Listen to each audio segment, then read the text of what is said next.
This is Audible. Master of the Skies, a Reincarnation LitRPG adventure. Dragon Core Chronicles, Book 5. Written by Lars McMuller. Performed by Steve Campbell. Chapter 1. It's 12 o'clock and all's well. Terry Pratchett, Guards. I was on top of the world, thinking about the number 3. It was a magic number, one of those you'd always see in stories.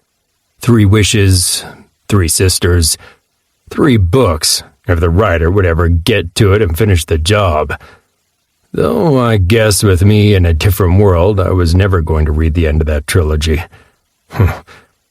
On 3 important occasions, I stood here on top of the central fortress in Firepeak, the capital of the Scoured Mountains. Still, as I looked at the city aided by my minimap, I couldn't help but marvel at the myriad differences in the city from the first time to the third. When I first stood here, I wasn't even sure I was going to survive. At best, I was looking at a future as a prospective slave under the bonds of Salus, the majestic, bloodthirsty ruler of the mountain. The second time, I'd been hurt, but was healing after my battle with Salus. I had been facing a capital in complete opposition who wanted nothing to do with the promises of freedom and equality we brought. Hell, they were ready to meet our changes with blood if need be. Now I couldn't help but grin. I spread my wings, creating a flurry of cool air to brush along the length of my body, while I peered at different spots in the city and the crater around us. This was what success felt like. Signs of improvement stared back at me from everywhere in the minimap. Okay, fair. There were also a number of ruins. The human attack had been hefty and damaging. They dumped boulders down on the city from a mile up. How rude was that? However, the ruined buildings and signs of attack were, by and large, a thing of the past already, courtesy of our shamans. All told, the improvements had the ruins beat. I glanced down on one of the poorer areas where 3 Urton were training in a sorcery area under the tutelage of a young Talpa shaman. They were manipulating pebbles in the air like they'd been born to it, which for a mentally weak race was impressive. A mile away, at the other end of the city, one of the main markets was showing newfound activity as trade and barter blossomed in the city again. I zoomed out to gaze over one of my favorite sights. The Scoured Mountain was growing green. It had only been a month since our victory over the Dwergen and the human army of Nefren, but a full 10th of the formerly barren crater was now blooming green with freshly sown crops. That wasn't all. The eastern side of the crater was blossoming with additions too. Enclosures brimming with captured monsters to be bred for food and experience. The entire area was lit by a subtle blue glow from my growth boosts and animal boosts, magical constructions to aid the speed of growth. I mentally reached out to the entire city and had to fight off the urge to shout, "Good morning, Firepeak!" just for the hell of it, and address them all. Good morning to you all. I bring you the news of the day. Today I share with you the wonderful sensation that there is little to report. Nothing particularly life-threatening, no invasions, and no insane monsters about to kill us all. In the northwestern square near the Alchemist, there has been a spill of caustic material, so stay alert until it's been cleared up.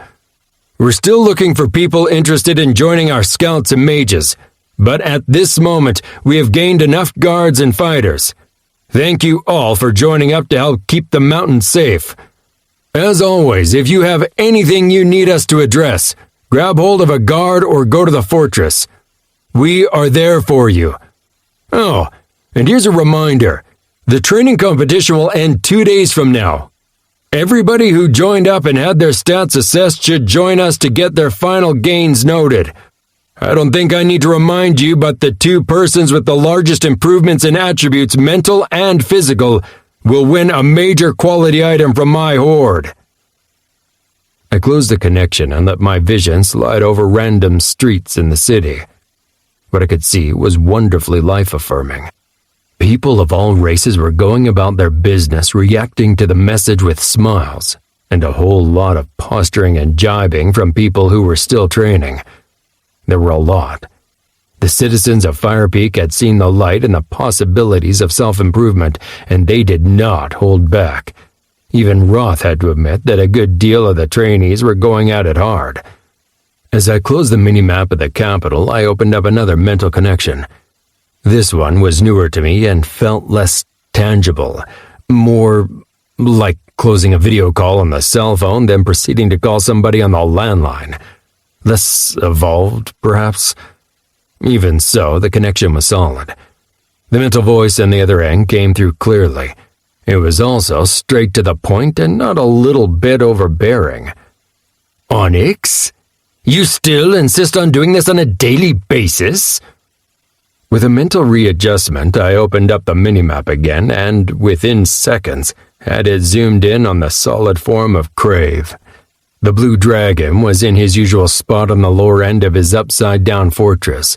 He was cradling the half-devoured body of a dweller in one claw, bones and gore next to him clearly showing that it wasn't the first snack of his day. I couldn't help but smile. Without a doubt. While we're still building this place, we'll talk every day to ensure that everything's under control. There's no point to having perfect communications if we don't use them. I zoomed out, trying to spot something new on his stalactite-shaped home. So, what's the progress looking like? Are you making full use of those mana crystals I sent you? Satisfaction wafted from him like from a well-fed cat resting in a sunbeam. Oh yes, my mana regeneration has more than doubled. Constructions are growing so much faster now. I have a new construction too, air control. It lets me manipulate the air inside my domain, throw the wind any way I want to. Let any flyer try to take on my domain now. I blinked. That sounds excellent. And effective.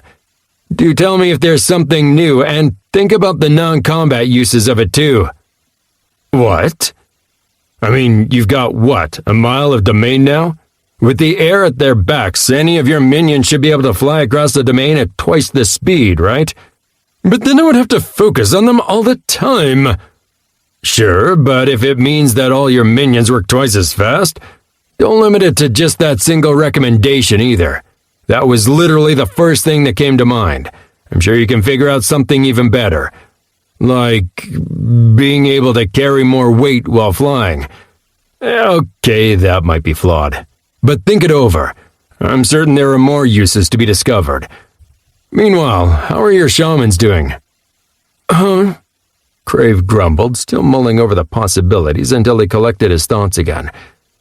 They are not bad. Not bad at all. A bit of an annoyance since they can't fly, but they work well. That was an understatement. Crave's fortress had grown by at least 15% in size in the 4 weeks they'd been there.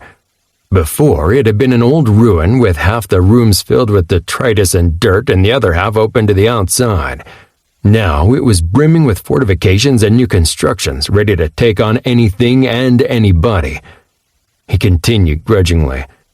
In fact, since I was in a good mood, I decided to honor your request.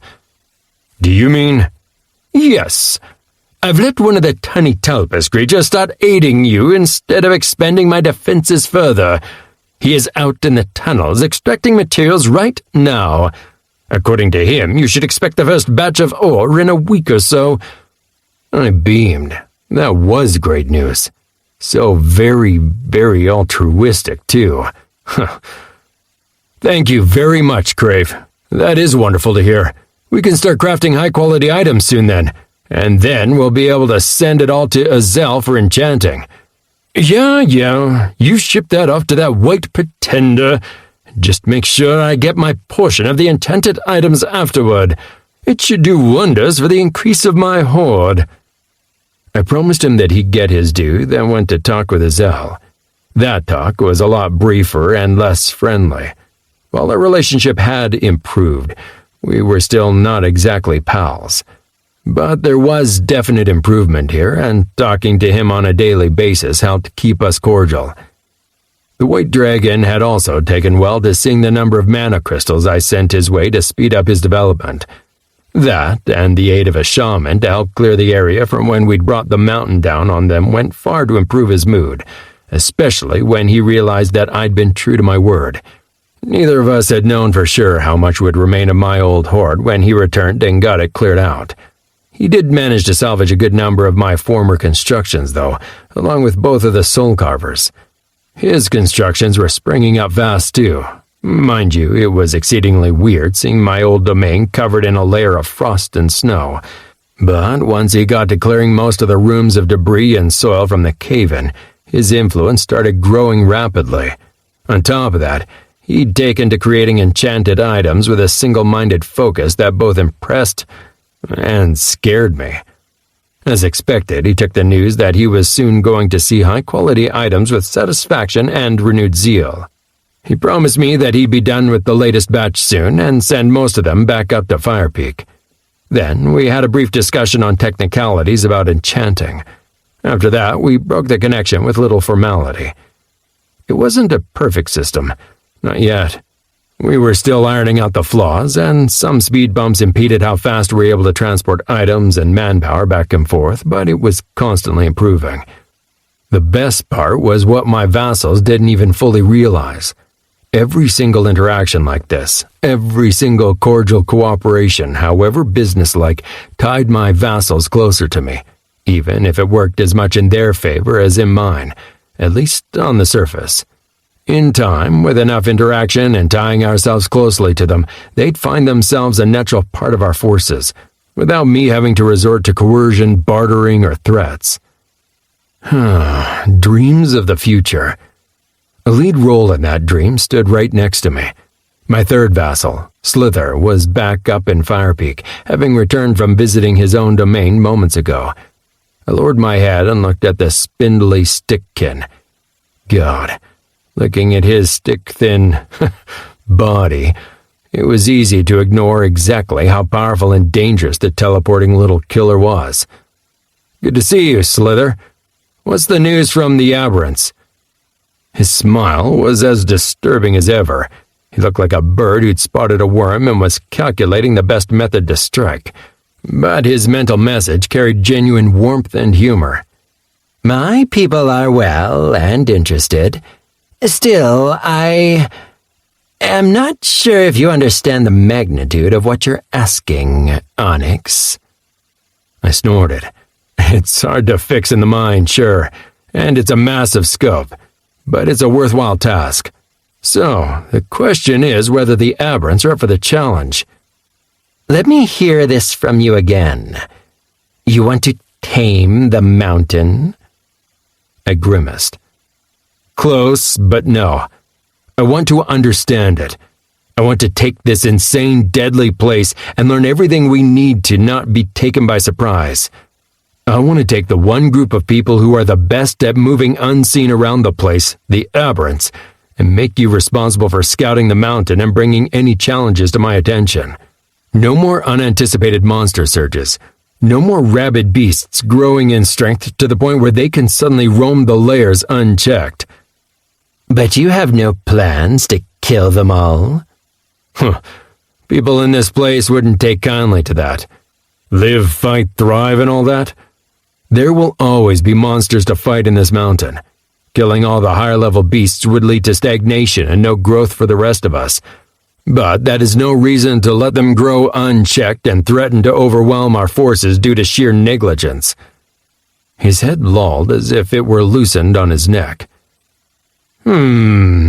Still, you want us to roam the entire mountain? We can't do it, not as it stands. We're few and weak. I grinned. Well, that's part of the fun of it, right? Figuring out how to do it. This isn't something that's going to take place overnight. It will be months, possibly years. You're not going to do it alone either. I aim for there to be plenty of scouts to add to your ranks as well. He huffed. I'm not sure we would love having a lot of untrained meat in our ranks. There are a lot of dangers out there. There's a reason we don't roam the tunnels more than we do. Oh, I completely agree. I'm truly happy you're approaching this with your eyes wide open. There are enough people-pleasers who don't dare speak up against me. So, for clarity's sake, your job would not be to take down all the monsters. We have enough fighters and mages up here by now. We can move out to eliminate any stronger gatherings of beasts. The important part of the job for you is traveling through the mountain, staying safe, and finding out what's what. Oh, and if you meet any groups of intelligent humanoids we haven't talked to yet, just avoid them, and we'll send out diplomats to ensure that they understand how the future in the Scoured Mountain will work. That sounds very unsafe for our people. We are not all as strong as you. I grinned. You will, of course, also be able to take advantage of this to take down any weaker monsters to strengthen your own forces. Your people are going to level quickly in this position. Finally, remember that once we have treated with the largest groups of humanoids, you will only have to deal with the unthinking beasts. Knowing how good the aberrants are at taking advantage of terrain, traps, and the like against enemies, I believe it would be a natural vocation for you. He tilted his head sideways. It still feels like we would be taking huge risks. The mountain is a dangerous place, and sometimes the only available paths forward are filled with danger, like when you had to travel through the area that was overgrown with veer growths. I nodded, conceding the point. You're entirely right. As to that, I hope that I will have great news for you shortly. Are you staying in Fire Peak for a while? I could. Do you still have any stores of human meat? I haven't eaten my fill of that. That was a truly succulent meal. It took me a while to find a proper response for that. Chapter 2. They were gathered before me in all their dysfunctional glory. My council. My diverse band of misfits, some of them barely touching down on the shores of sanity, but all of them close to my heart. Entering the throne room, I took a moment to take in the weirdness of it all. I had died. Real death, no fancy bright tunnels or life flashing before my eyes. My cholesterol-filled veins had finally had it and made me keel over with a heart attack. Only, instead of moving on to a generic, likely flame-filled afterlife, I'd been transported to this realm as a bloody dragon. That in itself was weird enough that it merited another mention. So yeah, Shadow Dragon. Top of the world, right? Except, in this world, that only meant others would gain a boost when they supped on your flesh. Bloody place. That was exactly how I met the first of my council, too. Arthur, Graziel, and Roth had all been part of the Talpas tribe who'd egg-napped me and attempted to turn me into a dragon omelet. They'd been the lowest of the low back then, carrion eaters and worse, scrambling to eke out a living beneath the notice of the stronger beasts of the mountain. Yet look at them now. Arthur, my strongest shaman, stood tall as a Talpas could get anyway, and proud, ready to challenge the world itself if he believed he was in the right. Which was always. Lately, he'd evolved his mobile stone defense to carrying around thin sheets of stone everywhere that were tall enough to cover half his body. He had to rest from time to time, but he was getting closer and closer to going full Iron Man. With rock. Graziel was a lot smaller and weaker looking. He was also the less powerful shaman of the two. There was no doubt about that. Yet his intellect was anything but weak. In fact, he might be one of the brightest on my team. When it came to construction, he excelled. In fact, he'd completely taken over the project for turning Fire Peak into a self-sufficient agricultural masterpiece. We might not have the space for a corn belt, but we were definitely getting at least our very own crop crater. He was also working on turning the entire crater into an architectural nightmare for any attackers, improving the housing inside the city, and yeah, he was keeping busy. Looking at him, you'd hardly be able to spot that he used to be afraid of everything and anything. He made eye contact at least half of the time now. Roth might be my favorite Talpus. He was simple, like me. He liked good food, a good fight, and dedicating any spare second he had to training. Okay, so maybe not that similar to me.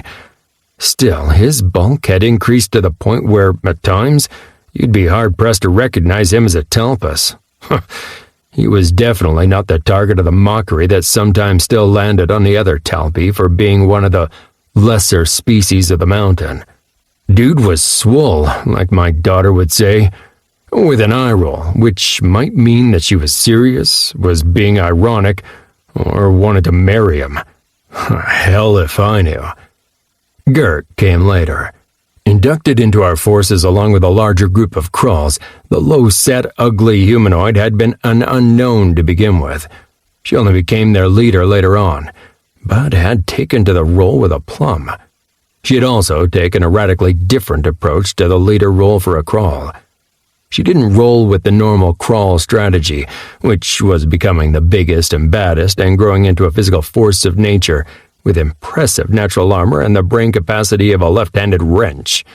No, she trained her mental skills and worked hard to incorporate actual learning and critical thinking into their lives. She was succeeding, too.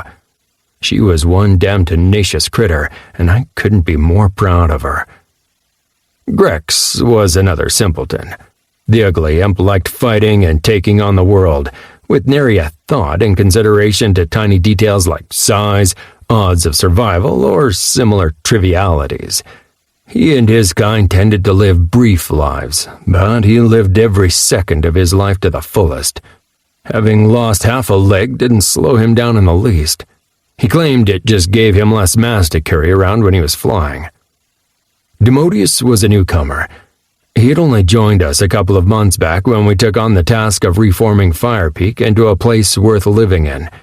He was an Ethium, which translated into the unholy offspring of a dark elf and a humanoid insect. His long, dark-skinned arms and legs had an extra joint thrown in for good measure, and he had huge drooping ears and 2 large eyes.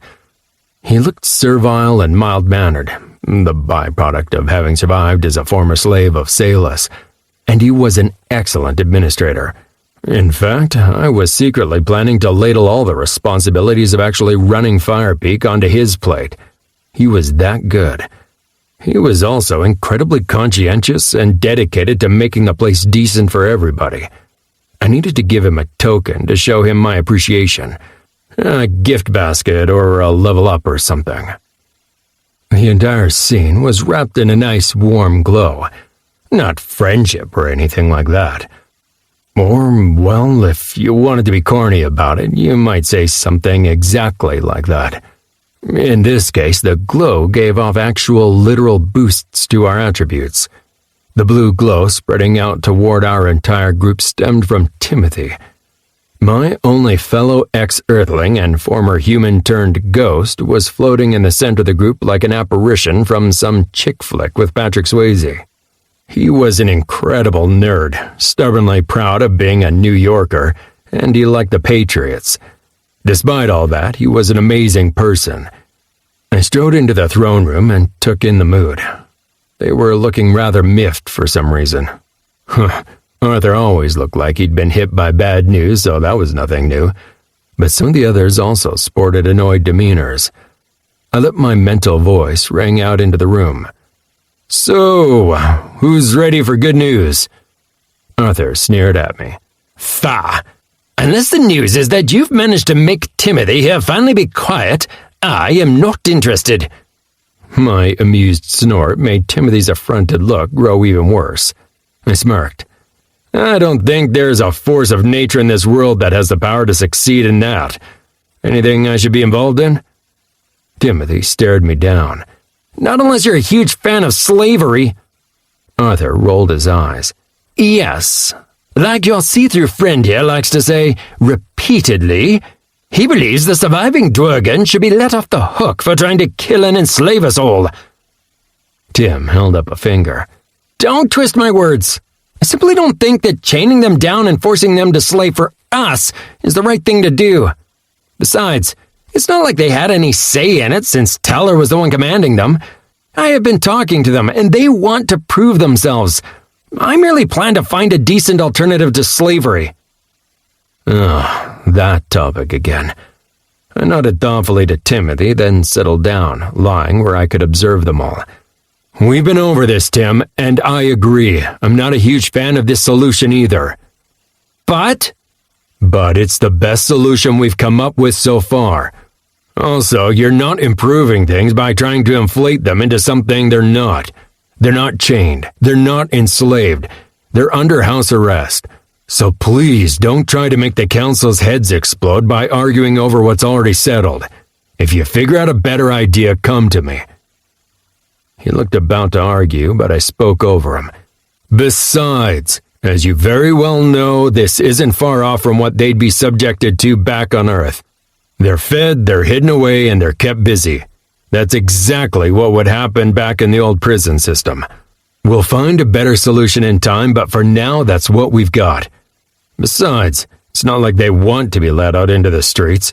People aren't exactly fond of the Dwergen these days, you know? He deflated. Yeah, I guess. I'll stow it until I have a better alternative. He dimmed for a minute, then seemed to pull himself up mentally. So, good news, you said? Yeah, quite decent. I looked at them all. Crave's about to start sending shipments of quality ore soon. That got a warm welcome and a slurry of demands for new armors and weapons. I laughed. I'm sorry, all.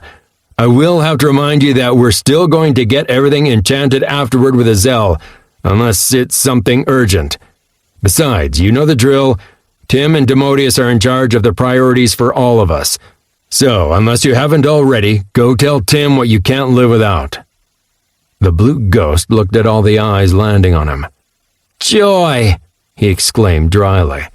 I'll remind you all that nothing's changed. If you don't have anything new you want, and not just extra arguments for why you should be the first in line, you might as well start arguing with Grex here for all the good it'll do you. The imp bounced in the air, looked around confused, holding up a hand, pointing at himself. Me? Who's arguing? You want weapons? Everybody gets a weapon! I snorted. All right. It's early, I know, but we've got a mountain to improve. Who's first? That would be me, I believe. Demodius' mental voice was kind but firm. And like that, we got down to business with the day's meeting. Killed and reincarnated, and I still had daily meetings. How was that fair? Fortunately, our meetings were, all told, usually pretty efficient. We might get sidetracked, and sometimes they dissolved into vicious arguments, but in general, we all preferred to be elsewhere and have more interesting things to get to. Except Demodius, perhaps. He lived for this crap. The updates were wonderful all across the board. Our newly created guardsmen, fighters, and scouts were deep in the process of getting outfitted, equipped, and trained to start help in and around the city. Not only that, they were improving in leaps and bounds with their training. Later on, we'd have to exchange their equipment with higher quality enchanted gear, but for starters, the guardsmen were only getting a uniform, while the fighters and scouts received weapons and armor from the Horde. Not the best stuff, though.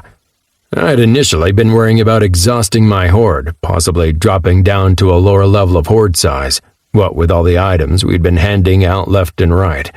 However, after the loot from the recent fights and emptying out the Dwergen domain, the room around me was all aglitter with the brilliance of top-tier items. Whatever else you could say about the big brutes, they were excellent crafters. Since the items were often of a size where our people couldn't use them, they might as well boost the Horde. Food and drink was a concern.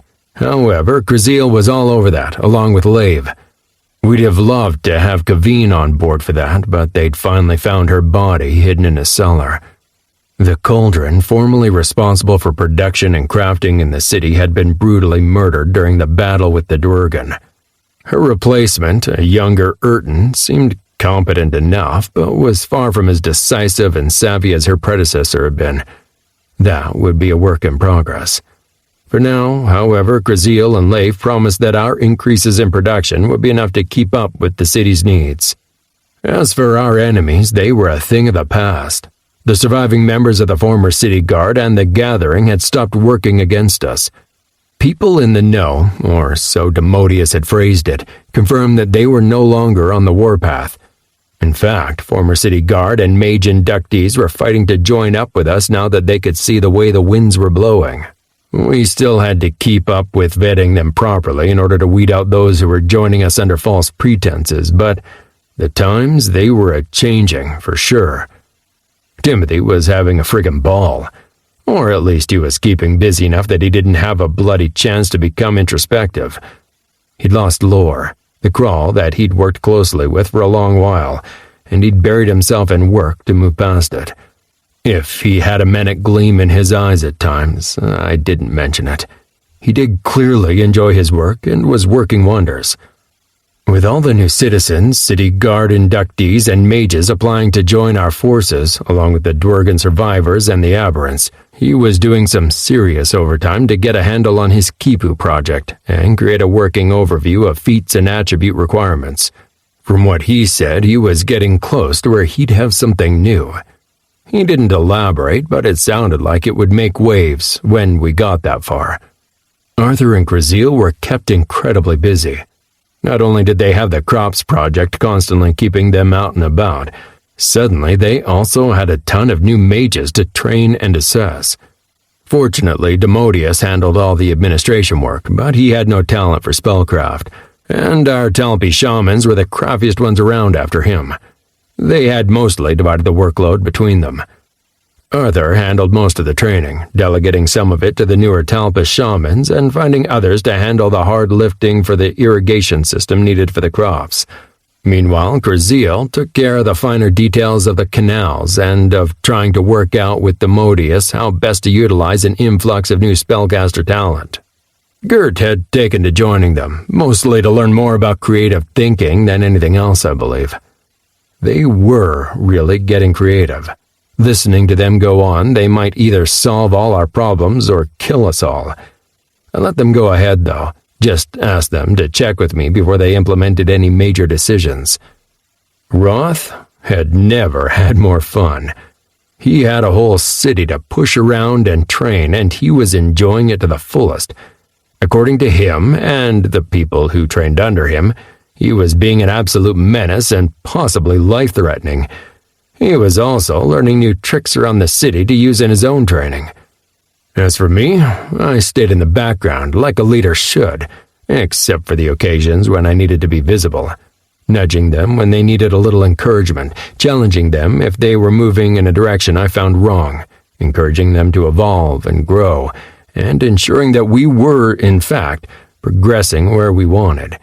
But, all told, I didn't have to do that much, merely be there, because these were some damn competent underlings. I was about to call an end to our meeting when Grex's hand shot up into the air. He had taken to sitting on my leg during these settings. It seemed that he enjoyed the elevation and the movement. I suffered the abuse quietly. I liked the little menace. Are we done with the boring meeting? Can I ask something? It's important. I smiled at the eager imp. Yes, Grex?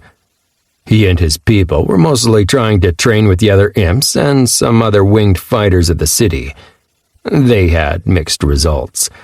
He was not exactly leadership material. He sighed, then his mental voice rang out in exasperation. I am bored. All imps are. We need to go. Find a fight. Something new. Can we? He fidgeted in place, tiny clawed fingers twitching. I sighed. I know, Grex, I know. I looked at the rest of the people assembled here and considered it. Yeah, maybe it was time for another discussion on the topic. The thing is, Grex, we need you here. The fight will come to us. We just don't know when. Same goes for everybody. I pointed out toward the city, smiled at the people gathered around me. There's a reason we're not splitting up, why we're working ourselves to the bone.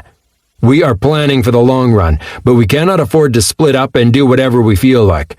The humans will return with a new army. We've beaten them once, but they're bound to be back. We don't know how, with how many soldiers, where they'll come from, and which kind of army we'll be facing. Basically, we don't know anything. This is why we're working as hard as we can to get everything on rails, build up enough of a surplus of weapons and armor, trained mages, fighters and scouts, and bloody everything. We have no clue what's coming, but you damn well better believe that we're going to be ready for it. But, Bored, what if it takes a year? I could take my imps, get out there, attack them, burn them when they move. He brightened up with a huge smile. Human villages far away, too. Easy enemies. We could burn villages, scare them off. I looked at him sternly. No, we've had this discussion. There are some avenues I will not be a part of. We are not going to commit atrocities on innocent people because of what might come to pass. If they move on us, we're going to answer in kind and strike down hard. And we'll grow strong and prepare ourselves so we are ready to face them. I smiled fondly at him. Also, if it takes a year, we will have found something for you and your kin to do. We are growing fast. If we get a year to prepare, we will be ready for anything. But I doubt that we'll have that long. In the meantime, we need you. What do you think would happen if the enemy arrived and you were gone? He blinked, then beat his wings, slowly rising from my leg. The realization on his ugly, scrunched-up face almost made me curl up with laughter. You would all die horribly. I nodded earnestly, ignoring the snickering sound from Roth. We might. So it's really important for me and for everybody that you and the rest of the imps are here. That you train as much as possible so that we are ready to take on anything. Even an entire empire. Can you do that? Wide-eyed, he bobbed his head vigorously up and down. We can. I promise we can. Imps in the city are weak, though. No good. I grasped that and went with it. That's it. That's your purpose. Build them up, Grex. Train them. Make them as tough as you are. Poor bastards. Still, it was for their own good. If they lived. Grex's eyes gleamed, and he floated off my leg and started murmuring to himself. With that done, we handled the last few points on the agenda and got to work. Chapter 3. All gravy, baby. Snoop Dogg. I planned to move to the fields and add another couple of rows of growth boosts, but Demodius intercepted me. That was normal. He often had a number of details he deemed too unimportant for the meetings, and we would handle them quickly and efficiently before parting ways. This time looked different, though. The normally very officious Ethium had a special look around him. I'd almost call it smug? At the very least, very satisfied with himself. Onyx, I have something I would like to show you. A wide smile built on my face. You've got my full attention. What is it? A surprise, but a good one, I promise. If you would care to follow? Intrigued, I got up and followed him into the fortress. Of the many people who'd suffered under Salus, Demodius was the one who'd impressed me the most. Right from the very start, he'd shown impressive grit and defiance. Hell, he'd faced me in the very first day, challenging both me, the representatives of the city guard, and the gathering. The balls it took to do that. We marched through the hallways of the fortress. They were slowly being put back to normal after the Dwergen attack. Large parts of the brick hallways have been demolished by our own forces to keep the bastards from ranging straight through the halls and taking over the horde. It was good to see the evidence of the struggles being phased out to be replaced with a normal setting. Normal, fortunately, meant we were getting rid of some of the gaudier red and golden settings from Salus's rule and replacing them with more earthen and subdued color palettes. Crizio was helping with that part because my sense of colors and proper decoration was, in the words of my dear ex-wife, an absolute catastrophe. Just because I thought salmon was a fish and not a friggin' color. As the walk stretched and Demodius hummed silently to himself in anticipation of whatever reveal he'd had planned, I took a moment to consider the recent growth of my council. While our struggles and battles had been horrible at the time, they had also pushed our powers to new heights and resulted in some very tangible increases. My feat that gave every single minion of mine an increased 50% to their experience gain didn't hurt. This time around, there was a pretty large difference between those who took part of the initial battles against the Dwergen and their old guard conspirators, and those who had the capacity to go up against the airborne human army. My favorite lunatic Grex was the odd duck here again. The boar imp had taken an ugly scalp wound in his first battle and had been left behind early on and hadn't gained much there. However, in the fight with the humans, he'd had a friggin' ball. He had single-handedly slain over a dozen of the hawk-like scout flyers, and that was beside his efforts against the close combat forces. All told, he had jumped all the way from level 25 to level 32. He'd won a new feat to make him even harder to touch in the air, airborne avoidance. His imp underlings had improved accordingly. They were starting to become a force to be reckoned with. At this point, most of them were at least level 20. That was a lot of fiery damage. Gert had been a part of the force who fought alongside me all the way from the Dwergen betrayal through several struggles with Dwergen and up to the final clash with Teller, the bastard who stabbed us in the back. But she couldn't help in the aerial battle against the flyers, and as such she'd only gained 2 levels, climbing from 25 to 27. I still didn't entirely know what to make of her, but it felt like she was growing in more ways than just level-wise. Roth had been an absolute champ. The insane nutjob had actually taken part in the airborne battle on my back, and if it hadn't been for him, I probably wouldn't have survived the battle alive. Unfortunately, his ability to cause damage in the air was limited. His levels increased accordingly, going from 31 to 34. Still, if there was one person who'd have my back in a fight, it would be him. Crizio had spent the entire time defending against the Dwergen inside the fortress. On top of that, he took part in the struggle with the Flyers, but was knocked out right at the start. So he didn't earn that much in that conflict. Even so, he made it to level 33. 2 of my minions outshone the rest, however. Arthur had been with me every step of the way, fought in every battle, helped face down the Dwergen, and on top of that, he spent the entire aerial struggle strapped to my back, tossing rocks at the enemies and keeping me safe. Every single flyer he managed to force out of the skies who was later slain on the ground, experience for him. The entire series of battles saw him explode from level 30 to level 38, and it won him his first defining feat at level 35. That was an eye-opener to me. I hadn't been aware that anybody but dragons got those, but of course they did. However, there was a difference, and it underlined the general power differences between races. I gained my first defining feat at level 25 already. Still, the possibilities were equally impressive and clearly tailored to his persona and position. He had the choice between gaining a 50% increase to his mental attributes, increasing the mental attribute training cap for his tribe by 50%, or doubling his affinity with Earth yet again. It came as no surprise to me that he went with improved mental training. As he said, the eventual boost to his tribe on the whole would outshine the possible gains for himself after a few months, as long as he kept them training hard. The gleam in his eyes when he said that was silently terrifying. As for Timothy had just been insane. He'd apparently spent half the time in the fortress among the Dwergen, stunning and damaging them, leaping around fast enough that they couldn't bring their few enchanted weapons and spells to bear against him. Against the humans, he had ruled the skies. Grex took great pleasure in reenacting the way that enemies kept dropping down inside the crater on all sides of him due to Timothy's stunning attack. The result was overwhelming.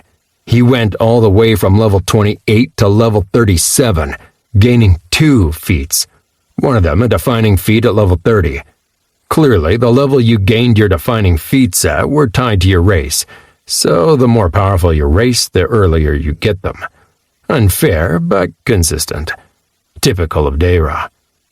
Tim's earliest choices had been extremely difficult. Like me, he'd been longing for his old body, and they'd offered choices like the poltergeist, where he'd be able to fly around and prod stuff off shelves.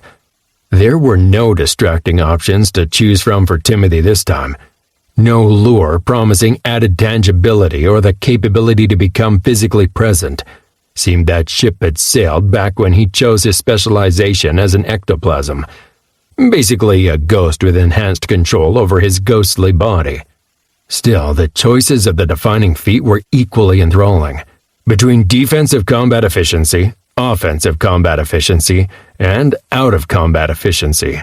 Basically, whichever choice he took would adapt his attributes and boosts accordingly. Timothy did not choose what I'd expected. I figured he would jump at the boosted field that would create a large permanent circle around him to boost the attributes of people surrounding him when out of combat. But no. In his words, "I've learned some things about myself lately. One of them is that I'm in a unique position to protect those around me, but it demands that I change and learn how to become more offensive. Defending is all well and good, but I'm at my most effective when I'm in the middle of the enemy, stunning and debuffing them." The combat field certainly did that. It increased his own attributes by 50% in combat and doubled the effect of the debuff he could grant enemies in battle by touching them. At this point, when he was fully focused and shrink to his minimal size, he could debuff an enemy by a total of minus 20 attributes. In other words, he could make a level 1 dragon collapse just by touching it. Combined with his other new feat, increased stun efficiency, which did exactly what it said on the package, he'd be even more of a terror in battle. I had to admit, though, I was a little worried for him. I didn't want him to grow self-destructive as a result of losing lore. Gradually, I was considering whether I might be worrying overmuch there. So far, at least, he was being very self-conscious about the whole thing and channeling it into his work. I was just going to keep having his back and keeping an eye on him. From his reactions, the best gift from all his leveling seemed to be the fact that Timothy had gained new insight into how the feat system worked. He said he had a solid idea how the defining feats worked depending on race and would incorporate that into his advice from here on. Then he chased me out so he could concentrate. As for myself, yeah, I wasn't complaining. The entire string of battles I had worked constantly to weaken as many as possible, meaning I got experience gains from every single thing I had affected that subsequently was slain. Since the effect of Deyra's blessing was still active, I doubled those wins. All told, I earned myself a full 4 levels, propelling me all the way from level 39 to level 43. No defining feats, not this time, but I figured the one at level 45 would have to be. I divided the newly gained attributes according to what I'd experienced in the battles. My mental power had been decent. Sure, a few large enemies were heavy enough on the toughness that my effects took several applications to have an effect, but that was to be expected. For most enemies, a single weakening fog or two had them sprawled out on the ground. My mental control remained out of, control, and that was all fine and dandy. I didn't need any more than the 2 increases per level I got to the attribute automatically, though. Strength was still for weaklings. Okay, I could have done with some extra strength now and again, but the entire thing that had allowed me to get as far as I had was focusing on evasion and weakening effects, outlasting my enemies and grinding them down. I'd stick with it. My agility had been acceptable. Airborne, I was able to outmaneuver pretty much everybody one-on-one. However, on the ground, it had been a different situation. My bulk really made it difficult for me to evade my enemies. Above all, in cramped situations, and that was against enemies which were typically not heavy on agility. I would not want to go up against Roth with his attribute-enhancing skill, or somebody like Slither who'd made it past 100 points in agility. My toughness was a real issue. Several times I found myself close to dying from the damage, and once I wouldn't have even been able to continue the struggle simply for lack of stamina. So yeah, more strength would have been nice, but less agility or toughness would have seen me dead. Decision made, I split my increases equally between agility and toughness and observed the results. Personal info. Name, Onyx. Race, Young Shadow Dragon. Level 43. Experience toward next level, 170 of 43,000. Size, very large. Stats and attributes. Health, 1,340 of 1,340. Mana, 1,800 of 1,800. Strength, 66. Toughness, 134. Agility, 180. Mental power, 180. Mental control, 236. Mana regeneration rate, 15,072 per day. Health regeneration rate, 178 per hour. Attributes increased by plus 50% and regeneration rates by plus 100% due to the blessing of Deyra. I nodded at the sight. That would do. That would very well do. At this point, Slither might be the only person in the entire mountain who had me slightly out-leveled, and that slippery critter had a lot of years on me. Also, I still had the very best decision ahead of me. There was no doubt that the feats you were offered improved as you leveled, especially when you hit those defining feat levels. This wasn't one of those, but it was still an amazing range of choices. My decision was between Enhanced Shadows, Enhanced Illusions, and Enhanced Breath Attack, and having to choose was horrific. Illusions had been game changers more than once. However, with the mountain more or less under control, we might see more action out in the light. There, out among people without dark sight, shadow manipulation had already proved itself invaluable. In short, my three choices would be useful inside the mountain, outside the mountain, or everywhere, respectively. Okay, maybe it wasn't that hard a choice. My weakening fog had already taken down more enemies than I could count. While practice helped me keep control when it came to my shadows and illusions, my breath attack was entirely based on my attributes, so any edge there would be a godsend. I selected Enhanced Breath Attack, happy with the thought that I would once again be ahead of the curve when it came to weakening my enemies.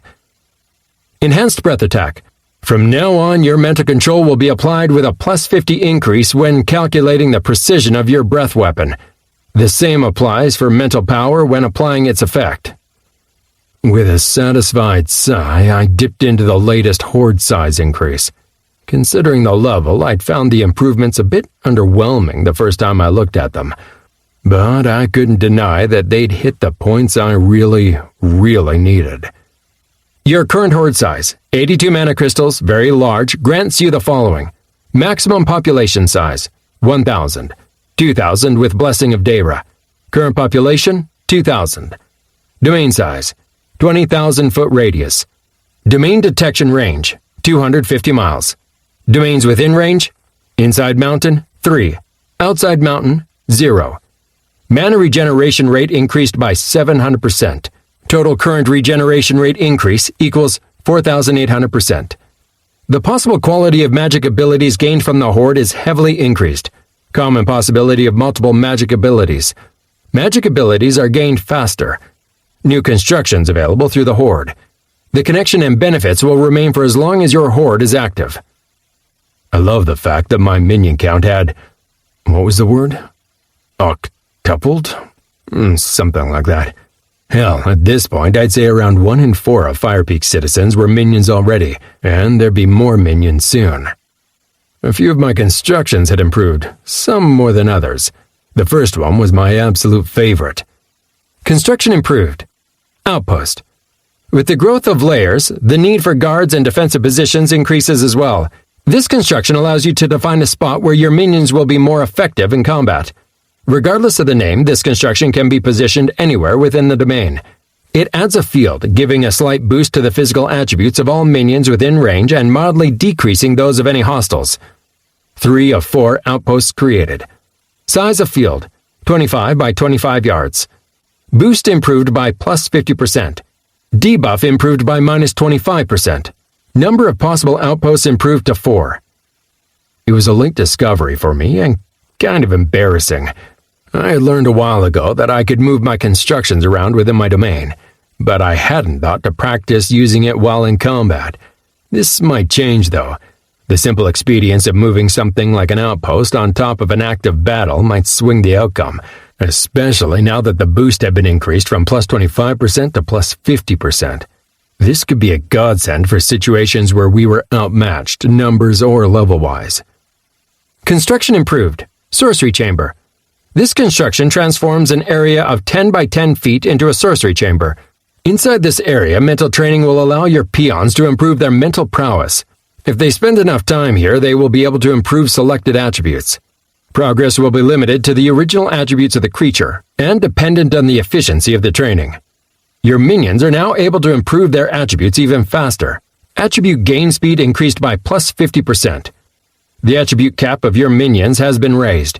Your minions can now raise their attributes even higher. Chamber size increased to 20 by 20 feet. The only thing different here was that the attribute gain speed had increased to 50% instead of 25%. Still, it was a lovely improvement to see in a situation where we wanted gains fast, all across Firepeak. Construction improved. Shadow trap. This human-sized construction, which attaches to walls, ceilings, or similar, resembles a patch of darkness for anybody not paying attention. Thin tendrils of shadow stretch out to touch any hostile passers-by, sapping them of part of their strength. Anybody unfortunate enough to be caught by multiple tendrils may be caught and hidden away inside the pocket of the shadow trap. The trap is immune to mundane damage, but vulnerable to any form of magical damage. Increased tendril strength and length. The shadow trap will be able to stretch further and incapacitate stronger enemies. Improved illusions. The shadow trap will now be harder to spot. Increased size. The shadow trap can now catch larger prey. May be set to cause damage instead of weakening. The shadow trap was still creepy, but it looked impressive. And if I had a bunch of them inside the fortress back when the Dwergen invaded, things might have been a lot easier. Immune to mundane damage? That was insane. I decided to install a couple of them in the hallways of the fortress, on the way to the throne room and the blessing respectively, just as a precaution. I just hoped that my minions would be able to handle them like they could the shadow doors, or it could be a huge hassle. Construction improved. Animal boost. This construction enables a field of energy that boosts the growth of animals within. All animals will gain in size and strength at increased speeds. Size of field, 60 by 60 feet.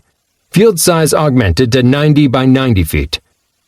The increased animal boost was lovely too, especially since we were trying to breed animals for the entire crater.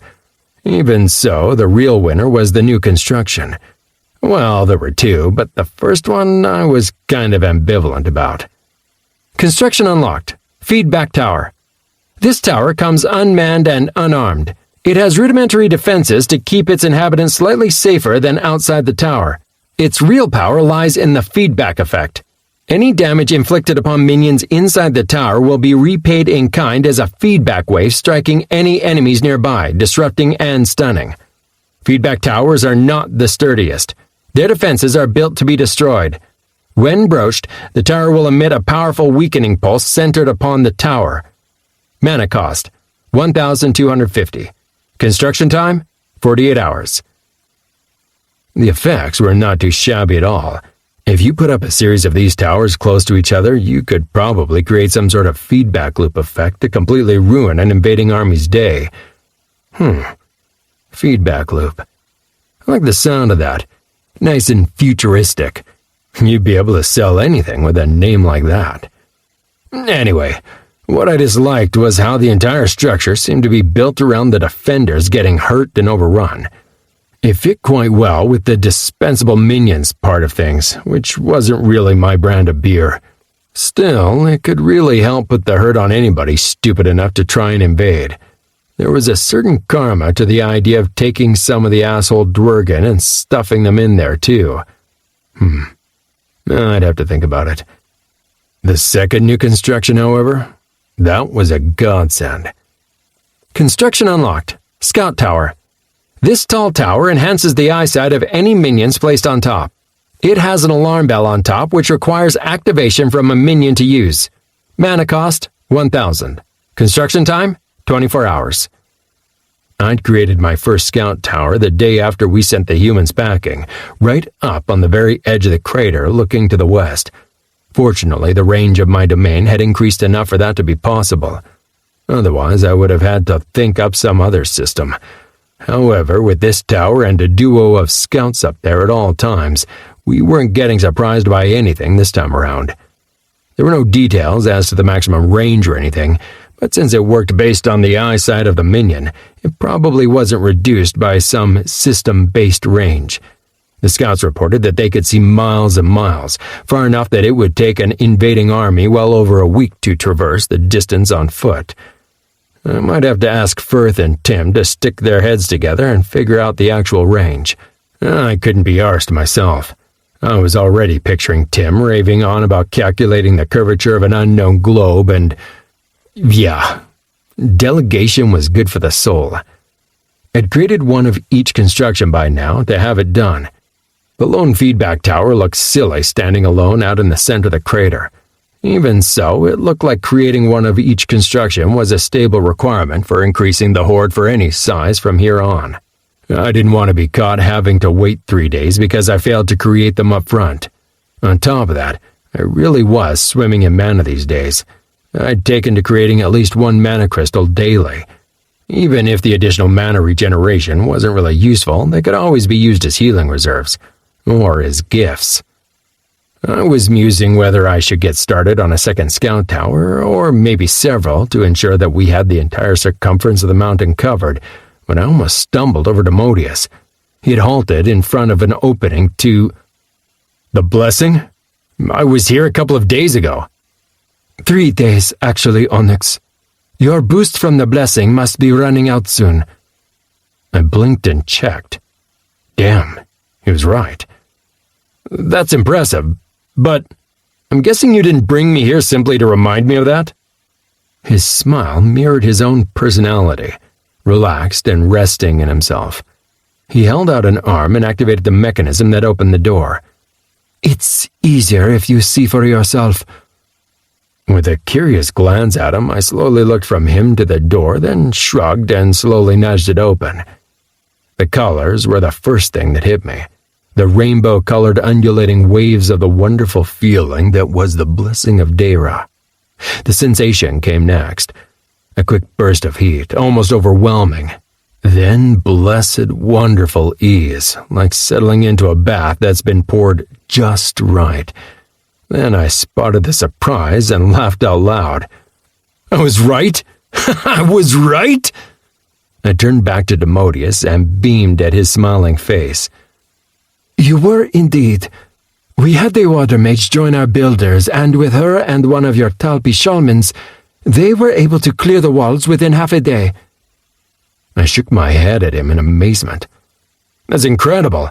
Honestly, I'd forgotten I even mentioned it to you. Thank you so much.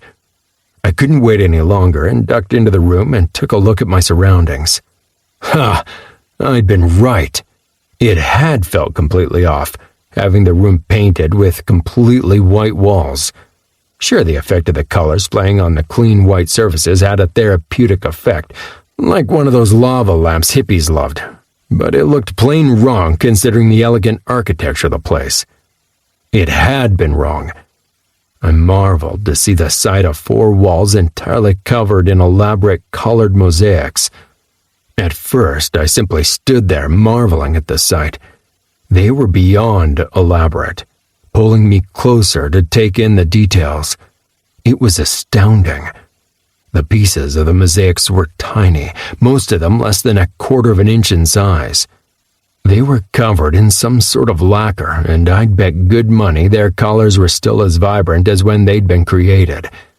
The time and effort involved in covering the entire room was mind-blowing. Following that, Salus had covered it all with whitewash? That was like making a dub trance whatever cover of a Stones album. Sacrilege! The mosaics had clearly been created with the blessing in mind. The effect of the colors on the tiles made the scene stand out and seem alive. I shuffled into the center of the room and tried to get an overview of the detailed scenes. I quickly surmised that the four walls were divided into two elaborate scenes. One painted the scene of life inside the mountain, and the other showed the world outside. Yet so much was different from the world I knew of today. The mountain portrayed here was organized. Straight tunnels went directly from one end of the mountain to the other, as humanoids created elaborate, wonderful constructions in all ends of the mountain. Here was an elaborate pillared temple fit to rival the glory of the Parthenon in Greece. There, a glorious garden in the crater, vibrant, green, and lush. Everything looked entirely unburnt from Salus's burning, scouring crusade, yet suspiciously absent in the entire setting. "Demodius?" I inquired. "What, if anything, do we know about the Corin?" He entered behind me, pondering. Not much, Onyx. Salus seemed to hold a grudge against them and their creations, but for what reason I cannot say. She did not speak with those of my status, but from comments over the years, I can assume they had already left the mountain when she took over. I nodded thoughtfully. That would make sense. If they were able to create constructions like these on the wall here, they should really have been able to fight her off. It's weird, though. There are no defenses here on the walls, no armies, no forces, yet Salus claims they were the ones who created the fire towers. I hummed under my breath, moving closer to the images portraying the inside of the mountain. It's really insanely detailed. I think we can almost use it as a map. See, this part, the one that looks like an art gallery, might actually be part of a series of old ruined rooms I passed through when we left Crave the first time. I clicked the floor ponderously with a claw. Listen, Reel is back from visiting Crave, right? Could you get him and a couple of the other top scouts in here? There are really a number of buildings portrayed here I would love to find, if they haven't been buried by avalanches and collapses. This one looks like a library. Tim would cream his non-existent pants at that. But especially I want this room. I tapped on a wall indicating a number of central hubs of sorts right beneath Firepeak, where all the tunnels from each layer seemed to converge. I think it might be somewhere right beneath us, where the staircase following the blessing down into the earth embarks. If we can find that, we might be able to fast-track traveling anywhere inside the mountain. Demodius nodded. Should I go now? No, not yet. If my suspicions about these mosaics are right and they've actually made them accurate, like a map, then it might mean... My gaze swiveled to the other side of the room. That this could also be a map. The scenery on the other side was less detailed, but still breathtaking.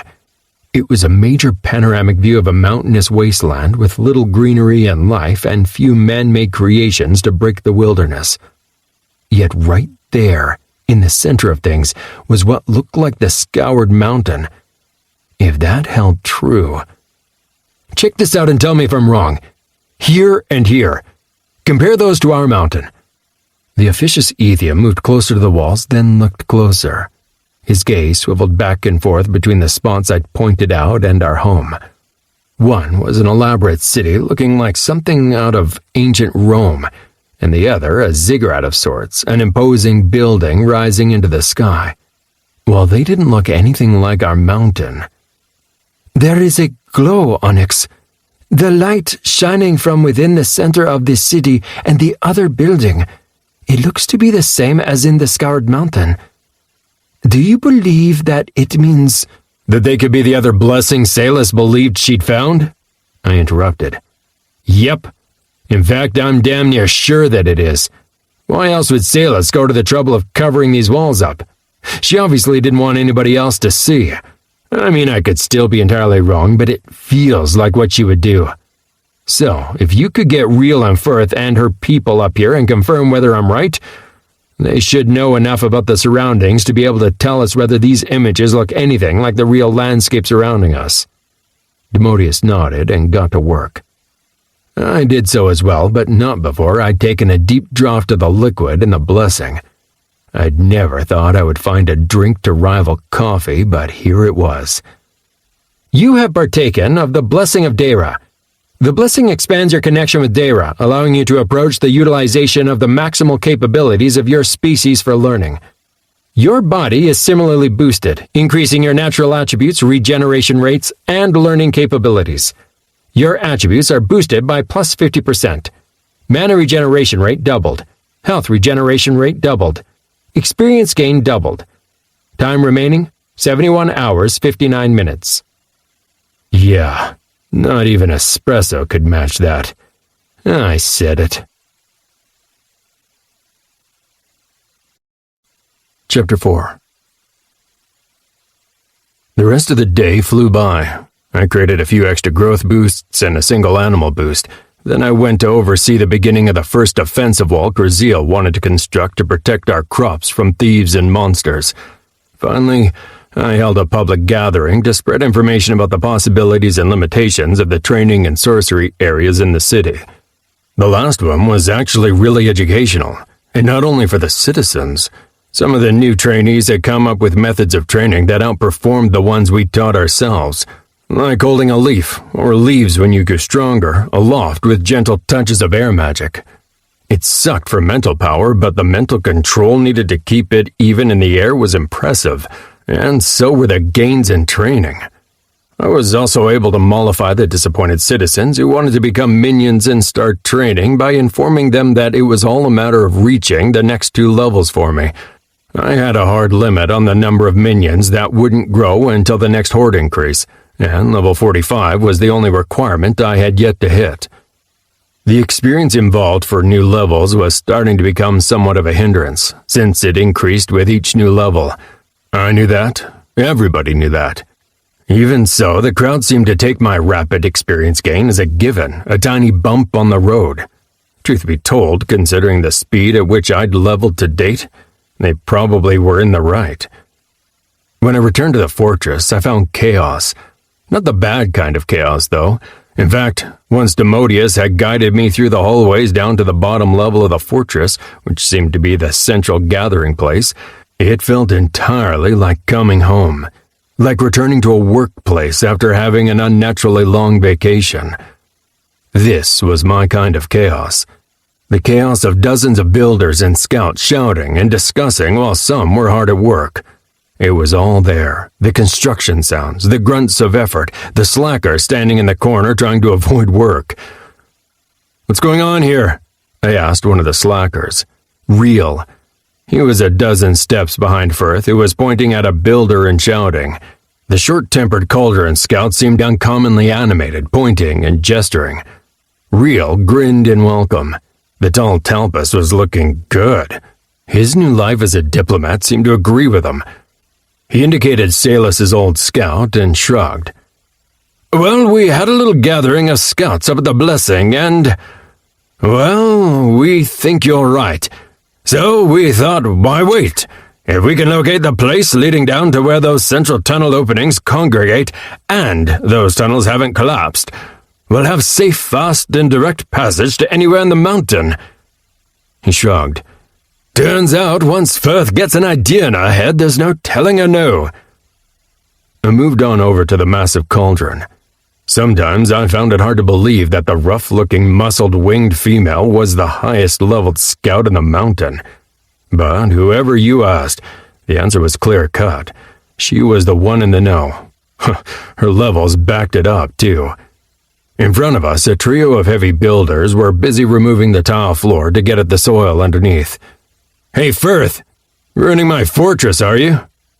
She turned to see me, then snorted. She was also really, really unflappable. "You wanted to find those tunnels. We're about to locate them. Now stand back. You're distracting the diggers."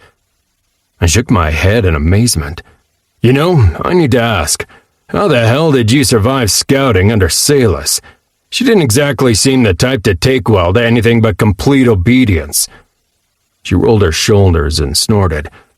Oh, I obeyed. I obeyed her every order, delivered all the results she wanted, and stayed as far away from Fire Peak as possible. Still almost got myself killed.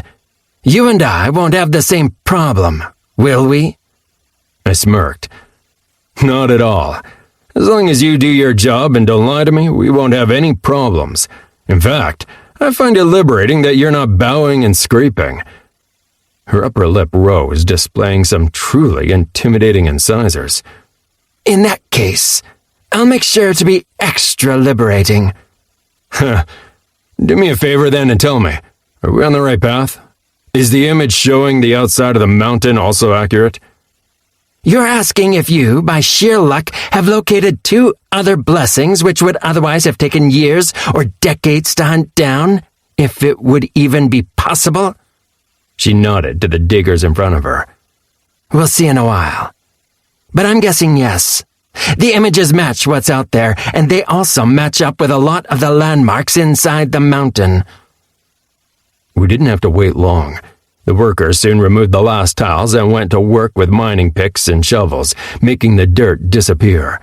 A bored shaman had learned about our project and joined in, removing rocks and boulders from the soil and facilitating the job for our workers.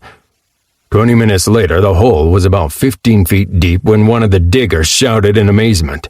We all hurried over to see, and I craned my neck to look over the crowd. Yet another perk of being a dragon. We'd been right. Right there, beneath our feet, brickwork appeared, showing a set of wide stone stairs leading downwards, packed full with soil and boulders. The shaman, a tiny talpas, young and fresh-faced, imperiously shooed the workers away as she jumped right down into the center of the hole. Everybody was holding their breath as she knelt down on the surface and closed her eyes. Then she stood back up with a huge smile on her tiny face. 30 feet or more, then it clears up. The cheers all around were infectious. From the looks of it, not everybody got exactly how huge a thing this was, though. But Firth did. She stared into the hole with a calculating look on her face. I addressed her. Firth, I want you to take a group of scouts, some fighters, a shaman, and some builders and check out those tunnels. Some tunnels may be weakened or collapsed, and there will be blockades along the way near the blessing, and probably where each tunnel exits. But if they're all structurally sound, we'll want to get some of them open straight away. She nodded. Judging from the map, there should be 16 tunnels. That, plus the work included, would take one group in a best-case scenario a week per tunnel. We need to split up into several groups. Bring more people. I considered her words, then came to a swift decision.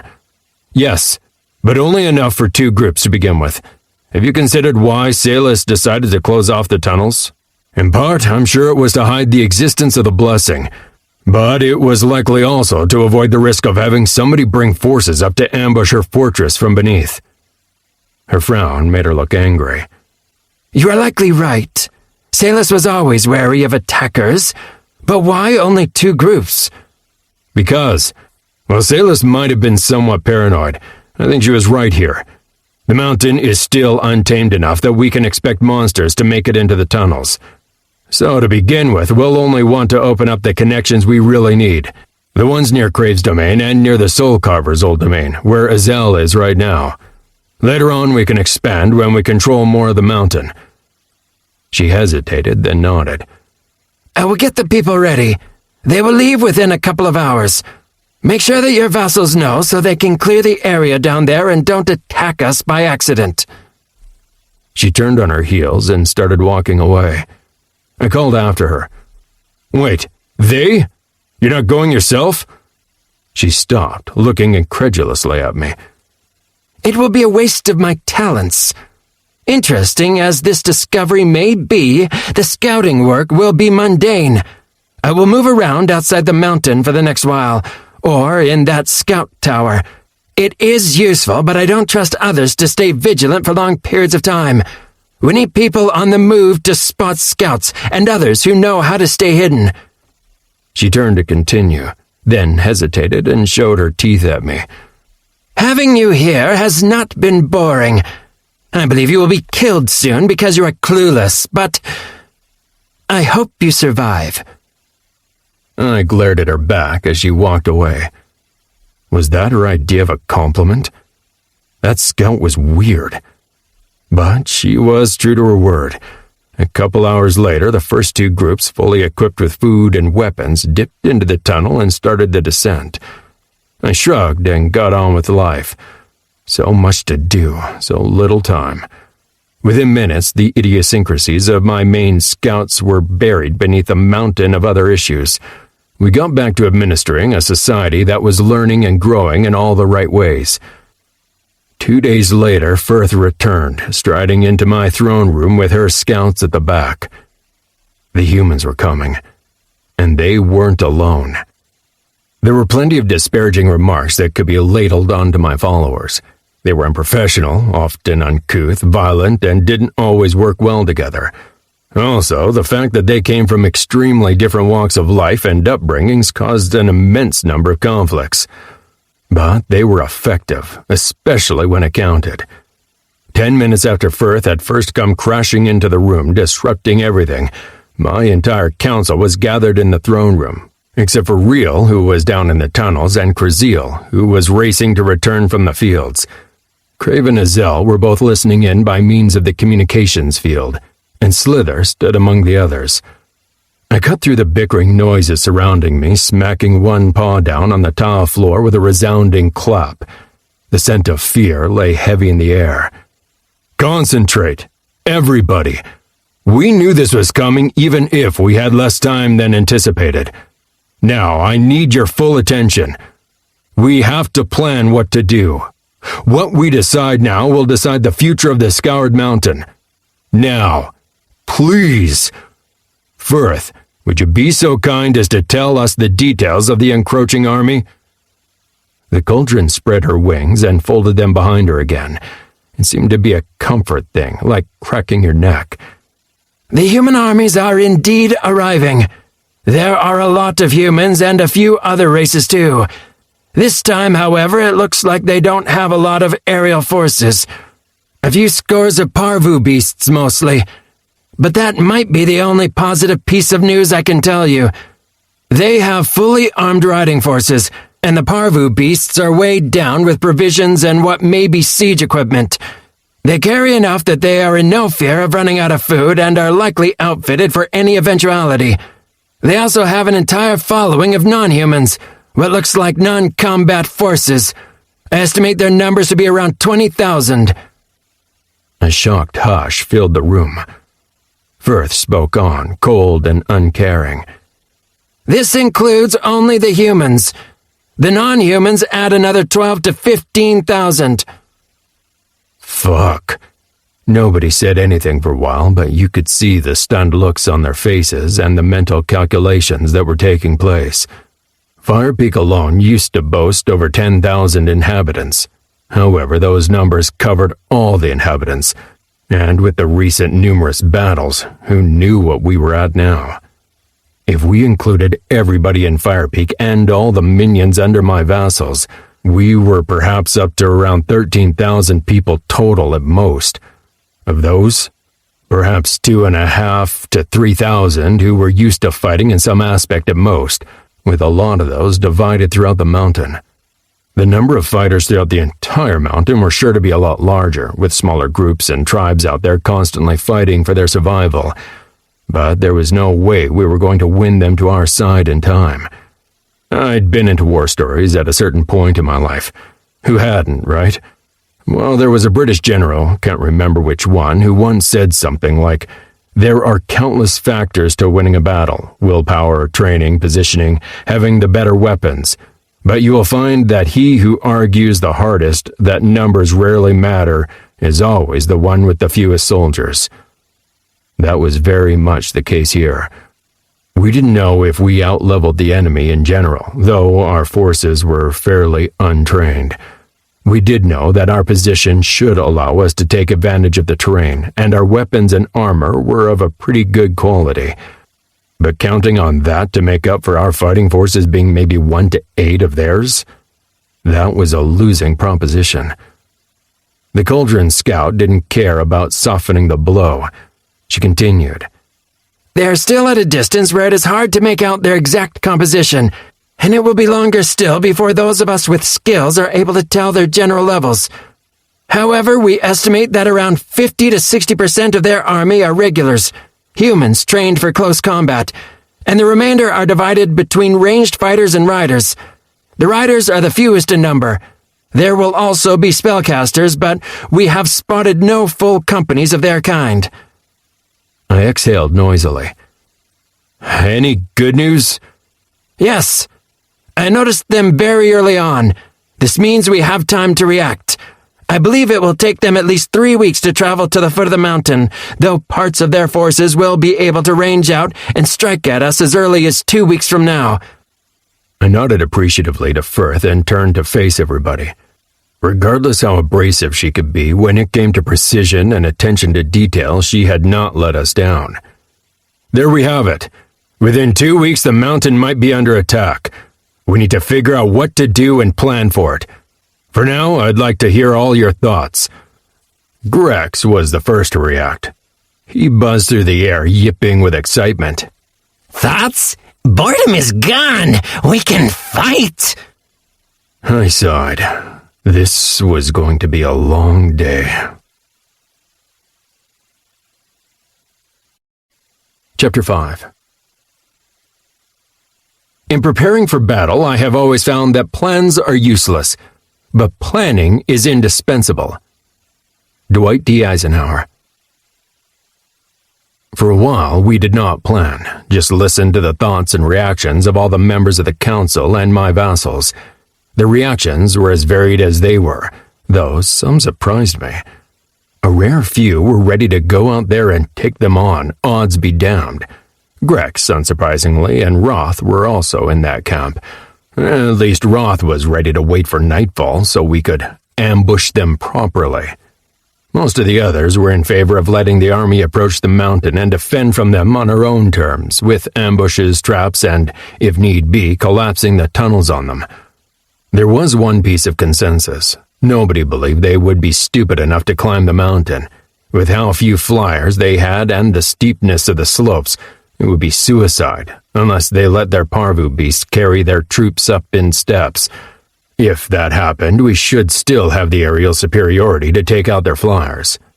That left an uneasy alliance of Azel, the Aberrants, and Demodius advocating ambushes and traps. Meanwhile, Kraziel returned and was catching up on the news, leaving Arthur to speak. To my surprise, I agree with Roth and Grex. That got my attention. The shaman continued wryly. Not that we should attack simply to alleviate boredom or because we are good at ambushing, but that we shouldn't just let them march on the mountain.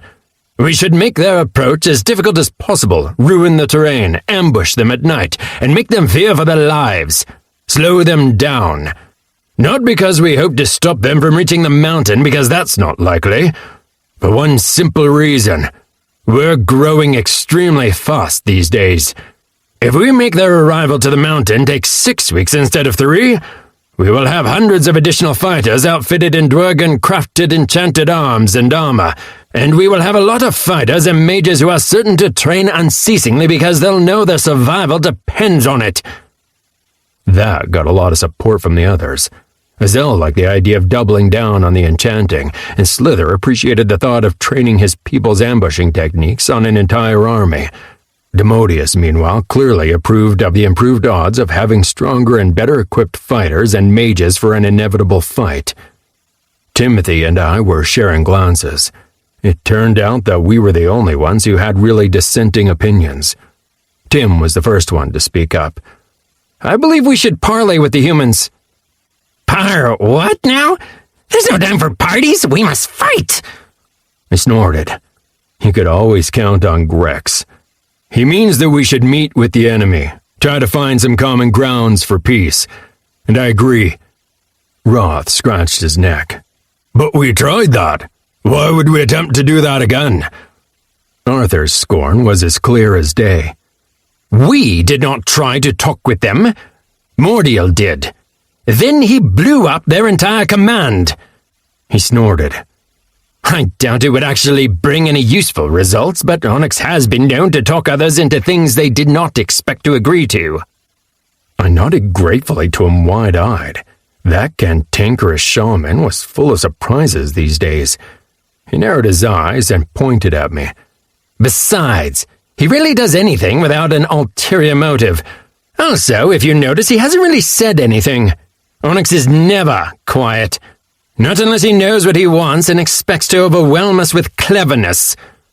I frowned at him, half affronted. That's not at all true. Is it?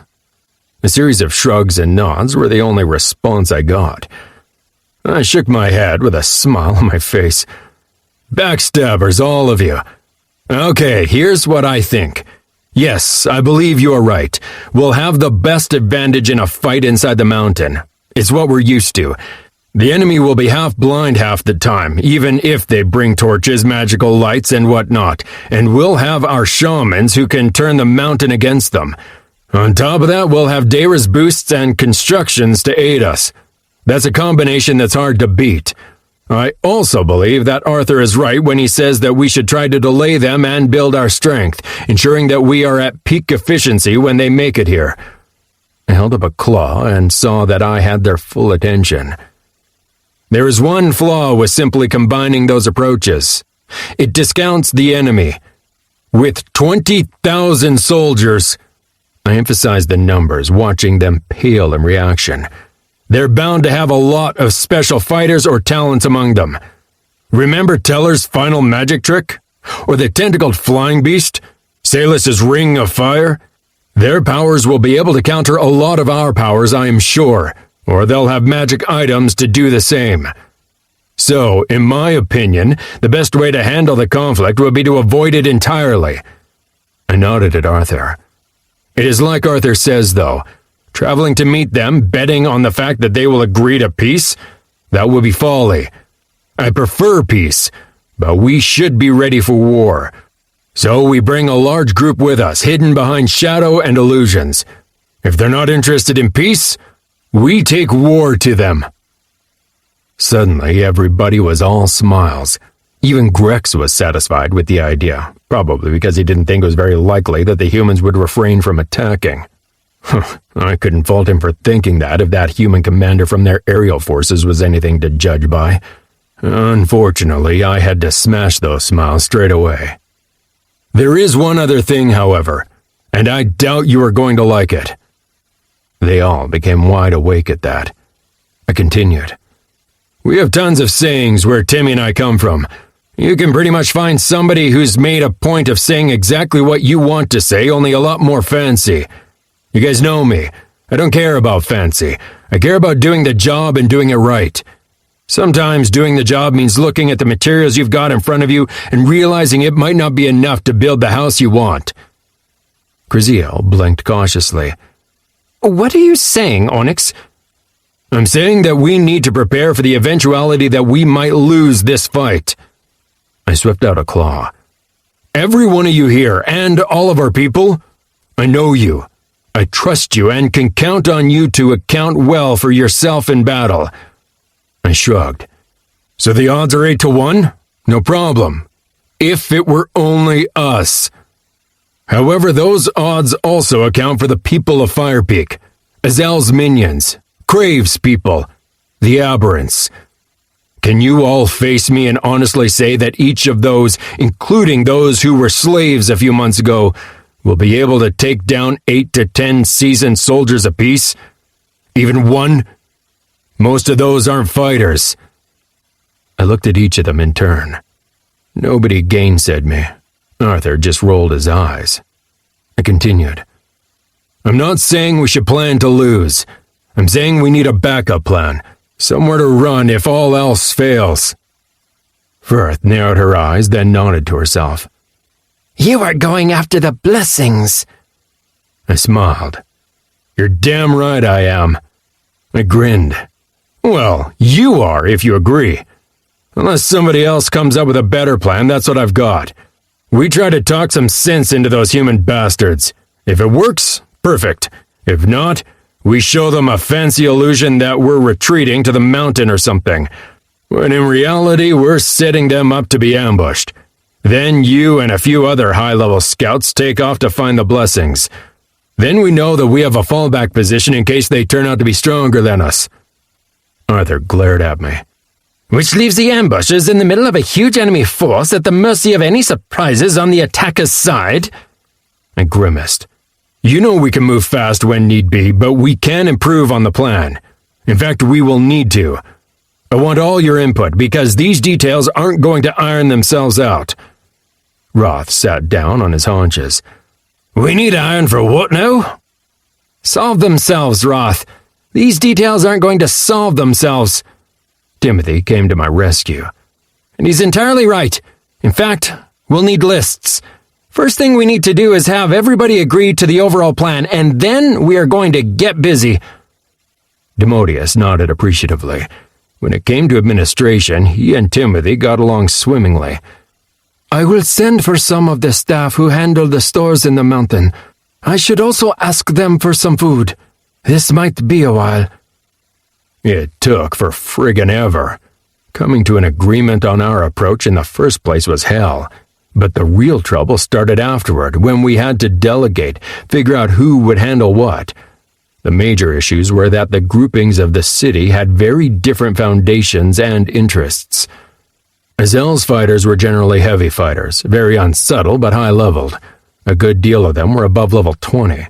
They would make for great close-rank fighters for when the fighting got heated inside the mountain. He was arguing that he'd need all of them to ensure that he was safe inside his domain so he could keep up a constant delivery of enchanted items. Honestly, I believed it was rather a question of him having found the way to increase his own strength subtly, and I asked Demodius to keep a very good eye on the number of items coming and going to Azel's horde. Still, I had no issues with them staying back. They'd be little good for a fast-moving ambush force. Crave was looking forward to the idea of going outside the mountain to fight and harrying their forces while they were still marching toward us. While his flyers were not generally the type for silent ambushes, they were fast-moving and hard-hitting, and would likely prove invaluable if it came to directed lightning strike attacks on their forces. Lightning strike from a blue dragon. I didn't even do that on purpose. However, when I asked him his ideas for fighting inside the mountain, he just said to send them all the way to his domain, and he'd take care of them. I didn't push him. Crave had earned a rather special place on our team with the way he'd saved my butt several times over. Still, he was rather convinced that his might was such that he'd be able to face down anybody and anything. Oh well, at least we knew that he was ready to fight, and I'd take a discussion with him to make proper plans for a battle if and when it became necessary. I had him solidly on my side this time. He still was the only one who got to decide the rules for him and his minions, but he loved his bloody upside-down fortress, and the humans threatening that would be enough to know he'd give it his all. Slither and the Aberrants would be perfect for our plan. They were born guerrilla fighters, completely used to working with traps, confusing strategies, distraction, and ambushes. While Slither liked the idea of a huge ambush, he very much did not like the idea of going out into the open. As he stated, it went against everything the Aberrants believed in, staying hidden, avoiding direct struggles, and, well, not going out into the open air. To be entirely honest, I figured he was mostly trying to protect his underlings. With the size of the enemy we would be going up against, I couldn't fault him for that at all. However, as I pointed out to him, part of the issue here was the fact that his people remained weak. If they didn't take the chance to go out and face the enemy on their own terms, they were still going to have to face them later on, but on the enemy's terms. We did not exactly come to a final agreement, but he promised he would be returning to his people later that day, and we would talk the day after in the morning. The citizens of Fire Peak were mostly far from perfect for the ambush. We'd killed a lot of Salus's scouts in our initial clashes with them and had, with the assistance of the Aberrants, pretty much wiped out the dragonlings in the mountain, who would have been amazing for this kind of task. Firth seemed to find a special delight in reminding us of this constantly. This left us with two groups. On one hand, we had the newer fighters who were eager to learn, fight, and train, but were sorely under-leveled and under-experienced. On the other, we had the survivors among the older, more experienced fighters in the city, who tended to be of Salus's the bigger the better policy, not exactly ambusher material. As for my own people, it was mostly a question of keeping them all from wanting to join up for the ambush. With the history we had and what we'd been through, they feared no one. Honestly, at this point, I was a bit afraid at how overconfident they were getting. Most of it was earned, though, at least inside the mountain. Our regular fighters were somewhere between good and scary good. Late in the evening, I was sitting on the roof of the fortress alongside Timothy and Demodius as the sun swept past the crater edge above us.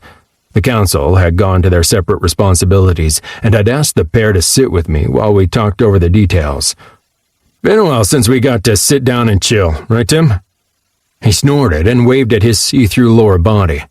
I'm not much for sitting these days, but I get what you're saying, old man. Yeah, I have to admit, I haven't been the best company lately. Lars' death. I'm not over it. Not at all. So all of this? I feel horrible saying it, but I don't mind it. It keeps me from thinking too hard about it. I never wanted kids or anything, but damn. He was... Fuck. I'm so sorry, Tim. He waved me off. I'll get there, I guess. What I wanted to say is, I'm going with you, out there, of course. I have some serious shit I should be working through and some aggression that isn't just disappearing by itself. So if those humans aren't planning to turn around, it'll cost them. I looked him in the eye and nodded gravely, then snorted in amusement. What? He asked, half affronted. Seriously, this is horrible. Everything inside me was screaming at me. I needed to pat you awkwardly on the shoulder right now, except I'd be waving a claw through your body. He barked a laugh. Yeah, that would have ruined the bromance of the moment. One side of his mouth quirked up. So, apart from looking at the pretty sky and being all maudlin, what did you want? Numbers. Numbers and lists. I pointed at him and Demodius. Arthur and a few of the others might be good at tactics, planning and such, and tomorrow morning we'll know who's ready to go. But you two can be trusted to crunch the numbers and make it realistic. So tell me, if we want to fly to the enemy so we can make it there as fast as possible, and we want to be off yesterday, how many people will we feasibly be able to take? We had a short discussion on weight, distances, and races. Timothy was slowly coming to a conclusion, and it wasn't looking too promising. Suddenly, Demodius interrupted. He wore an inscrutable smile. I was saving this for a surprise, Onyx. I believe this qualifies. Could you bring up that map of yours and focus on the western part of Fire Peak? Puzzled and quite curious, I did what he said. The overview of the city bloomed into being on the ground in front of us. Yes? We need to move a street further out toward the wall. Yes, like that. Stop. Please follow that building to the south. Yes. My bird's-eye view meandered over the street, watching the evening activity of Fire Peak. We passed by a training area in the poor western district of the city. Even at this late hour, it was entirely packed with minions, working to grow stronger.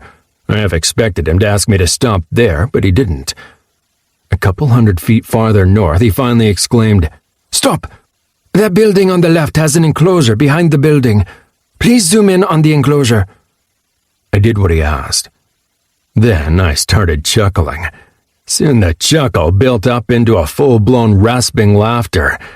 A surprise? You could say that again.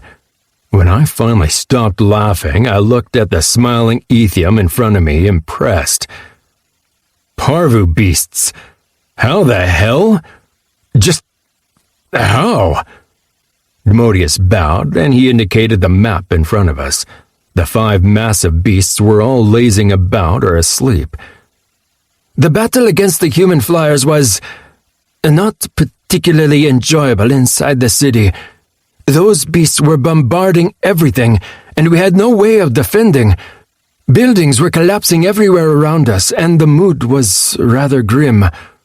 But suddenly there were other things slowly wafting toward the ground, both inside the walls and outside. I smiled. Downed enemy flyers. Just so. Some crashed to the ground out of control, dying on impact. A good deal, however, made it down safely. I nodded in understanding. My weakening fog hadn't killed anybody outright and mostly didn't knock the stronger flyers out, only sapped their strength enough that they couldn't stay afloat. Timothy's attacks had also only been distracting and momentarily stunning, not killing blows. The officious Ethium grimaced. The people of the city didn't take kindly to the attackers finally coming within claw's reach. The first ones to make it down were torn apart. Outside the walls, the aberrants were doing the same, taking down any enemies for easy experience. However, as the fight above us continued, I had an idea. I quickly gathered some of our people around me, close combat fighters mostly, those who could not make any difference in the fight above us, and we went to work. You?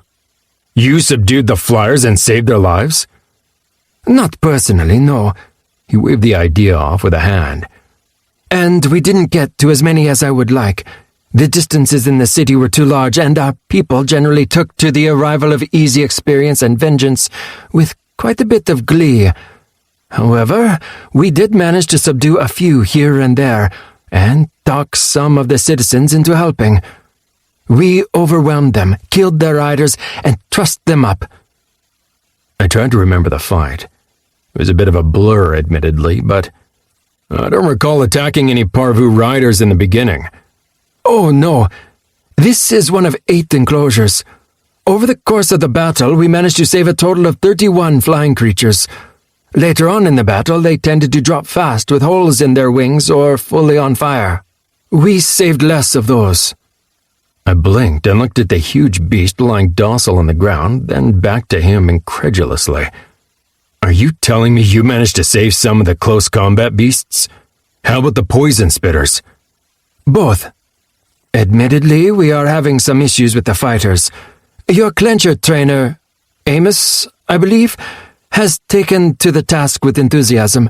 He has also been healed quite a few times already, trying to subdue those. He remains hopeful that they will submit to him soon. However, the Parvu beasts have proven to be easy to train and even fly. Unfortunate that we didn't manage to save more of their kind. I stopped myself, then shook my head at him in amazement. When all this is over with, I may have to put you on the throne here. You might have saved us all. You're seriously telling us that those 5 beasts are all ready to be loaded and can take off whenever we feel like it? He nodded. I believe that should solve most of our transport issues, and some of the others should be ready if the human army makes it to the mountain. I glanced over to Timothy. He raised 2 translucent arms wardingly. I had no clue. Still, that changes everything. With this, we might be enough to make a serious difference. Then he chuckled and pointed a finger at Demodius. I was going to save this until it was done, but if we're leaving, I want you to see it. What? He smirked. Well, I have a surprise too. I'm not letting myself be outdone by Demodius, though he helped have it made, so it's not a real competition. The officious Ethium lit up in understanding and went inside the fortress. I snorted. Really? Is it my birthday or something? I freaking love presents. Sure, let's go with that. But this one isn't a gift for you alone, but for the entire city. I scratched the hard ridge of bone above one eye. That almost sounds like that one time my least favorite aunt decided to skip a Christmas present and donate the amount to charity in my name. The blue vision raised an eyebrow. I bet that went over well. Yeah, no, I was 7. I snorted. I look forward to seeing what you guys have come up with, though. You won't have to wait long. Demodius is a speedy one. Indeed, the tall humanoid was already marching toward us. In his hands, he held a A sign? I frowned at Timothy. I'm not getting it. He smirked. I knew you wouldn't. And it's not a sign, but a tile, to be glazed and placed in the ground free for everybody to see. Then he went somber. Thing is, it's something I did to honor the little runt, Lore. He was always obsessed with knowledge and how to spread it. That's why he chose that name to begin with. We had plans, you know. Still have. But this one is where we were going to start. I took in the sign. It was 20 by 20 inches and almost empty. There were 2 large images on it and a number of smaller ones underneath. 2 simple things. A furrowed nose with lines indicating smelling, and a green arrow up right next to it. With the way Tim was staring at me, I had to hazard a guess. Is that supposed to mean improved stench or something? The ghost and the Ethium shared a laugh. Timothy spoke first. I knew you weren't as thick as you look. Improved smell. Yep. Oh. Now I did get it. It's a feat. Those tiny figures underneath. Talpi, Stickkin, Urton, Dragonling. You've got it. This is a racial feat. Crawls, for instance, can't get it. Those are the races who can. Try the next one. Demodius held up another towel. It looked almost like a children's drawing, simplistic in the extreme, but well drawn. The image depicted 2 humanoid figures, one in color and the other in black and white. The one in black and white was striking at the colored figure, who was dodging the strike. The movement was central to the image and also had a green up arrow next to it. Improved dodge? You intend to spread knowledge through cartoons? Pictograms, oh unlearned one! There is an entire language and history to pictograms. Hurriedly, he continued. One which you don't have the patience to hear about. And yes, teaching reading is next. But this is something that doesn't require teachers, that can be taught by one person to the next. And once we're done, we can expand upon it, add writing to the tiles. He pointed to the improved dodge tile. If you see up here at the top, we've included the prerequisites. A picture of somebody running and 10 lines. You need 10 agility for improved dodge? Demodius clapped. Timothy beamed. Exactly. If other feats were needed, we'd add a smaller image of the prerequisite along with the attributes above. I looked at the tile set and back at Tim. I have no clue how you come up with this stuff, but I'm amazed. Keep it coming. Oh, we will. I've told you before, knowledge is power. The tiles are being made as we speak. Soon, this knowledge will be right in Victory Plaza for all to see. The know-how of choosing your feet right under your feet. Huh. He rolled his eyes. Not a pun, you old fart. Still, for now, we'd better focus on how to beat our enemies with the old-fashioned kind of power. Chapter 6. The aberrants will join you. Slither's mental voice came in clearly through the connection. I was zooming in on the map at the same time so I could observe him as we talked. He was in a small cave with Coatem next to him and a bunch of higher-leveled aberrants nodding in the background. We had a longer discussion yesterday. Turns out there are enough of us who are willing to ignore the risks for the possible rewards. His puppet-like face changed into a rictus of a smile.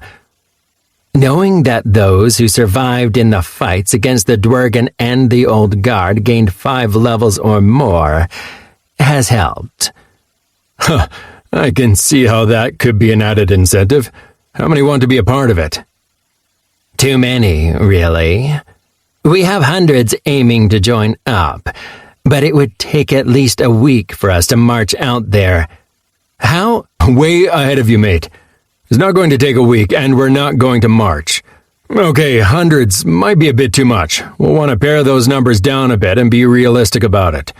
For instance, we'll have to move fast out there, and we'll probably be moving constantly. meaning we should only bring those who are able to keep it up and aren't too slow. Probably only those who are level 10 and above at least. Level 15 would be best. We want people who are ready for battle. You decide, of course, but rest assured we should be able to take at least 50 of your people with us, including Koatem if he wants. I know he's not sneaky, but... The spindly stickkin burst into high-pitched laughter. He would not accept staying back. If I fight, he fights. Well, that's bloody great then. In that case, let me tell you the news. You are leaving today. We spent a while hashing out the details, then I turned back to the council plus Firth. Okay, the Aberrants will be moving out within the hour, carrying enough provisions for a week. I know that's not enough, but we plan to travel light and forage as we go. The foraging in question would probably be on fallen enemy bodies, but, well, in this ground there was no need to make a big deal out of that. My old mom would be proud. She was always dead set against food waste. Crave has already left his domain, bringing almost all of his flyers with them. He has left only the weakest behind and the few non-flyers he has to protect his place, along with a few stronger flyers to watch over our shamans as they keep up extracting ores. My strongest shaman was looking happy as ever, which meant not very. I asked him, Arthur, have you arranged everything and figured out who's going? We need to leave soon. Yes, most Talpi except for the majority of the builders and a few of the Krolls. Gert is staying to train the remaining Krolls. He scratched his snout. Should we send the Clencher Riders?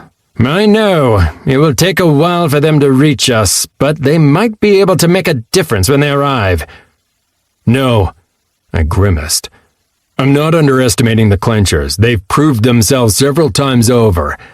Still, once the secret's out and the humans know we're out there, our major advantage is going to be the ability to fly and move our entire force quickly. I simply can't carry several Clenchers. I didn't mention my other reason.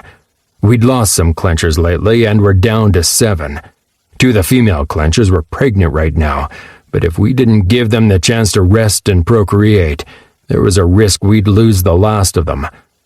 I moved on. Firth? You have your scouts? She nodded. Yes, for whatever it's worth.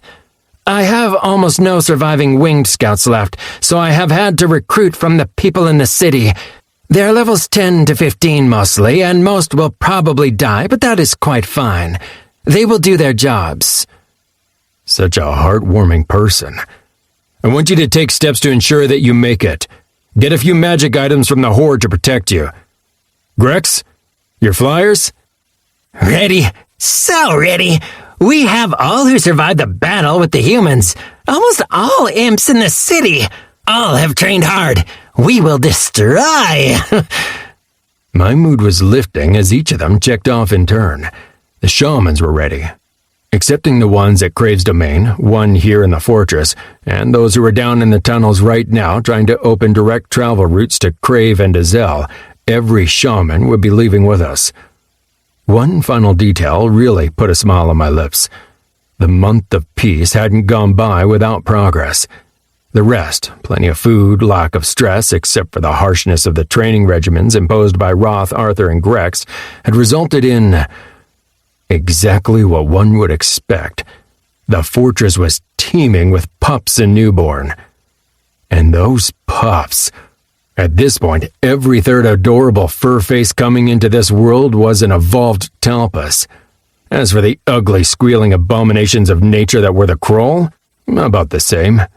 This single month had seen 5 evolved Talpi born and 9 normal ones, on top of 2 evolved Krolls and 3 normal ones. On top of that, I'd seen my very first newborn evolved imp. It had the cutest little horns. That was just the development among our own ranks.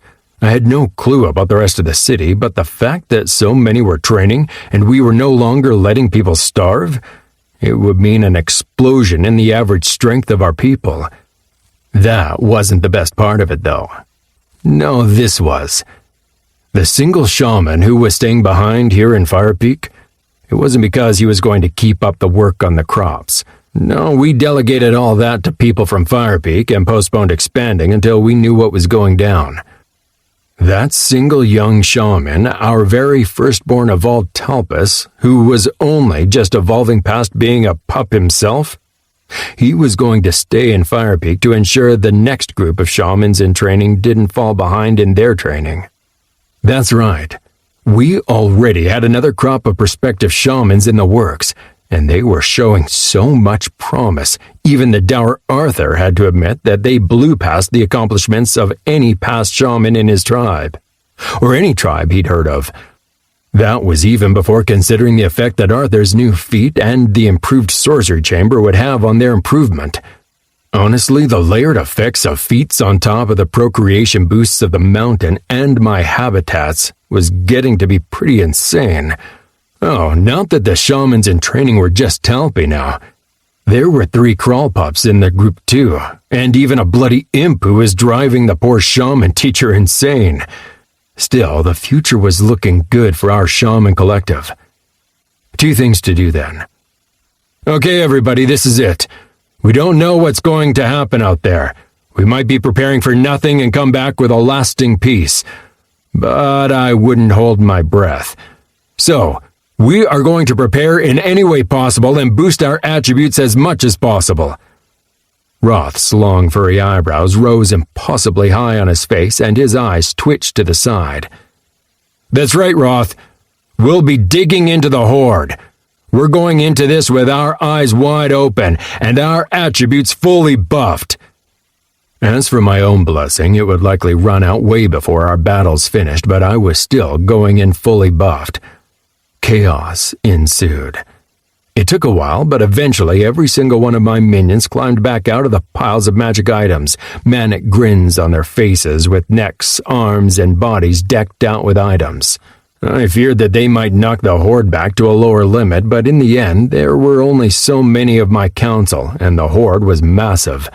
Also, since you could only have 1 modifier to each attribute, that limited the number of magic items you could conceivably use. We did take a number of toughness and strength boosting items with us for all the flyers who would need it to keep up with the rest of us when airborne. In the end, Arthur, surprisingly, was the one who exclaimed what I was thinking. I believe we're ready. I grinned at him and nodded. Oh, yes, we are. We are going out there. We'll dominate the skies, and if they don't agree to peace, we'll chase those fucking humans back to their homes.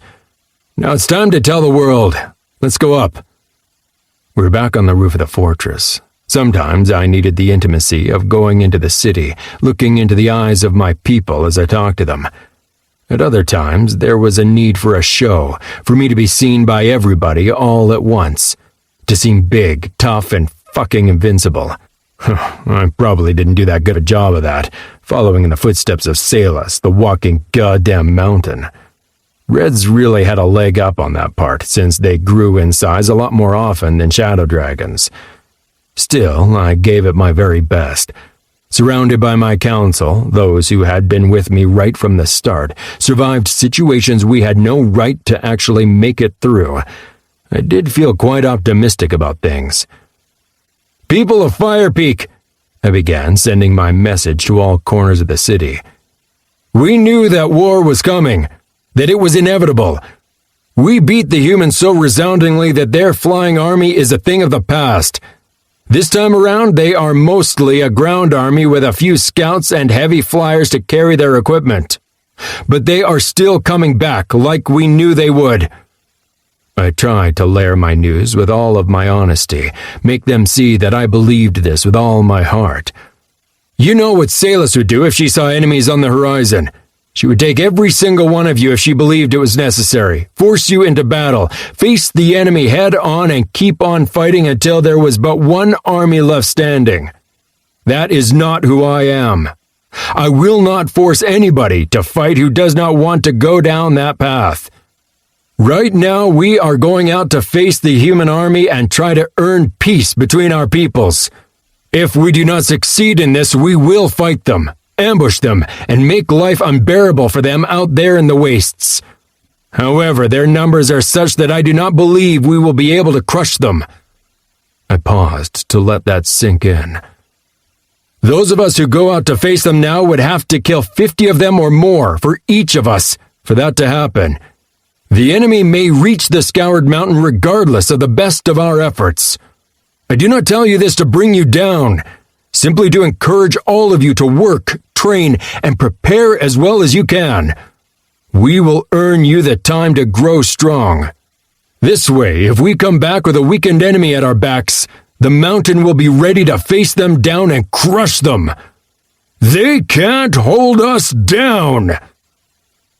At first, I couldn't really see a reaction. Then a sound arrived like a popping of the ears, and it came on a wave of sound. Cheering.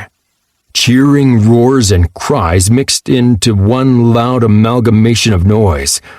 Fire Peak was unified, and they backed us. With everything we'd gone through to get here, that was the best possible start we could wish for. We took off within the hour. The first leg of the journey would be the easiest, since we didn't have the aberrants with us yet.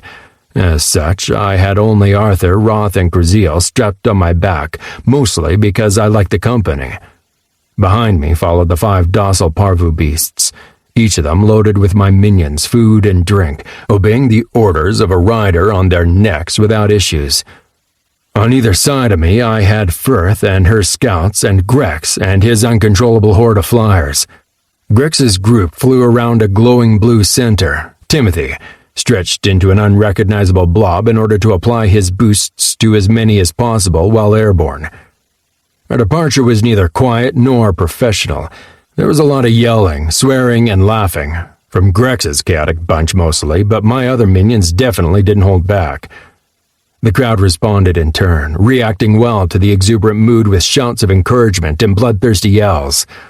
But we did take off to rise past the crater and fly down the outside of the mountain to where we'd meet up with Crave and the Aberrants.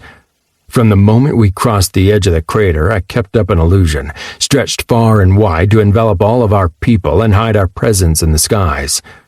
An easy job so far, but it would only grow more difficult the further we got. Firth spent a short while on the scout tower with a few of her scouts while the rest of us flew on. She left one especially fast flyer behind in the tower to focus on their progress and catch up to us if anything unexpected were to happen. Catching up to us would not be an issue. The parvu beasts were tough, strong, and dependable, but they were anything but fast for flyers. That was a weak spot. We'd have to stay alert and watch out for any remaining enemy flyers in the days to come, because if left undefended, the huge beasts would be an inviting target. Firth didn't see that as a realistic threat, however. We debated as we followed the steep mountainside down past craters, towering drops, and a single breathtaking waterfall that must have dropped for at least 3 miles. They've gotten a bit closer now. It's easier to tell what we're facing. Our numbers were mostly right. Their flyers are few in number. They have 5 combat groups of flyers like the ones we faced in the crater, but apart from that, we're facing mostly the parvu beasts. That's great news.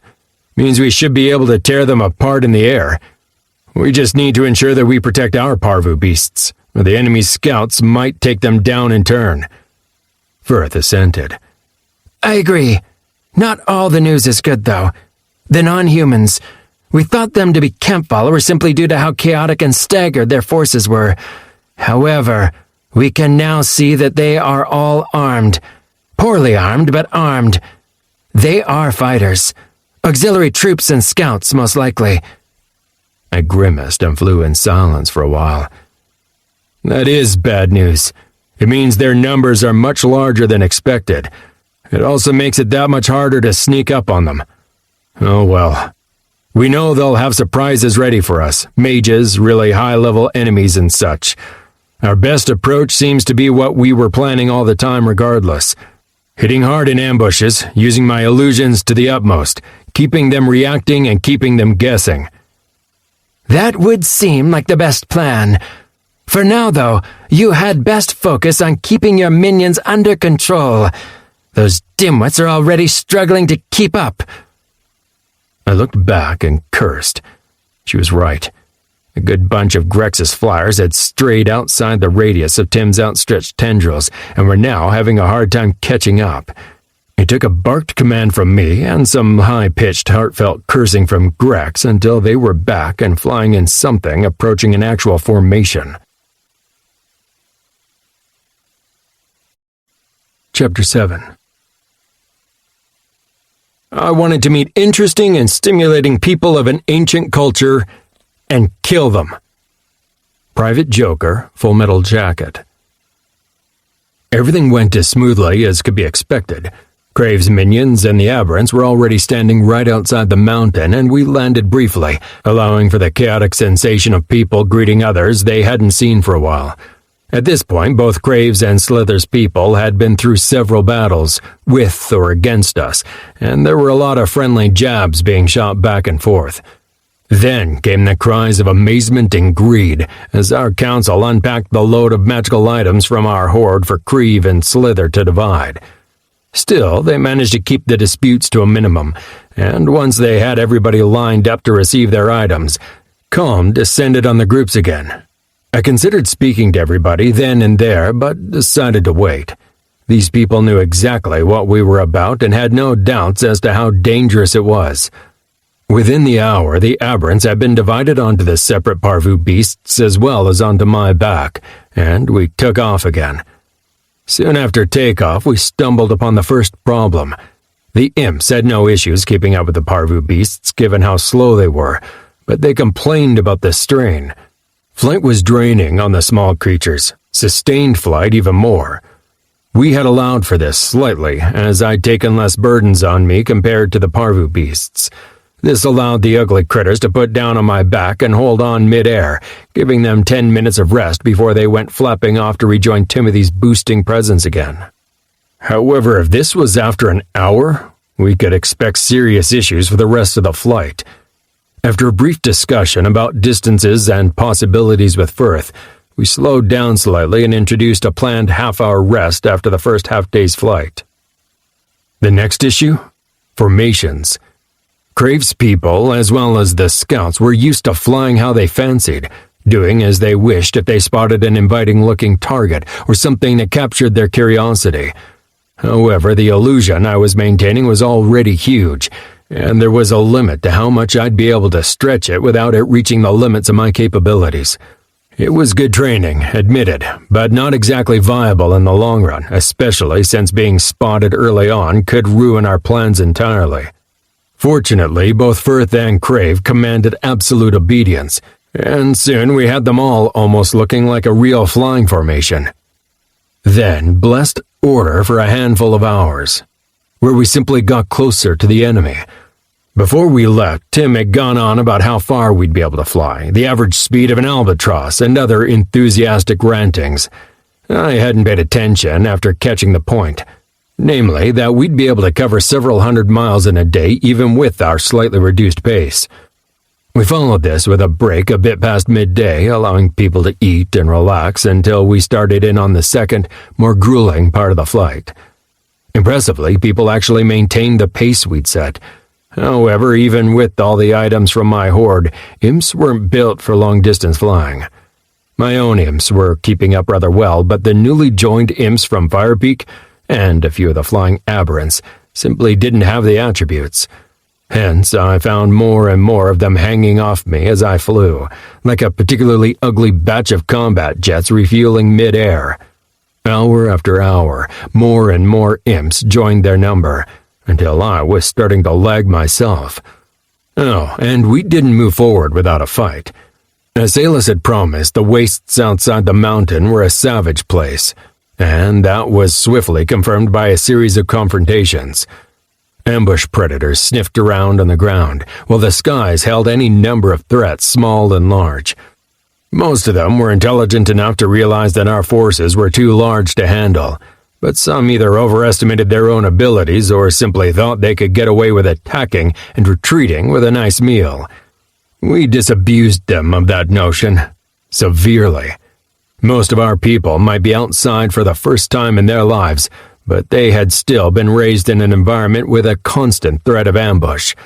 Our combination of powers was enough to handle anything the wastes had to throw at us, at least for the first day. When we finally touched down that evening in a depression Firth proclaimed suitable for not being seen from the distance, I let them range for food. With the flyers who'd attacked us, we would barely have to dip into our own stores. Then I called Firth over and had a long discussion with her.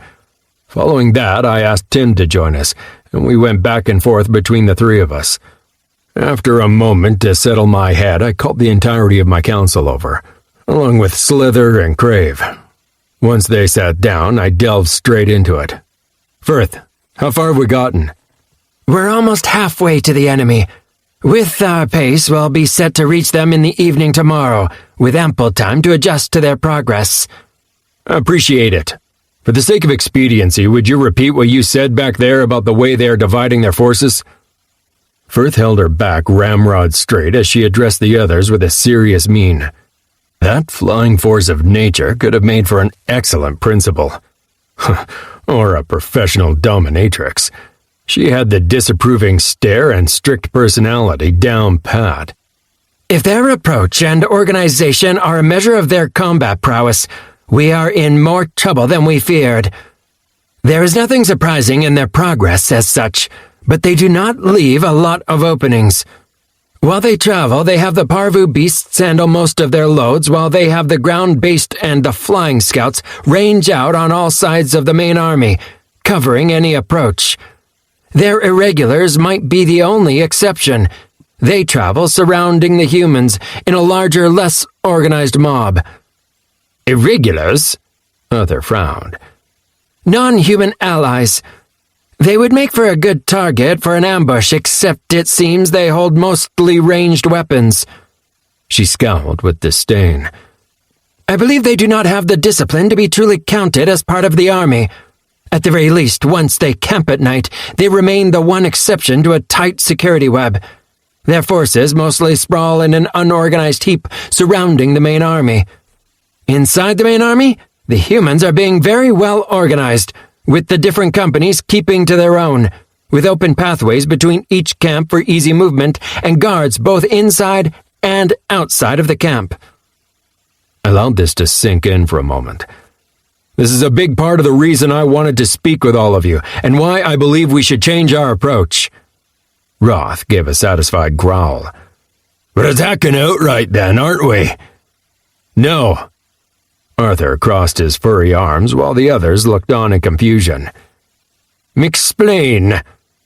All right. So, I'm going to go straight to their army and reveal myself, have a nice little chat with them, right? At a distance, Tim added. Right, address them from a distance because I don't have a death wish. I winked. Then I'll either have a friendly conversation with them, or they'll start firing arrows and whatnot at me, and I'll have to take off at speed. Yep, and judging from our last interaction with the humans, we have a pretty good bet which choice they'll be going with. Tim added helpfully. I grimaced. Again, yeah, you're probably right. But that's where I think we'll have to change our plans. We talked about two alternatives. We approach them at night, then either ambush them in the chaos when they're bound to be chasing me off, or jump them later in the night when they think that we've left. Nods from both of them. We can do better. Whatever little we know about these humans of Nefren, they're not idiots. They have plans and backup plans. Not only that, they adapt to new circumstances. Like the leader suddenly sent their scouts into combat against the imps, or had that tentacled monstrosity try to take me down with it when they couldn't catch me. Arthur narrowed his eyes. You're saying they'll have plans for ambushes? In part. I'm also saying that my presence will have them at high alert, so the timing will be bad. Timothy and Arthur exchanged a look, then the surly shaman grunted. I can see that. With them all fired up, they would be ready to react. But if you two insist that we are not to ambush them without warning, I'm not sure what we can do about that. See, that's the change I was proposing. So, here's the idea. We plan to delay clashing with them until the day after. We find the most defensible place within a half-day's marching distance from where the humans will be camping and entrench ourselves there, build walls, and ready ourselves for an attack." They all looked around at each other. Grex was the first to speak up. "Oh, that's stupid. What's the real plan?" I grinned and told them. Within the hour, we got to work. The army was huge. I tried to picture inside my mind how much space 30-odd thousand people, pack animals, and assorted weirdos would take up in the landscape, and I'd come short by a lot. Now, after sundown on the second day since leaving the mountain, we'd gotten close enough to where I could see everything for myself. Sure, even with my incredible dragon eyesight, I was unable to spot the different types of beasts and humanoids from this distance, but the overall details were impressive enough. At the moment, their camp took up a diameter of several miles. They were being annoyingly orderly about the whole thing, too. Firth had been keeping an eye on their progress, construction, and choices during the entire time, and had come to the conclusion that they were apparently very well organized and operated after a very specific set of rules. Camp was organized in the same manner. Trenches were always created around the full circumference of the human camps. Bonfires were lit at specific places only, allowing guard posts and the like to keep their night sight. All around the main camp, bonfires lit the night in a chaotic, sprawling mess from where the irregulars were camped out. I turned toward Firth. "Are you sure?" She gave me a grim smile. For the first time, I noticed that one of her incisors was missing. Not broken, but fully missing. "Entirely. They keep the same divisions, and they keep the same placements." "Are our people in place?" Her smile grew decidedly bloodthirsty. "Yes, they are. They are busy preparing for battle." "Excellent. In that case, you'd better join the flyers. I have to go say hello to some humans." She leapt, powerful legs bunching together to propel her into the air, where her wings worked hard. Soon she was hovering high above, circling along with Crave's people and all our imps. Every single flyer was up there right now. They'd insisted. If I got to take what they called a stupid risk in trying to sue for peace, they wanted to be there, just in case. They were all hidden behind my illusion, of course. I was taking a bit of a chance here that nobody would be able to spot or see through the illusion as close as we were. But then again, they'd have to really focus on that specific stretch of sky and be really talented or powerful to boot. I grimaced, looking at the huge number of people on the plain below me. Okay, maybe I better hurry this along. I sprang into the air and flew closer to their forces. Time to roll the dice. "I come in peace. Do not attack. I call for a parley." I repeated the mental message as loud as my capacities allowed. Not the most antagonistic words, right? Well, you'd think my message was a bunch of slurs and insults for the way they reacted. It was like putting a vacuum cleaner in reverse and putting the vacuum head down into a bag of glitter. Their camp exploded into action as light and movement came into being all over the place. Of course, a large dragon appearing out of nowhere when they thought they'd patrolled their surroundings? Yeah, might be an understandable cause for concern. Still, I remained hovering 500 feet in front of their camp, waiting for their move. The chaos rapidly turned into controlled action. A bit too quickly for my liking, to be honest. Within about 2 minutes, I found myself faced by the concentrated front of what felt like their entire collection of archers and spellcasters. I wanted to back off even further, but didn't want to appear too afraid, so I simply stayed there and repeated my request.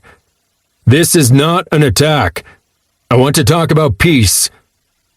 5 minutes later, their leaders arrived. I'd expected horses. Of course I had.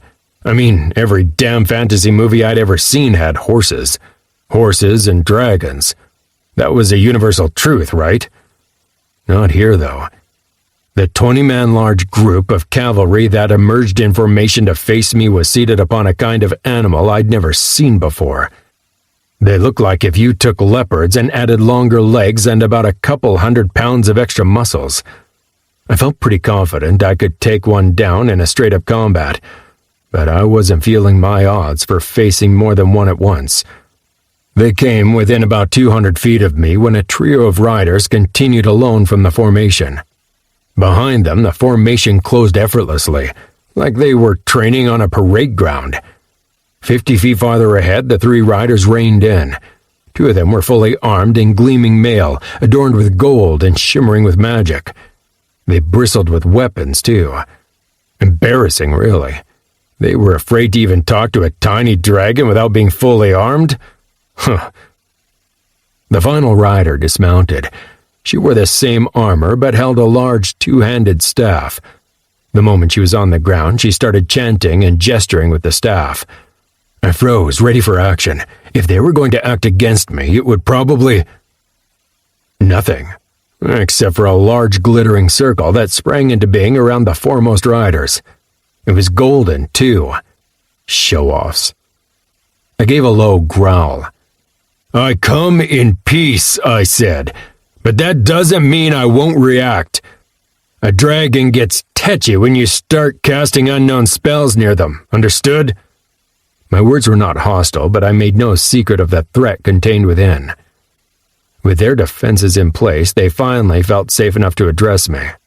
As one, they faced me. 2 women and a man. If I'd faced them in any kind of game, I'd have put good money on them being paladins, and probably employing inquisitors to ferret out unbelievers on top of that. The woman in the center took off her helmet, mirrored by the others, and I got my first really good look at some of the humans of Nefren from up close. Suddenly, they didn't look as pretty and gleaming as their armor implied. In fact, she looked like she'd spent half her life in that saddle, with short gray hair and a face you could light a match on. "Greetings, dragon. I am Cartiga, 4th shield of the Empire of Nefren. My companions are Lord Gammon and Lady Evney. What is your purpose?" A bit uptight, but not outright hostile. That was better than what I'd expected. But then my expectations weren't that high to begin with. "I'm Onyx, the leader of the Scoured Mountain. My goal here is peace. But, let me be entirely clear here. I am not here to surrender. Your forces attacked mine already without provocation. They tried to lay waste to my capital, and we fought them off. I'm here to see if that was a mistake, a misunderstanding, or if you are here to attack without sense, like barbarians." That took them aback. The guy on the left exploded into bursts of aggression, gesticulating toward me. I could feel his eagerness to attack. The 4th shield, whatever the hell that meant, held up a hand, silencing him. The emotions stemming from her were less clear.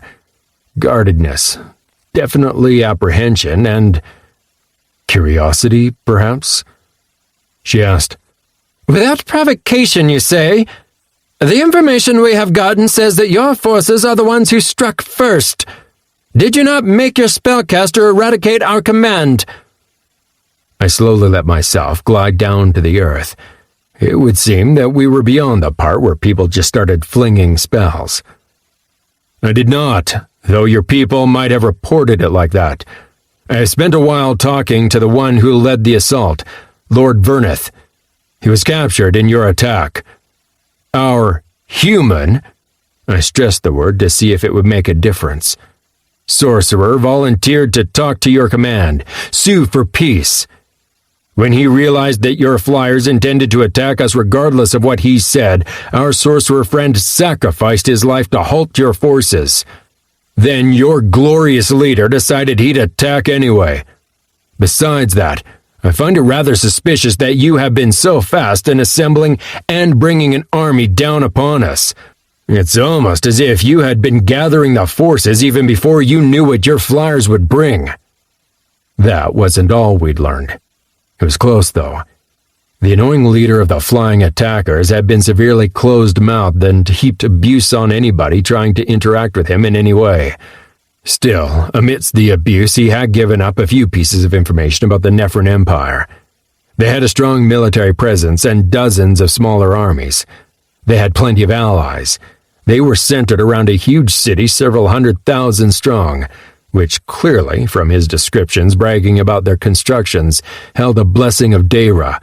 Also, the flying command we'd taken out was one of only 2 flying commands in their army. There would be no easy replacement for them. I don't believe you, creature. Abomination! You killed the 3rd shield, then you killed Lord Verneth, and now you're trying to avoid your rightfully earned fate! The guy on the left looked like he was about to blow up. His full wild beard hid half his face, but the rest of it was red with fury. The leader stopped him with a gesture again. Lord Gammon, maintain your peace. She didn't look at him, though, keeping her eyes firmly fixed on me. I met her gaze straight on. I saw no bloodthirst there, only intense focus. I could have killed Lord Verneth easily. I wanted to be fair. He and his attackers killed a lot of my citizens, and he is less than perfect company. But he is perfectly hale and mostly whole, and we are treating him better than his attitude has earned. My eyes didn't veer from those of their leader, watching, judging, estimating.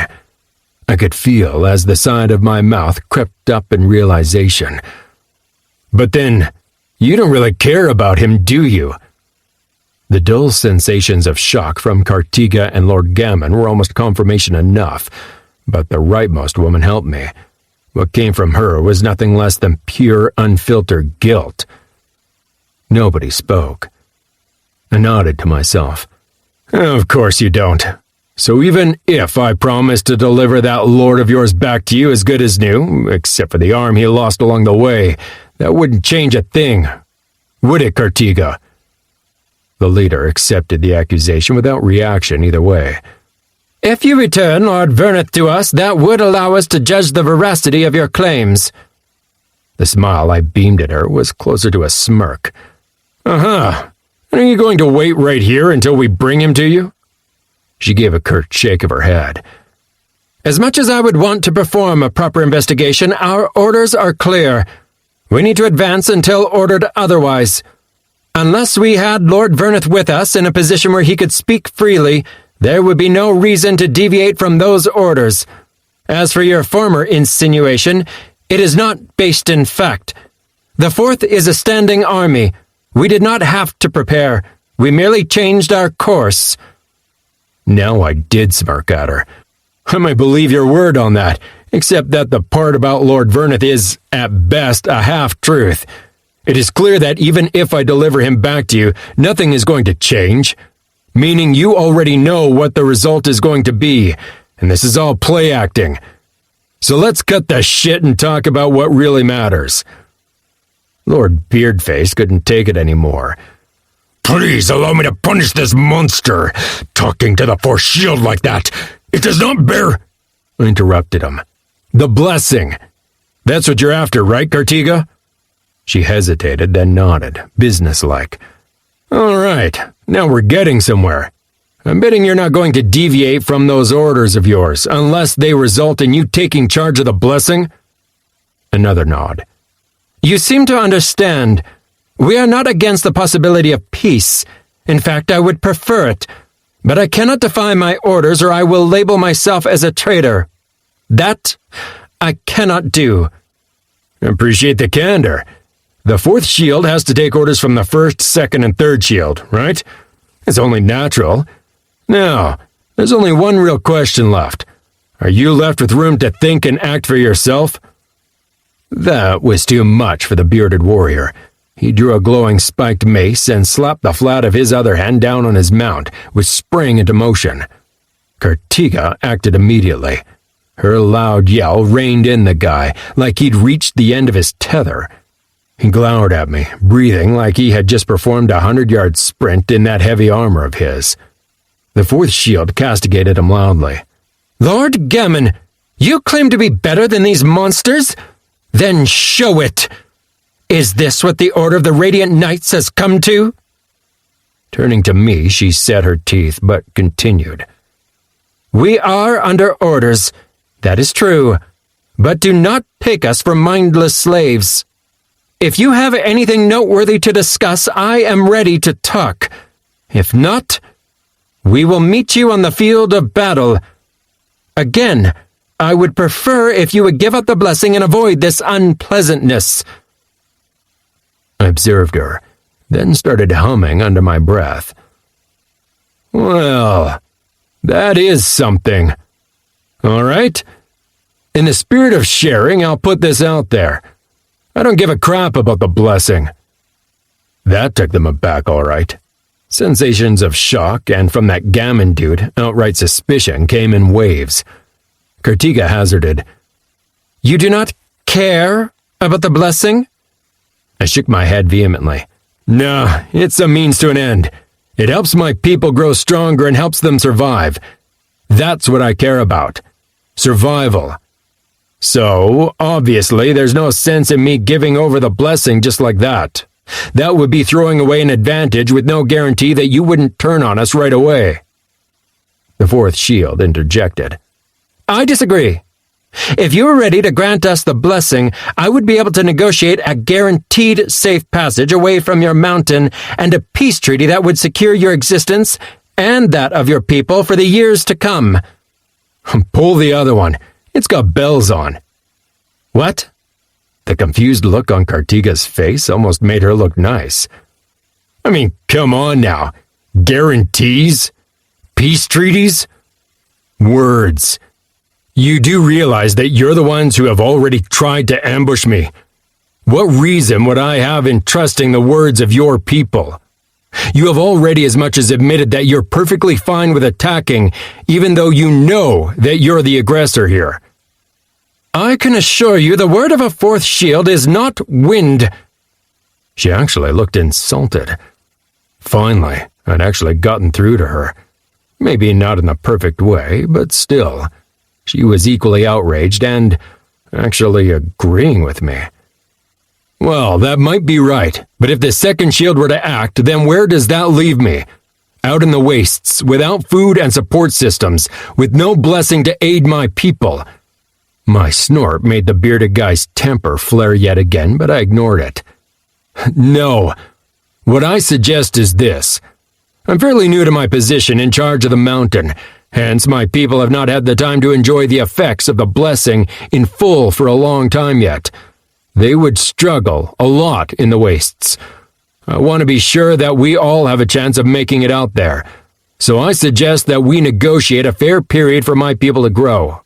When that period, let's say 10 years for instance, is gone, we will withdraw from the mountain and leave the blessing for the humans of Nefren to take over." My mental message was offhanded, careless, but I had my full focus on Kartika.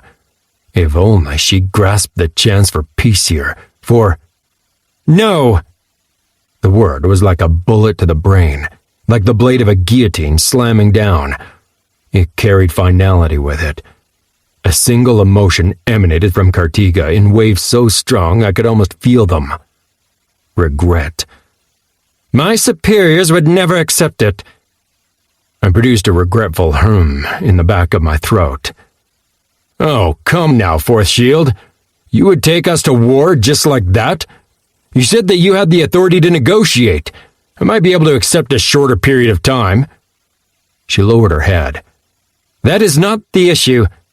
My superiors will never accept the word of a dragon, of a monster, as proof. We need something more substantial in order to be able to come to an agreement." "Now we come full circle, do we not? I cannot accept your word, and you will not accept mine, even if you are the ones who came to my lands weapons in hand and ready for war." I searched her eyes and saw no give in them. With a crooked grin, I added, "I'll even throw in the safe return of that annoyance of a lord. I won't be sorry to see him go."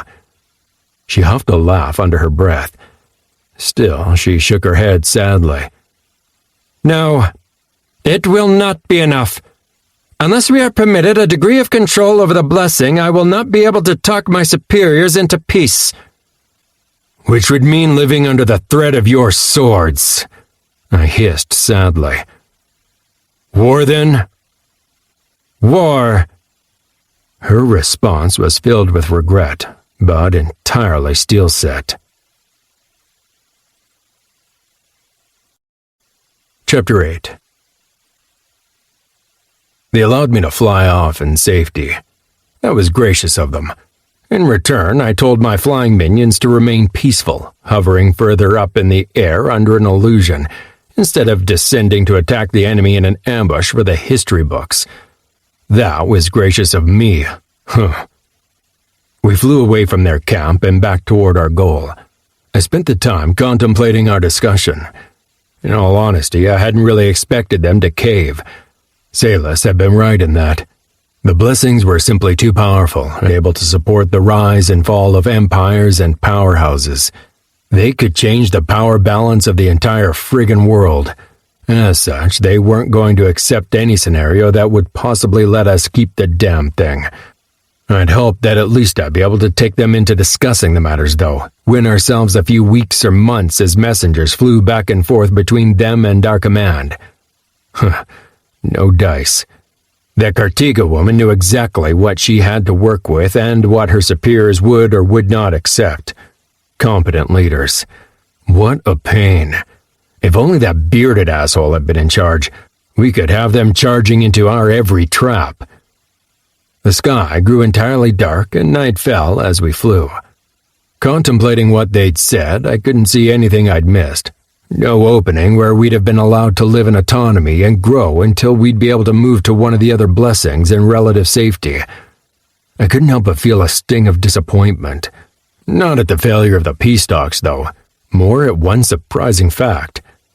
I'd liked her. Cartiga seemed like a fair person and a decent judge of personality, and I had no doubt that if it were up to her alone, we would have been able to find some sort of compromise.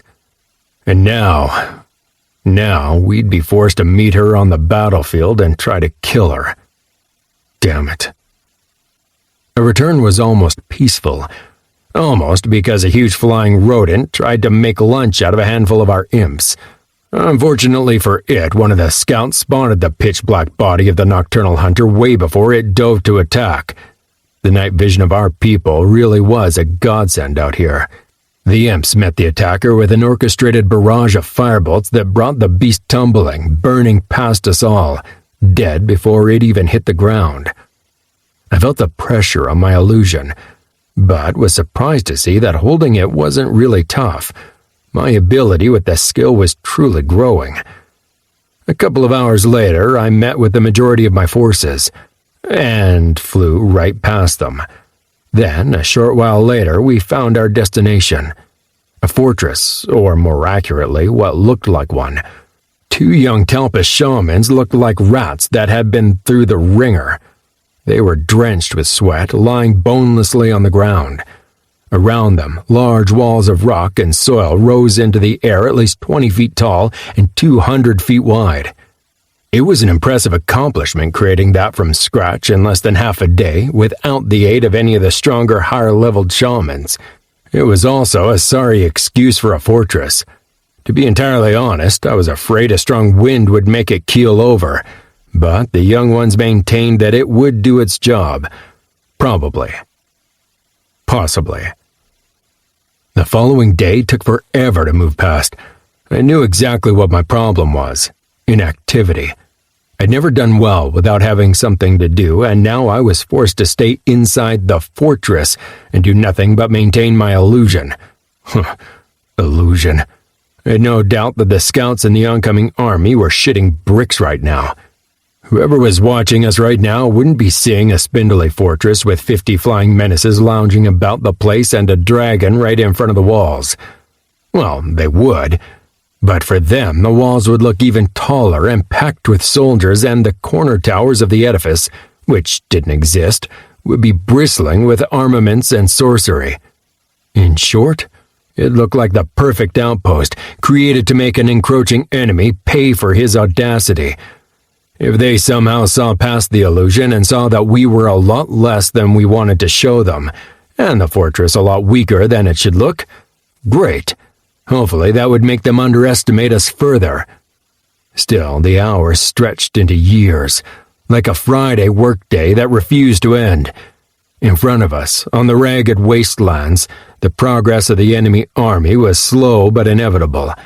They moved forward as a whole, an unstoppable horde, with their forces drawn in closer than the last day. The lone exception to the rule were their few flying scouts, who were all over the place, constantly roaming and alert. As the foot troops moved, they covered the earth, swarming over the soil like locusts, intent on consuming everything that we were. Okay, this inactivity was really making me more dramatic than usual. On they came, and I felt my mood sink with every passing minute. Seeing the army in daylight stretched out on the march made them look even more impressive. We were going to face that? As they marched, I had to ask myself if we were really fooling ourselves trying to imagine that we could take them on. At this moment, their forces marched between two tall ridges, dark shapes filling every available space inside the canyon. For every hour, I came up with more details or qualities that their forces held which we lacked. Cohesion and proper training. Not the sword training kind either. The discipline kind of training. Those were two of our main issues. Some of our close combat fighters were getting there, but as for the rest, when battle started for our forces, it was typically a mess of singular fighters, encroached in their own tiny universe as they tried to kill the enemy before they managed to end them. No cohesion, no teamwork, no formations. Not so for these soldiers. They marched in lockstep, ground shaking under them as they came closer to us. They're archers, too. I bet they were the kind who'd be able to line up and send 6 volleys at our forces within a minute. Well, I guess we'd have to make sure that we weren't going to stand there all dressed up and take their shots like those idiots in the movies. The only exception to the discipline were their non-human allies, who swarmed ahead of their organized forces in small groups like bands of animals. Proper equipment, too. Oh yeah, that was a big one. The closer they came, the easier it was to see. Each company had their own custom-made equipment, adapted entirely to the function of their type. The cavalry was a mix of gleaming plate armor, dull leather armor, and bright magic shining from the tips of their tall lances. I had no doubt it had been thoroughly tested for the optimal split between flexibility and being able to take a hit in a head-on charge. I, for one, had no intention of being on the receiving end of one of their charges. It was like that everywhere, though. Close combat fighters were arranged according to specialization and equipped accordingly. Infantry had the same kind of armor and carried large backpacks that were likely to hold standardized field equipment, too. Bloody archers didn't have to make their own bows with whatever material was available. Nah, they had their own forges and woodworkers to make everything up to specs. Sure, we'd get there. Eventually. Yet at this moment, I felt like we were severely under-equipped for the task. The thing that had my big boy panties in a real twist, however, was the presence of the spellcasters among the infantry. Firth was the one who pointed that one out. As they marched, they were divided into platoons of 30 to 50.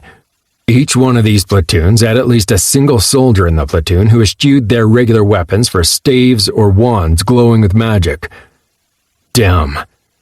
The only saving grace was that they didn't have these spellcasters among the archers, from what we could tell. Still, doing the math, it would mean that they had hundreds of spellcasters in their forces, and each of them would likely have trained working in lockstep and adding their gifts to that particular platoon. Meanwhile, we had 6 shamans in the entire force, and a handful of minor spellcasters among the aberrants. That didn't really feel fair.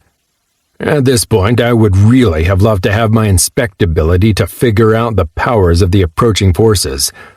However, that one was annoyingly restricted to working within the mountain. The good news was that some of my scouts had lesser versions of the skill and were able to provide me with some information on our enemies. The news was truly welcome, at first. There's Squishy, Onyx. Squishy? I glared at the scout before me. It wasn't a scout I knew, one of the few surviving dragonlings. I tried not to let my prejudice be obvious. Just because all of his kind had pretty much tried to backstab me, kill, or eat me. I shook my head. I was spiraling a bit. What do you mean? I mean they're weak. My skills compare helps me know if I should flee from a target or not. I can compare my attributes to theirs at will. The archers there, their toughness is lower than mine. Checked a few. Decent strength and agility, though. Oh, that was actually useful to know. Thank you. Did you check out any of the others? The Dragonling pointed. The ones out front. The furred ones. More agile than me. Also squishy and weak. So less strength and toughness, but more agility. Good skirmishers, probably. He continued. Others with scales are both more agile and tough. Plenty of different races. Haven't compared all of them. Keep it up. Knowledge is important. He grimaced in response. I will. And the leaders. He bared his teeth in a grimace. Dangerous. Very dangerous. Dangerous. Oof. So, stronger than him on all counts. Also, those cavalry riders. Dangerous. Noted. Thank you for... And the ones on the flyers. Dangerous. Also, the flyers themselves. Okay, I get it. Thank you. Geez, rub my face in it, will ya? Good thing our initial plan involved avoiding every single one of those he mentioned, bar the flyers, and they were few in number. For half an hour, it looked like they might decide to continue toward us, keep up their march for the final 5 or 6 hours at their pace, to face us the same day. I paced nervously, wondering if we'd misjudged them. Were they going to call our bluff? Had they seen through the illusion and seen how weak we really were? Eventually, horns blew, and the massive horde ground to a slow stop. At long last, the day came to an end. Their force spread out far and wide, and campfires sprang up from within their newly erected camp. Their defenses were in place. Their guards were marching. Their non-human skirmishers were arrayed all around their main force, keeping any ground-based approach from being realistic. As the shadows lengthened over the grounds and the sun dipped beyond the horizon, I had one final discussion with Firth. I was hesitant to ask. Our entire plan revolved around our having estimated things right. I can't tell entirely. It looks to me like we made it. She didn't even look at the Twilight scenario before us, just nodded once. She'd clearly spent plenty of time judging that exact thing already. It's not perfect, but they are near to where we judged they would be. Not in the center. They're near the edge of the western side, but it should suffice. Darkness fell fully, and several hours passed, as I maintained the illusion of the fortress. It was easy to tell that the enemy had moved closer, that more people were focusing on the illusion or both. My head felt foggy and weirdly pressurized, like the sensation when you have a cold and your ears are clogged. Then the stars came out, and I forgot all about the tiny distracting inconsequentialities for a moment. It was the first time I'd taken the time to really take in the fullness of the night sky, and I marveled at the spectacle. The look of stars in a world that hadn't been touched by pollution was incredible. Everything blinked and twinkled like in a Hallmark movie, shining in a wider color spectrum than the pale lights we were used to. Not to mention the moons. There was one moon up there closer or larger than our moon back on Earth, and it had at least 2 smaller moons surrounding it as well. From what little I remembered of my childhood physics, that must mean the tides on this world would be interesting. For an undefinable moment, I felt at peace, surrounded by my own people, taking in a scenery that only a single earthling had observed before me. It was awe-inspiring. Then I returned to the present, taking in the look of Grex fidgeting with his claws at the far end of our fake fortress, tiny firebolts springing into being and dying out in a manic progression inside his claws. I took a deep breath. Then I sent a quick message to everybody present. It's time. We took to the sky silently, or as silently as possible when your force included more than a dozen imps, 2 dragons, 5 huge lumbering parvu beasts, and a bunch of other bloodthirsty flying races. I beat my wings hard as we climbed high, going far higher into the frosty night air than we usually would. I covered us all in a wide swath of shadows as we flew, groaning with the effort of it. Multitasking. It was not my favorite thing.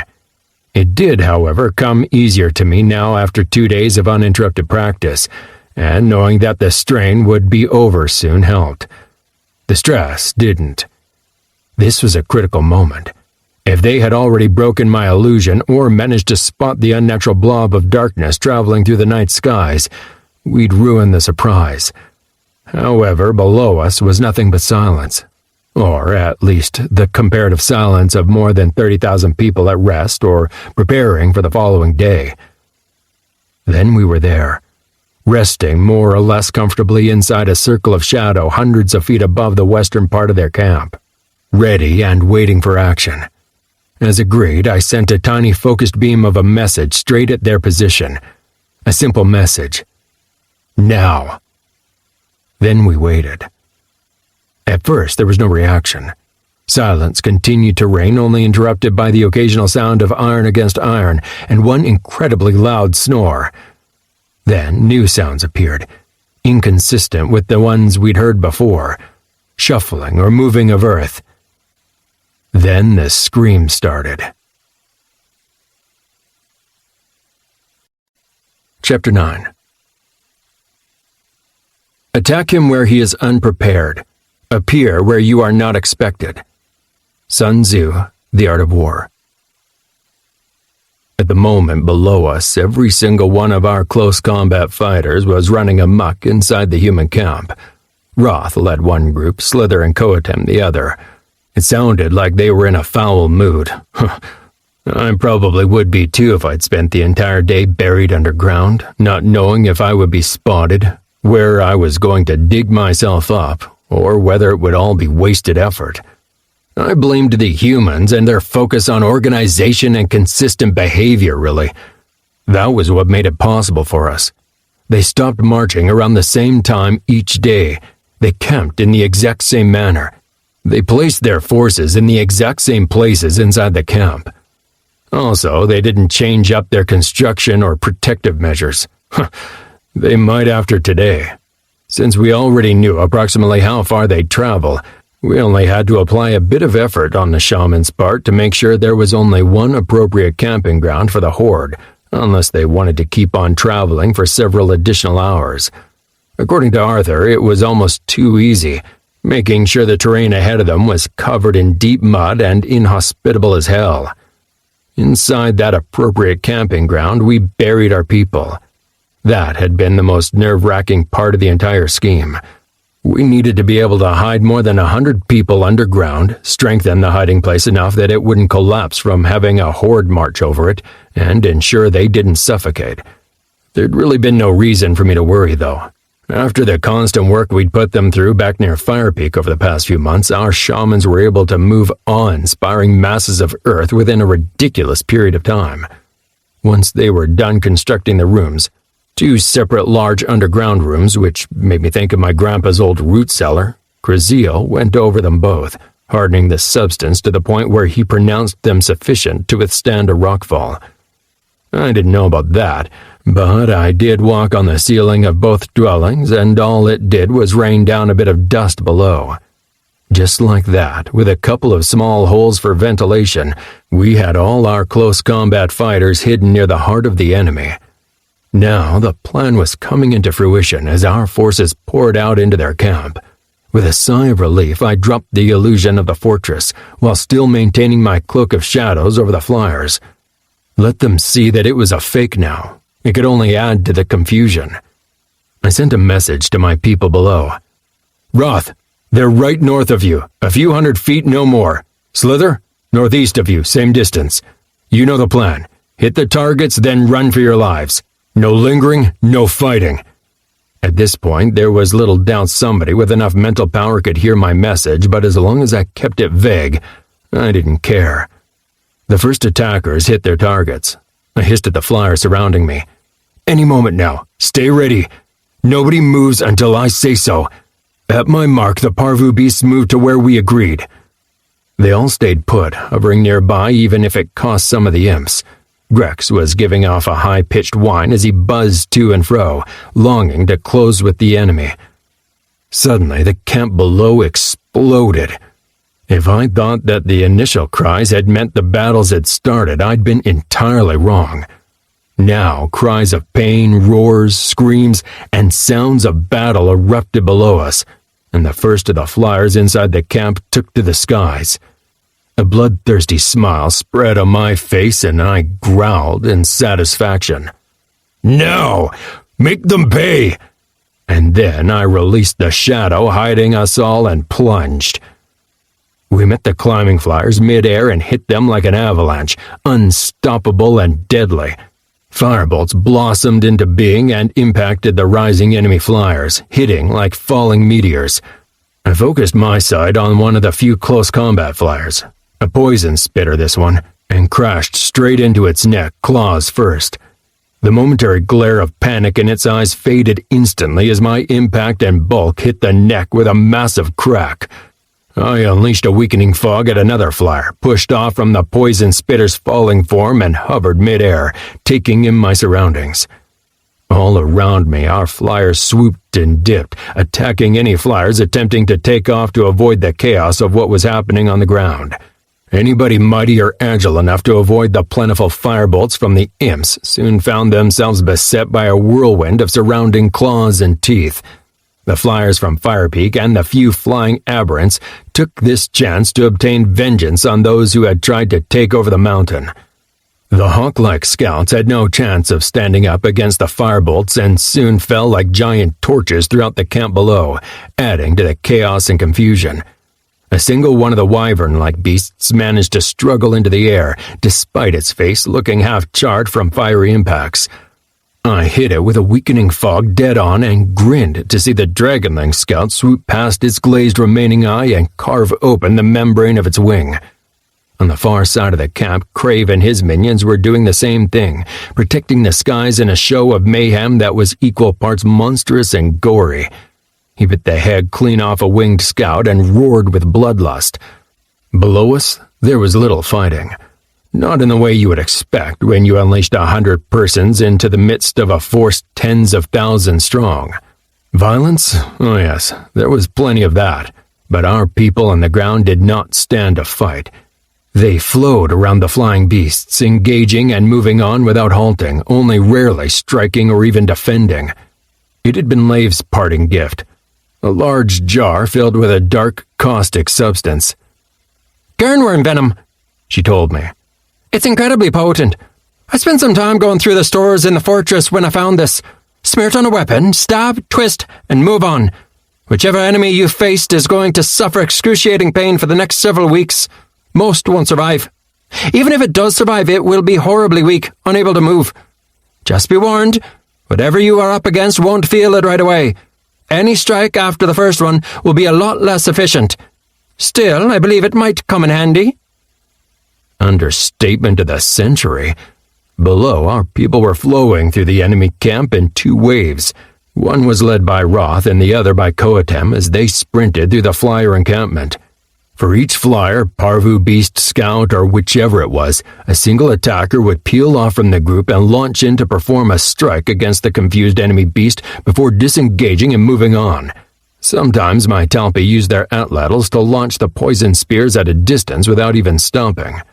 It wasn't flawless. It definitely wasn't pretty. Like Lave had warned, the poison didn't take hold right away, and the enemy flyers, as well as their rudely awakened riders, were deadly. I saw one, then several attackers fail to disengage and fall to the ground, savaged by the defenders. However, we judged the placement well. The defenders in the camp had their eyes fixed outside the camp. On top of that, their flyers and riders were diurnal beasts. They were not prepared for a night battle in their own camp and definitely not on the ground. Any bloody flyer who tried to take off was vulnerable while attempting to gain altitude. Finally, with the way they divided their camp, there were no close combat fighters near the flyer camp. Nothing to stand against the might of Coatem and his whirling staff of death, or Roth and his spinning massive weapon. especially with Timothy right among them, stunning people left and right. A strange thought struck me, a late, strange realization. My Talpi weren't really that small, not compared to the humans. On average, they reached the neck of any human, meaning that all the rest of our fighters generally dwarfed the humans in size. We were what went bump in the night. Literally. Within 2 minutes, 3 at the outside, our fighters reached the far side of the Flyers' encampment, and our twin streams of forces flowed together to join up. It had been a few minutes since the engagement started, but the enemy was starting to wake up. Horns sounded throughout the camp, and yells of pain and surprise were being replaced by shouts of command and fury. On top of that, arrows were starting to reach into the air to strike at our Flyers. Oh yeah, we were definitely overstaying our welcome. I dove and sprayed a weakening fog as wide and far as I could, right from the trenches on the western side of the encampment and almost all the way to where our fighters were milling about, fighting to defend themselves from the enemy starting to press in on all sides. To my joy, the enemies fell like wheat under a scythe. My breath attack was doing its job. Half of their soldiers remained standing, but a lot of them were wavering. Just like that, our fighters had an open avenue all the way to the edge of the camp. Come on! I roared and rose into the air again. We're moving out! Extraction now! The message rang out across the camp, and let any bastard try to stop us who dared. As it turned out, quite a few of them dared. By now, the companies inside the encampment were organizing and striking out in force. Every one of them wanted a piece of their attackers. Except we didn't stand still to let them engage us, and we were already gone. Our close combat fighters sprinted for the edge of the camp. At this point, their camp guards were realizing what was going on, organizing to prepare to defend an attack from within. They were not ready for our fighters. Koatem was an unstoppable force of nature, crushing bone and armor alike with his whirling staff. Roth was like lightning, moving fast enough to confuse entire squads, striking at lighter armored fighters and weak joints with his massive sword. Timothy ran amok, stunning anybody who dared stand and hold against our forces. Any ranged fighters were met with the constantly moving, almost tower shield-sized tiles of rock Arthur kept moving with the speed of thought. Our forces made their way to the deep trench on the north side of the encampment, and for a moment I feared for them. Then I realized that the trench was moving, burgeoning from below. It filled in within seconds, allowing them safe passage across the deep obstruction. Right after they had passed, the soil flowed like water to open up the trench to its former limb-breaking obstacle depth again. God, I love my shamans. An archer company suddenly halted near the trench, struggling to reform properly in the heat of battle. We were still very much in arrow range. But it had been a while since I'd seen Grex and his people. Where were they? In the 13th hour, our imps rejoined us, coming from the center of the camp for some reason. They cackled, laying a nasty barrage of fire damage into the backs of the archer company on the way. I added another weakening fog on top of the damage as an added bonus. Then we were gone. A single mage strode forward and sent a wave of frost at our retreating backs, but failed to reach anything but our hindmost ranks. They were able to stumble forward with help from their comrades. We left the main army behind and moved toward our evacuation route. Now, we were looking into a sea of enemies. It might be hyperbole, since the majority of the enemies were definitely behind us now, but with the skirmishers milling about in confusion as they tried to understand what was going on, I couldn't phrase it any other way. It looked like an ocean of constant movement, of unfathomable forces pulling them every which way. At the far end of their forces, where the bonfires of the non-humans faded out into darkness, the ground rose incrementally. Beyond that lay the edge of the ridge, where our parvu beasts were waiting to pick up our people and carry them to safety. Good thing we didn't need to fight them all. I knew from the start we'd only get one chance at this kind of ambush. After tonight, they'd be on the lookout for strategies like this one. Hurt them badly, then leave. That was the plan. Part 1 was complete. Now for Part 2. I soared over my people, roaring as I went. Then I reached deep down into myself and found that native place where I could access the shadow that was an important part of my namesake. I stretched it as far as it could go. Within seconds, every single soldier below me, including a 20-foot stretch on either side of our people, was covered in magical shadow. It did exactly what it was supposed to do, kept the skirmishers from trying to close with us. Our flyers were retreating too, frantically flying to escape the now organized archers and mages of the encampment. The close combat flyers opted to retreat higher into the air where the enemies would be unable to follow. As for the imps, one by one they dove and dipped into the relative safety of the magical shadow. From within, the imps spewed fire in all directions. I had to hand it to the irregulars. They were not just a couple of different races, like I had figured to begin with, but a force composed of perhaps a dozen different humanoid races. I saw fur, scales, and differently colored skin in equal measure.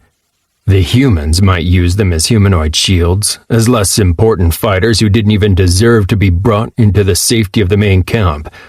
While the non-humans fought, they didn't just throw themselves at us suicidally.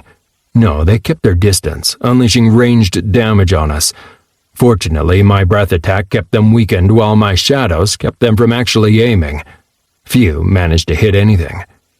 On the left side of our formation, Arthur kept his stone shields constantly moving to deflect any missiles that came too close.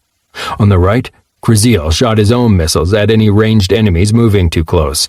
Timothy ranged out by himself outside the shadow, assisting and singling out and stunning anybody who looked like they might pose a serious threat, while detracting the attributes of those around him. A wild laughter followed him. Those who tried to stand in the way of the front of our retreat did not fare well. Roth and Coatem carved them down as if they were not even real enemies. High above, Crave and his flyers kept the air clear of any pursuit.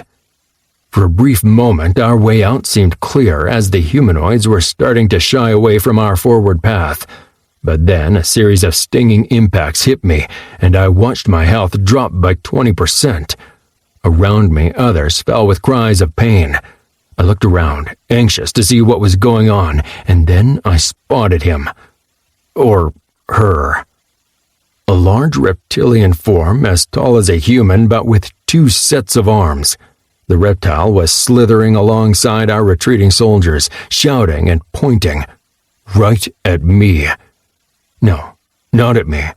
It was simply telling all the archers and spear throwers surrounding it to follow along and shoot straight at the center of the shadow. The gathered forces around it were obeying its orders in numbers large enough for it to make a difference. I tried changing the center of the shadows, but quickly reached the limit of my capabilities. That would mean revealing some of the fighters on the outer edges of my shadows. Not a good idea when we were still among their forces, especially since they were able to follow alongside us and could potentially keep up the bombardment right until we reached our aerial Ubers. God damn it. Everybody, throw light bombs on my command, all sides. Coatem, focus on those archers. A second later, I commanded, now! And a smaller set of missiles rained outward on every side of our forces. I didn't wait to see the result, though. I took to the air and closed my eyes firmly, beating my wings blindly. Cries arose as light tried to burn its way through my closed eyelids. When I opened my eyes again, the scenery had changed. Behind me, my people were moving on, shifting outside of the protective shape of my shadows, but momentarily safe. Skirmishers on all sides lay down or cried in agony with their vision ruined. I blinked, colored spots floating everywhere in my vision. Then I swerved to avoid hitting a tall troll-like beast. Suddenly, the Naga creature was right there in front of me. I spewed a weakening fog all over his group of ranged fighters, then dove, and grabbed onto the Naga with both front claws. The living form in my claws tensed up and then bucked, trying to fight its way out of my grasp. My return to our column wasn't pretty. The Naga thing fought, squirmed, bit, and tore to escape my death grip. I almost let it drop from the heights, but I was too busy to take the time to reach a height that might kill the damn thing. And I had an idea. of sorts. If only the damn thing would stop fucking fighting. I returned to the edge of my moving fighters, held up the Naga in front of me, and as soon as the cooldown was available again, I poured a weakening fog straight into the face of the stubborn beast. That did the trick. It collapsed into a limbless shamble, only moving slightly. I was able to spread the shadows, which had lapsed somewhere in the middle of my detour. I couldn't run with the creature in my claws and decided to hover above them instead. The ridge was looking closer and closer. Our imps were still firing away on all cylinders, and seeing the disappearance of the Naga, the enemies were reluctant to come too close, lest they suddenly look like a target too. I called out for the riders to bring down the parvu beasts. Of course, that's when the roar started erupting from behind us. Crap. Okay, the skirmishers weren't shying away from our forces alone. They were also backing off from the incoming wave of human soldiers that streamed from the encampment, like army ants who'd been told there was a nice crunchy bird corpse ripe for the taking. They were still a ways away, though, except for the damn cavalry. The feline creatures were racing across the uneven ground, and they were fast.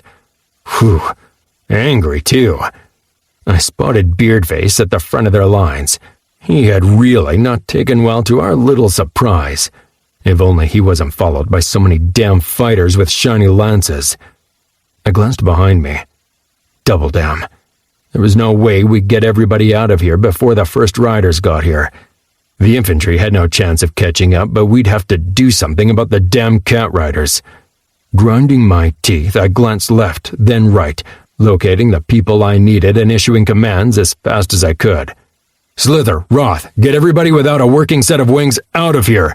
Grex, keep up the fire. Keep all the ranged attackers at a distance. Koatem, take this snake person. I want it to survive. Arthur and Krazil? The two shamans were right there, ready for anything. I nodded at them. Get on my back. I'll tell you what we need. I called up. Crave, I need you too. Timothy. Where the fuck is Timothy? No time. 10 seconds later, I was off, running, leaping to get airborne. The shadows followed me, slowly retracting their protection from my people. Suddenly, it was entirely obvious to the enemy that we were getting away, as they were able to see the Talpi and Aberrants clambering onto the Parvu in the distance. I killed off the shadows entirely for a moment. A huge roar went up among their troops, and, if possible, they increased their speed even further. Only now they could clearly spot the large dragon flying toward them. I had to hand it to them. Those humans were anything but quitters. They faced a dragon with unknown powers, one who had erupted from nothing in the midst of their forces and was hurtling through the air toward them at high speed. But they didn't slow down, didn't veer. The riders directly in my path lowered their lances. Others, farther out in the formation, grabbed at their saddles, retrieving throwing spears and readying them for a volley, while waves of magic barreled toward me, not from one, but from both far sides of the column. Beardface had a manic rictus of a grin on his face. Now! My mental yell erupted, and I placed a shadow whirl right in front of the bearded bastard. Then I followed it up with a weakening fog, and turned my direct charge into a climb, beating my wings to gain altitude like my life depended on it. Which, of course, it did. The front cavalry line disappeared from my vision, but not before I re-engaged my shadows, flinging them forward and into the charging cavalry for as far as I possibly could. Pain engulfed my hind legs and lower body. Alternating currents of hot and cold struck me, the cold threatening to freeze me and force me back to the ground. 40% of my health evaporated in an instant. Thank you so much for that frost weakness, by the way, Deyra.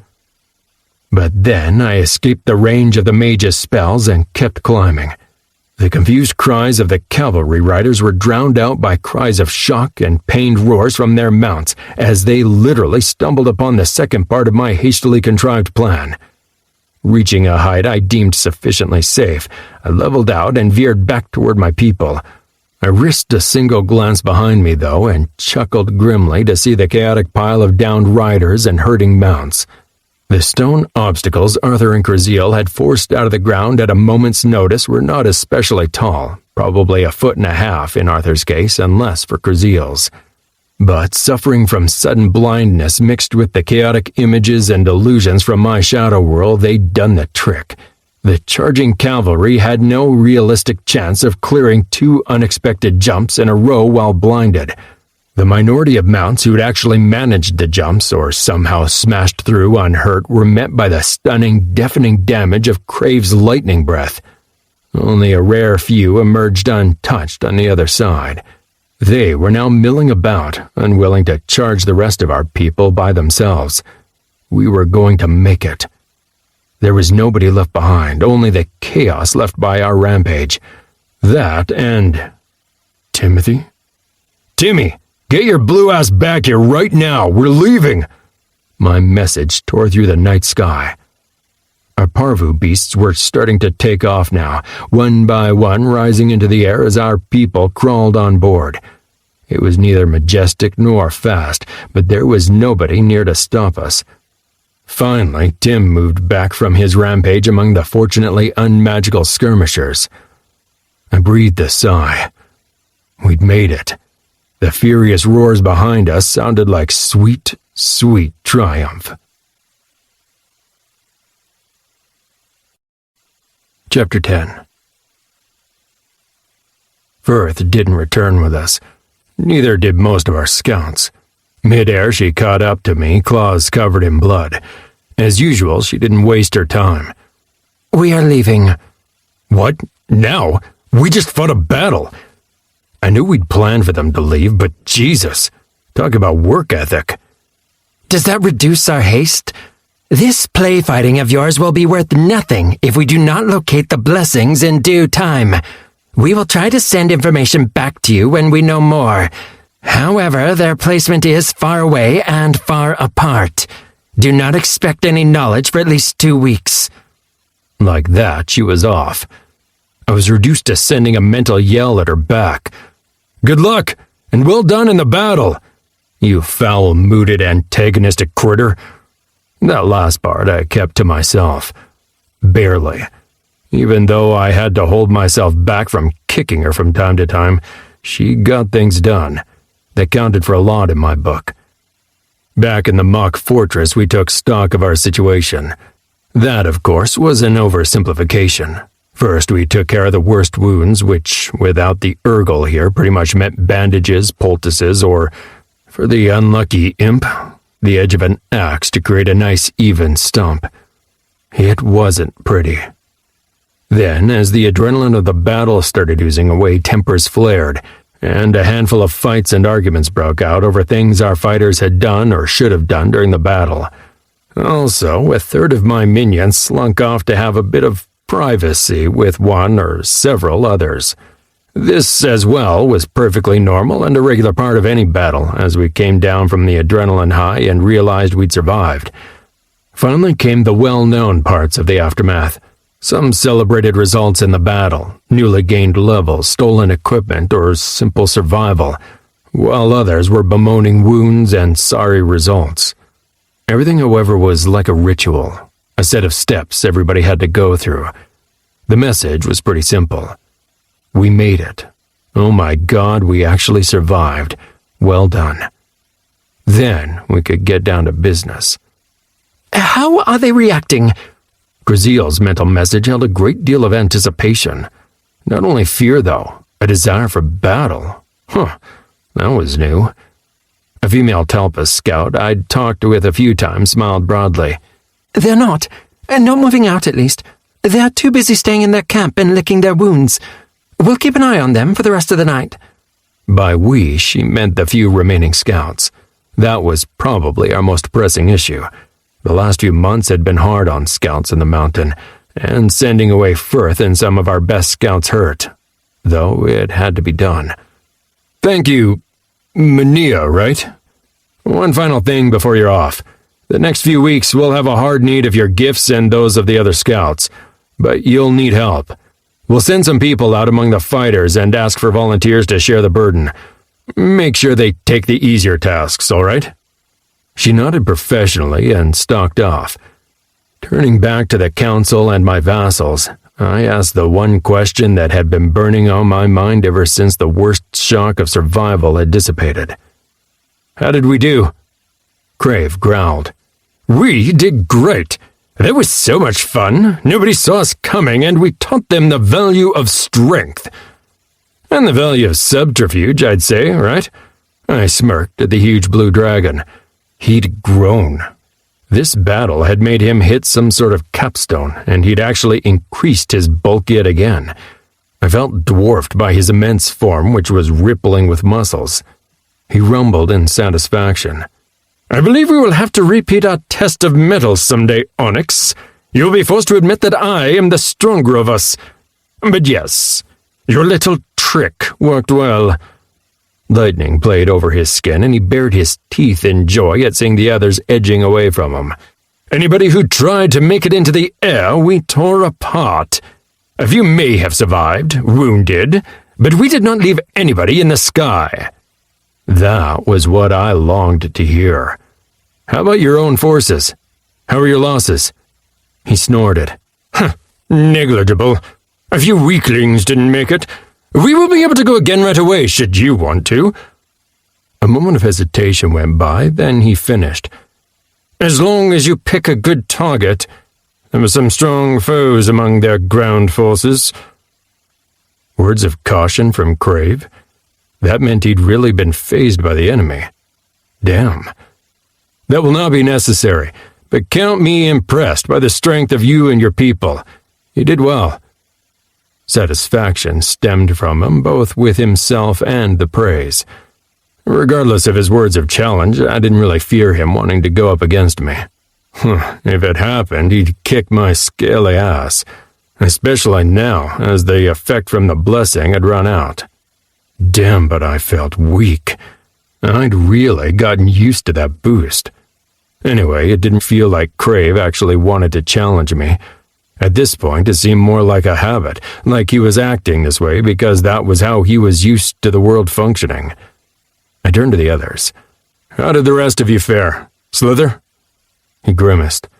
We have a fair few wounded and lost 5 of our people, mostly due to their ranged attacks.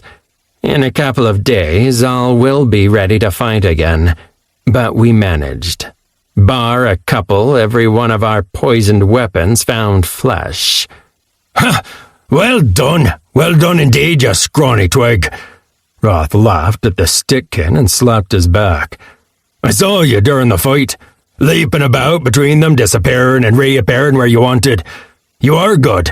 I want to test my strength against you. The muscular Talpus noticed my glare and laughed even louder.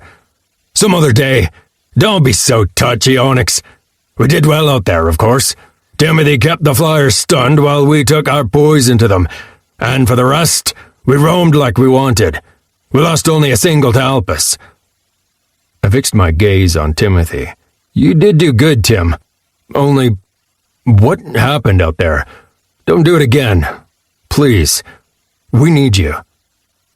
He didn't react, just looked down. A silence spread over the gathering. It was broken as Slither disappeared into thin air, reappearing next to Roth.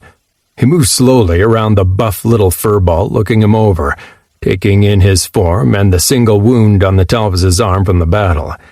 Roth's clenched muscles and disturbed glance told how well he liked the scrutiny. Slither didn't care, though. He finished his circle. I believe that my decision to come here was correct. I can see the difference between your forces and mine. How big a difference the levels will make in our survival. Now we only have to wait and see if the poison works as we hoped. I nodded. Does anybody have an estimate on that? When will we know? Lave wasn't too specific on that part. No, but we did as you ordered. Made sure that we all used ranged weapons or threw rocks, so we would get as much experience as possible when they die. The stickkin's face split in a nasty smile. If this lave of yours delivers and the poison works as ordered, we should have a fun night. We did. We definitely did. Anybody who had expected to get some sleep was either terribly disappointed, or Coatem, who seemed to be able to fall and remain asleep mid-fight if he wanted to. After a few hours' rest, the night started to be broken by cries of victory and joy as the first notifications of experience gain began to tick in. They did not stop. Once the deluge began, all hopes of rest were torn from us as our people celebrated and leveled. We met in the morning again, bleary-eyed but happy. The council and my vassals stood celebrating their gains. It seemed like everybody had gained a level or more overnight. My aberrants have done well. 3 levels. That is what most of us have managed. At this rate, we'll catch up to your Talpi soon. I even leveled myself. A rare treat. Slither's wide, disturbing smile didn't break. Roth snorted.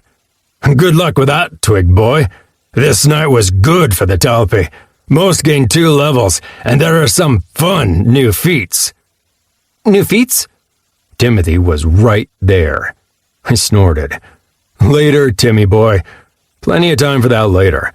How did you do yourself? The answer was, not too goddamn shabby. Timothy got a single level, bringing him to 38. Same went for Cruzeal, who hit 34, and Arthur, who made it to an impressive 39. I made it to level 44 myself, needing just another 30,000 experience for 45. The next defining feat, if my theory was right, and a horde level up. Roth was the only one who got a feat, as he made it to level 35. This was a defining feat too, making it all the more juicy. I was starting to see a pattern too. His choices were between improved physical training, letting those he taught improve their physical attributes faster, improved physical attributes, giving a 50% boost to his own physical attributes, or improved growth, increasing his future experience gain by 50%. He surprised me, though, choosing the physical attributes. When I pressed him on it, I had a hard time disputing his point. Sure, it might be better for the tribe in the long run if I choose the training one, but that won't help anybody if we die first. And I'm going to be one of those standing between them and our enemies. In order to do that, I need the strength. Then he laughed. With this feat, I'll have plenty of strength. He told me what his attributes would rise to, and I started laughing myself. Yeah, no discussion there. He'd be able to match any human at an equal level with those gains.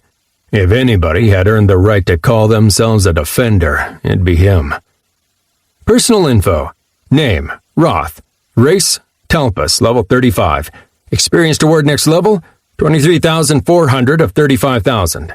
Size, very small. Stats and attributes. Health, 480 of 480. Mana, 100 of 100. Strength, 48. Toughness, 40. Agility, 60. Mental power, 10. Mental control, 10. Crave was looking satisfied with himself as well. This fight was not bad from my minions either. Or me. What we started, the ground often finished as we tossed them down bleeding. I want more. Grex looked weird, though, even for him. Like he was holding in a fart and wanting to tell a horrible joke at the same time. Enough so that I had to ask. Grex, what's wrong? Then he started laughing. Sheer, maniacal, hysterical laughter. This was B-movie villain cliché-level laughter. I and everybody else couldn't do anything but stare at the look of deranged mirth on the ugly claw-sized critter. After the laughter stretched on uninterrupted for way too long, Timothy asked, "Dude, are you all right?" Grex finally managed to get his breakdown under control and volunteered, All right? Yes, we're all right.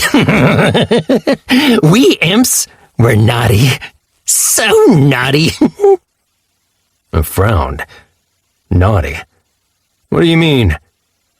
We attacked all flyers in the air like Crave, then made a quick trip before fleeing. One of our people died, but... He started laughing again. I tried to think back to the fight. They had been late in returning to the fight. Wait a minute. You went to attack all the flyers on the ground, too? He nodded, tears in his eyes. He tried to send a mental message, but burst into laughter again. So you and the other imps received experience from every single flyer that died? Hands over his mouth, he hovered in the air, then nodded. I tried to be stern and call him out for risking his life unnecessarily, but looking at him, I couldn't. In the end, I settled for something different. I understand why you did it, but think about this, Grex.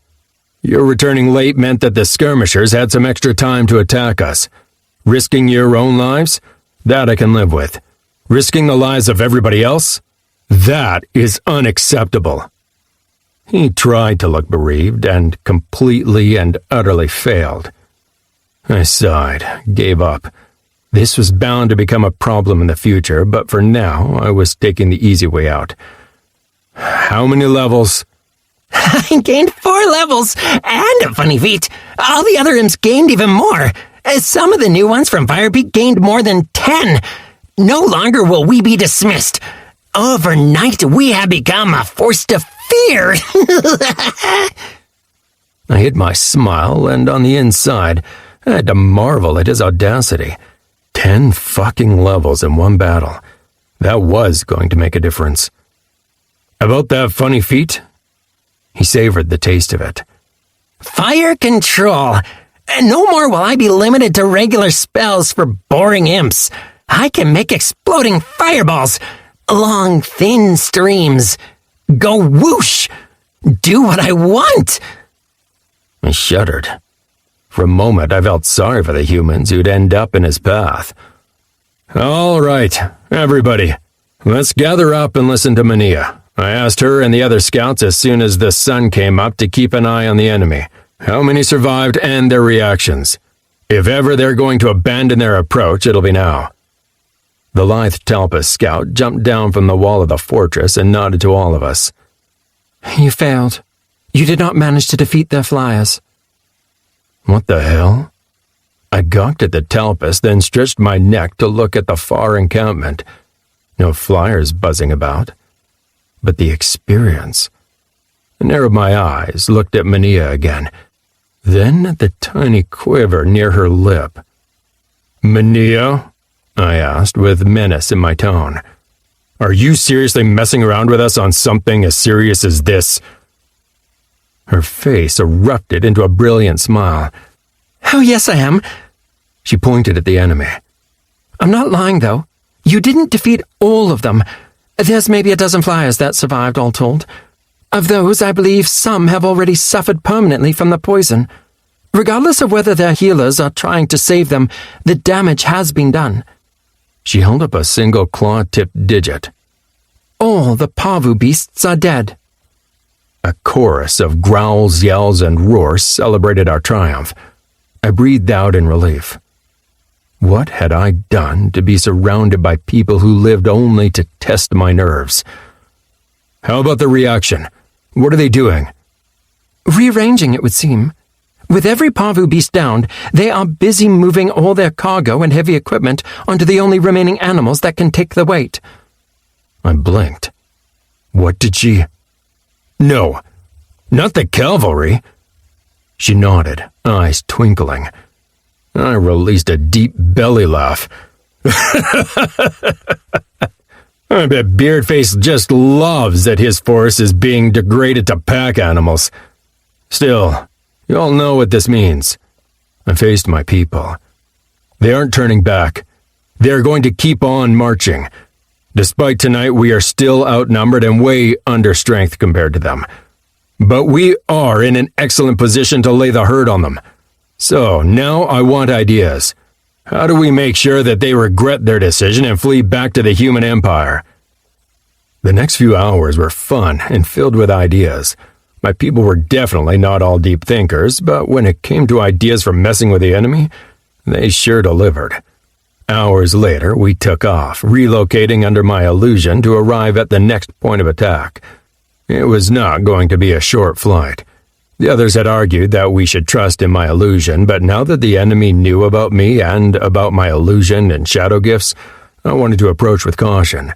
This meant retreating to the point where they couldn't conceivably see us anymore, move perpendicular to their force behind the cover of an unnaturally large forest, then circle around to camp out at their side. It would be a handful of hours, since we were going slow, to spare those wounded who would recover enough to fight again soon. I aimed to make the most of things, and as such, I had an addition made to my cargo. I made sure to spray it with a weakening fog again. Then I inspected it to see what we were up against. And cursed when I realized again that my inspect skill didn't work out here. Fortunately, that annoying dragonling was nearby and he could regale me with his profound explanation. Strong, agile, a bit tougher than me. Fair enough. Definitely a fighter then, as if the strength in its lashing tail had ever made any doubt of that. Only then, when its arms and long, wide snake body was lolling around weakly, did I have my people tie it tightly on my back. Oh, and Roth tied himself in place right behind it in case it decided to become problematic mid-flight. Soon it was waking up as we were ready for takeoff. I couldn't help myself. Ladies and gentle snakes, Onyx Airlines welcomes you to this non-service flight, destined for the city of human ass-kicking. We ask that you keep your arms near you at all times, 'cause I'm ticklish.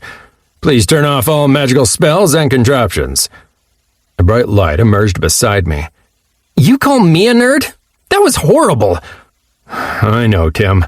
Still, I couldn't not. Turning my attention to the long, motionless form on my back, I volunteered. So, welcome. My name is Onyx, and this here see-through menace is Timothy. Move to the other side, Tim, so you can be seen. Their neck is kind of tied down at the moment. What's your name? A few seconds of silence ensued. A slight hint of suspicion combined with defeat told me without doubt that my new passenger was coherent. Nothing was forthcoming, though. I took the initiative. Okay, I'll be upfront with you. Regardless of what happens, you're not getting tortured or anything. At best, we'll trade you back to your people, and at worst, you get to stay with us until this whole mess is over and done with. You might as well get comfortable. At least tell me your name. Saigael. The word appeared in my mind without the lisp I'd expected. The voice was clearly feminine. A she, then. Well, nice to meet you, Saigael, though I wish the circumstances were different. You know, the whole you're invading my lands, trying to kill everyone I know and love thing. She didn't respond. For a moment, I wondered if this was going to be another one of those situations like back when I was trying to reason with Urk. Then she said, It was not my choice.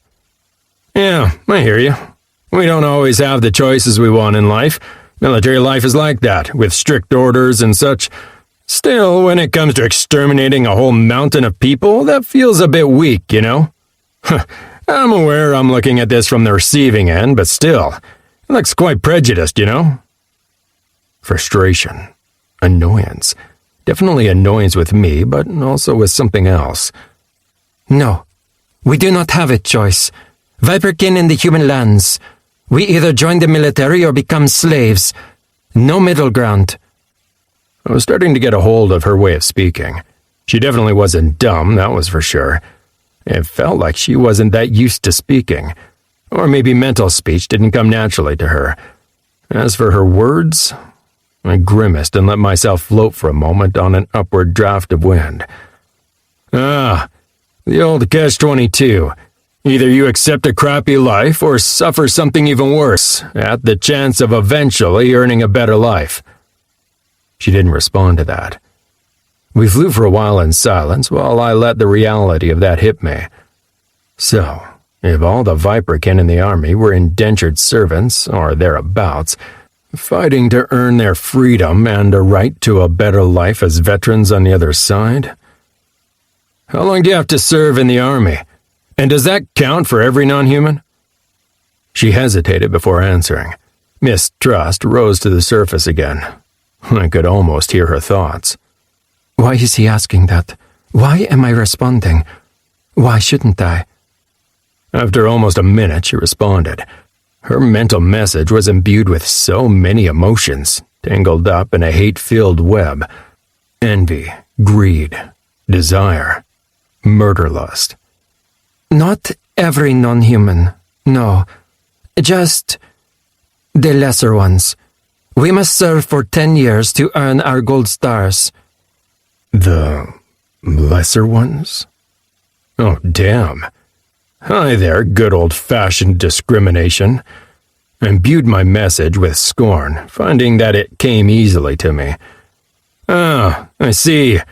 I'm guessing that would mean that all the species who look like humans get a pass? Elves and dwarves and whatnot? I don't know what elves are, but yes, dwarves. Also Tannerites. Any race too powerful for the humans to meddle with, like... Suddenly she stopped answering me, instead asking, Why do you want to know all this? I smiled, knowing full well she couldn't see me. Sometimes it was really nice to meet races with horrible mental attributes. She might as well be shouting her suspicion that I was somehow tricking her. To be completely honest, because the way the human army was progressing wasn't making any sense to me. Why have the skirmishers open to the attack like you were? But now I understand. So, non-humans in the army are basically treated like a lesser class? First into the fray, there to take the brunt of any clash, spread out around the real army at night to soften the blow of any charging enemies or monster attacks? Is that what we're talking about? She didn't respond. Didn't need to. The loathing in her mind was answer enough. Okay, I'll hazard a few other guesses. Stop me anytime I'm wrong. I saw an opening here. The possibility of something huge. Life expectancy among your forces is horrible. I'm guessing few even make it to 10 years. Those who do are probably paraded around as good examples of their kind and whatnot. No reaction. None. Except for the fresh wave of loathing and shame. Huh. I take that as confirmation. On top of that, I'm guessing that those of you who do not sign up are all treated the worst, like slaves, sent to live in hovels or the like. No. They let us live by ourselves when we do not toil. In zones. Do not interfere. Though sometimes humans come visiting, destroy or cause violence. Oof. So making non-human second-class citizens wasn't good enough. They had to ensure every part of their life was crap. Okay. For what little it's worth, I'm sorry. Sorry your kind are treated like this. Sorry you had to be forced to be part of this war. And sorry you've been put in this situation. Suspicion. There it was again. Why do you care? Well, several reasons. First off, because I know a tiny bit about how it is to be treated like crap by humans simply due to who you are. Not a hint of humor. Not a one. Tough audience. Second, because we have encountered that exact problem inside the mountain. And defeated it. The former ruler of the mountain also discriminated against the inhabitants inside. Not due to their races, though. Mostly. But based on their strength. Anybody who was born of a weaker race, due to no fault of their own, was destined to a life of servitude and slavery. Focus. She was completely focused on me. I took down that despot and instituted a new system, one where everybody is equal, regardless of who you are and where you come from, as you might be able to tell from all the species surrounding us. You are leading up to something here. Tell it clearly. Yes, I am. The final reason why I care? I see a possibility here. All you non-humans are treated horribly in the human kingdom. Odds are you will die or are horribly mangled before you earn your freedom. So why don't you come live in a place where we don't care about your species? There are rules. Of course there always are, but they boil down to don't own slaves and don't cause violence. Apart from that, inside the Scoured Mountain, any species may thrive. And from what it sounds like, you and your fellow soldiers are desperately due for a change of scenery. She lay entirely still for a while. Her mind was a confused mess, a turmoil of emotions that I couldn't possibly sort through. At long last, her answer came to me. You're asking me to betray the humans. Defect. Yep, sure am. It doesn't exactly sound like they've earned your loyalty, though. Once you're safe in the mountain, do you really think they'll be able to find you and force you back? Their army will have to go back without you. As it stands, we might have trouble matching the human army.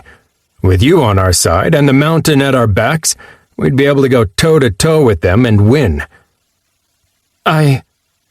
No. They would not be able to find us. But you would not be able to win. The humans are stronger than the secondary. Also, they would be able to get more soldiers. Ask for help with their allies. Bring a coalition army. It has happened before. Not often, but they might. Good point there. A nasty thought for the future. That is a concern. I won't argue that. But be honest with me here. Would you rather have a life of freedom and equality out here, where you earn your own worth, where there might be a risk of death? Or would you prefer a life in slavery and drudgery among the humans, where you're treated like shit, and you still risk death and dismemberment all the damn time? She sighed, hissed a word under her breath I couldn't quite hear, then admitted, Even if I believed I could trust you, a shadow dragon, a species famed in the legends for being shady, deceptive creatures, and joined your forces, I would not be able to convince the secondary. If I had proof, they might believe my words due to my position. Some of them. Even then, there would still be no chance of me convincing them all. Some have offspring, family, or friends back in Nefren lands. If word was to emerge that we had defected, they would pay the price. Well, damn. That was an ugly thought. Also, a point I couldn't refute. That is a good point.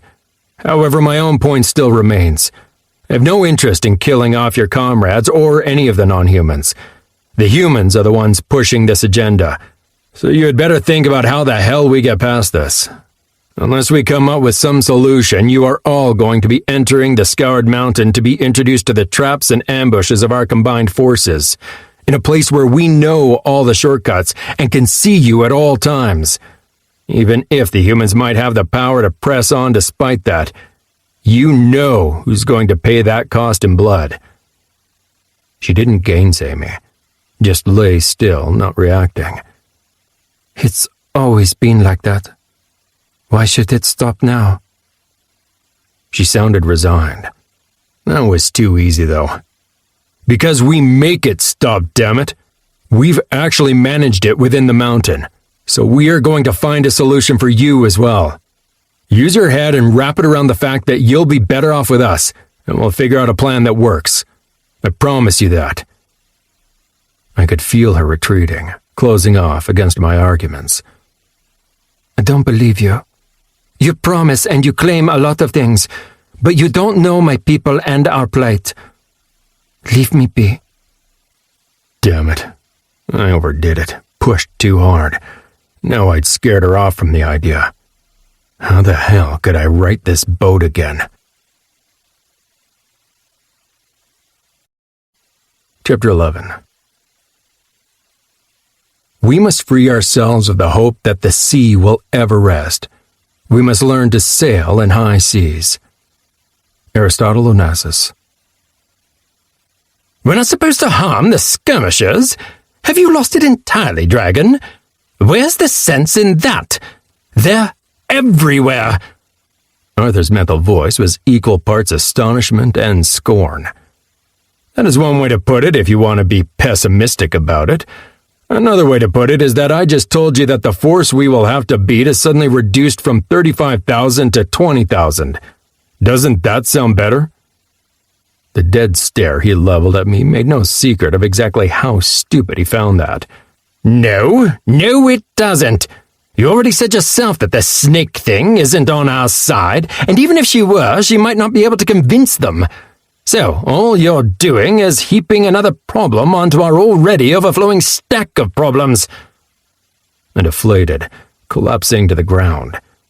We had arrived and were now looking down from a plateau onto the hind right flank of the bulk of the enemy's forces moving slowly below us. I'd asked the Talpi and Timothy to chat, seeing if perhaps they might help me see a way through the problem, Except I was getting nothing, and I couldn't blame them. You're right. Damn you, but you're right, Arthur. It's only... Can't you see it? We would be able to convince thousands of battle-trained soldiers to our side, weakening the human side at the same time as they're bolstering ours. On top of that, it's the right damn thing to do, damn it. The poor bastards don't want to be there. They just want to live, and we could make that happen.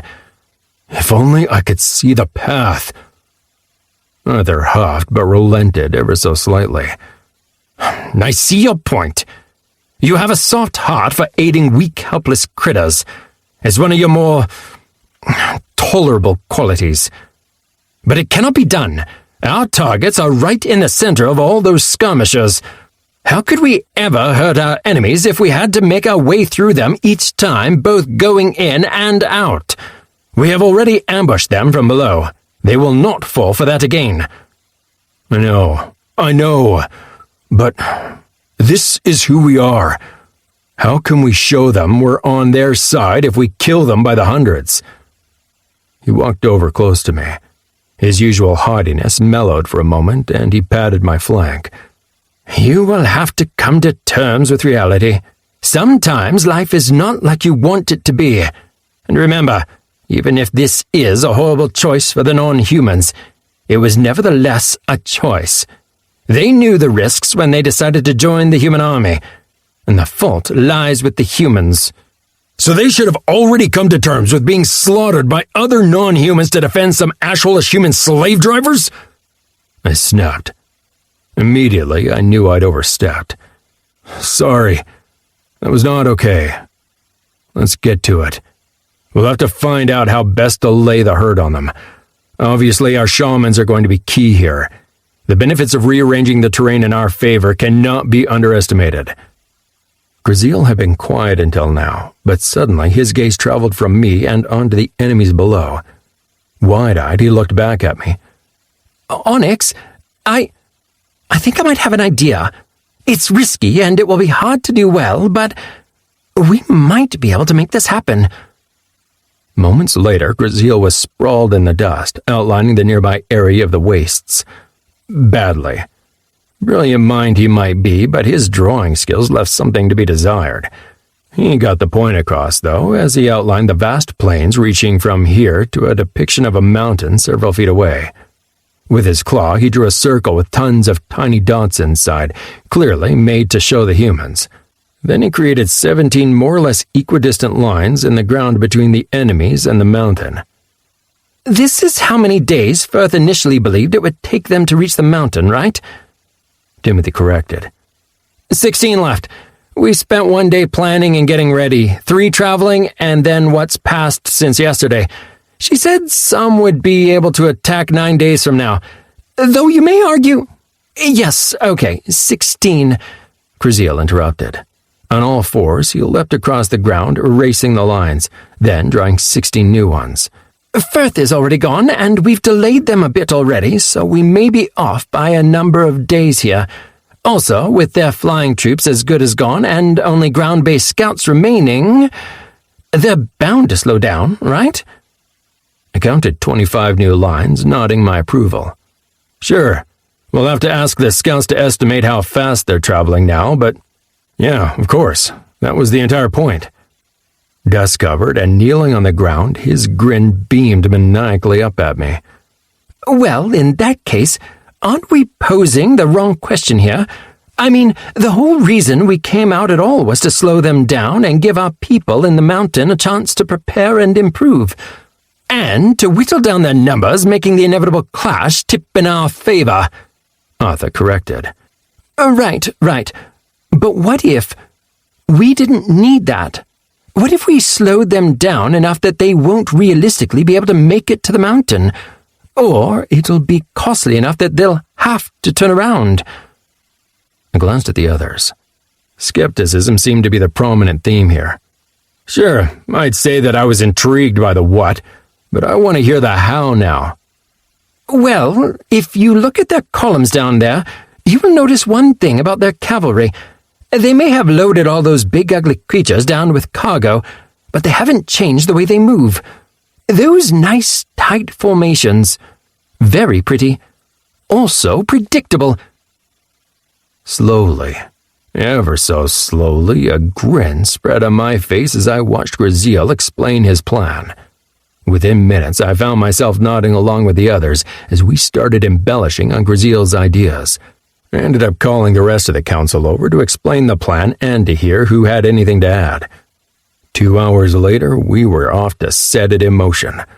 I can't believe we're stuck back here and having to work while they get to have all the fun. This feels like we're being punished. Roth was standing on top of a hillock, peeking over the edge and complaining. Multitasking. To me, it felt like it was more a complaint against not going to battle again right away than against the actual work. Don't worry. There's no doubt you'll see action at some point here. It's simply a question of when and how. Maybe we can cook up some insane ambush again. He snorted. I'm not Grex, you know. I can survive for a couple of days without risking my life. I'm just saying this feels like an unfair division of the work. Okay, I may be a little bit envious of Crave and Grex right now. I get it, I really do. But honestly, I believe you should be happy you're right here.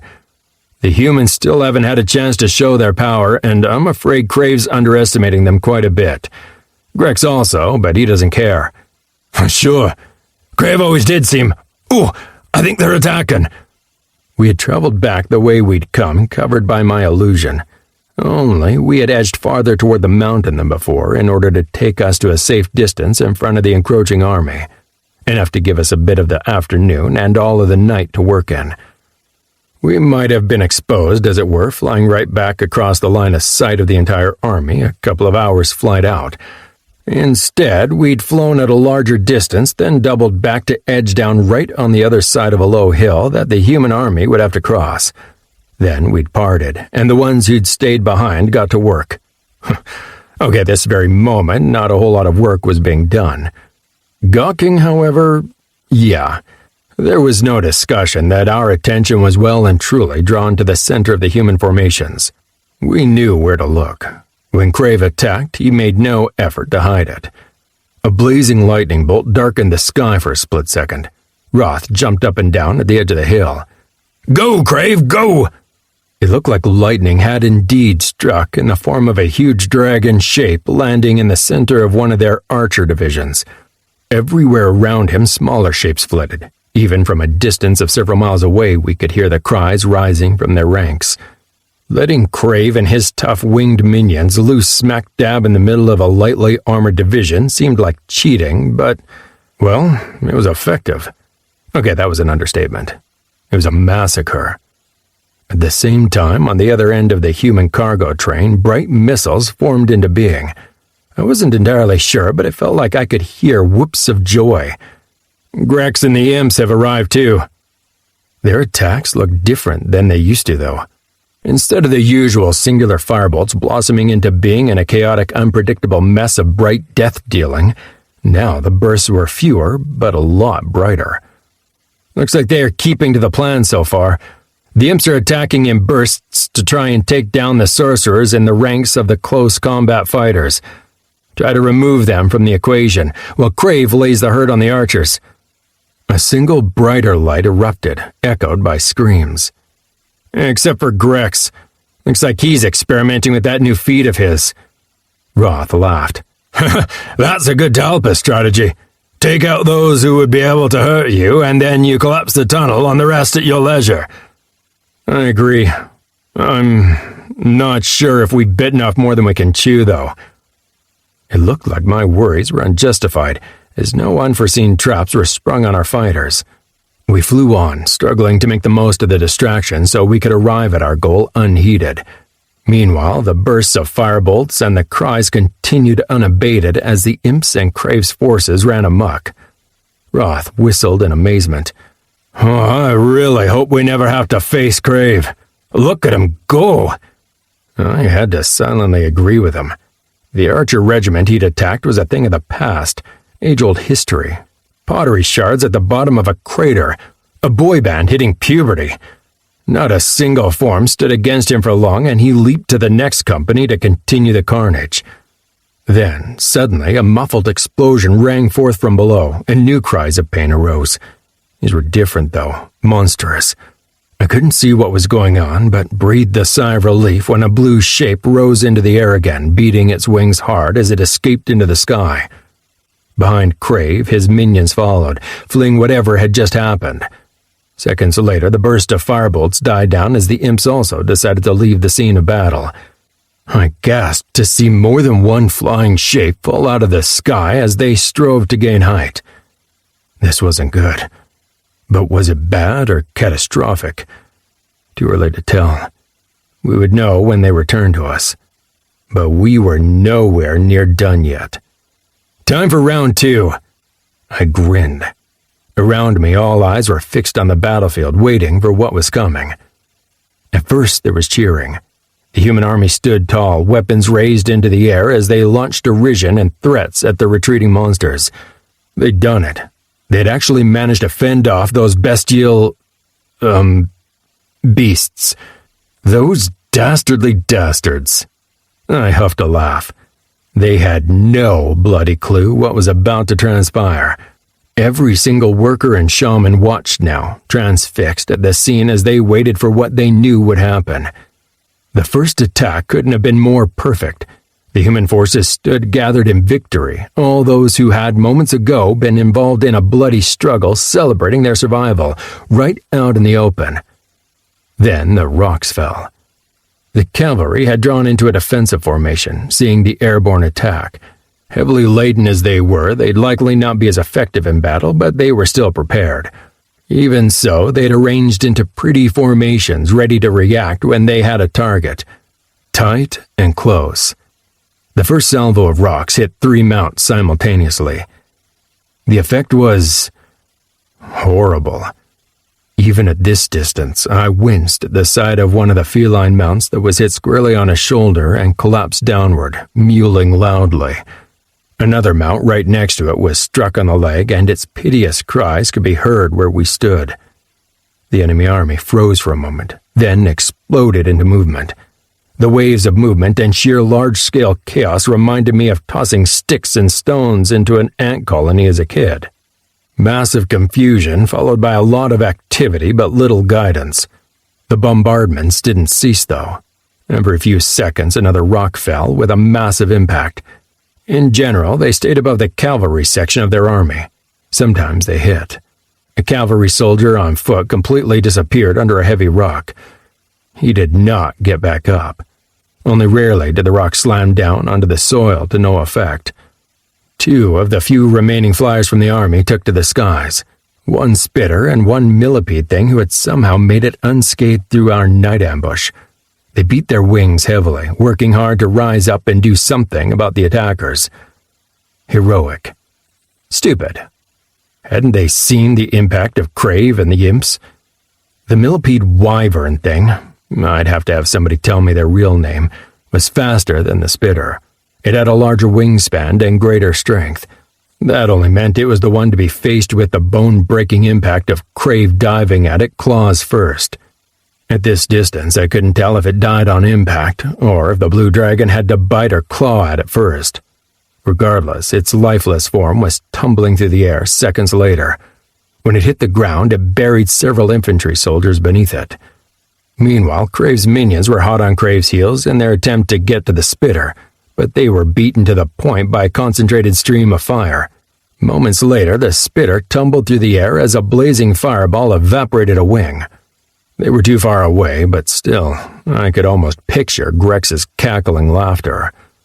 The entire time, the bombardment continued. I was torn between pity and grim satisfaction. Turnabout might not always be fair play, but I'd be damned if they didn't deserve this. Firepeak sends its regards, you smooth-skinned bastards. This had been Arthur's idea, and I approved wholeheartedly. Right this moment, our parvu beasts were circling far above, riders unleashing their heavy loads of rocks and debris. They'd be far enough up, they were ostensibly beyond the range of any mages, protected by Crave and the others to boot. An eternity passed, broken only by cries of pain and the sounds of impacts. Then the humans finally found a measure against the bombardment. First one, then a second translucent shield shimmered into being above the cavalry. The next time a rock hit, it bounced off the shield, sliding down the side of it. The sliding rock almost hit an infantry unit right outside the shield. For a moment, there was silence. Then weak cheers rose again, right until the following rocks crashed down outside the circumference of the two shields, hitting the center of an infantry group. The next minutes brought a deadly game, with the human mages slowly rising to the threat and restoring order, with magical shields coming into play everywhere inside the encroachment of the human companies. Finally, it seemed like the entire human force was covered, and the bombardment slowed. But it did not stop. I cursed, then spoke to my army. "All right, everybody back to work. The excitement is over. We knew they weren't defenseless, and we've hurt them again. Now, we prepare the next surprise for the bastards. This one is going to be even more costly, at least if we do it right." People grudgingly got back to work. This part had been a bit more difficult, mostly because we'd brought few of our actual builders with us. We hadn't exactly expected that our outing would require a lot of building or digging, but that was the name of the game, and we were in a hurry. We had a large area to prepare. On the other side of the rise, the human forces slowly got back to marching again, now with shimmering shields in place all over their forces. A grim smile split my face. "It'll be like that, eh?" I thought. We'd just see who could keep this going the longest. It would be interesting to see their reaction when they realized that we kept the bombardments on continuously, circling the parvu beasts out one at a time to rest or to refill their load of rocks. It meant, of course, a less effective bombardment, but it also meant that the human army would have to keep their shields active all the damn time. Not to speak of the effect it would have on their morale. The effect of the attack itself wasn't to be ignored either. Everywhere I could see unmoving forms, cavalry or soldiers that weren't getting back up. With the Parvu riders concentrating their attacks on the cavalry first, the effect was, as expected, worst on their forces. At least 30 mounts lay dead or hurt on the ground. Every single one of those mounts had been carrying massive weights that would now have to be moved to other mounts or added to the burden of the common soldiers. For every downed giant cat and every delay, we made them walk that bit slower, stretching the time our people back in the mountain would have to train, gain attributes in peace, and prepare equipment and weaponry. On top of that, their provisions couldn't last forever. If they ever got to the point where they realized they'd have to forge in order to make it back, we would have won. Unless they planned to eat our dead. That was a disturbing thought somehow, hypocritic though it may be. Roth hadn't gone back to work yet, the lazy sod. He grinned. "You know what? There are so many of those non-humans down there, if they divided all the cargo onto them, they probably didn't even need the cavalry. But I bet they're so afraid of everybody who doesn't have smooth skin that they don't even stop to consider it." He could be an insightful little critter at times. It was like that back on Earth, too. Only we feared other humans, people from other countries and races. It isn't only fear, though. Also a mix of distrust, knowing deep down that you're probably in the wrong. Yeah, it's a whole thing. But you're right. And that's exactly what we're betting on. He looked at me sideways. "Do you think they've realized by now that we're only targeting the humans? If they haven't already, they will soon. Bastards didn't even think to expand their shields to the non-humans. It'll be fun to see how they react when they realize we're only going against them." "Fun." Roth wrinkled his nose. "I just hope they don't act against them. They haven't done anything." "I agree. Hey, let's go see how the work progresses." We walked down the hill together, looking at the shamans hard at work. They had also been observing the battle, which was probably a good thing. They looked pretty bedraggled. Drenched in sweat, the furballs smelled like dogs who'd rolled in something, then decided to go bathe in a puddle on a hot day. I didn't say anything, though. They were doing amazing work. I walked up to Graziel, who was ordering a handful of diggers around. "Do you think this'll work?" He looked at me sideways. The theory is sound. I can only guess at the hardness we need, and as for the weight they can hold, we shall see, I guess." Chapter 12. The enemy army continued marching closer throughout the rest of the afternoon. In the late evening, they camped, and Timothy joined me, looking down upon them. He smiled at me. They've marched for longer today than they did earlier, haven't they? Yeah, I believe so. They might be catching on. He snorted. It doesn't take much brainpower, really, when we mostly attack those who carry their cargo. I think even you might figure it out where the roles reversed. Hardy har. So, tell me this, if you're so clever, you bloody light show. How are we going to keep this up? I mean, they have shown themselves to be relatively quick in adjusting to whatever we throw at them, and there's so goddamn many of them. He looked at me sideways. You didn't seem like you were doubting the approach earlier. Yeah, that was in front of everybody. You know, playing the role of leader. With you, I can afford a bit more. So, thoughts? He faded out of focus for a second, then responded thoughtfully and less flippantly. Okay, this is what I think. They are reacting and are able to tackle whatever we fling at them. But, and this is a big but. You said big but. He glared at me. Every time I think you're actually showing yourself as a real adult, you go and prove me wrong. I bowed my neck graciously. I do try. You were saying? Right. He held up a translucent hand, then glared off into space. Now I can't remember what the hell I was talking about. Why are you like this? Only to mess with you, my friend. Only to mess with you. I think it was something about how they're able to tackle everything, but... He brightened. Not the light, but his expression. Oh, yeah. What I mean is we're actually succeeding in what we want so far. We're taking down those who carry the cargo, we ruin their morale, and we make them move slower. On top of that, they're pulling extra hours now, so the soldiers have to work harder, and the spellcasters, even harder. That isn't really a good thing for them, especially if we keep it up and keep them guessing, like with this surprise Kraziel's made. Also...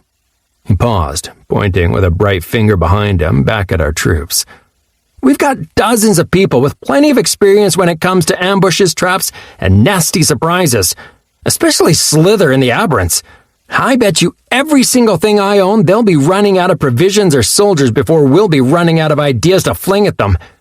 He beamed at me. I nodded in time with his words. That's actually a load off my chest, man. I have to say, I was having some doubts here. So, this is what we'll do. We'll pass on the challenge to all our people, ask them to come up with nasty surprises. Then, the council will take on the best ideas on a daily basis and... Wait a minute. You'll bet everything you own? You're a ghost. You don't own a fucking thing. He grinned at me. Yep. Looks like I win no matter what, eh? We worked through the night. I even joined in now and again.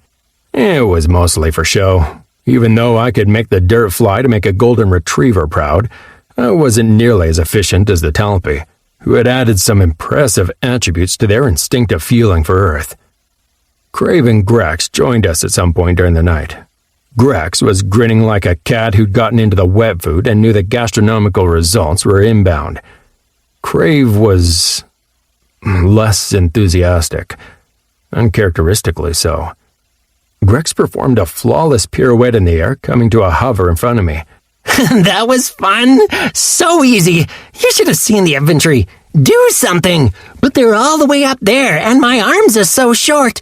And the spellcasters? Foom! Kablow! Goodbye! Firing together like this? Effective! Even mages with shields had trouble. I nodded, trying hard not to grin like a child at the antics of the enthusiastic imp. So there were no issues? Maris died. He shrugged and bobbed in the air as if it were a matter of no consequence. He was too slow. We said get out. He didn't get out in time. Those mages. So slow, but powerful. And many. The grin returned, dialed up to 11. Less now. Crave grumbled. I agree with your little nuisance there. Not the part where he said this was easy. The spellcasters were powerful? He growled. Yes. One in particular, I did not get a chance to see them. A few damaged me slightly, but one of them almost hurt me badly. An air mage, but something more. It wasn't only wind. Tried to wrench my wing out of its socket. They came close to succeeding, too. I dislike that. If somebody is able to challenge me outside the mountain, they are impressive. Good call on leaving, then. You did the right thing. How about your people? His growl had a different tone now. Deeper, more animalistic. They had fun. We lost a few, nothing special. Half came back with me. The other half are back with some of the imps to protect those slow-flying cargo beasts while I rest. I almost face-bombed at that. Good that you focus on recuperating. That's important. I'd appreciate it if Grex and you took turns in resting, though. I'd like to have somebody in charge all the time. One other thing. I know you don't care much about the lives of your minions, but think about this. You ruined 2 of their archer regiments. That still leaves more than 2,000 archers. Now they know what to expect. They'll adapt, be prepared for new attacks from the air. There were many of them. What I'm trying to say here is, they can keep this up longer than you can. Do you really care little enough about your minions that you don't mind returning to the mountain without a single one to stand beside you? The blue dragon huffed and turned, sneering. Don't stick your snout in my business. How I treat my minions is for me to decide. He started walking away with a departing message. I will ensure that the ones who earn it are kept alive. If ever my forces are close to becoming weak, I will find some new minions.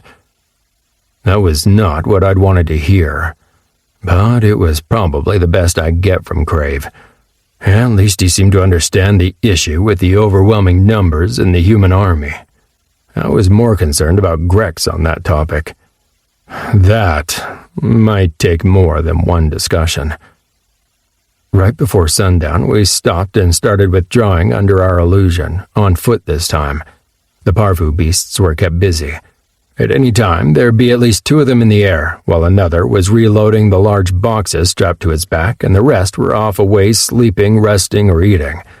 It meant that we kept the mages engaged all the time, spending their mana to protect their people, keeping them stressed and hopefully getting tired and sloppy. It was a bunch of tired, cranky critters that walked the wasteland. Still, we made decent time, ensuring that we'd stay well ahead of the army. As for myself, I played pack mule to the exhausted diggers, letting them rest instead of having to walk. Cruzeal surprised me by insisting that we stop a couple of times to add some extra surprises for the enemy. The builders and Arthur didn't look happy about it, but they didn't complain either. Damn. If this had been my crew back on Earth, I'd have to draft up some sort of special contract ensuring that they stay with me forever. Nobody wants to work anymore? Not happening in this company. We were maybe an hour behind the rest of our people when Cruzeal stopped working, panting heavily, and limped toward me. He looked drained. I'd have to insist that we take a break soon and give them a chance to sleep. Proper sleep, too, not just a couple hours. Behind the filthy matted fur and the tired lines of his face, however, the talpas had a manic gleam. They're almost there, I believe. An understanding grin spread on my face. You want to see it? He nodded weakly, and I assented. I looked at the people hard at work around me. The hardest workers, all the shamans and Timothy, who was stretching out ultra-thin tendrils toward all the workers, boosting them as they labored. He'd come a long way from the diffuse, out-of-control blob of light he'd been right at the start. Or the see-through hentai nightmare wannabe, as he framed it. Whatever that meant.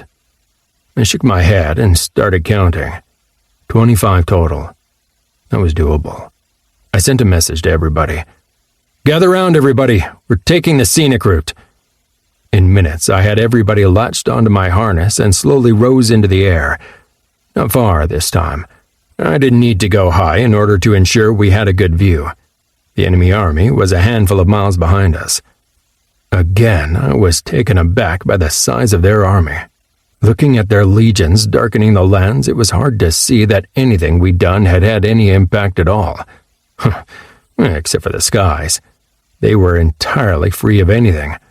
At least I had my view of the horizon back, entirely unobstructed, except for the occasional rock hurtling through the air to tumble off their shields. I scanned the horizon, looking for the place. The traps are to the right of those two large boulder arrangements, right? Exactly. Kraziel's response held not a single doubt. Well, he was the one who'd toiled on them. The non-human skirmishers were already flowing past the boulders on all sides. To my amazement, it looked like we'd been dead on with our estimations. They're going straight for the traps. Remind me that we'll need to reward our scouts. Estimating their route from miles away? That can't be easy. Right. It helps that they're still mostly sticking to their old formations, though some things look to have changed, maybe? I can't really see it. Do the infantry formations look different to you? My eyes might not have been as sharp as those of the scouts, but they would serve here. Indeed, they've mixed their infantry up with the archers, it looks like. It's a counter to Crave and Grex.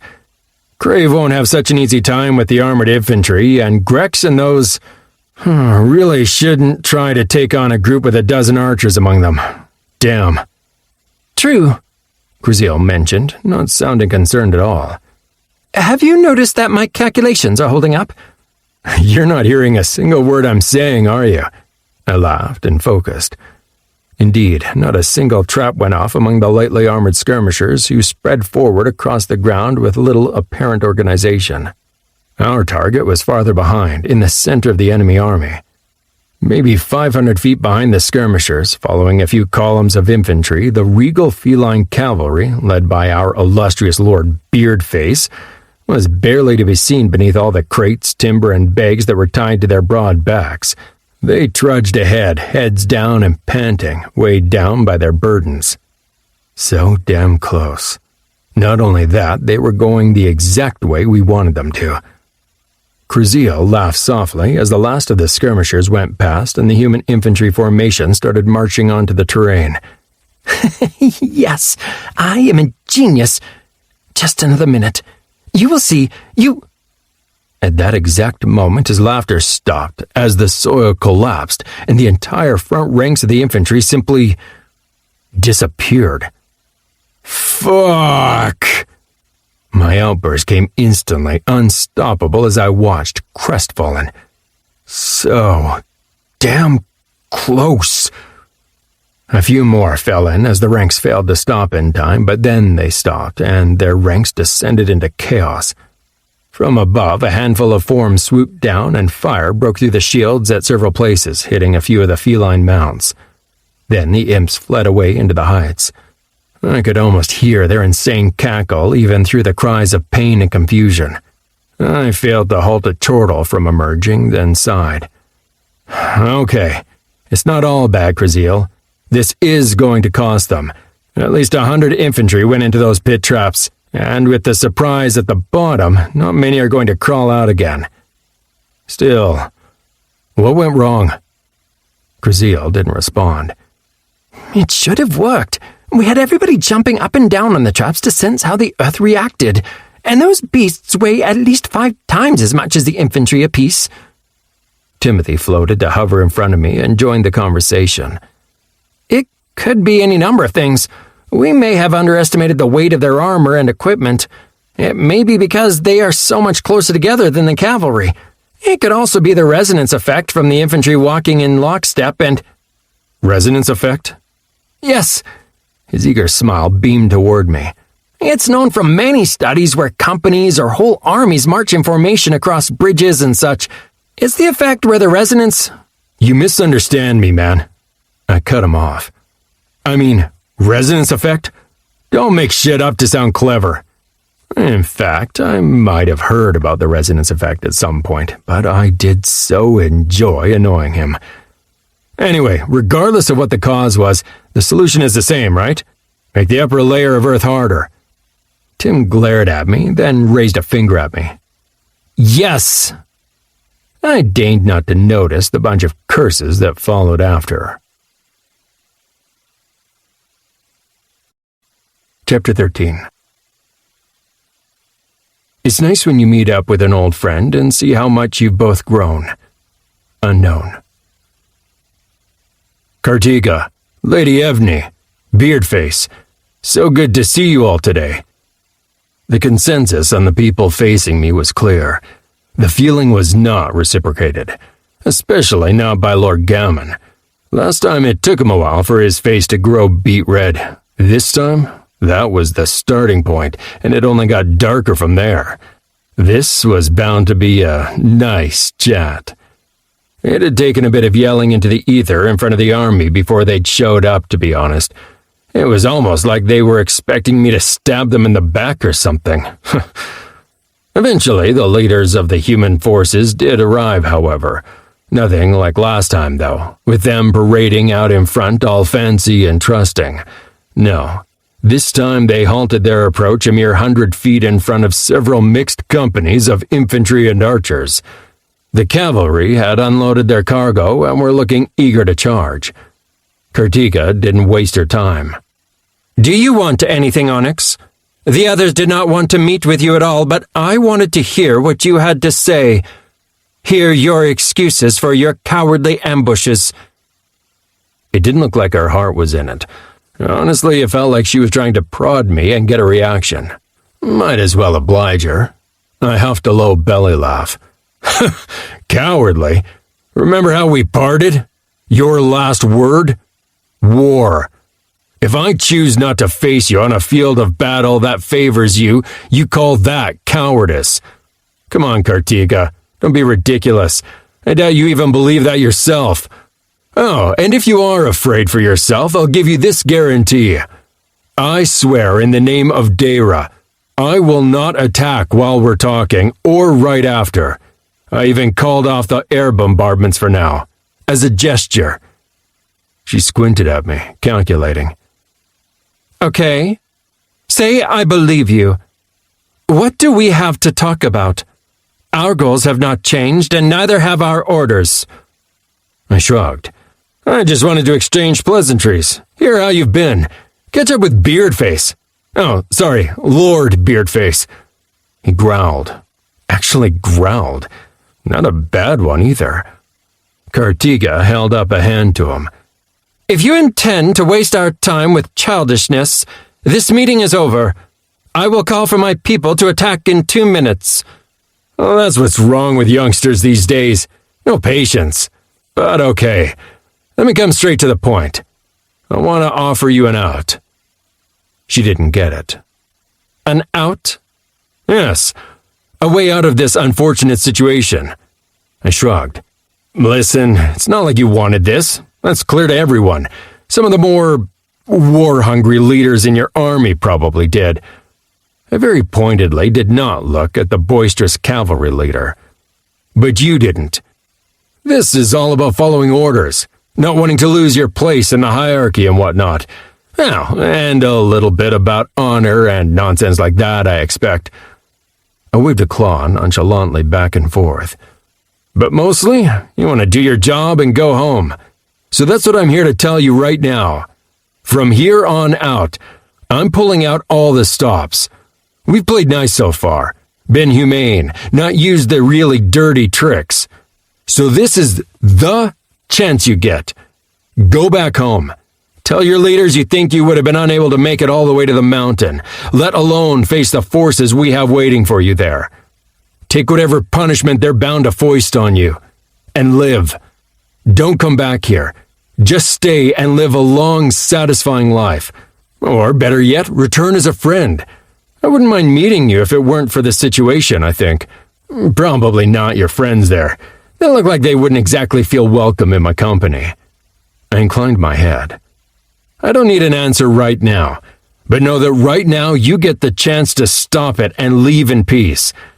The next time I will either be asking for your surrender or standing over your corpse. Gammon and Evney were quick to speak up about the inevitability of our defeat, the training of their troops, their higher levels. Even as they boasted, their emotions ran clear and hot. Hate, fear, disdain. I didn't care about their opinions, though. Only hers. Not that... We do not need time to deliberate. Her thoughts came quickly, with an undertone of regret. Nothing has changed. Also, I believe that you are trying to scare us into an unwise decision. Our forces are strong, well-trained, and many. They are used to harsh battles and harsher losses, and your traps and ambushes will not wear them down. Besides, I believe that you are already throwing your strongest at us. So go now and do your worst. We will settle this on the battlefield. There is, however, one thing I do not understand. I tilted my head in question. Ask. Why are you not attacking the secondary? I grinned at her. You didn't get handed an introduction like this often, if ever. I looked out at all the non-humans spread out in every direction of the compass, leaving only my retreat free. So you notice that? You are clever. Well, far be it from me to keep secrets. Let me enlighten everybody at the same time. I raised my neck as high as I could, started expanding my mental message to include everybody as far as I could reach. People of the secondary, we have kept you out of this conflict so far. We have not attacked you, except for when we needed to escape.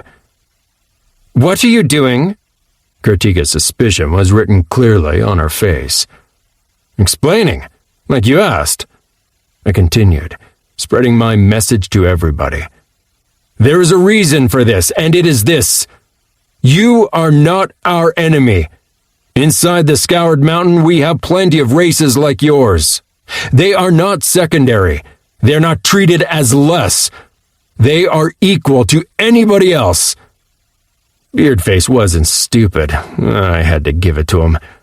A look of realization suddenly appeared on his red-mossed face, and he barked an order. Then he charged at me. The cavalry followed. I leapt and beat my wings, rising into the sky. The charging leader grabbed a throwing spear from a quiver next to his saddle and flung it at me with all his might. Still rising, I was unable to turn swiftly, but I did manage to present my scaled behind to his throw, instead of my softer underside.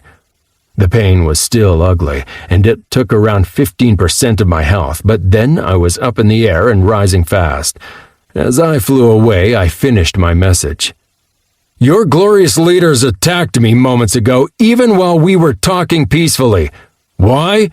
Because they know what I want to say. That you don't have to fight and die in an empire that treats you like slaves.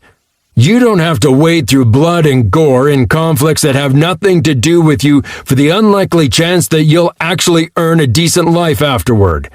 You, all of you, are welcome in the Scoured Mountain, as equals. Join us and be free! They were getting closer now, and I had to withdraw. Not without spitting a few insults back at Beardface, though. Attacking somebody at a parley? That was just rude. A few minutes later, I was back with my council, who'd insisted on waiting nearby. Roth undertook the painful task of pulling the spear out from my butt, with way too much mirth. Did it work? Kraziel sounded hopeful. I shook my head. Too early to tell. Way too early. But it's bound to have an effect. At the very least, it's going to deepen the schism between the human army and the secondary. Depending on how the humans react, it's only going to get worse from here on out. Timothy floated over to me. I have to admit, I didn't see it at first. Now, I have to apologize for arguing against you going to talk to them again. I didn't think it was worth the risk. But this? He gestured at the spear in my ass. On top of the actual results? Definitely was. It's brilliant. Now that the secondary has been presented with an opportunity for freedom, they will have to ask themselves some hard questions. Like, what has the Nefren Empire ever done for me? That's one thing, I agreed. But honestly, I don't think that's going to bring a lot of people over to our side. The important part is really what the humans are going to do now. Arthur sighed. Speak plainly, lizard.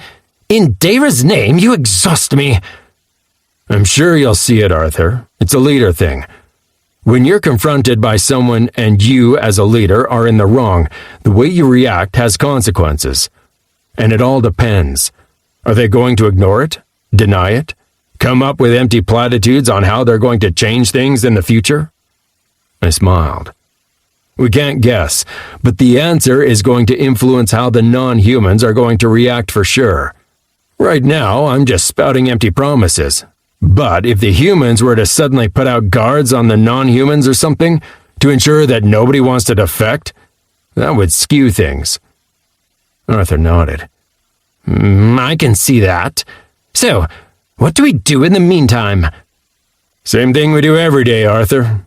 Try to stall an enemy army. I grinned at my people.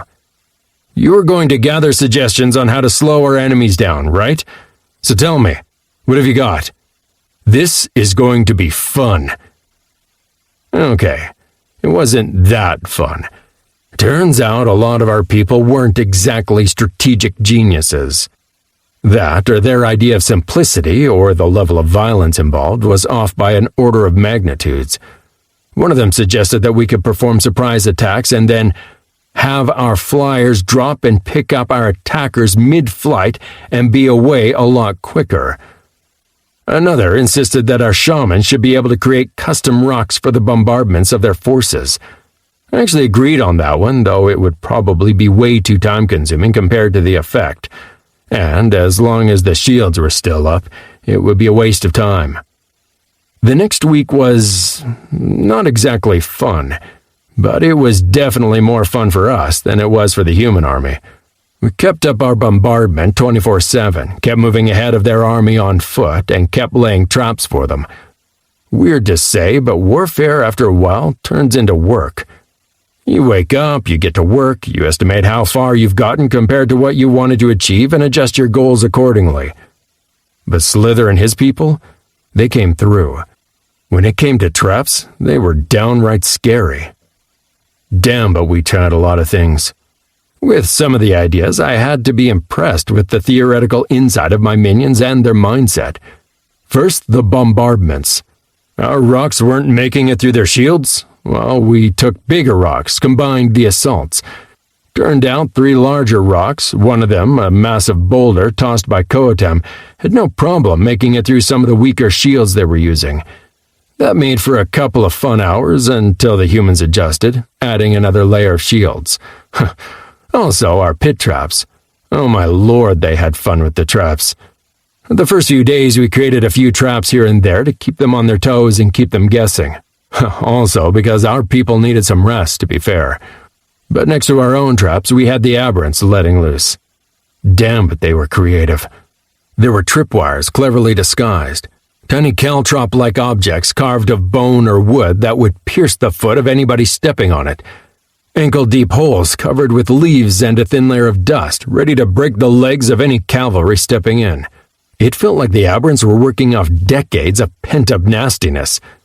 Timothy threw himself fully into the task as well. It might have been the mental distraction, or might have been the possibility of helping the secondary. Whatever it was, he spent every waking moment trying to use his knowledge to improve our traps and other nasty surprises. I encouraged him however I could. Not to be outdone, Kraziel was constantly attempting different thicknesses of the layers of hardened soil, promising me he'd be sure to hit that magical point where the cavalry would crash in, but not the infantry. Well, he didn't deliver at first, but my other minions, they had fun. The first time Grex decided to build a tiny cairn on top of each of the 3 traps we'd made that day, I scolded him. But he just grinned at me and told me I was going to love this. The following day, when we started the march for the day, he and the other imps left behind a landscape littered with cairns. I couldn't help but be impressed by the deviousness of his mind. When their army arrived, they'd be sure to spend ages trying to locate which ones were real and which weren't. Of course, we varied the actual traps too. Sometimes we'd make a tiny trench, just enough for a single person to fall in and break their progress. Periodically, we'd make them extra deep or lethal, litter them with filth-encrusted rock spikes at the bottom. The Telpi and the shamans made a sport out of it, and our other people started joining in with suggestions too. Sometimes, just for fun, our shamans would start altering the terrain to make it less approachable for the enemy forces, making potholes, turning tiny streams into waist-deep mud, raising barriers of earth and such. I had my fun too. Now and again, I'd surprise them, swoop down silently out of nowhere in the center of a cloud of shadow and lay a single weakening fog on a large group of enemies. While their magical shields did stop my beautiful body from entering, not all of them stopped my breath attack, and I abused that. When I hit it right, my breath weapon had anywhere between 20 to 50 of their numbers out of commission for hours on end. At best, that meant a massive additional burden on their cavalry. At worst, that one time I managed to hit 15 of the feline mounts. They had to stop for half a day or they'd be forced to leave the beasts behind. After a while, they got better at keeping shields active to stop magic attacks too. More burdens for their spellcasters. The only real annoyance was that we couldn't use our Talpi too often for ranged hit-and-run attacks because they were so damn consistent at keeping the secondary out in front. My favorite pastime, however, didn't have anything at all to do with traps, attacks, or hurting anybody. No, winning hearts and minds turned out to be the most fun I'd ever imagined. See, the thing was, we were marching relatively close to the skirmishers. In fact, we were usually only a few hours out. More than enough time to fly to fetch the parvu beasts and escape safely in case the cavalry decided they'd had enough and wanted to try to take us down once and for all. What that meant, though, was that we spent a lot of time staring at the non-humans as they marched across the wastes ahead of the human army. I don't know who started it, but it was a handful of days after my latest chat with the human leaders that I came upon Mania on the edge of where we were currently digging a batch of pit traps.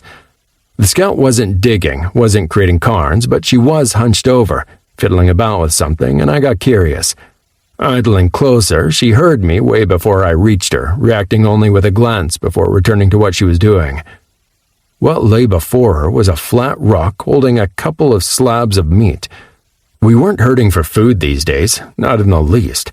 The human army didn't waste time burying their dead soldiers, mostly removing their armor and arms before moving on. Sometimes, if the pit traps were particularly nasty, they didn't even bother with that. A number of Crave's strongest soldiers were hard at work traveling behind the human lines, carving the good slabs of meat from the bodies and returning with it. It was a grisly sight, but the arrival of the Steak Express never failed to elicit cheers. Each evening we would spend time together, feasting on the meat. Some had even taken in the lessons from Pavel, the Talpas builder who so enjoyed experimenting with cooking. They added what little herbs and seasoning elements we could find nearby and cooked the meat over bonfires. Crave complained that it took all the joy from the food when you couldn't tear it from the body, but even he couldn't claim that the flavor wasn't improved from the experience. That was what Mania was busy arranging. 4 thick slabs of meat, slightly charred from the inexpert barbecue and drizzled with tiny sprigs of whatever flavored herbs they had found. They looked like twigs, to be honest. "Preparing a feast?" I asked. She nodded, continuing to arrange it just so. "Yes, for the skirmishers." She pointed a hand vaguely in the direction of the enemy army. "You're... really?" I couldn't even come up with a comment. She stood up, brushing her hands. "Sure. They're not our enemy. You said it yourself. We want to make friends with them, right?" "Sure, but... you realize that we're trying to starve their army, right? We're trying to make them run out of food, water, and energy so they can't continue. Giving them food..." I trailed off. "You're wrong." She didn't hold back. "We're trying to starve the humans, not the others. Who do you think is going to go without food first? The humans or those the humans think are monsters?" "That's actually a great point. And if they're working on low rations, odds are they're going to look a lot more favorably on us if we try to help them." She shrugged. "I didn't think about that. I thought back to when the tribe was starving half the time. It wasn't funny. Besides, some of the others already started doing it a few days ago, and I've been watching. The skirmishers eat it, so they don't think we're trying to poison them or anything." I nodded, but already my mind was elsewhere. It was brilliant. Obviously, a few meals here and there weren't going to change a lot concerning whether or not their army would make it, but it might change the skirmishers' view on us entirely. Saying something was one thing, but actually delivering proof was something else entirely. I blinked, returning to the present. Listen, sometimes Crave's flyers bring back some items along with the food. Sure. A few spears, some armor. It doesn't always fit, but it's good quality. Better than what we make in the mountain outside Firepeak, at least. I nodded. All right. I know there's way more in their packs than armor and weapons, too. This is what we'll do. We're stepping this up. You mean give them more food? Yep. And equipment. Also clothes, where they're able to carry all of it back. We've all seen them. Half of the secondary isn't even outfitted properly. So what you're doing here? It's an excellent idea, and we need to do more of it. So that's what we did. We stepped up our looting efforts, pilfering anything of use from the corpses.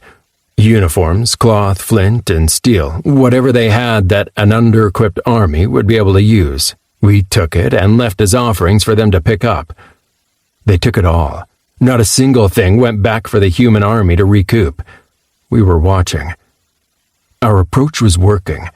Every day, the enemy forces were slowing down by tiny increments, being forced to carry more and more baggage, while their mages had to keep up a consistent output to maintain the shields they needed to defend themselves from our bombardments. Every day they were moving slower was a day we could use to show their skirmishers that we were the good guys here, and they should absolutely jump ship. Except the human leaders were persistent fuckers, and being annoyingly competent about things. They changed things up constantly to adjust to our attacks. In the days after we first introduced the traps, they tried several approaches. First, they made their forces deviate and course over the day. However, since they were such a huge force and we were able to build quite a few traps, that ended up costing them time, and they still hit the occasional trap. Then they made the skirmishers go out in front and poke the ground with spears at intervals to check for traps. That worked, sporadically, until Kraziel started pouring a slightly thicker layer of soil on the traps. Then they started sending the non-humans out in formation to trigger the traps. That was efficient. Horribly so. The first time they did that, at least a dozen skirmishers disappeared as one into a single pit trap. However, either somebody in the human ranks had a little compassion for the non-humans, or they knew that using them as mobile minesweepers might hit a breaking point for the secondary.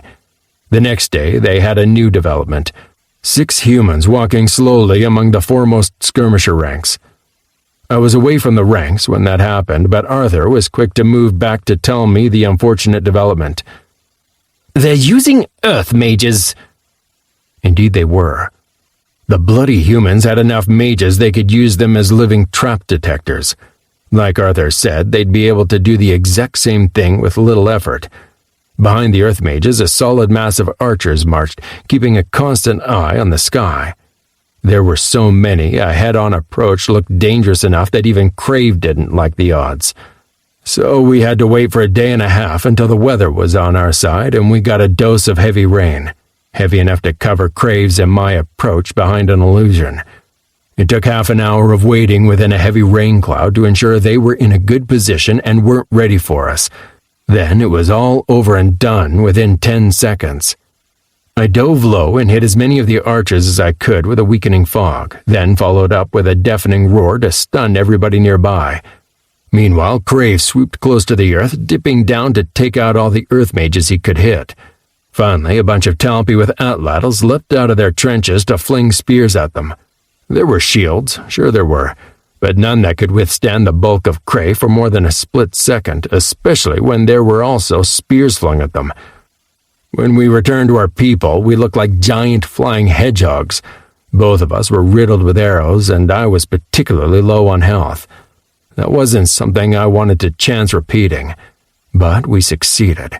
The humans stopped putting their mages in between the skirmishers, letting them investigate from within their own ranks instead. Annoying, since there was no way we could take them on directly. The good news was that they failed to reliably catch most traps in time from within the safety of the army, and therefore they were still slowed down. When it came to the secondary, the humans didn't half-ass their approach. No, they decided right away to mess up horribly and show the non-humans they were not to be trusted. After I started addressing them directly on the regular, they sent human guards out among the non-humans to make sure there wasn't going to be any deserting. I wasn't entirely sure what they thought that was going to do, and obviously we couldn't ask. But from my experience, there was no more surefire method to ensure that you'd lose a worker than proving that you didn't trust them. Here, they went and did that all by themselves. Suckers. We made a habit out of trying on a daily basis to estimate the distance remaining to reach the mountain. It involved a lot of guesswork on the parts of the scouts, but over the days we were able to see the effect of what we did. For the first while, the number of estimated remaining days stayed relatively constant because the humans covered a lower and lower distance. When they started using the earth mages, however, their speed started increasing. Krazil insisted that the shamans would be able to outlast any remaining human earth mages and make it a duel of stamina. I was hesitant whether that would actually be true, what with the sheer number of humans, but gave him the chance. It paid off. There was no way to tell if it was the constant work on the few remaining earth mages, if their attention spread too wide, or something else, but they slowed right the hell down again, as the pit traps started to take more and more human casualties again. Slither was being an unholy horror. During the day, he'd let himself get transported and sleep most of the day away. Every night, he would fade away into the darkness, slip through the enemy lines, and spread terror in the human camp. His death toll wasn't that high. His skills were costly, and the number of enemy mages, along with their constant vigil, minimized what he was able to do. However, every day the Stickkin returned grinning, as the horrified tales of his exploits must be spreading through the human ranks. Everything was looking our way. Finally, we were starting to see results. Real, constant results. Until now, the humans had soaked up the casualties and marched onward without flagging or deviating and without us being able to spot any real holes in their formations. But now, things were happening left and right. One morning, we had our first group of cavalry falling into a pit trap. 8 or 9 feline beasts fell in and did not emerge back out. Most of the riders were dragged out unscathed, but the poor mounts were done for. Krazil wasn't sure exactly why it had finally happened, but he said he had some excellent ideas on how to repeat the success. Then, later in the day, shields started failing for their army. Not once, but twice. The initial shields held, but either due to exhaustion or sloppy work on the mage's part, there was no secondary shield, meaning part of the salvo from our parvu beasts hit the army with deadly effect.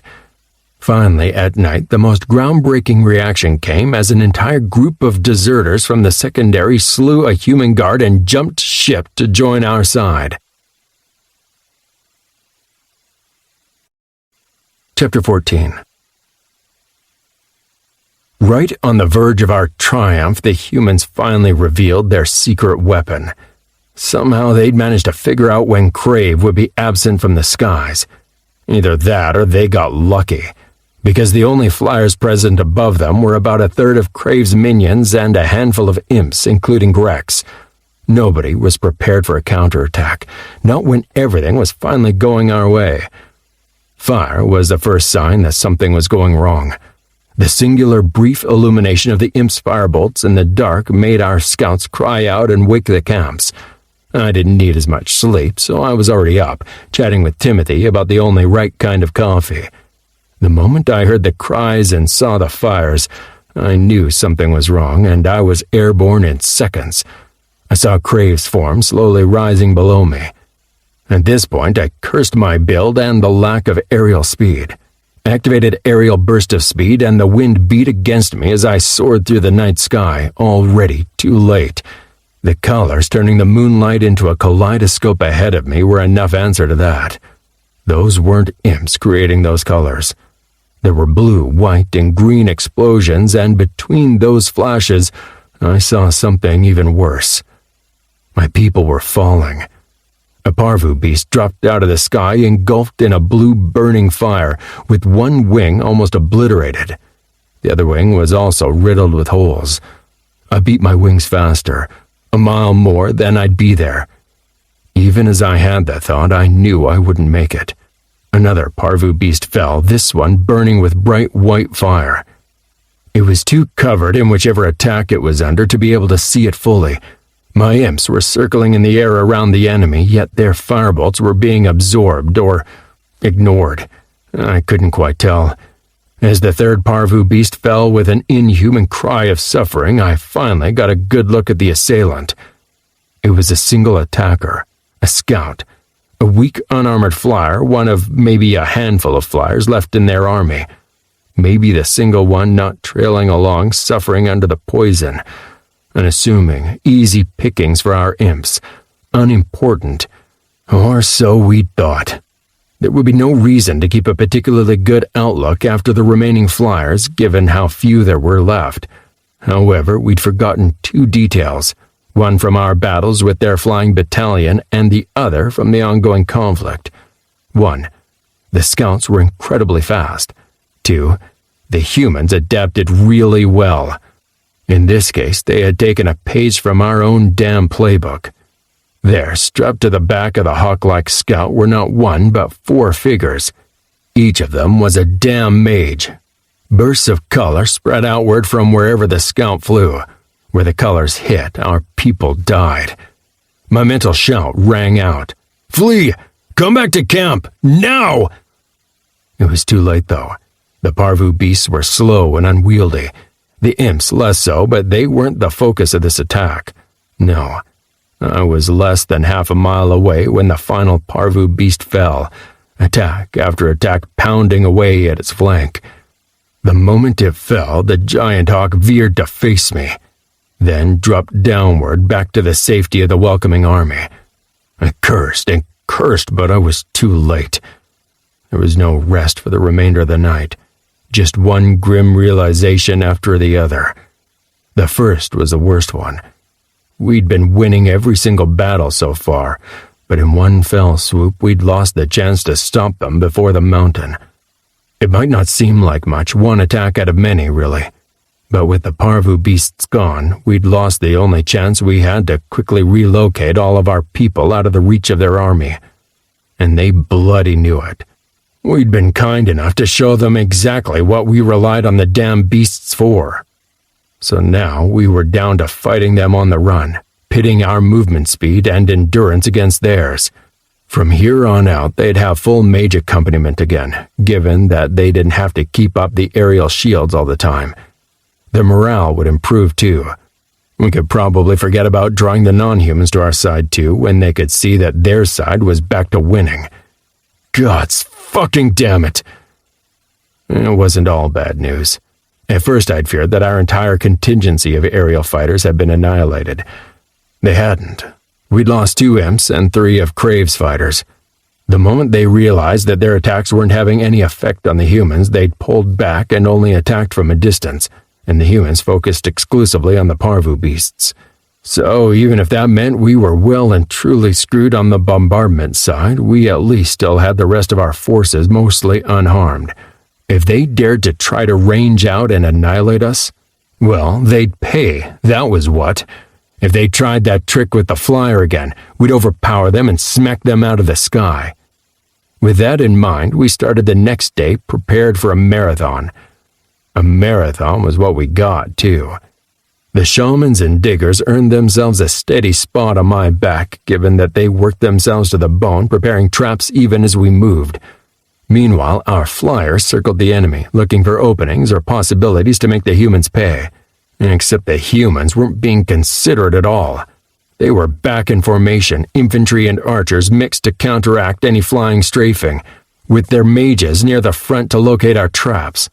With the threat from above mostly removed, they did a lot better at that. Bloody hell. The following day soon blurred into one long, infuriating struggle as we kept retreating and trying to delay their forces to reduced effect.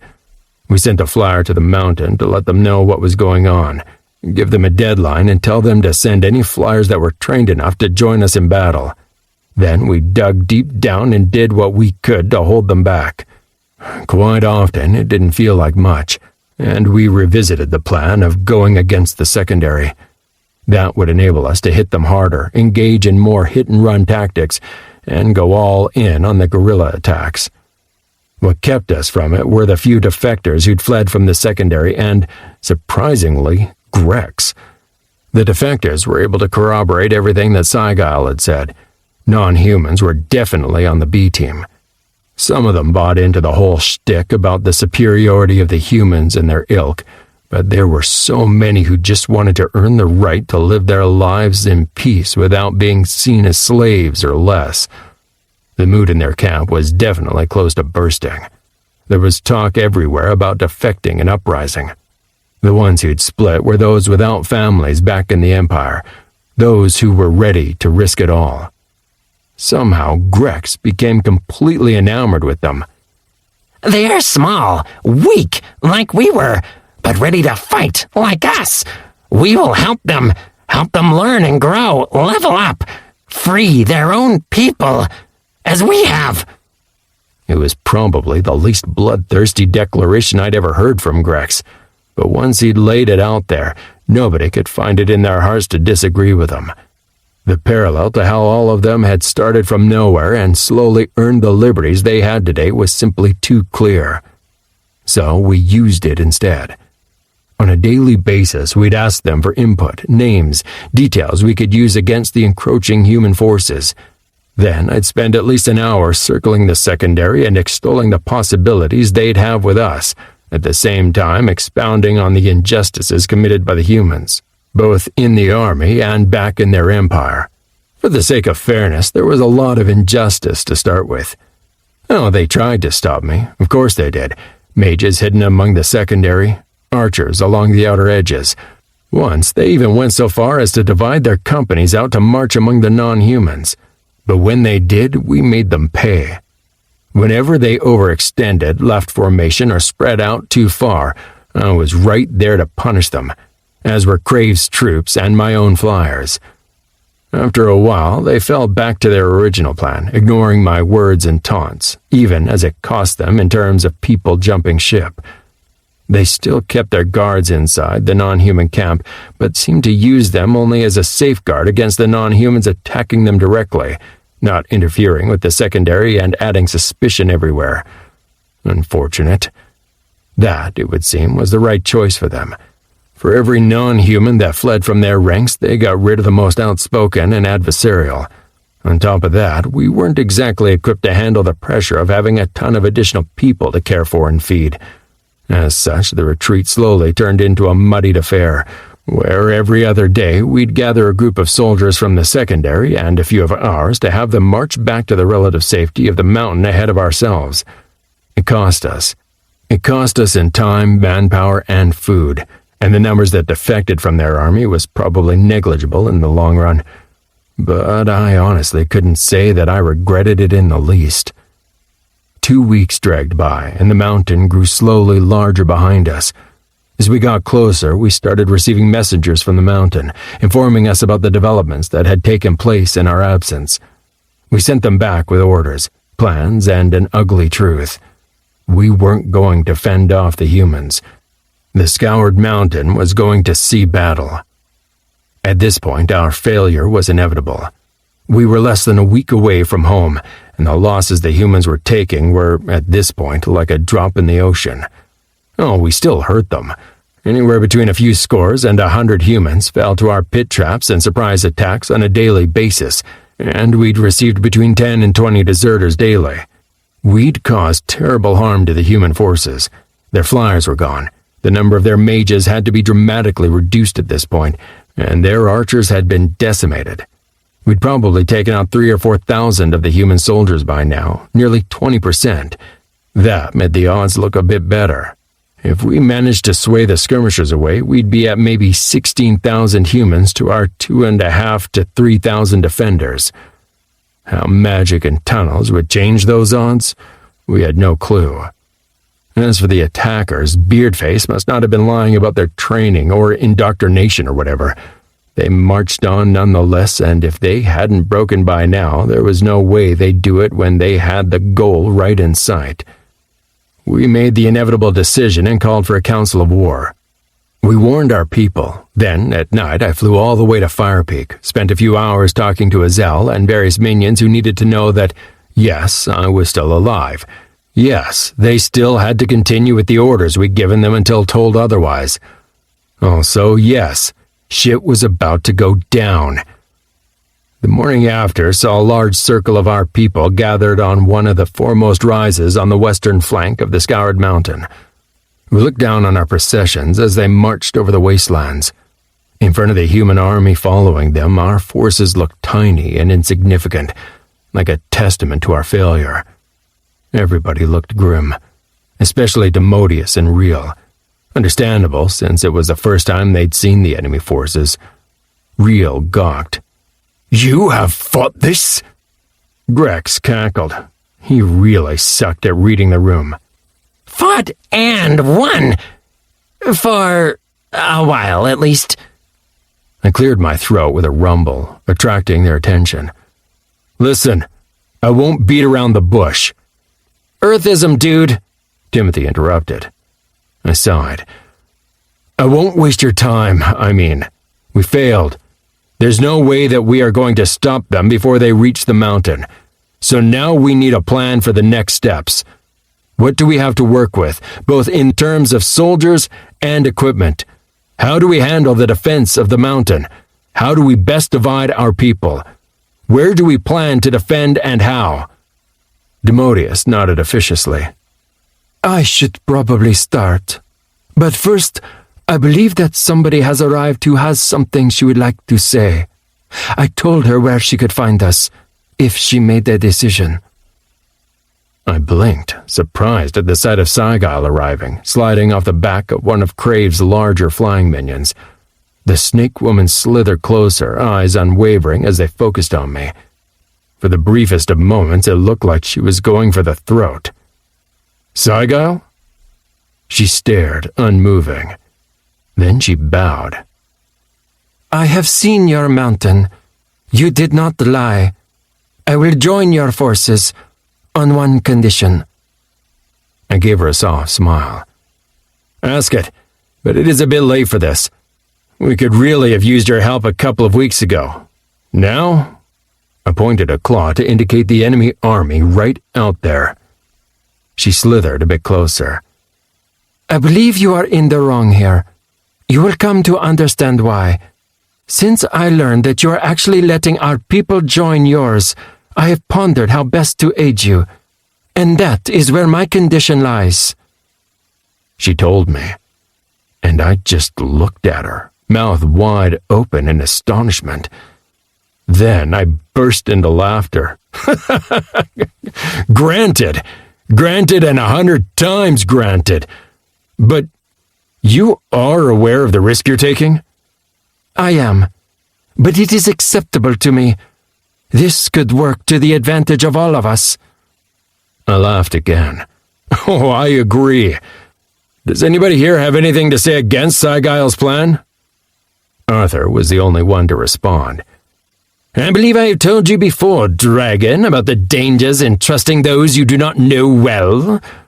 But I have to admit that I am willing to risk this as well. I smirked. That's the closest you'll get to a wholehearted endorsement in these parts, Sigyle. I'd say he gets easier the longer you've known him, but that would be a horrible lie. We'll do it. With a rumble, I sat down and observed the people around me. Well, that improved my mood quite a bit. So, hit me with the other news. How are we doing, Demodius? How's Azel handling the enchantments? The day made its way closer to noon as we discussed the developments and shared the information about situations, troop composition, and losses. Inside the mountain, they had been doing extremely well.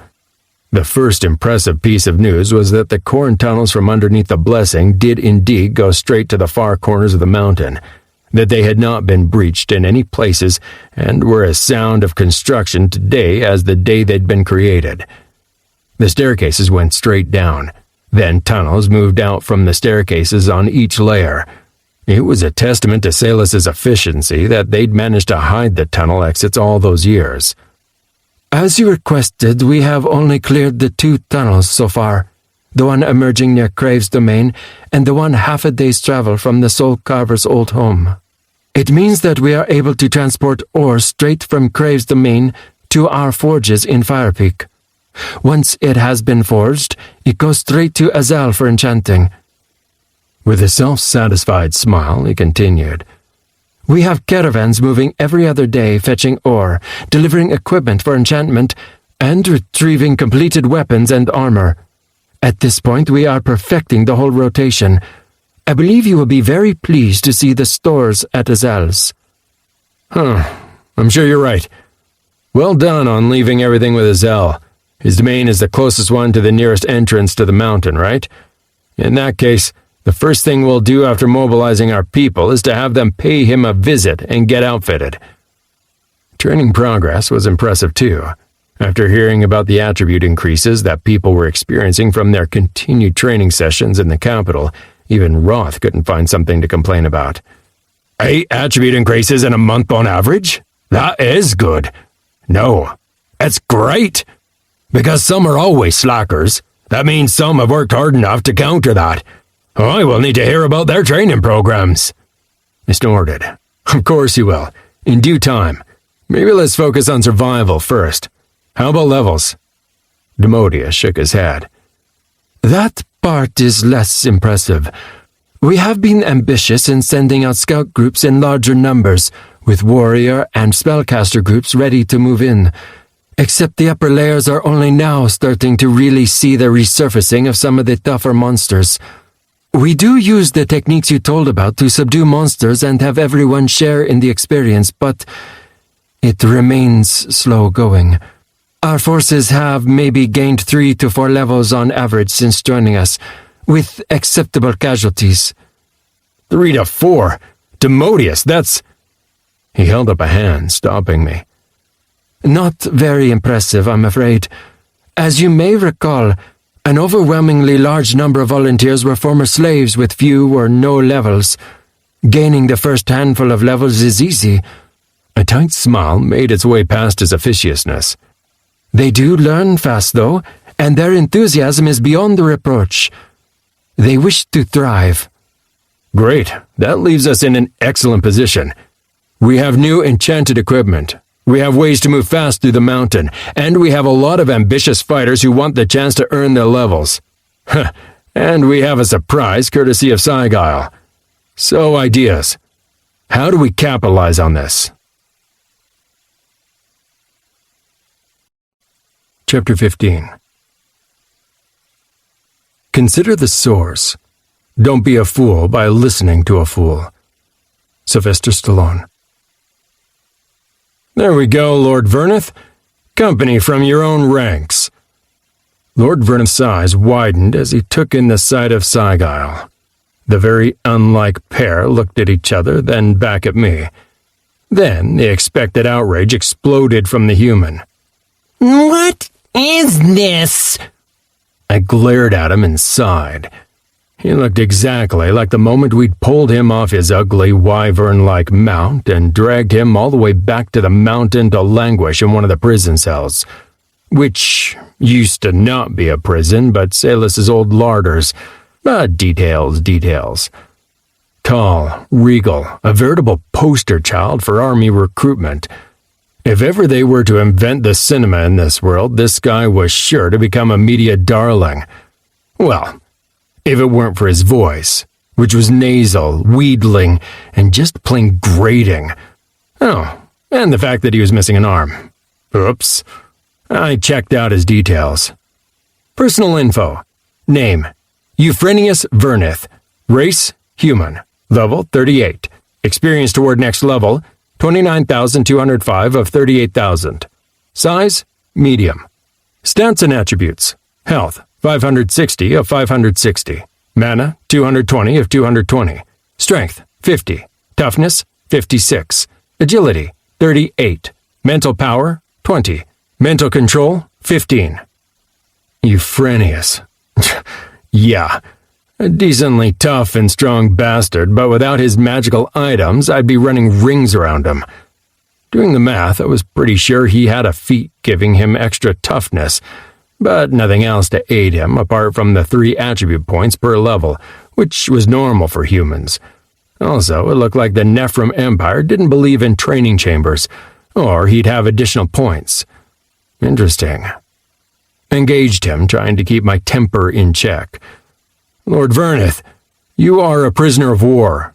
As you've so tediously explained, that means we would be in our rights to interrogate you, starve you, and torture you to get any useful information we believe you might hold on the Empire of Nefren.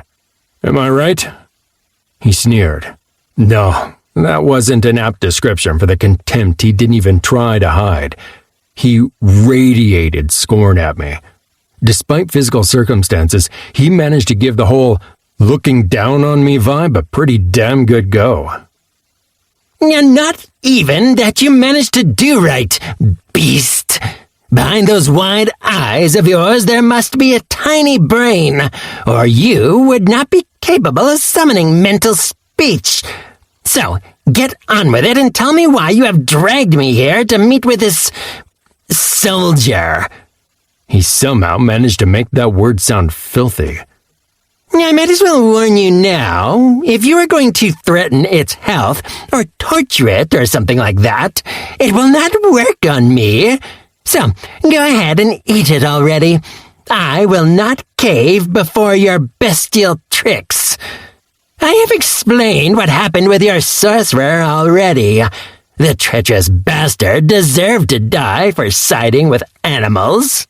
If you are too dim-witted to understand, I will not repeat myself further. I should have glanced with Sigile. Even after having tried to talk with him several times over, he got to me. This wasn't an act. He was actually like this. No, I have no plans of killing either of you. That wouldn't grant me anything. As a matter of fact, I plan to lead you back to your comrades in arms. He blinked, then roared with laughter. So the army has arrived, has it? I expect you will be throwing yourself on their mercy? No, I look forward to forwarding that message. The sensation of smugness was so strong from him, I swore I could smell it. A moment later, it was replaced by confusion. But what do you need this beast for, then? What even is it doing here? He squinted at her smudged armor, then continued offhandedly. Captain of the secondary? It should be with the army. She, I stressed the word, is a prisoner of war, as are you, and I will be returning her the same as you. I expect the goodwill to be the same as for you. Given the sensation of mirth oozing off him, I had no doubt how far from the truth that was. I ignored it, though, pressing on with the task. There is but one message I would ask you to forward to the leadership. It is this. I deliver these 2 powerful leaders back to you safely as a gesture, to show you that their power will make no difference, and to prove to you that what I said about Lord Verneth's treatment on our first encounter was true. Turn back now. You know how much your progress has cost you. I promise you, if you press on now, it will only become worse. The chance for peace is gone, but you still have a chance to survive. Lord Verneth blinked. Then he bent in the middle and dissolved into hysterical laughter. It took a while for him to come up for air, long enough that I was starting to have serious doubts about his sanity. But when he finally managed to regain control of his faculties, he wiped tears from his eyes and addressed me. That was the best thing I have heard in this dreary place. I'm going to love forwarding that message on to our leadership. Now, let's be off. I cannot wait to be allowed the chance for a clean uniform and actual food. I was impressed beyond myself. It took more than a little effort to be as much of a dickhead as this dude, but his arrogance actually helped. Within a couple of minutes, we were off, and soon I dropped off the pair a couple hours ahead of their armies before flying back to the mountain by myself. Now it was all on Sigyle. We debated it for a while, and this was actually her idea. She argued that her sneaking back into the camp was an unlikely prospect with the additional guards they posted in and around the secondary's camp, but being sent back as a token gesture should bring her a brief interrogation before being reintroduced back to her forces as an insider. When I returned to the mountain, everything dissolved into work. So much work. There were so many decisions to be made, so much to prepare in order to be ready for the human army and have our forces and equipment in place. Even Timothy complained at all the organization that needed to be handled. See, I'd read about this, that most conflicts are decided way before the actual battles, and that the organization needed to ensure that the soldiers arrive to the place where they need to be, fully equipped, outfitted, and well-fed, is often more important than the actual fighting prowess of the fighters. Oh, and making sure that they have new ammunition, reserves, and replacements at hand and ready to switch in at a moment's notice.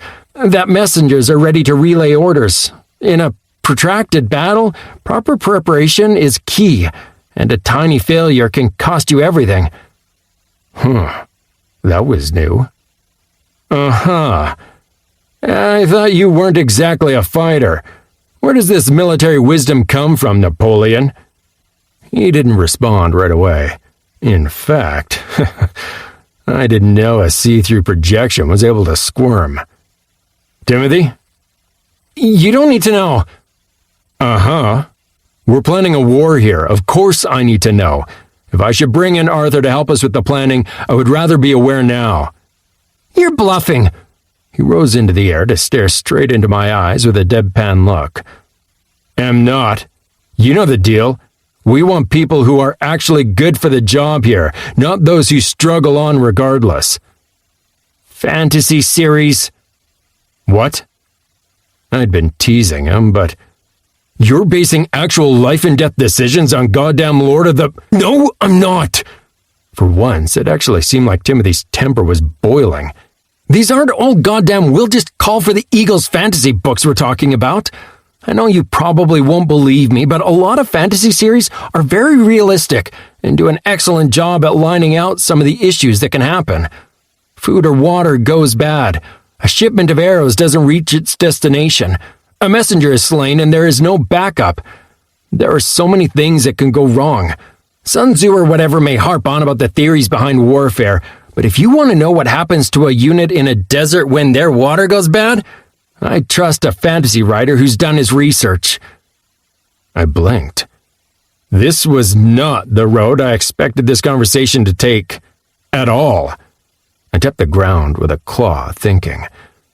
Okay, I won't make fun of you for drawing, shall we say, unconventional inspiration for these very real issues. Still, I think it might be a good idea to have someone like Demodius double-check the numbers on some of the logistic issues, and have Roth give a once-over on the decisions we make on equipment. You disagree? He shook his head briskly. I'm not a fool. I already do. Inspiration is one thing. It gives you a good basis to make your decisions. You still need to apply it to the present situation. I exhaled noisily. Glad we agree. So, we're taking all the shamans with us? Even those who are currently finding us ore? He grimaced. No. I believe we should keep up the production of equipment for as long as we can. If the conflict draws out, a couple of weeks' worth of enchanted weapons might actually make a difference. All right, if you say so, dude. I tilted my head. I think maybe we better bring a spellcaster and hear their opinion. Who should we ask? Arthur or Raceland? He looked at me with disgust. I can't believe nobody's eaten you yet. All told, though, the preparations were going well. Grave was keeping an eye on the human army, along with all of his flyers, ready to move in case they tried something. We still placed traps to ensure they stayed slowed down. I spent most of my time out in the wastelands as well, accompanying my people and being seen. At this point, however, we didn't expect them to do anything too rash and unexpected before they hit the mountain, and we reciprocated in kind. They tried ranging out twice, once with the human forces and once with the secondary. The first one was the cavalry forces charging out in the early morning, bereft of their cargo. It was an obvious attempt to catch us unprepared and do some damage. We slapped them down, hard. I was there, but hidden behind a veil of shadow like I often was these days, aiming to keep up the practice and improve my skills. When we noticed them, they were still quite a bit out. It would take the cavalry about 10 minutes to reach us at the breakneck pace they were keeping up. It took Crave, me, and our flyers less than 5 minutes to hit them from above in a devastating counter-ambush. Before they even noticed our presence, we swooped in, hidden in the darkness, crashing into the center of their flanks and causing widespread mayhem. Claws and teeth tore, imps and other ranged flyers unleashed damage at the weakly defended rears of the feline mounts, and my weakening fog made the beasts dip and slow. I was glad I'd taken the time to dip into Deyra's blessing again when I was back in the capital. To be honest, I wasn't sure if I could ever get used to living without it again. The boost in attributes, a 50% increase to my attributes and doubling of all regeneration rates and experience gain, was a godsend. Literally.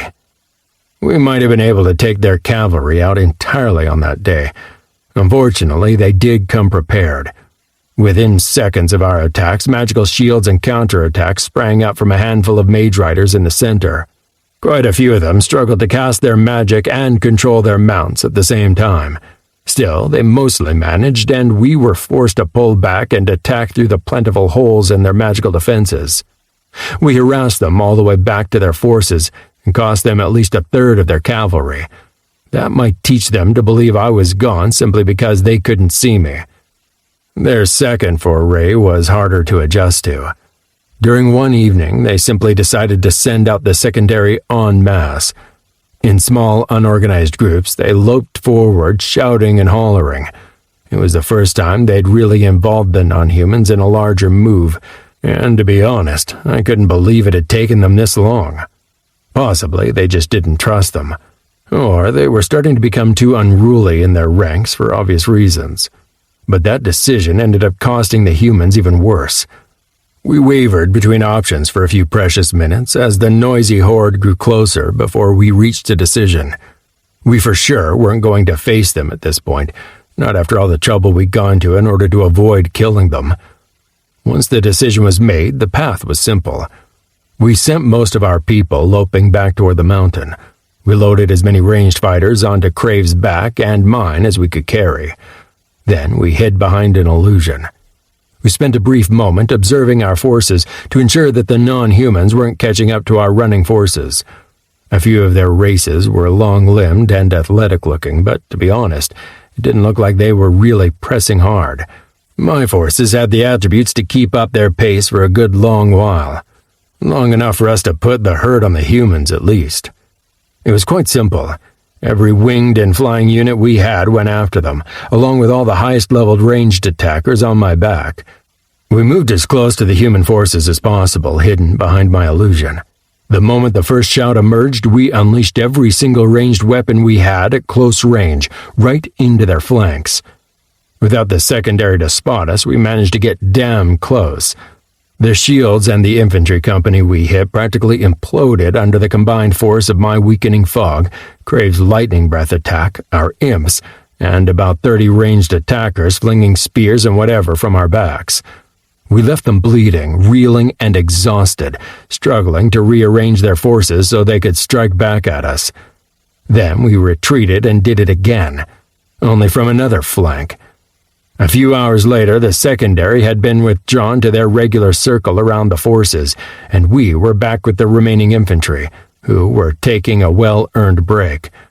We were admiring the experience gains from the battle and laughing at their mistake. They weren't going to do that again anytime soon, especially because we'd returned to see one final surprise. A large number of non-humans took the chance away from the control of the human guards to defect to our side. So, beside the battle losses, they also lost hundreds of allies, with not a single strike struck on their side. Somewhere during the struggle, I hit level 45. Finally. That would mean that, yes, my minion count had more than doubled again. Now I could have 5,000 minions. At this point, I might be hitting the limits on how many citizens of Fire Peak actually wanted to join our forces. Also, we were definitely way past the number of minions who were ready for battle. The actual numbers weren't that important to me. The vital part was that now they'd all be able to join me and use our constructions to grow at speed. Even if that was monumental, it was not the part that had me the most excited. I hurried up to put my attribute points into what I wanted, mental power and toughness again. With the number of enemies, I needed to be able to take and give punches, and gave a cursory glance over my personal info. Personal info: name, Onyx. Race, young shadow dragon. Level 45. Experience toward next level, 13,370 of 45,000. Size, very large. Stats and attributes: health, 1,410 of 1,410. Mana, 1,880 of 1,880. Strength, 66. Toughness, 141. Agility, 183. Mental power, 188. Mental control, 242. Mana regeneration rate, 15,456 per day. Health regeneration rate, 188 per hour. Attributes increased by plus 50% and regeneration rates by plus 100% due to the blessing of Deyra. Looking good, especially the way my mental power had outgrown my agility. I would probably try to keep toughness, agility, and mental power relatively balanced in the future. Avoiding hits, the ability to take a punch, and my mental power had all done their part in ensuring my survival. Not only did mental power increase the effectiveness of my breath weapon, it also improved my illusions and shadow powers. Now, however, came the really amazing part: the feat. Another defining feat. By God, it did not disappoint. I was starting to see a pattern. My first defining feat had given me a choice between improving myself, my minions, or my constructions. A choice of path or personality, as it were. I'd happily gone with Codex of the Trainer, giving my minions a constant plus 50% experience boost. The second feat had expanded on that, asking me to choose which of my construction types should be buffed. Knowing that I wasn't going to avoid conflict in the future, I'd gone with the battle-oriented choice there. Gift of Battle, boosting my war-oriented constructions by plus 50%. And now it seemed like I was getting a similar choice, only it revolved around my vassals. I'd bet good money on the next defining feat, giving me a choice on how to boost my minions. Congratulations! By reaching level 45, you have unlocked access to your third defining feat. Choose one of the following. Stronger Vassals. Every vassal of yours has their strength and physical damage increased by plus 25% for as long as you are alive. Tougher Vassals. Every vassal of yours has their toughness and armor boosted by plus 25% for as long as you are alive. Arcane Vassals. Every vassal of yours has their mental control and mental power increased by plus 25% for as long as you are alive. It wasn't the toughest choice this time. Obviously, I wanted all of them, and both Azel and Crave would probably go straight for strength. But I cared about the one thing that had been on my mind right from the start. Survival. As long as my vassals were able to survive a fight, they could be back another day. With that in mind, I chose tougher vassals. Arthur hit level 40 and chose a, to me, surprising feat: faster mental recuperation. It increased his mana regeneration rate by 50%. Usually he was all about his mental power, but then, with him having toiled for weeks alongside the other shamans, I guessed that he had gained a new perspective on his shortcomings. Damn, it would make a difference when it came to large constructions in the future. Kraziel finally hit 35 and got his first defining feat: improved earth construction. Given his aptitude for construction, this was not a huge surprise. It did feel like a cheap feat knowing that Arthur had gained earth mastery at an earlier level, improving his mastery handling any kind of earth manipulation. Right up until Kraziel showed me the difference. The tiny Talpus was a lower level than Arthur. His mental power was also quite a bit lower than the lead shamans. But when they each tried to raise their barricade right next to each other, Kraziel's rose faster, higher, and was more durable. According to him, it was like a mental blockade had simply disappeared, and now the soil did what he had always wanted, as long as he was trying to construct something. The enemies were getting close to the mountain now. The ground was already starting to rise slightly. I, for one, couldn't help but feel a tiny bit of awe at the vision of the majestic peak high above. It was hard to imagine, looking at the barren side of the mountain from the outside, that the inside was teeming with life in a constant struggle for growth and supremacy. However, soon we'd be able to show them just what they were up against. In the meantime, a scout returned with regards from Firth. His message was short and to the point. "We found the first blessing. It was a huge ruined city, exactly where we expected. Much larger than Fire Peak, but almost entirely reduced to rubble. Not a single building is still standing. It must have been destroyed decades ago, centuries even. We had to move on, though. It was teeming with monsters. Not your regular monsters either. A large family of behemoths I've never seen before. Dozens of them. I doubt we would ever be able to come close to touching them. And they were all above level 30. Every single one." I took that in. It was a disappointment and the best thing that could have happened, all at the same time. Sure, level 30 monsters were nothing to scoff at, but the scout told me they looked like they were entirely ground-based, meaning we'd be able to take them out from above. In theory, at least. But I was honestly hoping there'd be a chance to learn more, find a library or something, and find all the bloody secrets of those enigmatic Koran.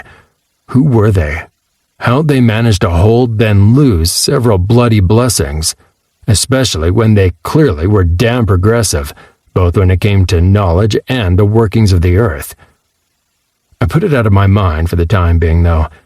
What was most important was the fact that we now had a fallback position, somewhere to run if everything went south. It wasn't perfect, and being out in the open would be damn unfortunate, but the promise of having a place that would probably hold us and allow us to grow in safety until we were strong enough to face down any enemies? Yeah, I'd take that. That was still in the future, though, and would hopefully never become relevant. For now, we were celebrating that the humans were doing exactly what we wanted. So far, they were marching straight for the tunnel entrance we had expected and planned for. We were ready in case they decided to move elsewhere, but for now, they played along with what we had hoped. Our shamans had the terrain fully prepared. Once again, I was resigned to the fact that, not unlike large parts of my job back on Earth, a lot of warfare seemed to boil down to sitting on our asses and waiting for things to fall into place. Chapter 16. The human army was invading the Scoured Mountain. It felt like this moment needed an announcement, some loudspeaker coming out with an intro song or a ridiculous, "Let's fight!" I was tempted to do it myself, but forced the childish part of me way back inside where it belonged. I'd missed really spending time inside the mountain, missed being able to inspect anything at my leisure, go everywhere with my domain map as long as it was within my own eyesight or that of my minions or vassals. Now I finally got the chance to observe the invaders in detail as they poured through the tunnels toward our positions. I was a mile away from the action, but I could see everything, inspect anybody. It was amazing. They sent the secondary in first. Of course they did. No way were the precious humans going to go first and take the losses from traps and whatnot when they had all these handy non-humans ready to carve the way. In the tunnels, we wouldn't be able to double back and hit the humans following after. At least a full third of the soldiers from the secondary were racing through the tunnel right this moment. I observed them as they ran toward our lines, weapons in hand. It was a long, shallow tunnel without any side tunnels, less than 20 feet wide. No chance of any distractions here. I was not impressed. Not at all. They did not look maltreated, not as such. They clearly could use a bit of extra meat on their bones after the long, hard trek, but there were no wounds or anything to suggest outright abuse. Their levels, though. I had to hurry to get a general idea, but it had me frowning. I'd gotten the same gist from the deserters who'd joined us along the way, but if these were the ones who were representative of the state of the secondary, we could handle them. They ranged between level 5 and 15 in general, with only the occasional outlier being higher. Those were definitely the veterans. They were also typically the ones carrying torches in preparation for the darkness of the tunnels. My scouts were ready. They spotted the first attackers in front of them in the tunnel and started retreating, yelling as they went. The enemy followed. This time they went all out, however, and sprinted for all they were worth. My people were chosen for their speed, however. This was a sprint, not a marathon. They kept a comfortable lead, letting the hunters catch up a tiny bit. Now the numbers were really starting to tell. When they were spread out on the plains, it was easy to discount how many attackers there really were, but here, in the shallow confines of the tunnels, the attackers looked like a veritable avalanche of flesh, scales, and fur, not like an actual army that could be defended against. As for the humans, they hadn't even started arriving yet.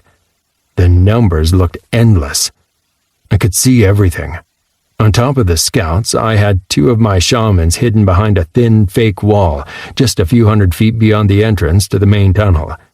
Lurking inside their tight confines, they held back the fog of war, gave me an unobstructed view of what was coming, and formed the crux of our plan. Yet another key player arrived now. I spotted the tall form of Sigile, slithering along in the center of a small group of viperkin shouting orders. Behind her, they arrived. With less than 20 feet of distance between their forces and the secondary, the human infantry came marching in. Where their tight formations, marching in unison, and practiced movements hadn't availed them much out in the open where we'd been able to attack them from all sides, in here it was looking decidedly intimidating. I did not want to put my people up against those controlled formations, not even somebody like Coatim. In moments, he'd be surrounded and overwhelmed, at least if they were able to maintain their grit in the sight of his fury. Judging from their levels, they would be able to. It was not pretty. Their levels started right about where the secondaries ended, with an average going from between level 15 and level 20, and a good deal of soldiers hitting higher numbers. Friggin' 20! Only my forces and the Dwergans, now sadly reduced in numbers, were able to match that average. I grinned to myself. Good thing we weren't planning to meet them head on. Sigile's group passed by my shamans now, and I judged the distances, counting the seconds. Then my mental shout rang out. "Now, slam it shut!" Before the message was even fully out, I started running. I cleared a corner in the tunnel, covered in a veil of the thickest shadows I could summon, and found the non-human forces spread out ahead of me. They milled about, confused and shouting, looking in fear at where the tunnel opening behind them had suddenly disappeared entirely, along with the remaining light of day.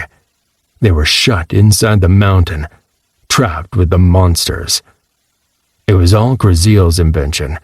Well, it was a bastardization of the sliding pit trap we created back in the Soul Carver's old domain, only standing upright.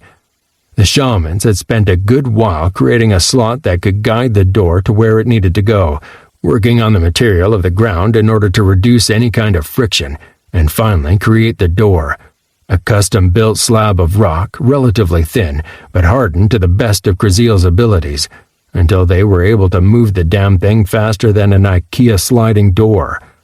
On top of that, this thing came with a weight of several thousand pounds and was one way. The door slammed into the opposite side of the tunnel with a resounding boom, and the shamans locked it into place with a pre-prepared slab of rock. That was not sliding back anytime soon. The skirmishers quickly realized that too. At first, they tried to make the blasted thing move, then started pounding on it with maces, or in some cases fists, to no effect whatsoever. Kraziel had done his job well. When they realized this, panic started to set in. Some glanced in the direction our scouts had gone, but the forward progress soon ground to a halt. Those in front started smashing away at the wall where the door had arrived from, guessing that it hadn't moved by itself. Nobody moved forward. Nobody wanted to charge into the unknown without an open way out behind them. Instead, the foremost ranks were slowly pulling back to the others, weapons fixed on the darkness. Behind them, and from the other side of the door, orders and panicked shouts rang out in a cacophony of noise. But one person shouted louder than anybody else. Sigyle. Her orders rang out loud and clear, drowning out any other voice. When she shouted, people died. It was so abrupt and unexpected that few even managed to defend properly. People were standing around, peering nervously into the darkness or arguing among themselves, when soldiers next to them would grab weapons and ram them through. A huge bipedal werebear-like person was standing head and shoulders over the crowd 1 second.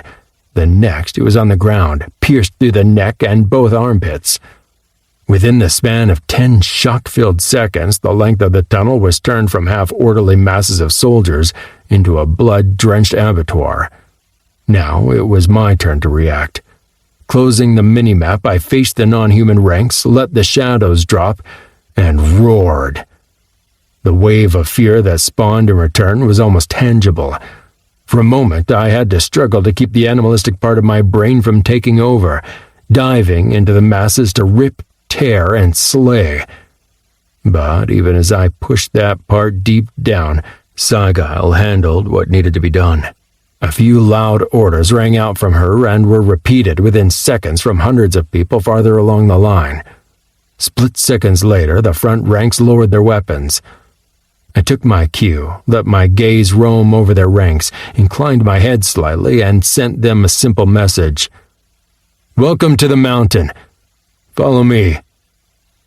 Just like that, more than a third of the non-humans of the Nefren army defected to our side, with not a single attack made by our forces. The basis of it had been Sigyle's idea. She insisted that she would be able to talk a large number of the more influential soldiers of the secondary into deserting to our side when they made it into the mountain. If we made it look like there had been an actual struggle and the human army wouldn't be able to confirm whether they had been killed or deserted, she believed they would not be able to punish the families and other non-humans back in the Empire. We then ran with that idea and expanded on it because, well, why the hell not? There was clearly no love lost between the humans and the non-humans, and since Sigyle already knew those who would never submit peacefully, she would be able to single them out and, well, dispatch them. It was a nasty business, but it beat the alternative. In the end, Sigyle agreed to join us. She clearly saw more of a future for her people back inside the mountain than back in human lands, and if she had to get her fangs dirty to bring her people with her, well, the evidence was bleeding on the cavern floor behind me. We retreated through the tunnel system for a while, switching tunnels every so often to confuse any followers. Then we had most of the non-humans disarm. Sigyle and her chosen soldiers were very obviously allowed to keep theirs. I spent a moment explaining that their weapons would be returned to them as soon as they had proven themselves trustworthy, and that they would spend a couple of days being led to their new home in Fire Peak.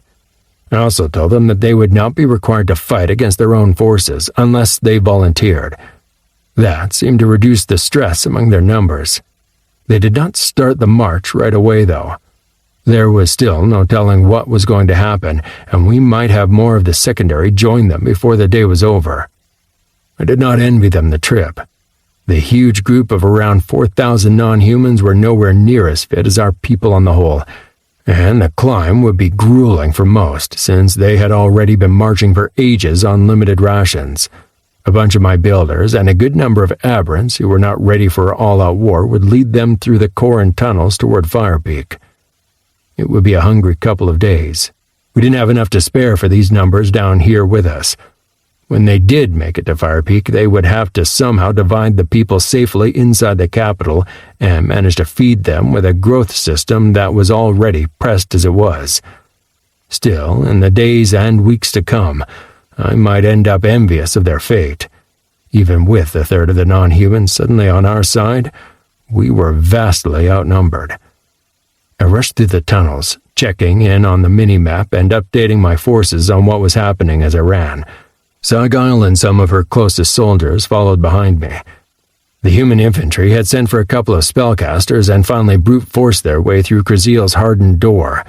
Now the humans were stalled in the tunnel beyond, looking in horror at the empty space that, moments before, had been filled with their forces. Now there were only corpses and uncertainty. From the far end of the tunnel, a couple of my scouts lurked from behind my camouflage spell, keeping tabs on their progress, and keeping the fog of war away from my minimap. We were ready for them, though. The next mile of tunnel held several additional sliding doors like the one we'd activated. A few of them were adorned with pit traps in front, just in case they thought their mages would be able to break through our barriers in peace. Let them send more of the skirmishers first. Sagile and her people would be ready to welcome them and explain the new situation, at the point of the sword if need be. We also had a nice surprise with 2 tunnels, one being a trap tunnel and the other an exit tunnel we'd be able to funnel the secondary into, then seal off. We'd empty their ranks before they even managed to pick a fight with our forces. We were ready for a fight too, though. We'd blocked off a couple of tunnel mouths to make sure they'd get to where we wanted them. It was a well-known cavern. I'd watched it several times over and visited it twice as well. Crave's home. He'd insisted. If the invaders had to break their backs on a place, he said his horde was the perfect place for it. We were as ready as we were ever going to get. The enemy remained there for a while, sharp-looking ranks in front, mages right behind, ready for anything. Well, nothing happened. Then shouts went out. And they started backing up? They were retreating? They were retreating! One company after the other were backtracking now, leaving the tunnels entirely. My scouts followed tentatively, nervousness becoming increasingly replaced by elation. I had to see this for myself. I ran through the tunnels, spreading the news as I passed. We might actually win this one without further conflict. The humans were taking the logical approach here. They had no way of knowing what happened. They only knew that thousands of their soldiers had disappeared into thin air, leaving only corpses behind. That, coupled with my threat from when I sent Sagile and Lord Verneth back to them, if I were in their shoes, I'd be reevaluating my life choices right now. Chapter 17. If you're going to tear down a hero, you should never forget that you're tearing down someone else's hero. You're tearing down someone else's son. You might have to face her one day. Kevin Costner. The humans retreated, non-human skirmishers among them. The mountain echoed with emptiness, like it was holding its breath. My scouts slowly followed the skirmishers on their way out, making sure that it was real. For a while, there was nothing but retreating forces to see, and my vision through the mini-map abruptly cut off at the edge of the mountain. My scouts followed the enemies almost to the end of the tunnel, sharing looks of relief, even as they kept gazing at the retreating enemies. Smiles erupted, and a few cheers rang out among them. They celebrated too soon. 10 minutes later, it started. Moving in lockstep, the reverberations were the first thing that hit my scouts. I saw one Talpas put his head down to the ground, then leap up in alarm. Moments later, they heard something. One of them started running back from where they were. The others stayed, and soon I had confirmation. The humans were coming back. They had only retreated to reorganize and rethink their approach. This time, they didn't throw full companies of secondary soldiers ahead like cannon fodder. Still, they didn't let their precious human soldiers go first and face the brunt of our ambushes. Of course not. A smaller smattering of non-humans, lightly armed and armored, had spread out right in front of the human army. Damn. The humans had apparently become suspicious enough of the skirmishers that they didn't trust them to act by themselves. Clever, but frustrating. That did neutralize the point of the next couple of sliding doors we'd prepared. I doubted that we'd be able to steal away the few hundred non-humans that preceded the shining human formations, close as they were to the rest of the enemies. No, we would have to move straight to the real battle. Somebody was going to enjoy this. Crave had been looking forward to testing his mettle against theirs. I sent the message for our shamans to shut the doors before retreating. We could do with the extra time to make sure that we were ready. But, yeah, we were. We'd planned this. We'd prepped the area as best we could, and we were prepared to lay the hurt on the enemy. The only detail I really hated was that we weren't going to avoid hurting the skirmishers, because Crave's domain was ready. The soldiers poured into the cavern. In tight formations, they moved in unison, terse commands and shouts penetrating the silence among the defenders. As they pushed away from the tunnel opening leading to the cave itself, they divided into companies, forming up on the far side of the huge place. We let them. It was all according to plan. I dispensed with the minimap this time. They were right there in front of me. As their numbers grew, so did their tension. There was fear there, and a lot of trepidation.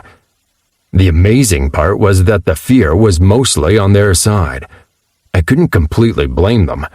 I knew for myself how impressive the sight of Crave's domain had been the first time I saw it. We'd added a lot since then. I still didn't quite know what to call it. His fortress. Or bat tower.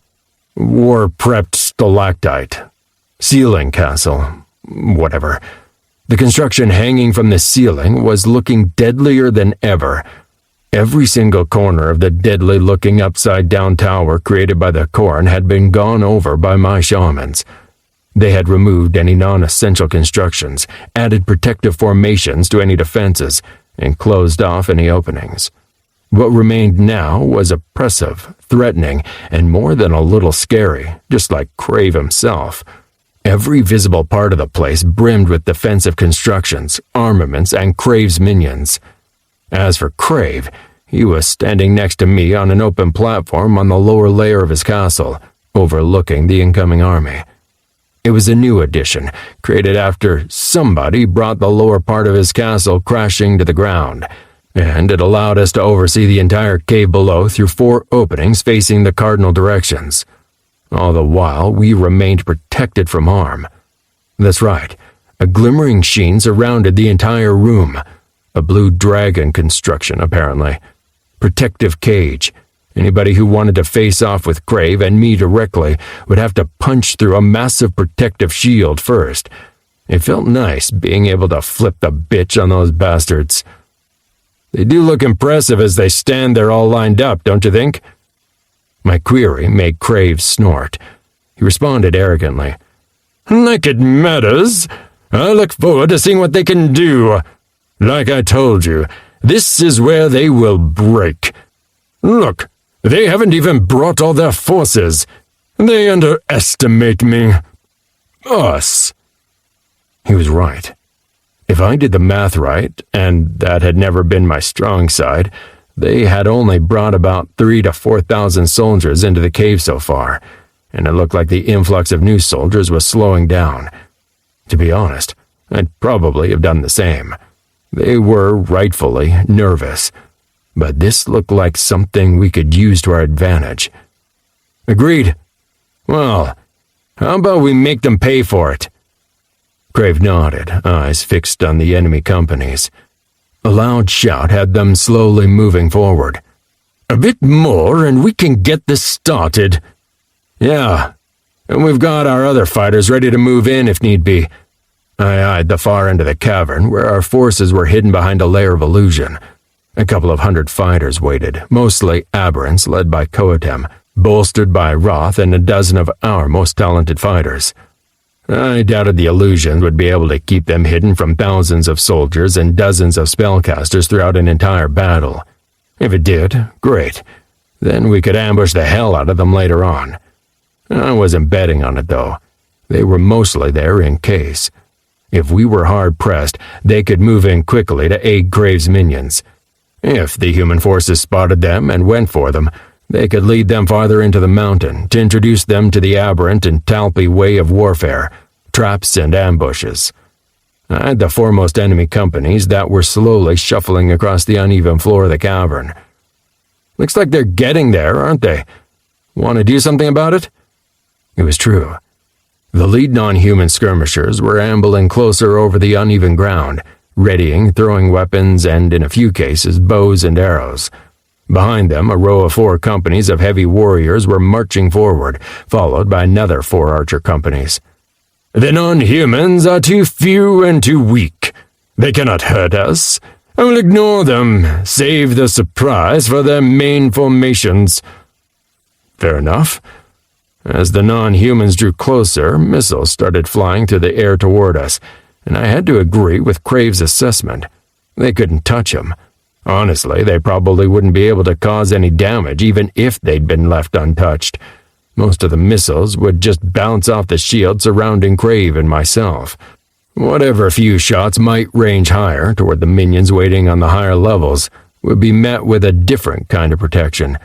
Namely, the fact that my shamans had carved stone shields, crenellations, and other types of protection for the minions to hide behind. But even so, Crave had activated his air control and thrown a strong headwind against the enemies. Enemy missiles were simply flung wildly off course. I grunted in approval. Good call. The non-humans won't be able to do much damage, and their archers will pretty much be useless now. Those human companies might have some tricks up their sleeve, though. Crave snorted. Sure. We have already ensured their archers will be useless. They believe those swords will hurt us? And the shields? Are they blind? They must reach us first. I joined him in a low laugh. The bottom part of his fortress was at least 50 feet off the ground. They'd have to build a really impressive human tower to reach our position. Still, there was no doubt they'd have some strategy planned, some weapon hidden to unleash. Oh. I nodded in appreciation of the scenario unfolding below us. So, that's why they brought shield carriers. In front of us, the foremost human infantry formations were seamlessly blending in with the archer companies. And suddenly, every archer had a fighter accompanying him, ready to protect him with his large shield. That looks efficient. No easy way to hit the archers if they're protected. Smooth move, too. It looked really well practiced. Crave grumbled in agreement. And that would have been really annoying if their archers were any good. Besides, they're getting in range. I nodded and closed my eyes to slits. I knew what was coming. Poor damn soldiers. Below me, the ground of the cavern lit up. 1 second it was dark, lifeless soil. The next, it held a slowly growing grid of blue light. Light that seemed to be growing, covering the entire area within several hundred feet of the fortress. Soldiers cried out in shock and surprise, drawing back. Too late. Way too late. The foremost companies were well within the squarish area of the grid and too far away from the edges. Plus, the brightness of the light was growing. The pitch of the cries was changing now from surprise to outright pain. As they grew, so did the brilliance of the light, until I had trouble seeing anything below from the blinding light. Crave called the construction a lightning web. It stretched from 4 poles placed at each corner of the construction. Poles which, I might add, had been cleverly disguised by soil and stone by my shamans. The result was a nasty, deadly surprise. Now the lightning was reaching its maximal power. I tried not to look too close, not to see the details, as the enemy soldiers beneath me were cooked in their armor. But it was inescapable. Here and there, what I deemed to be high-level soldiers struggled against the elemental assault, trying to flee the area and failing, falling. The torrents running through them were simply too strong. Crave said he'd tested it and found it effective. I did not ask, didn't want to know more. The only thing I could say for certain was that he was entirely right. The soldiers below us were being cooked alive. A few patches erupted inside their forces, with paler light shooting out in circles to enclose groups of soldiers. Shields. Those must be the mages inside their formations, trying to protect themselves and their comrades. Except, within seconds, the shields started fading away again. 3 shields remained active, though, standing against the test of the lightning, while the rest of them disappeared and the people within died horrible, messy deaths. Then the luminescence disappeared, leaving spots in my vision. It was so sudden that I was left blinking and wondering what the hell just happened. I was drawn to the sight of Crave as he slowly lumbered toward the edge of the chamber. He shot me a parting glance. "Now I get to have fun too," he roared and leapt into the open air. I joined him within seconds, leaping from the edge of the shielded chamber and veering straight at one of the shields that still held strong on the ground below. A glance at the edges of the cavern beyond showed me that no other forces were incoming. Not yet, even though Crave was already honing in on one of the few shields still standing. The shield I went for was at the far end from Crave. The humans inside were standing stock still, bright shields enclosing every edge of their forces. Shocked into submission then. The soldiers below weren't. They were clearly rattled by what had happened. Dead soldiers lay in piles on all sides, and only about a dozen huddled inside the shield of one spellcaster. But the moment they spotted me, they raised weapons in my direction, and the first arrows flew. I didn't mess about. It was a question of time before the larger part of the human army reacted, and I didn't want to be caught up in that. I dove at them and sent a weakening fog their way, growling as it faded away the second it hit the glowing shield. How strong is this shield? I landed hard 50 feet from them, picked up a corpse, and flung it at their group. It passed straight through the outline of the shield and hit one of the archers. It only works against magic. That made sense. So, some spellcasters only had shields against physical attack. They were among the piles of corpses now. A lucky few also had shields against magical attacks. I bounded across the ground and flung myself at the humans even as an arrow affixed itself in my wing, like a nagging pain. I had to admire their courage. They stood tall and faced me, swords and spears reaching toward me behind their shields.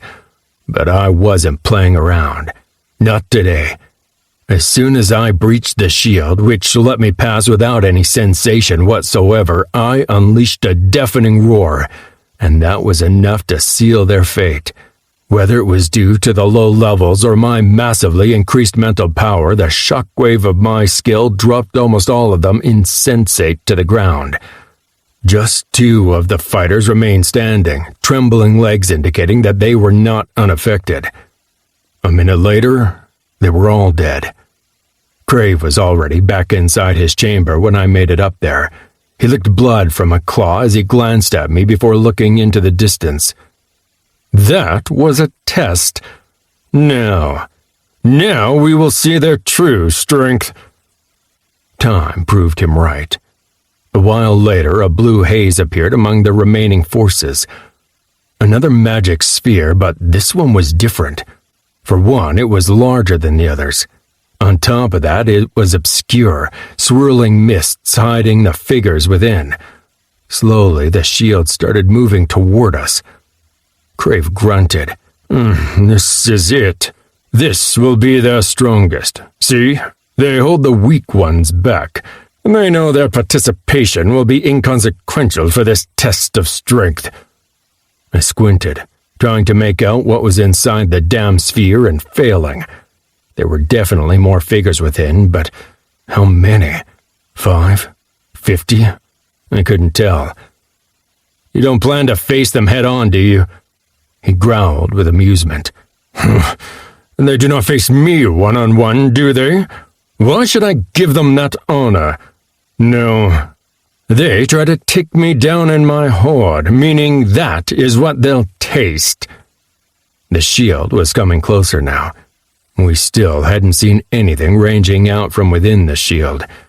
In fact, there was nothing at all to be learned from it, no sign of what we'd be facing. No sound even. The human army was arrayed in formation, waiting, silently observing the colored shield progressing through the cavern. I zoomed in on the minimap to watch their expressions. Hatred, hope, and nerves. One grown-ass man was visibly chewing his nails. So, they weren't sure whatever they were up to was going to work either. Interesting.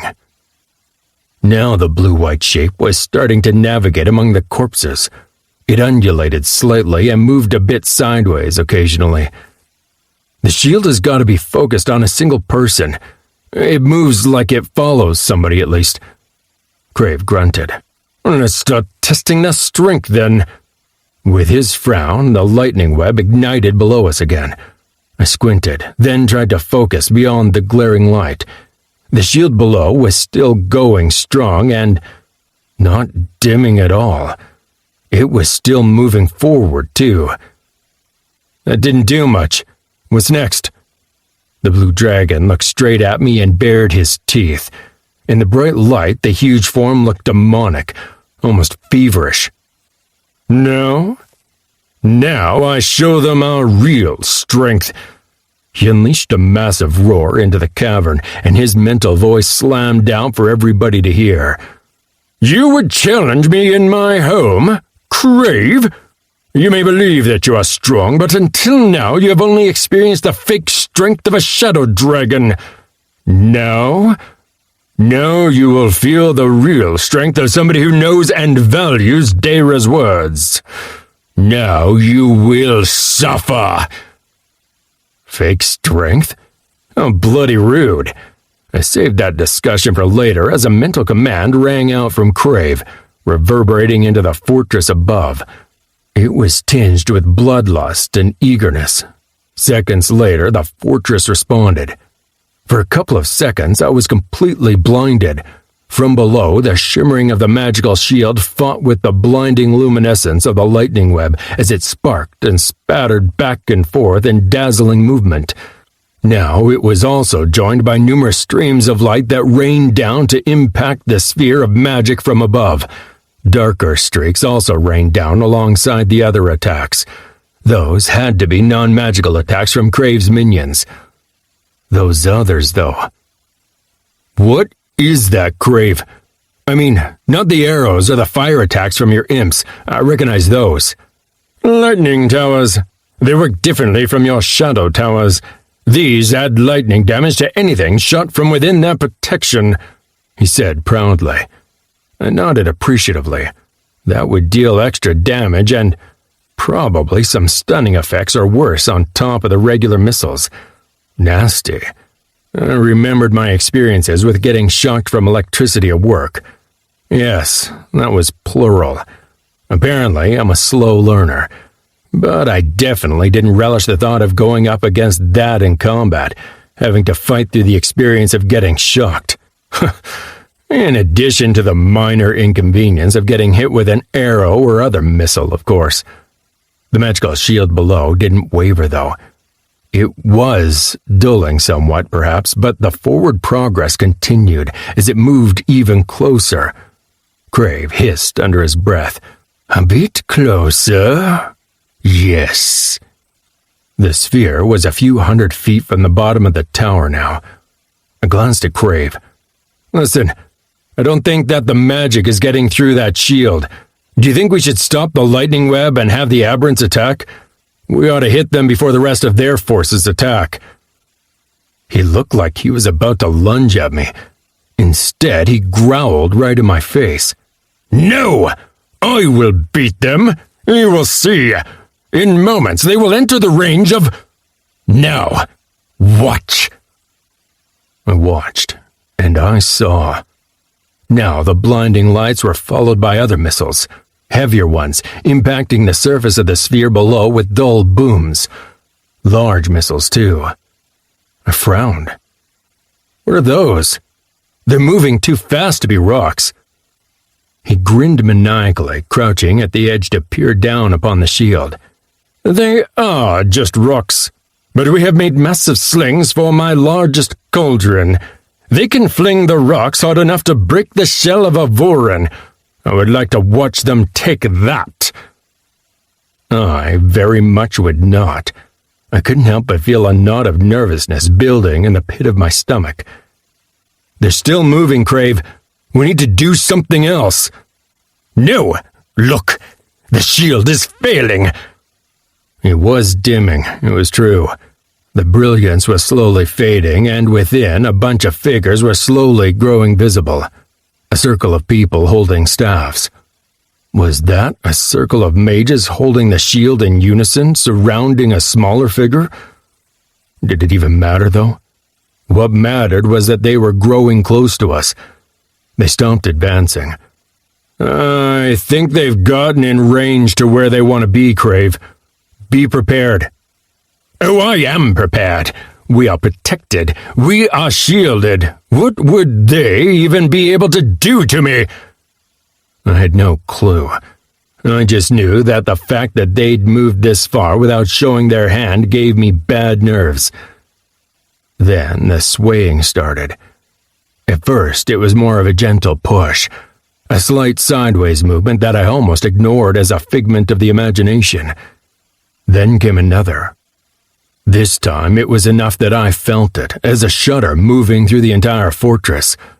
Like that, I knew what they were going to do, because it was exactly what I'd planned to do to Crave himself ages ago when I'd first faced off against him. "They're bringing down the fortress. We need to move on them, now!" "No, we will keep up the attack. The shamans have hardened the structure." I sprang for one of the openings, even as another larger shudder went through the fortress.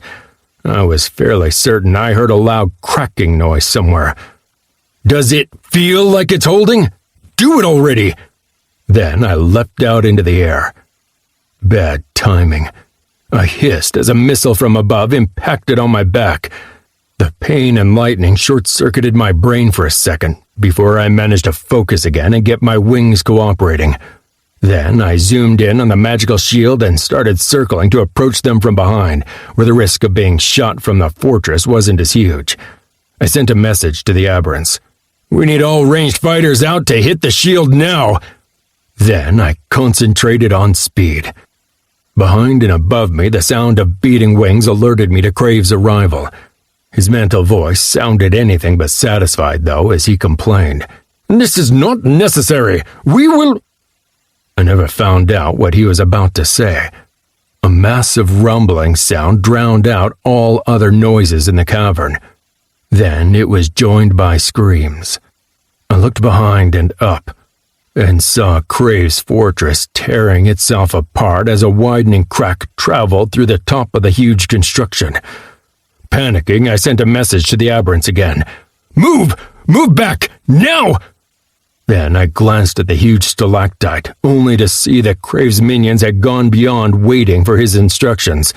They were taking the matter in their own hands, flinging themselves from the fortress and into the open air.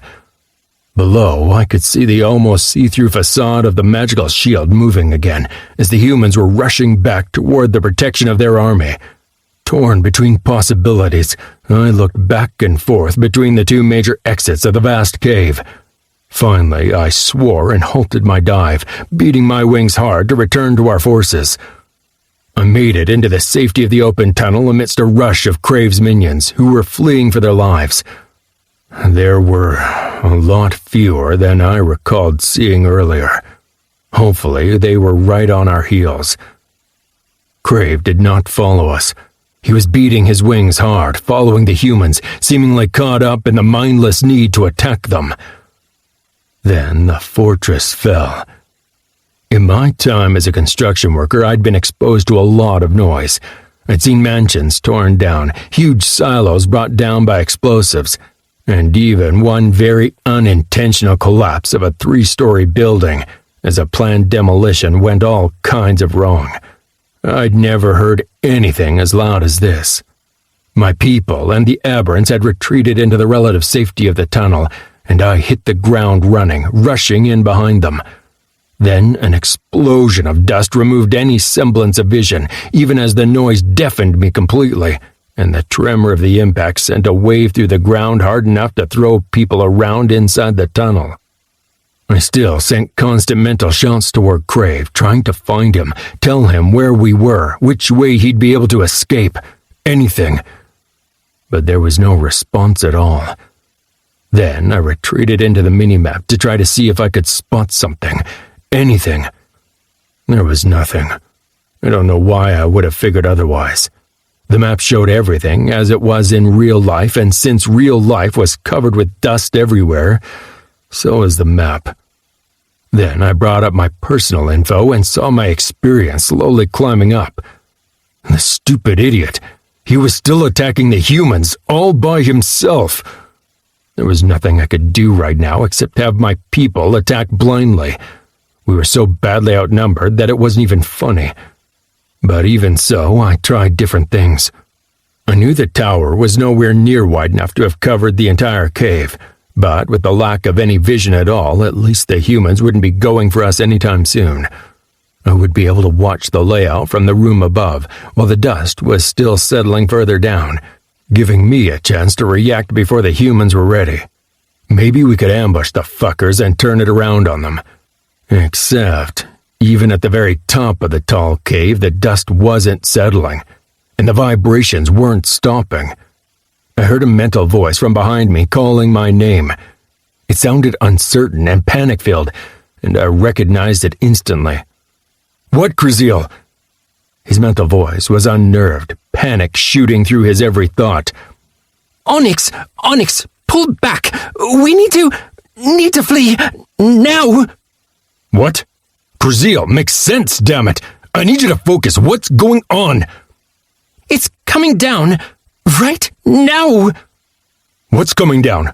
The rest of the fortress? No, the entire cave. It's all coming down. We fled then, ran for all we were worth back into the tunnels to get as much distance between us and the collapsing area. I sent message after Crave, trying to reach him to no avail. After a while, we found a place which Krasil deemed safe, and we all collapsed. At that point, I finally allowed myself to despair. The humans weren't coming after us any time soon. According to Krasil, he had felt large enough vibrations to believe that the entire cavern might be filled at this point. The human forces might even have been crushed as well. That was the good news. The bad news was that we'd tested our strength against theirs and failed. Horribly. Crave was gone, along with his fortress and half of his minions. At a certain point, the horde had faded away as well, leaving me blind in the area as well. I had no way of knowing what was going on out there now except for here in the tunnel where my people were. Crave's minions, those who had made it, weren't looking hurt. Covered with dust, sporting blank shell-shocked expressions, sure, but those who'd escaped had mostly been entirely unhurt. I couldn't believe it.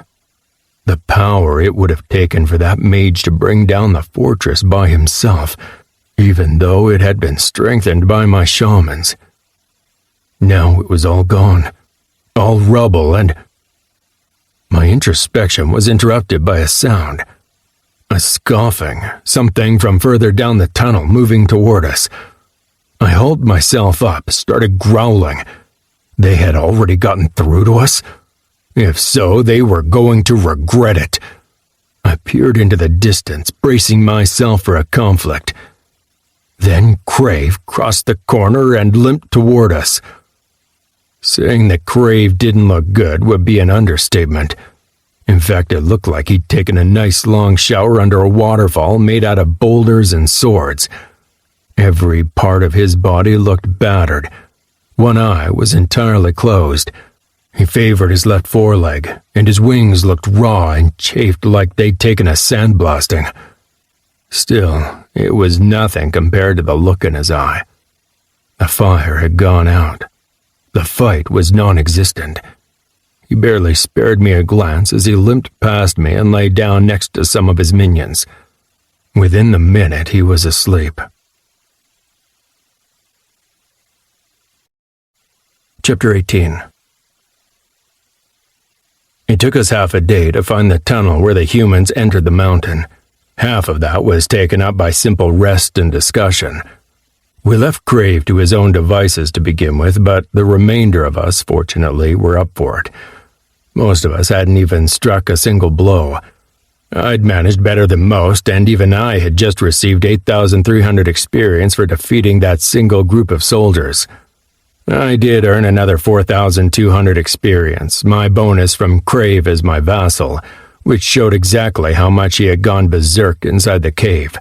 Since I was awarded only 5% of the experience Crave gained, for him to grant me half as much as I'd earned myself, he must have torn the human forces apart.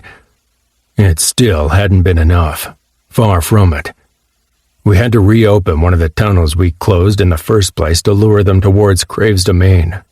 We had scouts going in first, tiptoeing cautiously under my camouflage, armed with the knowledge that the humans could be anywhere, up to anything.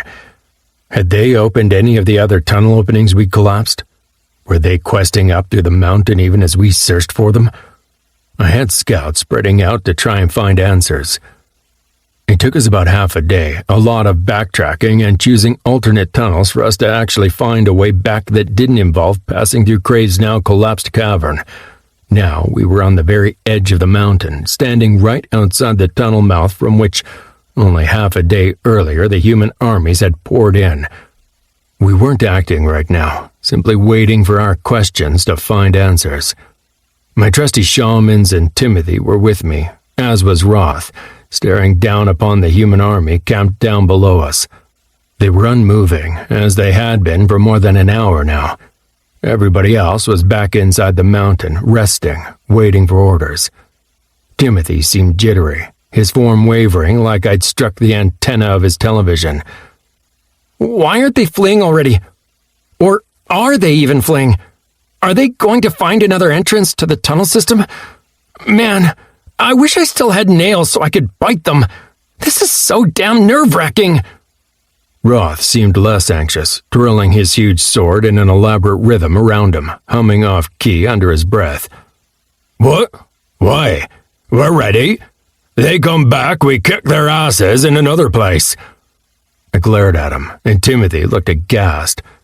Roth, what the hell are you talking about? We lost this battle. He snorted. That's not what it looks like from down here. Sure, Big Blue lost his house, so what? We can just build a new one. Can even make it the wrong way up if he insists. Did you see how many people they lost? Heh, we stole a ton of their skirmishers. As for me, I'm happy I'm not the one who'll have to grow plants to feed all those new faces. He stopped, then chuckled. A couple of them look like they'd be fun training partners, though. That's Soigile. How would you go about dodging those attacks of hers when she isn't stepping but sliding? Brazil groaned. The farming. Oh, for the love of Deyra, the farming. We were just getting it under control, too. Arthur cut them off. You are both wrong. Roth, this was not a simple win. Did you see Crave? I am not sure that we will be able to rely on him from here on. As for you, Onyx, it was not a loss either. They proved the strength of their spellcaster, sure, but they also gave away exactly how strong they were. They did still lose a lot of people, even though they managed to struggle back out. That was the one detail we'd managed to get from Crave. He'd fought them right up until the ceiling started collapsing and their army was already retreating by then. He confirmed that most of the remaining human forces made it back out. Arthur nodded at Kraziel. As for the future, forget about it. The future doesn't matter. Not if we can't control what's happening now. He pointed down to the army where it looked like a ripple of motion was running through the assembled forces as they started setting out again. Back toward the mountain. I summarized the situation as succinctly and eloquently as I knew how. Well, fuck. Within seconds, we were scrambling back toward the tunnel opening. We never got there, though. First off, it was premature. Second, they weren't aiming for the tunnel. I mulled aloud as I opened the minimap. Where the hell are they going? Scanning over the dreary terrain, I found nothing. It was all gray, hidden by fog of war, but I had flown over the nearby terrain enough times by now that I knew there should be no surprises here they could use to their advantage. No openings into the mountain, no hidden doorways that led them straight to the blessing. I wasn't letting anybody shut the damn thing off again, that was for sure. It was just boulders, cracks in the ground, and the steep flanks of the Scoured Mountain rising into the sky above, like a giant monument to the inadequacies of man and monster kind. Arthur, Krasil, this is still the lower level. You know the surroundings? Any nearby openings? Arthur answered unequivocally. No, not a one. The nearest one is half a turn around the mountain, and that would mean at least 2 days' walk in this terrain. He narrowed his eyes, then mused, They're not going to climb the outside, are they? They were. Half an hour later, we confirmed the fact as the army kept marching straight at the mountain. The insane humans were actually planning to climb the outside of the mountain. That or they were harboring some secret plan that I really couldn't understand. They'd left part of their forces behind, too. All of their feline cavalry was currently camped out at the foot of the mountain, along with around a mixed force of 1,000 humans and non-humans to care for them. They'd spent some time digging, and it looked like they were entrenching themselves, building fortifications in case we were going to attack them. They'd also left a huge part of their equipment behind. Packs lay in orderly rows alongside neatly stacked items of all sorts.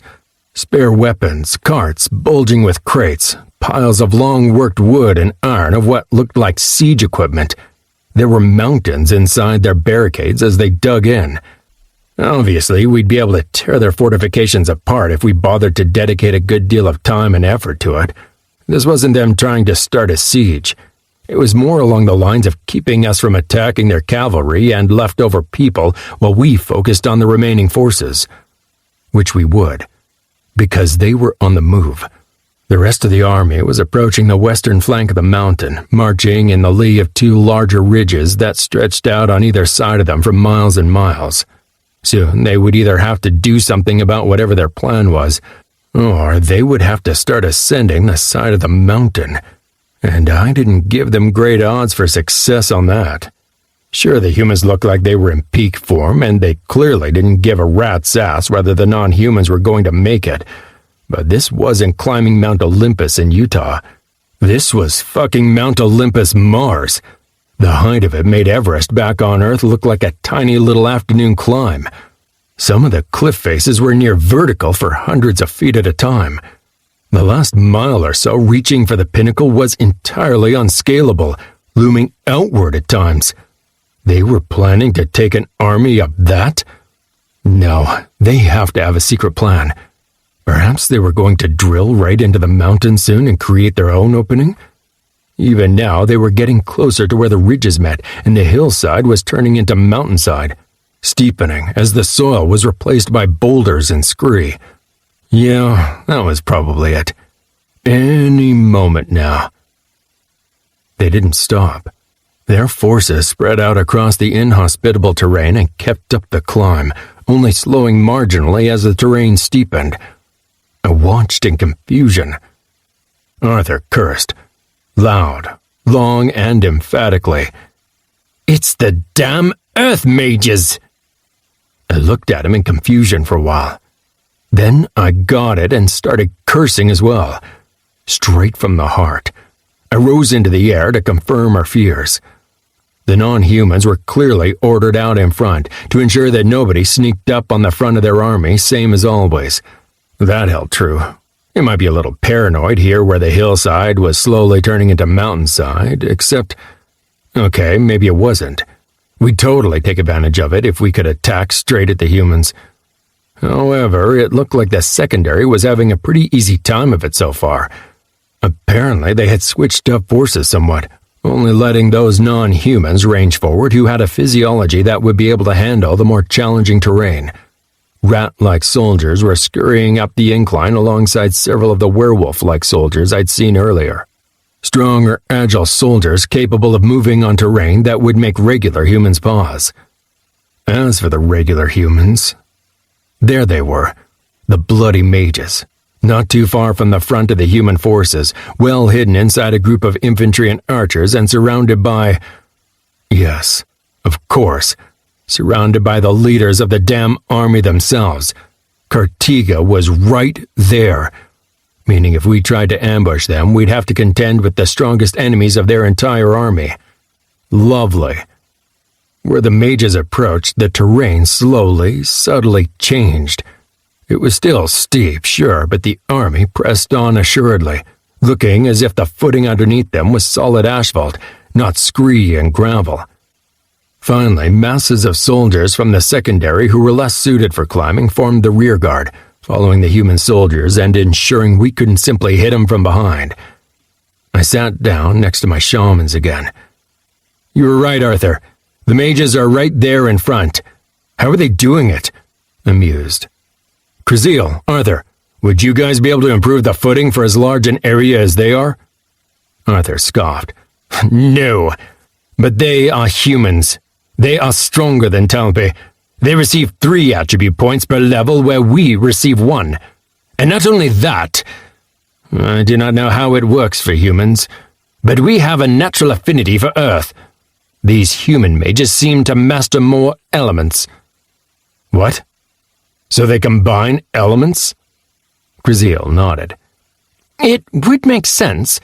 Combine fire with earth to force the soil to stay in place, or air and earth to make the loose gravel move like you want it to.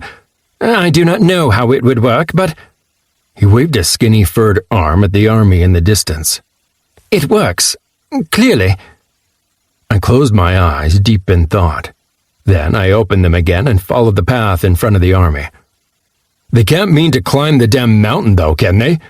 I mean, even if they won't just fall to their deaths without any prodding, they're wearing fucking armor. That's not proper climbing gear. Also, won't they, fall over from the thin air? This is all kinds of wrong. Timothy stared thoughtfully at the enemies in the distance. Your brain is stuck on Earth, old-timer.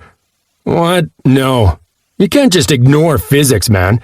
I'd think you'd be the first to accept that, being a big dork and all.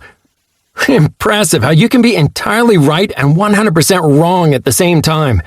Nobody's ignoring physics here, but you're still stuck in Earth mode. Thin air? Have you ever had any trouble breathing in Fire Peak? No, but I'm a bloody dragon. That would be... Have any of your minions, even though they've grown up in the lower layers of the mountain? He interrupted. Of course they haven't. So, pressure, air, and the atmosphere isn't the exact same as on Earth. And proper climbing gear?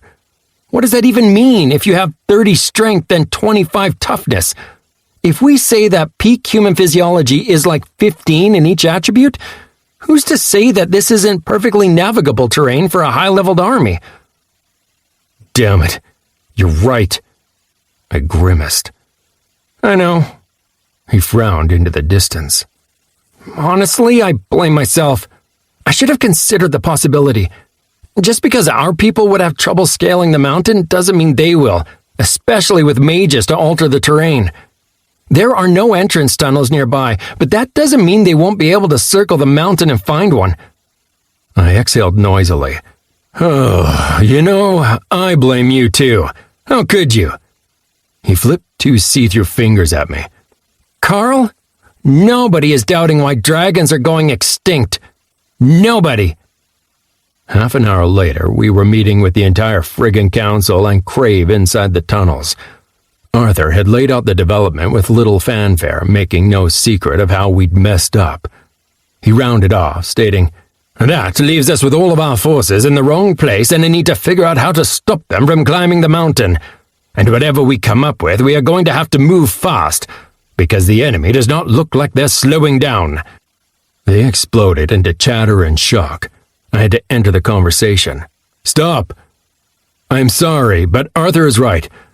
We messed up, and now we need to react. So our plan B needs to be discussed, agreed upon, and arranged quickly.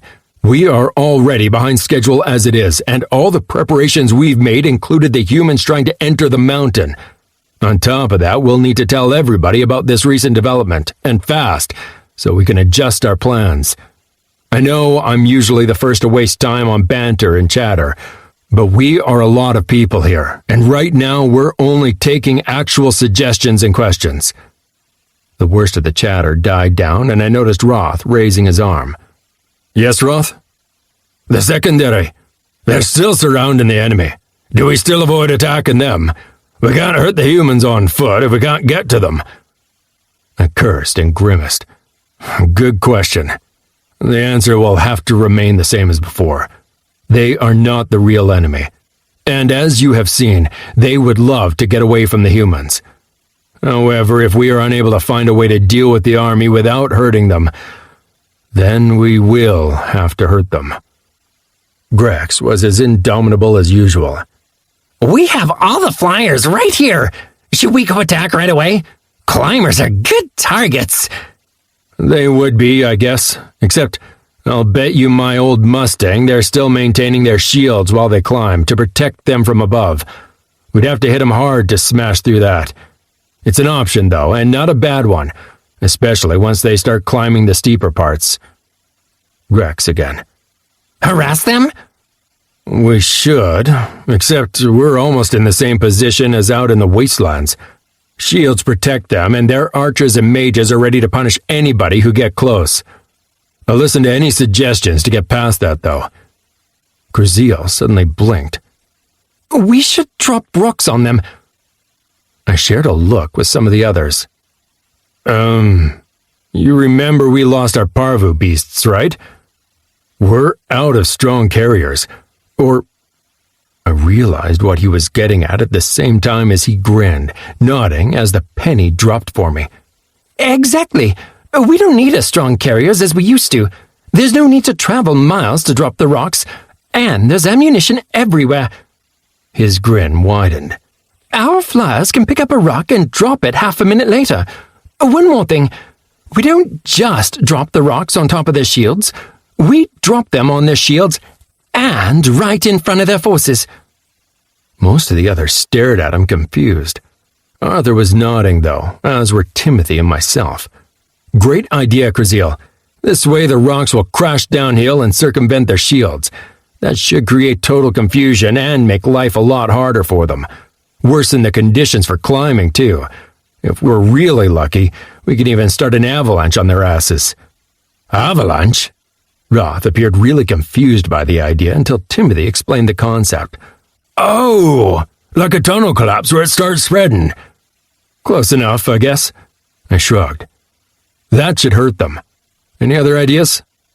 We shot down a few ideas that were either impractical, far-fetched, or impossible to pull off. Timothy turned away from where he'd been talking with Arthur. Then he introduced himself into the argument. Okay, bear with me on this one. I know you're in a hurry to get back up to Fire Peak and get started on whatever we can do to prepare up there, really. But would it hurt us to be half a day late? I don't know. Hard to tell, right? I mean, nobody knows what the consequences could be for that. But it'd have to be for a really good reason. The ghost grinned. It was not a pleasant grin at all. It held an inherent promise of pain. Oh, I think I can deliver on that. You might not like the process, though. I had to agree with him on that as I started my 6th taxi flight of the day. This was not an enjoyable task. Oh, but Creve was enjoying things even less. He spent at least 5 minutes outright refusing the task, talking about his dignity as a dragon and whatnot, until I talked him over. Then the work started, transporting our entire friggin' army up above the human army. I could take more than 20 people into the air on average. Crave could handle quite a lot more weight than me, but he didn't have my efficient and not at all demeaning leather harness that allowed my minions to hang on tight. So he'd carry less people than me, but then he would get there a lot faster. That was all logistics, though. The end goal, however, was pretty simple. We took every single person who was willing to go, whether they be close combat fighters, spellcasters, builders, or anything really, and transported them up above where the humans were currently doggedly making their way up an easy climb, slowly closing in on a steeper cliff face ahead. That's where we left them, right out there in the open, far above the humans, with Graves' minions and our imps to keep them company on a wild, wind-blown mountainside, with gusts of winds that were dangerously strong, sometimes enough that I'd fear to be blown right off the cliff face if I weighed the same as a Telpus. The key part? They were at least 500 feet above the human army at this point. Soon the army would be within range of a thrown rock. That was pretty much the point of the entire thing. Timothy had harped on about kinetic energy, basic school knowledge and stuff, but it was pretty simple really. Even smaller rocks thrown from high enough could kill. So why limit ourselves to letting our flyers dump rocks on the enemies? Why don't we take everybody we can up high and, keep them tossing stuff down on the humans as they climb? Sure, our people would be extremely exposed out here, but the humans would be even worse off. It took a couple of hours, but then we had them all gathered on the cliffside. My people ran about, gathering ammunition while the humans were coming into range below. Then I finally got a better idea what the army was planning to do in order to master the mountain. I took to the air and took in their progression. The non-humans were already scaling the 40-degree incline like they'd been born to it.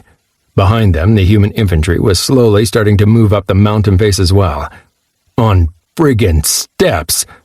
The goddamn earth mages were actually using their magic to carve out rough steps for the army underneath. Like this, they would be able to master all but some of the entirely vertical passages. The bloody cheaters would probably have some way of managing that, too. We weren't going to make it easy for them, though. Timothy nodded and I gave the order, and suddenly rocks flew from every single one of our soldiers. Timothy had spouted something like, "Rocks fall, everybody dies," like it was supposed to mean something to me. It definitely wasn't what was happening down below, though. We'd been timing things to have our flying creatures start dumping rocks and firebolts everywhere on the shields first at the same time, overwhelm them as much as possible and spread their attention, and then let the rest of our people join it. I could hear the shouts from below. Roth's shrill voice rose in rhythmic cadence, counting down. Then they started their bombardment. With a grunt, I released the heavy boulder I'd been carrying as well, watching it plummet end over end through the air to hit with a momentous impact. Not on their shields, though. That was the entire point. Right now, they'd be spread thin, trying to strengthen shields over the heads of their entire force. So we hit the ground right in front of the human forces, and let gravity handle the rest. The boulder I dumped hit the steep mountainside below the non-humans, bounced, actually looked like it picked up speed, then slammed into the climbing ranks of the humans. It wasn't alone either. Everywhere, bouncing, skidding, and falling rocks were tumbling down the mountainside, dislodging other rocks to crash into the human army as a literal rockfall. The humans were not prepared. They were professional, sure. Shouts went up and shields clicked into position from the front ranks almost immediately, locking them into a pretty defensible formation. The rocks didn't much care. Gravity was a mean old biddy. Sure, my people might not be the strongest in general, and a lot of the rocks tumbling down the hill at them were stopped by the shields. But the number and unpredictability of the missiles made it impossible for them to protect themselves efficiently. One shield wrenched its carrier backward as a rock hit it right on the corner, and the 3 rocks tumbling right behind it were followed by screams. Those were just the rocks that didn't jump the ranks entirely, impacting formations dozens or even hundreds of feet farther behind among the army. The effect on their forces was insane. Within seconds, pained cries and screams were everywhere, and entire companies were crumbling, fleeing, or lying prone on the ground in an attempt to hide from the worst of the bombardment. For once, their leadership was flummoxed. Suddenly, the attacks they'd gotten used to for weeks now were actually getting through their defenses, even though their shields were still intact. The main group of leaders did react. I spotted them through the dust here and there. They were on the move, but clearly didn't know what to do. Cartiga yelled orders left and right, and my good cavalry friend took to the front line to protect people behind his clearly magical shield. Where they went, soldiers organized and tried to rally against the attack, but they still had nothing to throw up that could handle the force with which the rocks and boulders impacted. We poured everything into it that we had, which, given that we'd spent hours collecting ammunition beforehand, was no small feat. Even as our flyers kept flying back and forth, bombarding them from above, forcing them to maintain their shields over their entire force, we kept up a constant assault. There was no finesse to it, no carefully organized barrage. This was several hundred people tossing rocks over a cliff edge as fast and as hard as they possibly could, without even spending a moment to look below and see whether our attacks hit or not. I helped as I could, flickering back and forth alongside Crave, carrying large boulders in my claws to add my part to the attack and maintaining readiness to deter any possible counterattacks. Crave, close to me, was looking bad. His wounds were all closed by now, but heavy scars adorned his sides and his wings. His demeanor was dark too, and he hissed every time he tossed a rock down on the humans, sometimes punctuating it with a burst of lightning. With the occasional glances between my frenzied movements, I did find the time to observe the effect of our bombardment. It was brutal. Soldiers were crushed by rocks, panicking at the lack of options to do something. Entire companies disappeared from view behind billowing clouds of dust. On their right flank, our missiles started a small landslide that buried an entire archer company. Here and there, some forces were managing an effective defense. Single mages erecting magical shields to protect their sides, or earth mages growing barricades that the forces could huddle behind. But the chaos and unpredictability of our attacks made concerted efforts a nightmare, and we didn't stop. We had plenty of ammunition stocked up. First one, then several of the magical shields above their heads faded into nothingness, as the mages on the ground were hit and distracted, and suddenly our imps and other flyers were free to dump rocks and attack with impunity. Things were looking bleak for the humans. Their salvation arrived without fanfare in the form of a single humanoid. I didn't even see him at first amidst the chaos, dust, and general mayhem.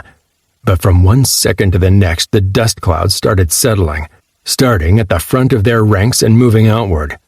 We kept up our attacks, obviously, rocks continuing to plummet down the mountainside at lethal speeds, racing at their forces in order to hit a wall. A wall of force. Another damn magical shield, except this one stretched for the entire range ahead of their forces and held back every single rock and boulder tumbling down, despite the force behind them. Behind the shield, a single figure stood, holding up a staff horizontally in front of himself. It was a damn dwarf. That low, wide figure, wild, unkempt beard, and ferocious, battle-ready look, it could be nothing else. The bastard single-handedly spread out a force field that stopped every single one of our rocks, allowing the forces behind him to regroup, reassess, and reform. 5 minutes of grinding my teeth, even as my people kept up the bombardment, and rocks started piling up against the shield. Then the dwarf lowered his staff and retreated toward where Cartiga stood. Where his shield shimmered and dissipated, a handful of fresh shields sprang into place, replacing their defenses. We'd been held off, and now the human spellcasters were adjusting. It wasn't without cost for them, though. At an estimate, a full quarter of the remaining human forces were either killed or hurt right now. Our missiles had caused a lot of injuries, but the worst had been the smaller landslides which had buried entire companies. The non-humans on the lower levels had been hit bad as well, but their looser formations and lighter armor had allowed more of them to escape the attacks. Their medics and healers, spread out over the mountainside, were surrounded by an influx of soldiers carrying fresh wounded to be treated, fighting against the ruination of the terrain and the steep drops below. Surely they would have to realize the cost and stop now, or their morale would break. There was no way they'd be insane enough to keep up their progress with how many people were out of commission now. It would be insanity. Chapter 19. It's not the strongest or the most intelligent who will survive, but those who can best manage change. Charles Darwin. They're insane, Tim. They really are. What'll it take to stop them? I've started using my illusions and shadows from a distance to complicate their ascent. Do you know what they're doing? They're frigging ignoring me. Every so often, somebody is hurt or killed, and they just soldier on? What's wrong with them? Timothy was flying alongside me, nodding along to my complaints. They had spent hours recuperating after our attack. Then they continued as if nothing had happened. They left behind a mountainside littered with corpses, and 10 to 15% of their forces in total. Not the full quarter I'd first hoped. Their healers had worked miracles, and living soldiers kept appearing from where they'd been hiding, partially buried and worse. A large group of living humans was left behind as well, along with a sizable number of the secondary, those who had clearly been wounded too badly to continue. Crushed arms, legs, and worse. The first row of humanoids was slowly starting the trek down to the interim camp at the foot of the hill to join up with where their cavalry had holed up. Looked like they were counting on our not bothering to take down those who abandoned the fight when we had a real threat in front of us. Tim mused. I think they're making the right choice here. I glared at him. He shrugged as he floated mid-air. I mean for them, not for us, obviously. Let's be real here. Sure, we hurt them again, but they keep adjusting to our attacks, and as long as they make it to the top of the mountain and have enough soldiers left over, Fire Peak won't stand against them. If it were only the humans, sure, but we still haven't managed to get the secondary on our side. That's what pisses me off. We keep hurting them and they just take it and keep on coming. That kind of mentality? It's insane. Can we... I don't know, man. I don't know what we should do. Can we really make it to the point where they give up? Maybe not. I read somewhere that medieval battles rarely saw more than 10% of armies killed before the victor was decided. They obviously haven't gotten that memo. Or they have some spells to keep them going. Or insane brainwashing techniques. Maybe we will have to crush them entirely. From what you said, Cartiga sounded like she wasn't completely out of touch, though. And we are doing good. If we keep this up, there will come a point where we've whittled down their numbers to the point where we will be able to defend against them, even if they make it to the top. The peak was coming into sight now as we rose alongside the wind-swept rocky sides of the mountain. I grunted from the exertion as gale-force winds tried to force me sideways. I had to work for it to keep to my path and rise toward the edge. The final mile of the mountain's peak was... well, you couldn't really look at it without flowery descriptions like barren nobility or fortress of primal grace ambling their way into the mind. It was completely and entirely unscalable. Not even the most agile beasts among the secondary would be able to climb this. Well, the surprise has passed now, and we're back to regular business with us trying to wear their mages down. I'll call it and say that they've got enough mages that we won't manage it in time. Timothy rose in the air like the winds didn't affect him at all, because that was exactly what was happening. I don't disagree, dude. They're stubborn as hell. And that bloody dwarf?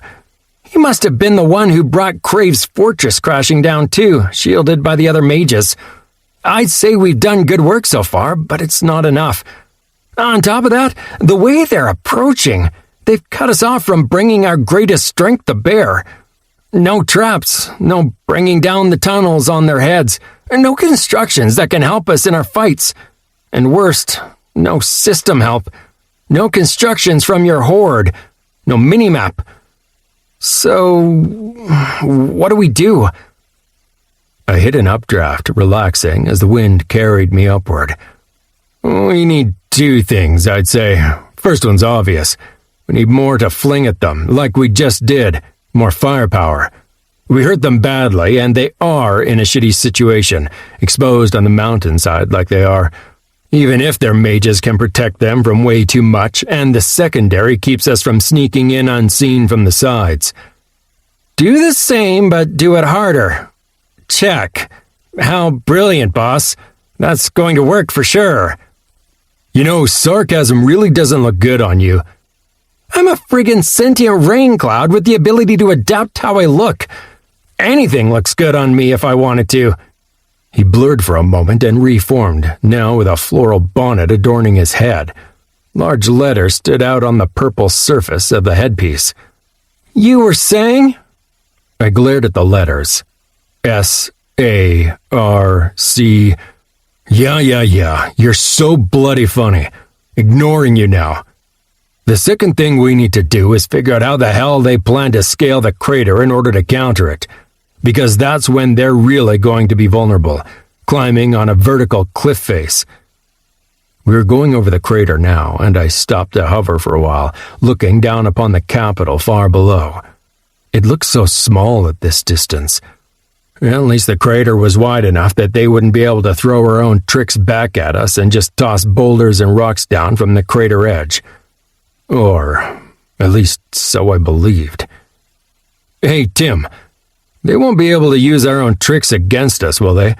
I mean, they can't dump rocks from the crater edge here and hit all the way within Fire Peak? He frowned, then shook his head. Rocks? No. The laws of conservation of... Dude, it's me. Plain speech, please. He rolled his eyes. Okay, then. Fire Peak is far enough from the edges of the crater that gravity won't allow them to dump rocks off the edge and hit that far. Arrows and spears might, possibly. I'm not too sure about spells. They'd need siege equipment or something if they wanted to fling rocks. And you saw that they left all of that at the bottom of the mountain. If they try to go back for it, we can crush them. Maybe if the person in question had enough strength to make the speed extremely fast. I'd have to calculate... He trailed off, pondering. I'll take that as a no, and you get back to me if whatever sidetrack leads you to a different conclusion, right? I was about to descend, then changed my mind and landed on the crater edge. He followed me down even as he raised a hand in an obscene gesture. His brows remained drawn together in thought. Clearly, he was elsewhere.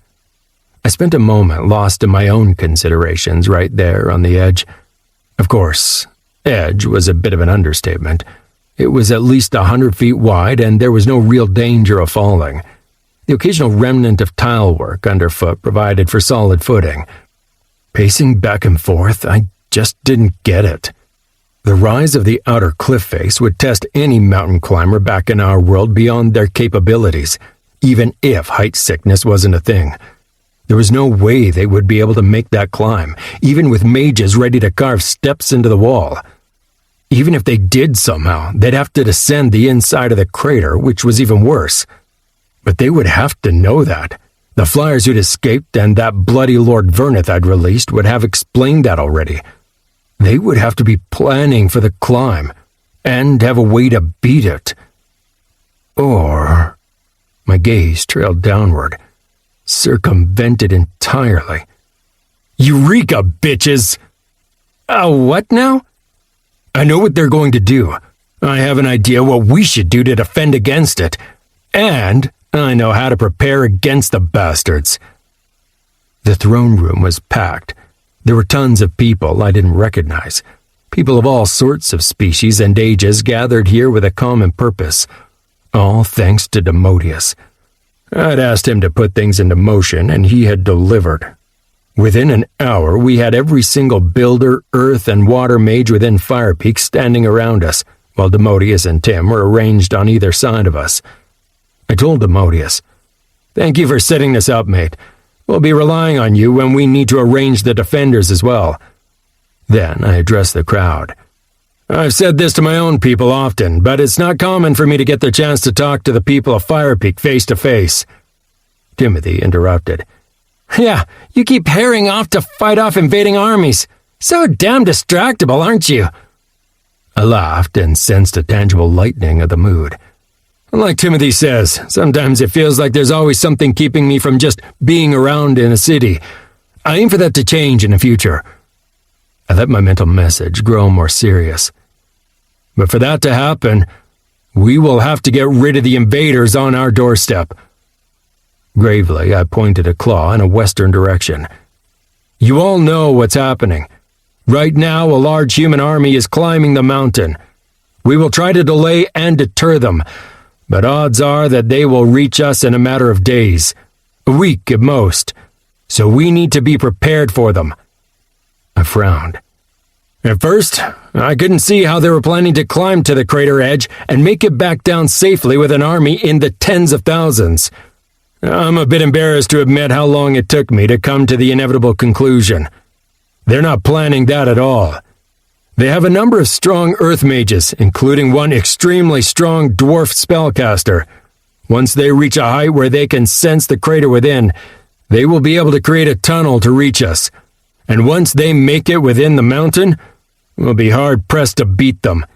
Their numbers, levels, and military training are, to be entirely honest, beyond us. There was a lot of nervous shuffling at that. A large Urton moved forward, looking up at me with a challenging glare. We've trained hard, 'cause you said we'd need to. Now you're saying we're not good enough? No. I'm damn proud of you all. Even Roth says you have performed better than could be expected, and Roth is a damn strict trainer. But I'm saying the numbers are against us. At this moment, we have maybe 11 to 12,000 humans still climbing, as well as around 6,000 non-human skirmishers. If we manage to convince the non-humans to our side, our perhaps 2,500 will still be too few to stand up to their numbers. I'm also saying that you haven't yet had the chance to level enough to be able to face off with them on even terms. These humans have spent years fighting, leveling, and training in formations. We've never had that chance. So, what? You just throw us at them? You were supposed to be better than Salus. I damn well intend to be better than her. I grinned at him. Like I said, we'll be outclassed if we meet them on even terms. So let's not. We'll preempt their plan to tunnel through to the crater and use it against them. Turn the situation on its head and arrange for them to finally be able to get a taste of the real power of Deyra inside Fire Peak. The next hour we spent dividing the tasks. I'd have to go get Krasil, Arthur, and, well, every single shaman except for the one working for Azel. We were going to need their powers more than ever, both for the construction and the battle itself. Turned out that the Urton who spoke up, Matska, was a member of one of the crews who was usually assigned to the hardest, dirtiest work possible. Carrying offal, handling excrement, digging in the roughest, most dangerous places. He'd managed to insult one of the prestigious city guards early on in his life, and that essentially locked him away from any chance for real advancement for the rest of his life. Until now. Now he was ready to prove himself, and it showed.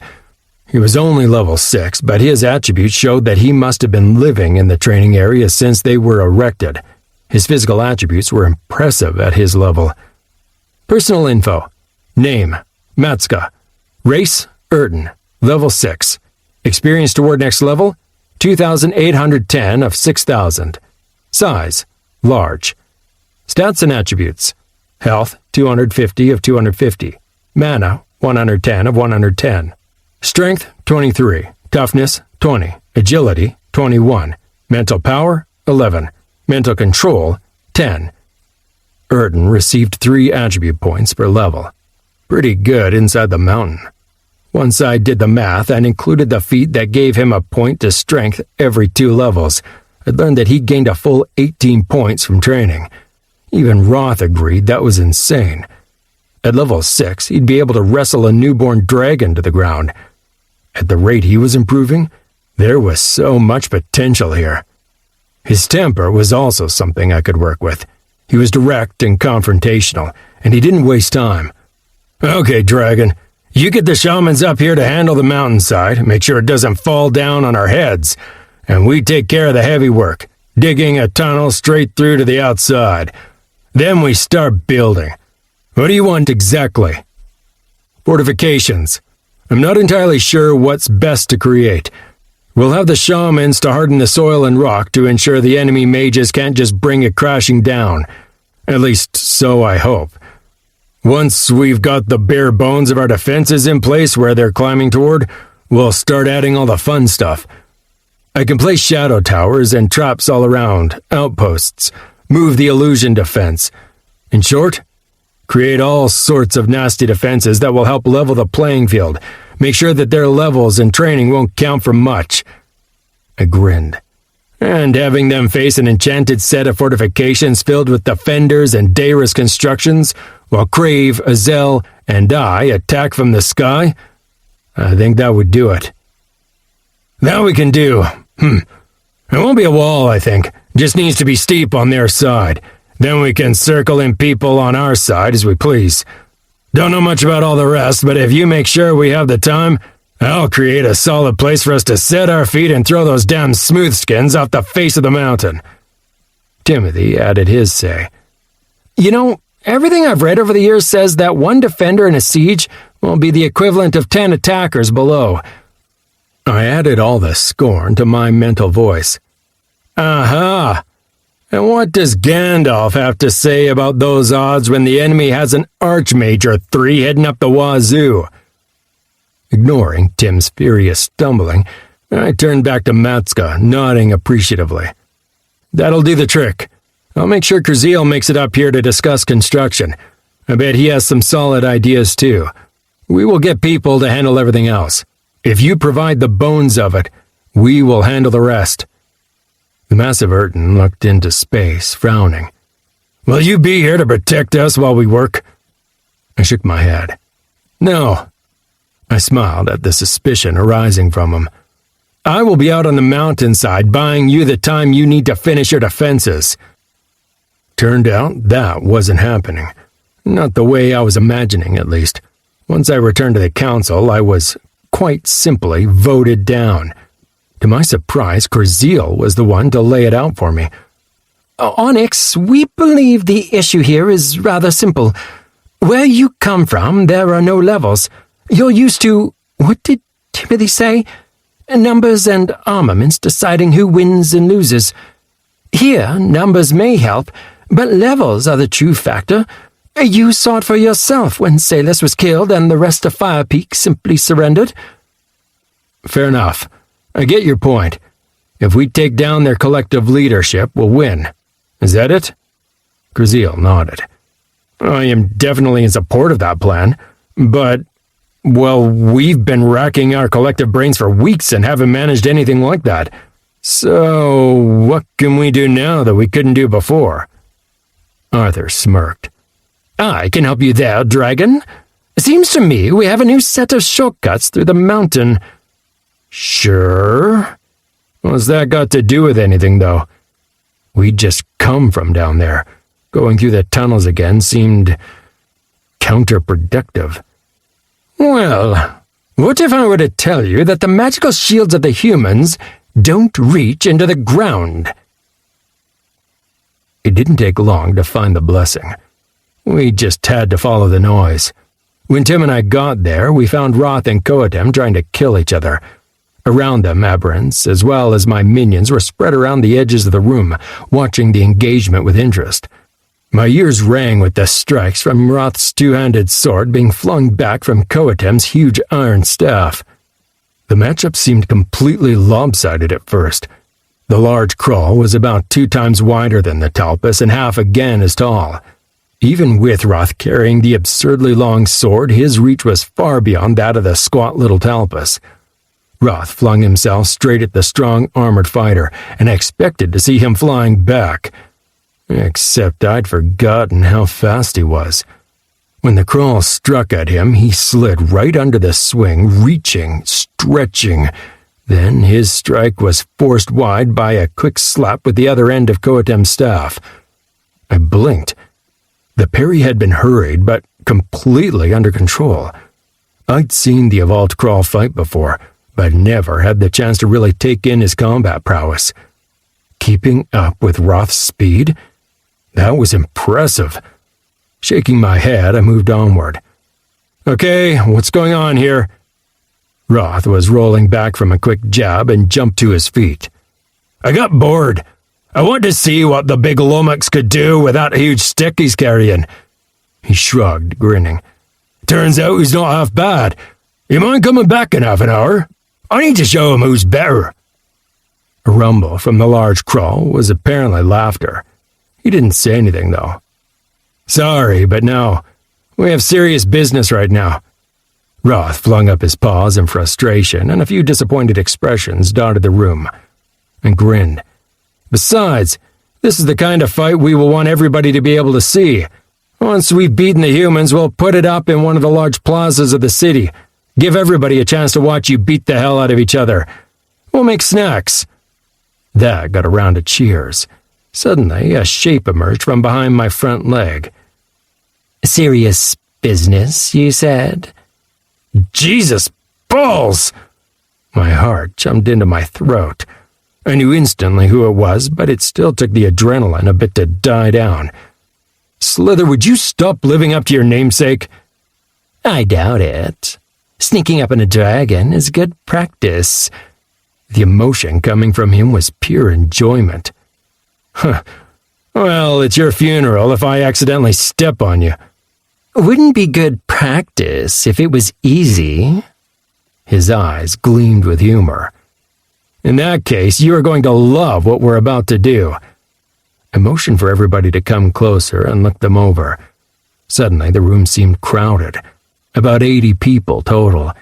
40 of those were my minions, and the rest were aberrants and a few quickly chosen from the volunteers in Firepeak. Inspecting a select few, I nodded in satisfaction. No underfed, under-leveled creatures forced to stay in weakness throughout their entire lives. Not these. These were the crack troops, the best of the best. Not a single one among us here was below level 15, and most had reached level 20 or higher. I asked for the best we have, the toughest, strongest, and fastest, most tenacious bastards. I asked for only those who were ready to volunteer, prepared to risk their lives. And you all answered. We have even had to turn down a large number of volunteers because their level was too low, or their attributes not high enough for what we're about to do. I enhanced my mini-map onto the floor in front of me, zoomed slowly in on the inside of the crater surrounding Firepeak. In mere days, this will likely be the center of the battle that will decide the fate of the Scoured Mountain. The humans keep climbing, keep throwing back our attempts to hurt them and stop them. We shave numbers off their forces, but they shrug it off, even going so far as to leave behind their wounded to fend for themselves while they keep climbing to face us. They mean to eradicate us no matter the cost. That's the deal. We have just sent all our best builders and shamans out there to prepare defensive structures to toss them off the mountain and kick them back to the human kingdom with their tails between their legs. If they make it up here before we're done with the defenses, though, we'll be screwed. With them loose in the crater, we'll be facing superior numbers and superior levels. Despite how you all know I don't care about races, facts are that humans get more attributes per level than most races here. Roth snorted. So you're saying we'll lose? Like hell I am. I'm saying we don't want a fair fight with those bastards. We can't let them take Firepeak either. If they get a hold of the blessing, they'll settle in and go defensive, and we do not want to try to dig those assholes out from a defensive position. I took a deep breath, looked seriously at the people surrounding me. What I'm saying is, we need those defenses up and running, or we will lose. And it's up to us to hit the enemy hard, make sure our builders get the time they need to create everything. That lit a fire in their eyes. Roth gripped his sword with a wide grin. Koatem rolled his shoulders. Behind us, fighters were boasting and shouting out their intentions. Slither was the one to actually ask. What does that mean, though? We've been trying to delay them for a month. We've got hundreds of people on the mountainside right now, trying to slow them down with rocks and flying attacks. It's not working. What's different this time? Great question. I showed him my teeth. The difference? To date, we've been aiming to hurt them, take out specific forces and weak points, shave off their numbers. Now we know they don't care about numbers. We are going to cut off the head. We're taking out their leaders. We moved through the Koran tunnels, and we moved fast. This was part of the reason why we didn't let everybody who wanted join us. We would need to cover a lot of distance, and we'd have to do it as quickly as possible. That meant that we'd need everybody to have the attributes to move fast and keep it up for a long time. Sure, I would still be able to grant some of them a break on my back, but I had my limits. I wanted to bring more heavy hitters, too, but we simply didn't have the time. Crave and his people were needed in the air to protect our people from surprise attacks in case they decided to use that giant hawk to launch a surprise attack outside the mountain again. Even with the tunnel, Azel and his minions would take too long to join us. I considered having Azel join us for the attack alone, but decided that the enhanced items he was having delivered to us on a semi-daily basis were more important for now. It had taken hours for me to confirm that my vague plan was actually a possibility. Hours in the throne room with a handful of talented scouts and Arthur in front of the minimap, hotly discussing the geography of the mountain versus the outside.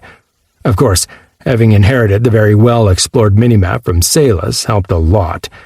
Even though I'd never been this way myself, there were so many tunnels, caves, and offshoots depicted, we eventually concluded that we had what we needed. That it could be done. Probably. We traveled light. Enough food and water for the trip and the way back, weapons and tools, shovels, pickaxes, and the like. They'd probably be needed for when we needed to break through the collapse Salas had created at the tunnel end. Otherwise, we didn't bring anything, just ourselves. We ran, talked, and plotted as we moved. The mood was great, light, and focused. We knew what we were doing was essential and that it might make a real difference. Hell, if we managed to take them all out, we might win the war here and now. There were still a few tiny steps between us and that distant goal, though. First off, literal bloody steps. Whoever the Koran had been and how they'd been shaped, they apparently decided that stairs were the perfect way to descend miles and miles of bloody mountain. No consideration for the anatomy of dragons at all. At least the stairs were wide enough I had no issues fitting, but even so, a single footstep covered 2 steps at a time, making me tilt precariously as I walked. The others had an easier time of it, even if they didn't enjoy the trip. Apparently, the descent was pretty hard on the muscles, and I had to admit that it did look like one of the many exercises my ex-wife paid large amounts to be subjected to in her fancy gym. I could feel a Stairmaster pun right on the tip of my tongue. A never-ending descending quadratic staircase. Walk 100 feet, turn left, 100 feet, left. Repeat ad nauseum. The only distractions I had were my comrades and having to maintain my concentration. I was using the time to practice using my shadows religiously. I needed them to be strong, unbreakable, and coming to me as second nature. Also, I needed it yesterday.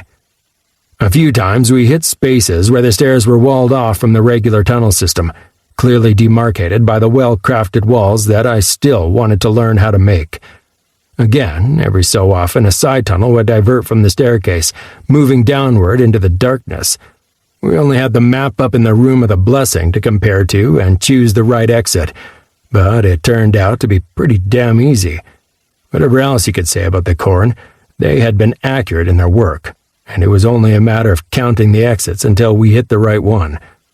Once, we had to summon a bit of additional willpower to push past the place where the access to the blessing had been broken open.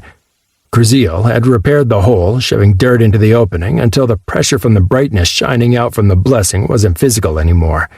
The sensation was still tangible, emanating from the layers of soil, luring you to stay for a while, maybe take a moment to investigate the place, contemplate the wonder of it. It was a lot weaker, though, more like a memory of how it had been. This time around, though, it wasn't working for me. Instead, I got into a dark mood as we kept going, thinking back to how I'd been distracted by the sensation and backstabbed by the Dwergen. Watching my people get killed in front of me, while I could only watch from the other side of the magical force field. Yeah, that was a low point. It put a fire under us, though, and a few hours later we hit our exit. I quickly checked the direction with my minimap. Then we were off, marching at a quick pace through the side tunnel. Whatever the Corps had thought about construction in general, they were all about functionality. Everything in its place and a place for everything. The staircase and the subsequent exit tunnels, they were obviously 100% functional. Not a single painting or mural to distract from the trip. Just one never-ending trip with plain, boring walls to look at. The tunnel still moved at a slight descent, but at least the terrain had leveled out, and now we were walking across a level brick surface. Satisfied sighs around me told me how our soldiers enjoyed the change, right up until I took the easier surface as a chance to increase the pace.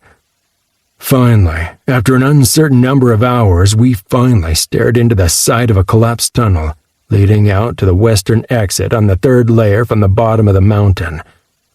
Almost there. Chapter 20. To hear, one must be silent. Ursula K. Le Guin. We were ambushed right outside the damn tunnel. It was so bloody stupid. We were all in such a hurry to get moving that we barely waited for Arthur and the shovel and pick-wielding fighters to clear the piles of dirt before we started pushing through. Fortunately, Roth was one of the first ones through the opening, and his surprised shout woke us all up swiftly. It was a colony of pinheads, those low-leveled, annoying ambush critters. I'd completely forgotten about their existence. One moment Roth was walking through the piles of rock and soil, the next he was dodging and diving, swinging his sword around him as the needle-looking bastards plummeted at him from the ceiling. As shocking an experience as it was, the pinheads were both low-level and completely unsuited for any combat that wasn't based on ambushes. Within a minute, the last few of them skittered into a tiny crack in the wall where we couldn't reach them. We moved on, slightly more conscious of our surroundings. Sure, we might have gotten to the place where we were the predators inside the mountain, but that definitely didn't mean that the place was bereft of dangers. Twisting tunnels, dark corridors, beautiful scenery, and ugliness. Not for the first time, I marveled at the differences in the underground. You could spend hours marching through dull, dirt-colored tunnels to break into an underground series of lakes, water dripping from stalactites into pools below, creating beautiful music from the lingering echoes. Or at least so I imagined. We marched so fast through the mountain, I only had the chance to catch the smallest glimpse at what the mountain had hidden for us. Someday I'd get the chance to really go explore. Not today, though. Today we had a goal and a plan, and we were right there. Arthur didn't hesitate. He leaped off my back and moved straight for the end wall of the small cave. Then he nodded and turned around. This should be it. I can feel the end of the wall on the other side. Move back. You need to figure out when and how we move. In the meantime, I will be busy, and I will want silence to ensure that I can catch any movement once I get closer. I didn't comment, just moved back to the others. For most of us, this would be the chance to get a brief lie-down before everything kicked off, and it would definitely kick off. The only real question was if we were walking into an ambush or not. If we calculated everything right, the human army would be right there, on the far side of the wall, camped out for the night on the mountainside and surrounded by alert guards and mages. If being the key word here. But they were aiming straight for a particularly difficult passage, and according to the scouts, odds were good that they wouldn't try wrangling the passage after a full day of climbing under the bombardment of our troops. On top of that, they'd also been very consistent in the layout of their camp, keeping their leadership, which was our ultimate target, at the protected center. 3 hours later, we were lined up behind Arthur in as orderly a fashion as was possible among our people. We were fully armed and ready. In fact, my people looked outright bloodthirsty. There was a dangerous gleam in their eyes, and their bared weapons glimmered with magic and a promise of violence. Arthur, on the other hand, looked like crap. I'd seen him work hard before, but the 50-foot tunnel surrounding us all spoke measures about what he'd had to handle. His mental message was still clear as day, even though he looked like a worker who just finished a 12-hour shift working the jackhammer. Somebody's right out there. Who remains to be seen, but we managed to hit where the army is, at least. There's a thin layer of soil remaining between us and the outside. Feels like it's a pretty steep surface out there. Tell me when you want to get started. Until then, I'll be resting. I answered him straight away. Now, if you can. We are in the early hours of the morning, and we won't find a better time to hit them. His shoulders fell, but he assented. Okay. Are you ready? Whenever you are. With that comment, I summoned my willpower and called the shadows around me, wrapping my surroundings in as thick a layer of darkness as I could. Then the soil faded away before us, and the bright starlight shone in on everybody as we prepared to sneak into the center of an enemy army that outnumbered us more than 100 times over. I've had my share of tense experiences, hiding behind the bed in a certain young girl's apartment while her parents were berating her for napping instead of doing homework. That was a fun one that had definitely grown even more fun with each retelling. Then there was that time when a SWAT unit hit the administration trailer I was napping in. That was an interesting way of figuring out that your employers were full-on money launderers with a side business in embezzlement. Fun times, those. But this, whatever I tried in the past, had nothing on our current experience. Walking amidst a throng of sleeping bodies, knowing that every moment some mage might be able to notice our presence and call an alarm on us. Yeah, I was pretty sure I was leaking a bit as I walked. We'd emerged out of a nascent tunnel right next to a company of archers on the outer edge of the encampment. We knew we were leaving an open entrance into the mountain behind us. However, if they did manage to find it, I'd almost welcome them to try. I'd rather face them in there where we could use the mountain against them. The very second the stars started peeping into the tunnel, I established an illusion to maintain the image of the mountainside being unbroken. That part was easy. Finding our way across the human multitudes, covering the sheer rocky inclines of the mountainside, while maintaining that illusion and the cover of shadow surrounding us all? Less so. Again, the discipline in the human army worked to our advantage.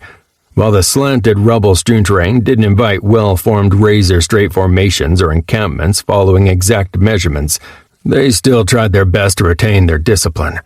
Even though the tents and cooking fires were sprawled out over the rough surfaces, they tried to maintain distances between the different encampments, relatively straight pathways to make it easier to move between camps, communicate, carry provisions, and whatnot. In the early hours of the morning, that left us with a relatively open path to choose, even if the terrain was tricky. Okay, tricky might be an understatement. For those who have never tried moving along the edge of a mountain without a beaten path, it's not exactly easy at the best of times. There will be loose rocks, scree, outcroppings you need to navigate, and difficult passages. That's a best-case scenario. I wasn't exactly a climber, but I've seen my share of climbing shows. Rough terrain was part and parcel of the package. Having to handle a terrain like that with 100 people trying to move silently was not a best-case scenario. Again, though, the humans helped. They'd cleared the worst obstructions and managed to make passage slightly easier. Even so, it wasn't silent. Far from it. Most denizens of the mountain were used to traveling silently, silence being a requirement for the success of an ambush, the deciding factor whether they would eat that night or possibly be eaten. But many of them had never been outside the mountain before.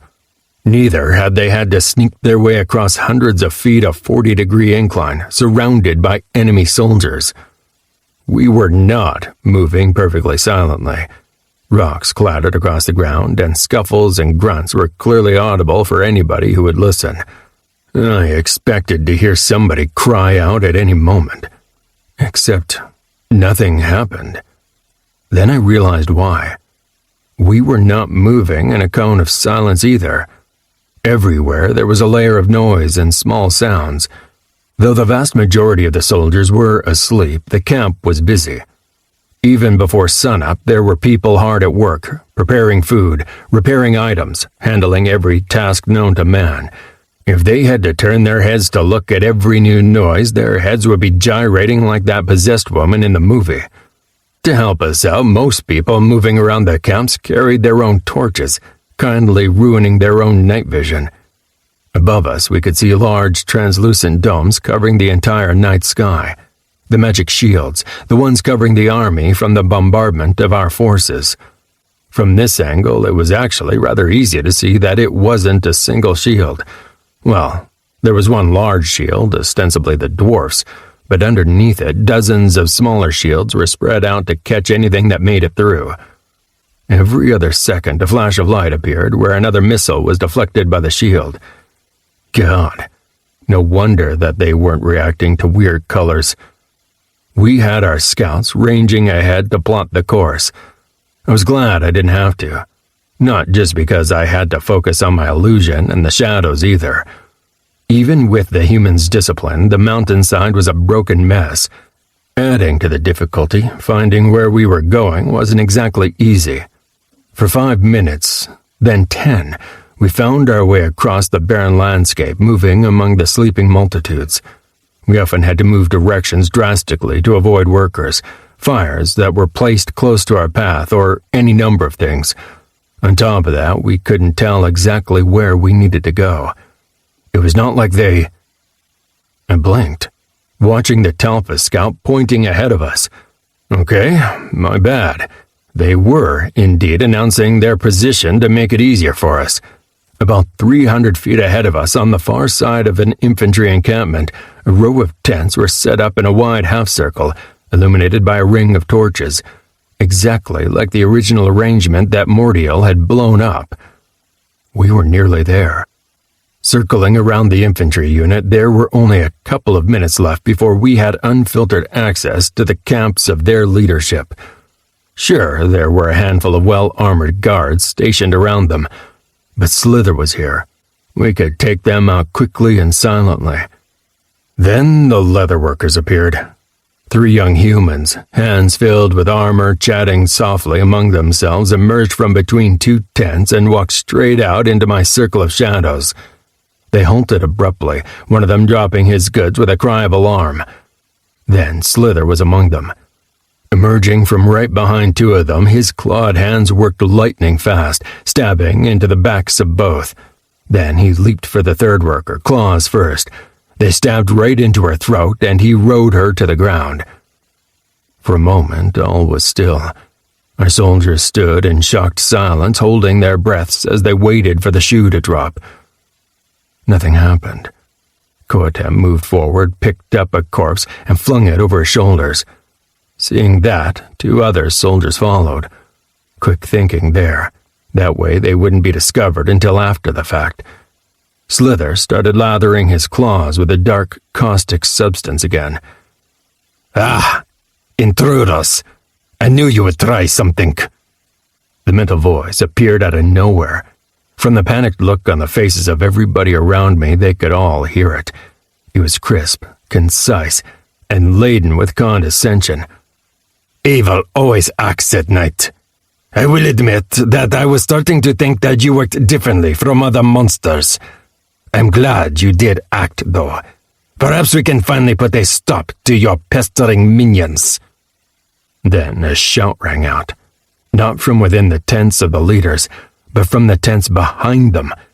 With shouts and questions all around us, soldiers woke up. I'm not afraid to admit my head imploded for a moment. When you're talking worst-case scenarios, this was probably it. But then I remembered. We'd planned for this. They knew what to do. It's a trap. Looks like their leaders are in the tents behind the central circle. Move! Find them, but be ready to run. Slither! We had been discovered. That was not hard to realize. But that didn't mean we were completely screwed. Not yet. Despite everything, there was no way they'd been awake, waiting to spring an ambush for us since the last one. So they'd planned for this. They still had been awakened in the middle of the night with no preparation and no clue where we were. On top of that, we were ready. We had plans and contingency plans. On all edges of their encampment, noise and lights emerged as Crave and the imps started attacking. They weren't seeking to get close or risk anything, merely cause as much noise and distractions as possible. From the screams, they were doing a damn fine job of it. I sprang forward, started running for where we'd heard the voice from, while I spread my shadows as far and wide as I could. If this was a trap, there would be soldiers everywhere, but we still had a chance to finish what we came for, or go for second best. Our forces poured past the infantry camp while all around people were waking up, preparing weapons, and trying to figure out what was going on. We wasted no time clashing with them as we ran forward, attempting to find what we were aiming for. Somebody decided to make it easy for us. In the half-darkness of the night, a translucent light sprang into being 50 feet behind the half-circle of tents we'd originally aimed for. A protective shimmering globe appeared, covering a large section of ground and giving us a very convenient target. Within moments, we were right there, looking down on the solitary figure standing at the center of the circle. It was the dwarven mage. He stood tall, for his kind meaning not very, in an earth-colored gold-embroidered robe. Holding his staff aloft in a warding measure, he encased a row of tents with the shimmering white light. From within, familiar figures were emerging. Cartiga, Beardface, Lady Ebony. At least Lord Verneth wasn't with them. I made a split-second decision and pushed back the shadows around us so they only surrounded us on the outside. The dwarf blinked at the multitude of bestial soldiers suddenly appearing out of the darkness before him. I had to hand it to him, though. He recovered fast. With a challenging smirk, he acknowledged me even as the leader centered on his position, armed and armored. Come to challenge me, then? Let it be known, you are not the first dragon I have slain. Hargren, the Heart of the North, did not come upon his name by accident. I have— Listen, I interrupted. First off, that's a horrible name. Second, I don't care who you are. Third, monologuing is a horrible survival trait. It was a risk, a bad one. We talked about the possibility of sorcery getting in the way of our attack and agreed we'd have to chance it if it happened. We had to act. There was no way we were just going to wait around while their forces closed in on where we were. To my extreme relief, there was no protective sorcery keeping Slither from making his move. The stickkin appeared out of nowhere, right behind the mage. His claws pumped like pistons even as they sparkled with lightning. The first two strikes didn't do anything, though. The dwarf's staff moved supernaturally fast, reaching over his own shoulder and knocking away Slither's attacks with more force than the movement portrayed. And he started frigging monologuing again. Ha! You think me unprotected against your vile tactics? I will— We never learned what he wanted. Seeing that his attacks weren't working, Slither pulled back. Then he started stretching. I couldn't name it in any other way. His limbs elongated, moving farther, hitting in ways they shouldn't be able to. I had to hand it to the dwarf. Hargren was talented. Somehow, the key guy actually managed to block the next unpredictable strike with his staff, and the one after that. But on the third strike, Slither managed to slide his claws along the dwarf's staff and slice into his unprotected fingers. The spellcaster cried out in pain, and Slither faded away into the darkness beyond. Now! Attack! Everybody but the dwarf! I didn't wait for the rest to follow, just sprang into motion, aiming straight for Cartiga. The initial shock from Slither's attack had dissipated, and the humans reacted now too. Lord Gammon charged toward me with a cry of fury, then veered as Roth somehow outpaced me and challenged the brawny fighter. Sprinting along, I shot a weakening fog at Cartiga and Lady Evne, though I was forced to angle it to avoid hitting my own people. Then I followed up with a shadow whirl centered on the damned dwarf, knowing that one only impaired my enemies. Unfortunately, it seemed like the dwarf had earned his grandstanding. Even wounded, he ignored the effect completely, swinging his staff around, gathering arcane energies to him. I looked at Kartika, who was pulling back behind the dwarf and Lady Evne.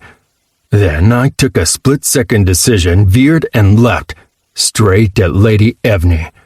We needed to get to their spellcasters. If she or the dwarf decided to shield Kartika, we might not be able to do what we came to do. She cried in terror, fired a bright spell straight at my face, and dodged to the side. My night vision disappeared behind spots for a moment as my head was rocked back. 10% of my health disappeared along with my vision, but not before I'd swiped out with my claws and felt a moment of resistance, along with a pained cry. My vision slowly rushed back in. Around us, the human soldiers were becoming aware of what was going on and rushing to the defense of their leaders. Some of them were arriving in formation, too, proof that some leaders simply acted better under pressure than others. Our forces acted immediately, if chaotically. A large part of our people veered off to face the soldiers, but the rest continued to face off against the human leaders. Roth was a blur of movement against the bearded cavalry leader. Kartika was facing off against Koatem with her sword and shield and, impressively, pushing him back. Meanwhile, I prepared to pounce against the human mage who was huddling on the ground in front of me, wounded. The world exploded. Everywhere, our forces were flung back. Not only ours, though. The humans as well.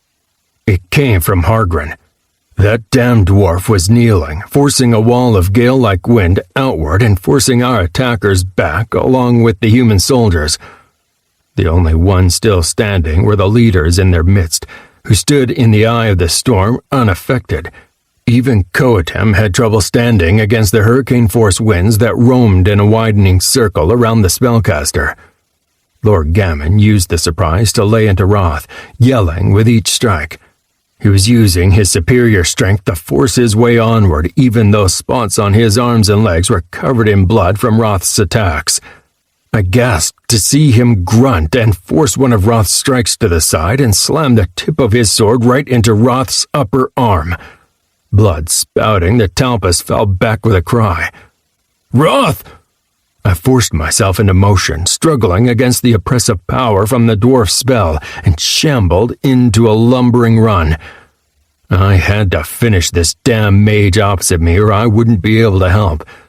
Lady Evne's eyes widened massively, even as she slid backward on the ground, but she managed to summon another bright spell at me.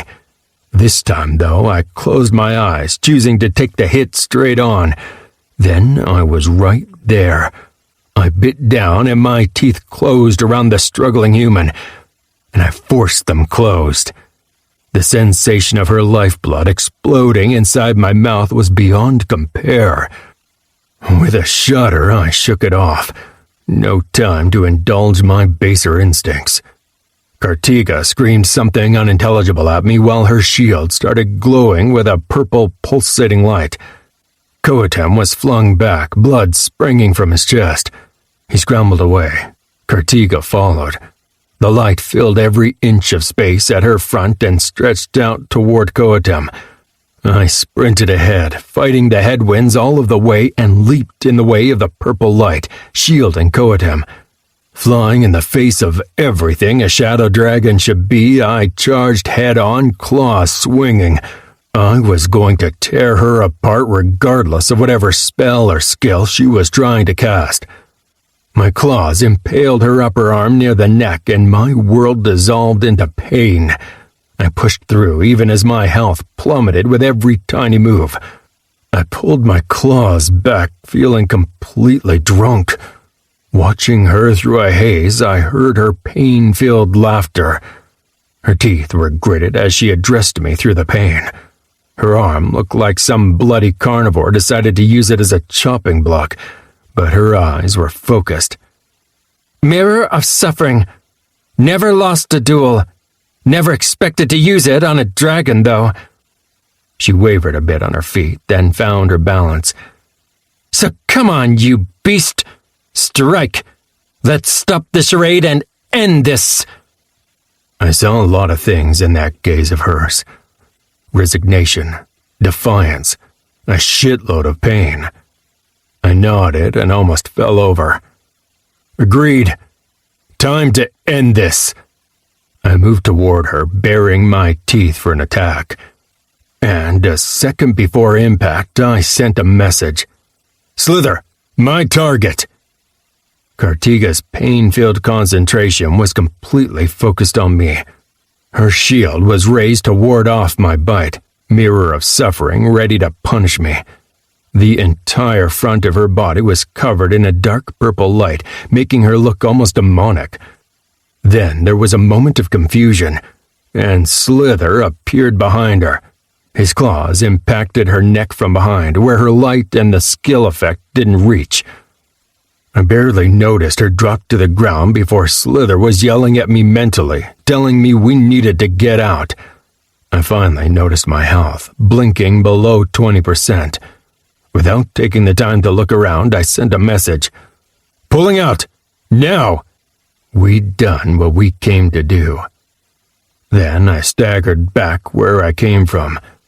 Out of the corner of my eye, I watched as my people fled from the gale force winds of the swirling hurricane-like circle surrounding the dwarf. He didn't follow it up, though, instead kneeling on the ground, both hands bracing themselves as if he was about to collapse. His head was still raised, though, and the magical forces pulsing from him didn't waver.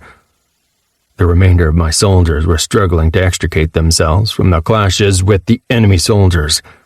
The bloody form of Coatem backed off, along with Roth, from a bloody, pulped form that I could only partially recognize as Lord Gammon.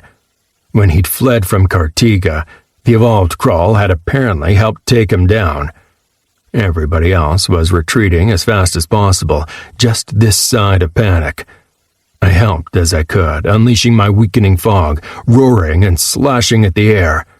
I added no finesse to my strikes, merely the desire to scare them off. It worked, though. Despite their discipline, nobody wanted to be heroes here, especially when the opponent was a punch-drunk, slavering dragon. Wise choice. Behind me, Coatem and Roth were doing the same, helping our people move back from the fights and doling out punishment. They were all clamoring toward me now, climbing all over me. Soon they were all there.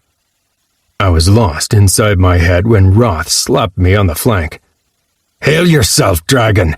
You're no use to us like this! Head buried in a sea of pain and confusion, it took a while for the meaning of his words to get through to me. Oh, damn it. I touched my necklace, consumed a mana crystal, and roared as my flesh started knitting itself back together. For a moment, I looked right into the weary, hate-filled eyes of the dwarven mage where he knelt in the calm center of the raging storm. He was trembling. I considered going against him. He looked worn, spent. But then sense came back to me, and I finally realized that they were all here. All my people, clinging to my harness, depending on me. I flung myself off the mountain. Chapter 21. True friends stab you in the front. Oscar Wilde. Success, triumph, vindication even. We'd taken a huge risk and it bloody paid off.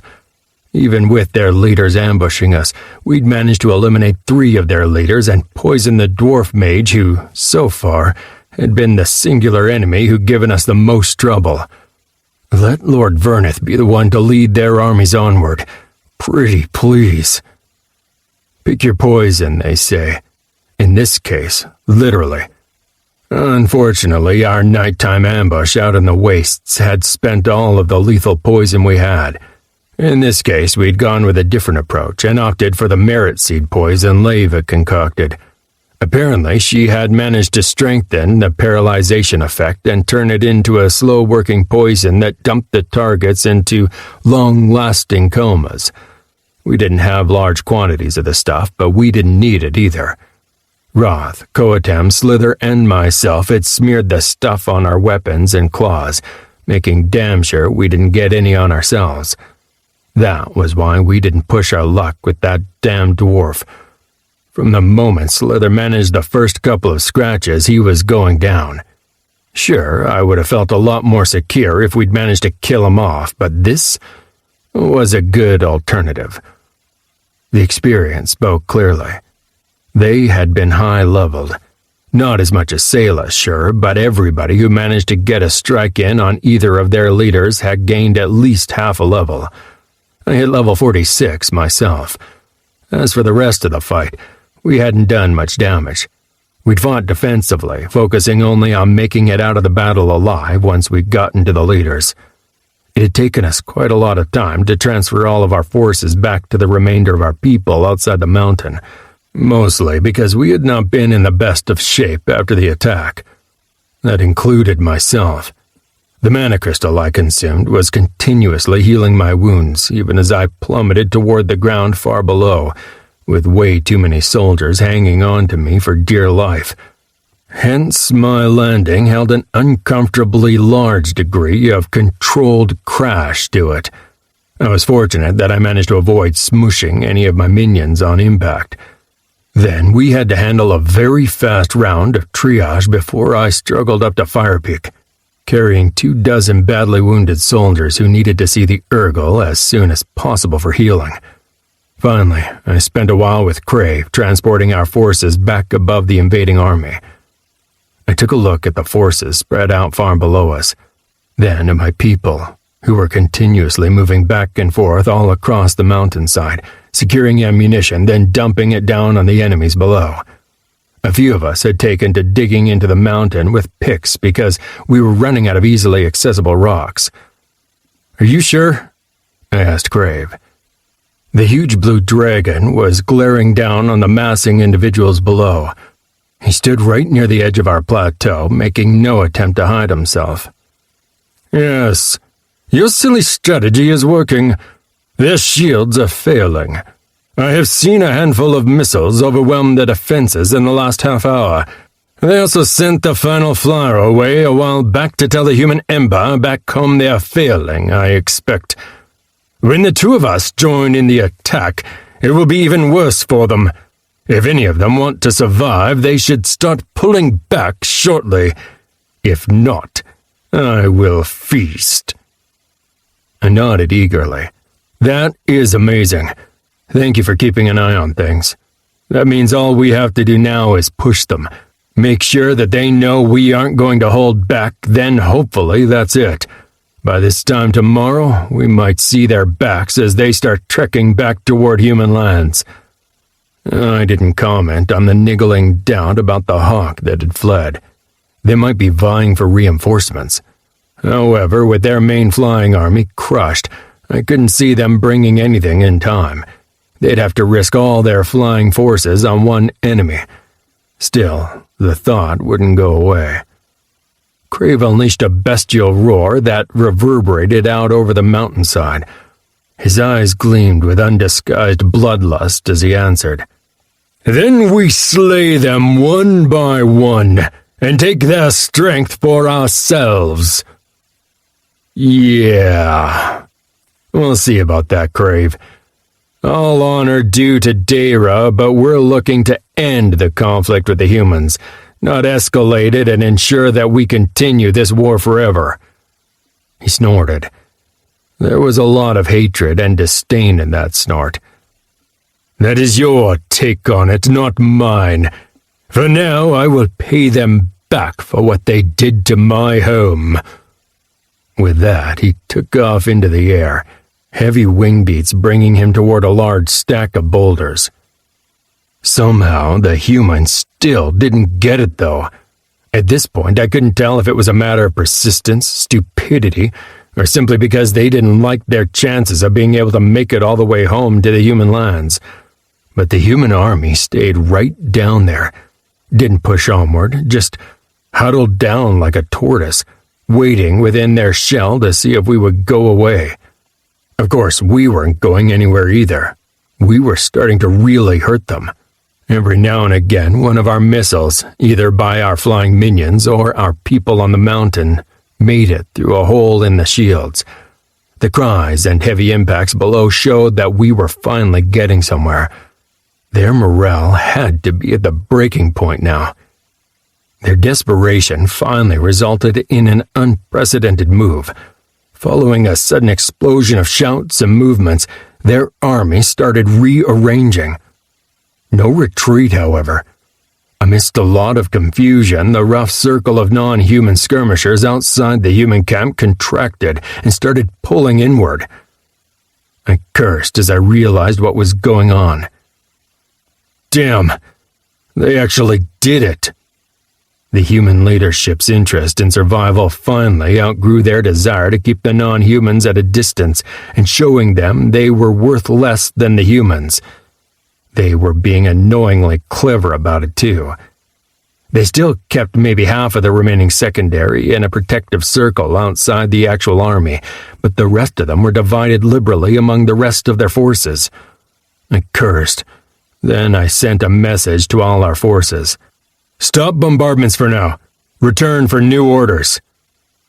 This avenue of attack had been stymied.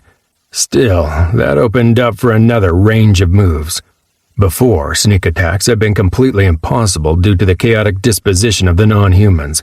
Making our way in and out again without tearing through the skirmishers had been unlikely at best. Now, with their forces thinned and stretched over a chaotic landscape, with us having the aerial superiority, the gaming board was redefined. Once we had the chance to reevaluate the changed landscape, we started our aerial bombardments again. Not as before, however, where our people had thrown missiles indiscriminately downhill, as long as they ensured they'd make it past the surrounding non-humans and into the human camp. No, now it was mostly the flying minions and a few of the high-level ranged warriors who were allowed to attack, and only when they were certain they had an all-human target. A lot of people grumbled at the unnecessary complexity of it, but I insisted, and my council backed me up. They could see the end of this conflict as well, and wanted the secondary on our side just as I did. As long as their shields were mostly down, we were free to punish them. They were still stuck, unable to range forward. Even if we couldn't attack indiscriminately, overall, the power balance hadn't changed with their move. They would need to be able to adjust the terrain ahead of them in order to proceed, while still being able to protect themselves from attacks from above, and that wasn't happening. For every hour that passed, more humans fell, while we solidified our defenses higher on the mountain. A day later, the stalemate finally broke as the human army started moving again, to return their climb up the mountain. What happened? Where did we miscalculate? I gathered as many of the council and my vassals around me as possible. Arthur was still returning to Firepeak through the tunnels. Kraziel was working all he could to prepare the defenses up above, and Grex was harrying the attackers where he could. The remainder of them were there. Emotions running through my gathered minions were not happy. That's putting it mildly. Riel was the one to answer. We didn't go wrong, not really, but the dwarven mage is back. He's been carried on a stretcher and looks like death, but he is still managing to adjust the terrain ahead of them.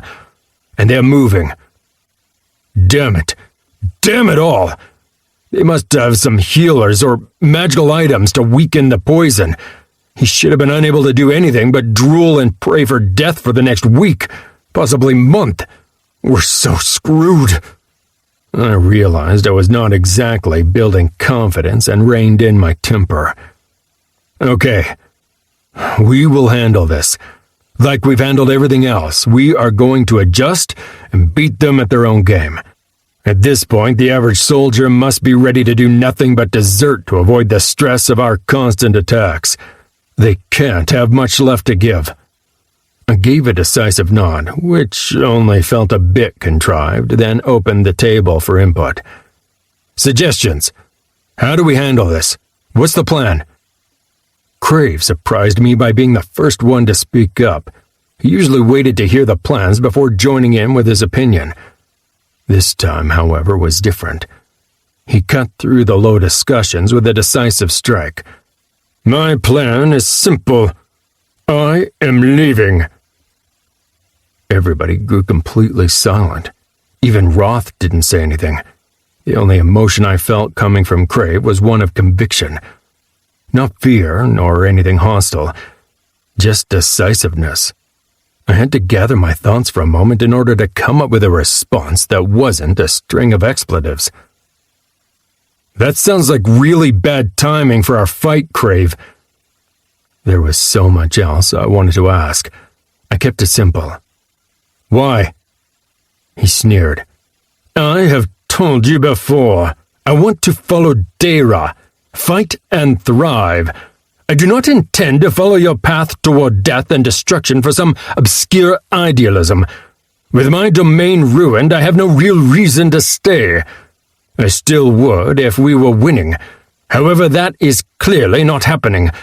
So, as I said the very first time we met, I will simply leave the mountain and build a horde elsewhere. It might be slower growth outside, but those damn humans will not be able to match me in the skies, or even follow me. Roth finally couldn't hold back his response anymore. So you're leaving us to fend off this huge army like a damned coward? Scared to face that mage they have? That's a fine vassal you have there, Onyx. The huge blue snapped his jaws shut in front of the Talpus. Call me a coward? I will tear you apart. He growled, lightning playing across his body. This is not my fight. Do you want to die for some stupid creatures in Firepeak who were trying to kill you a few weeks ago? Good luck with that. My concern is for me and my own growth. Onyx here has sworn that he will leave me alone to make my own decisions for me and my minions. Unless that was a lie, He fixed his gaze on me, muscles bunched up.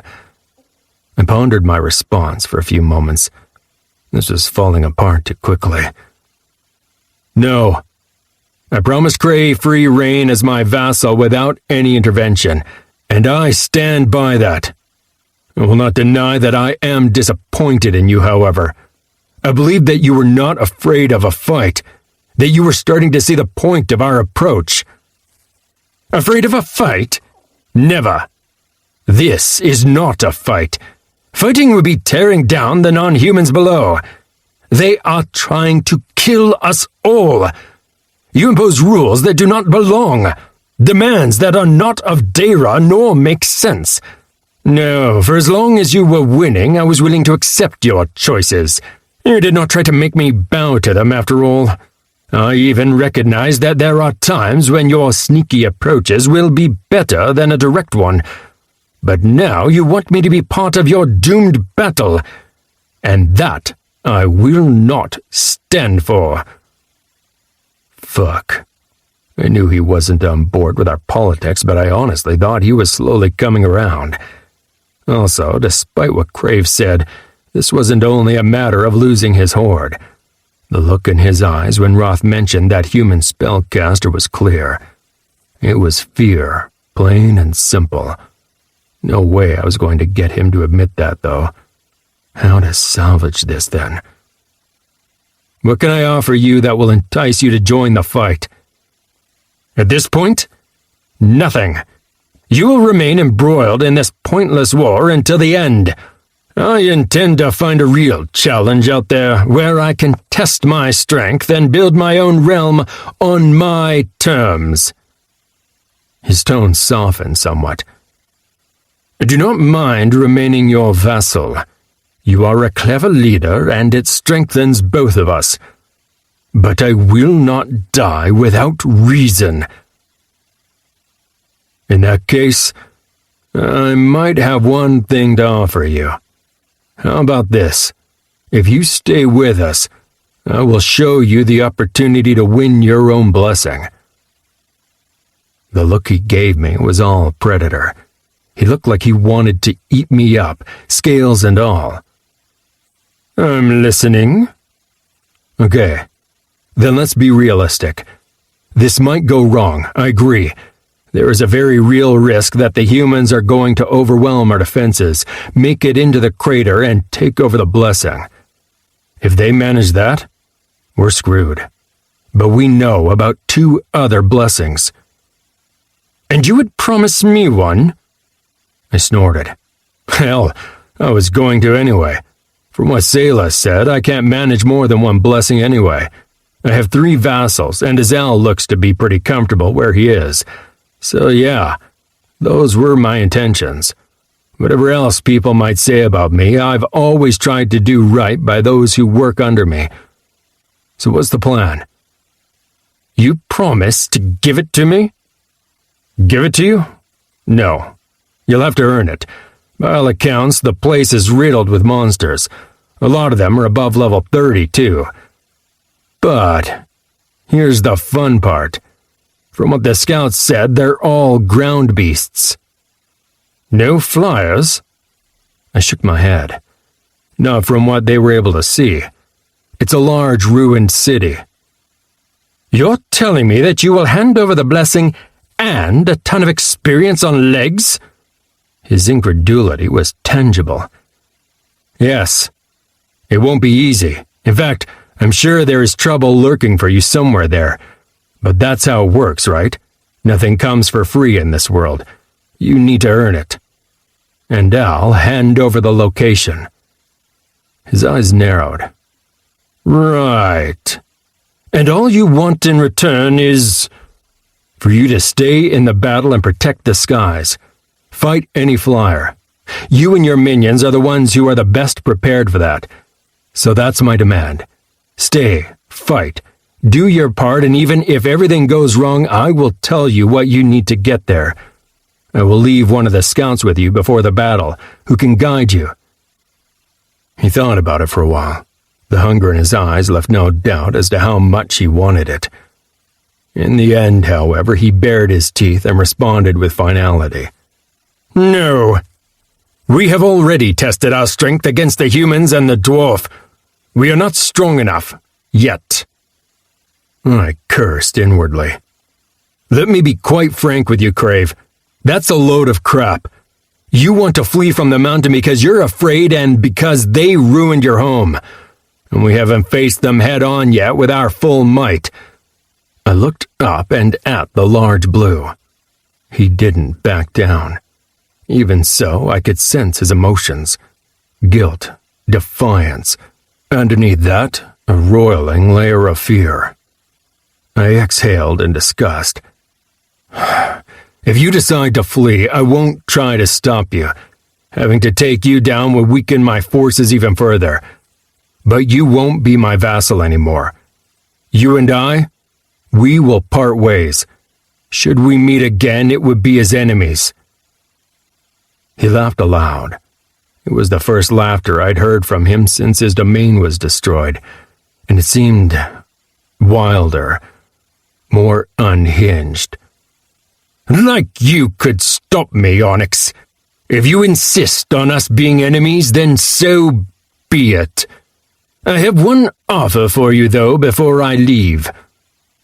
I'm listening, I growled. Let me remain as your vassal. Tell me of the blessing. Let me conquer it on my own. In return, I will promise that I will let your surviving forces retreat to join me when you are beaten. It was a crappy alternative. I wanted the Blue Menace on my side, yes. The alternative did beat what we had right now, and the blessing wasn't doing us any good as it was.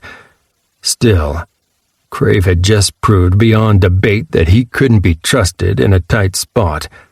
Having to rely on him hosting and feeding us if we came running with enemies at our backs? No, it wouldn't do. I growled. There was no good alternative, so I decided to try one final time for a less crappy one. No, I am not rewarding you for leaving us when the going gets tough. I've told you what the options are. Either stay and face the flyers, or flee and face the world. He snarled. Then I would still be facing the sorcerer. He already took everything from me. I nodded. Yes, you would. And I won't lie. With your own actions, you have already lost all trust you had earned with us. but it would still leave you to grow with the aid of a blessing.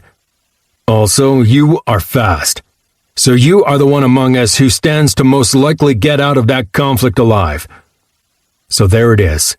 Fight and earn your own blessing, or flee with enemies everywhere." He glared at me. His eyes promised death, and his body tensed as if he were ready to jump me.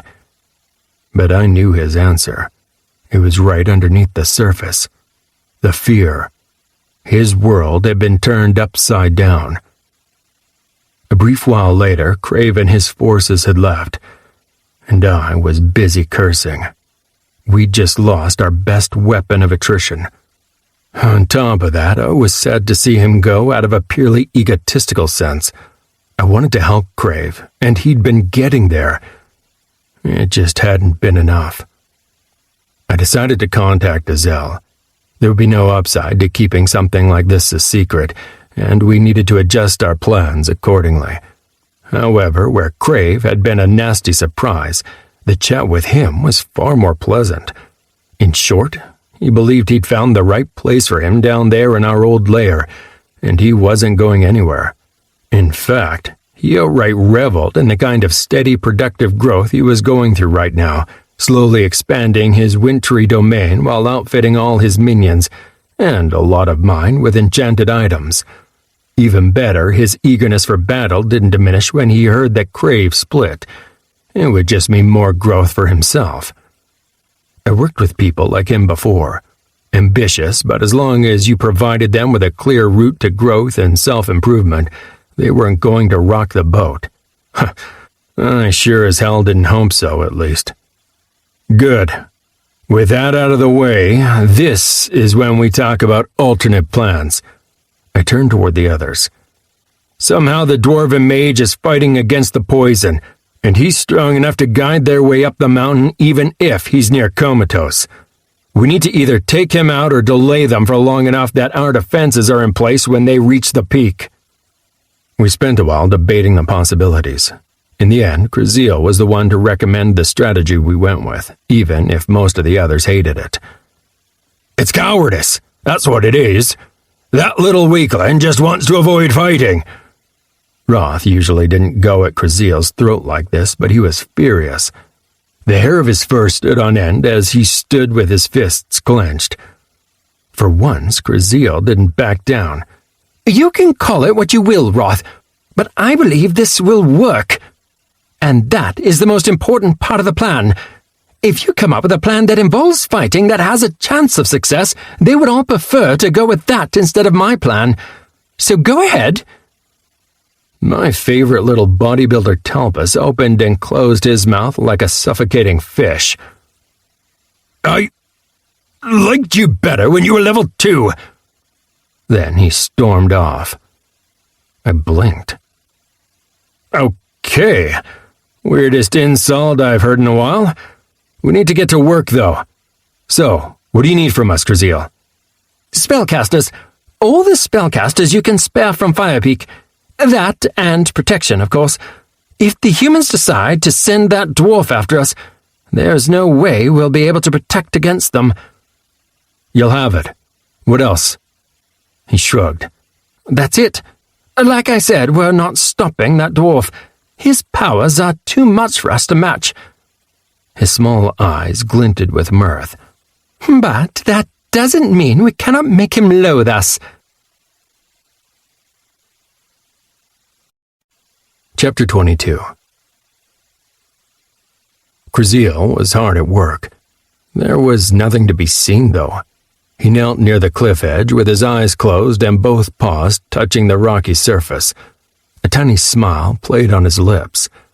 I walked closer, glancing and passing at the 4 other unfamiliar spellcasters who stood next to him. I didn't know them, but had helped fly them a while back. Looking over the edge, I saw an almost vertical drop with the human army gathered below.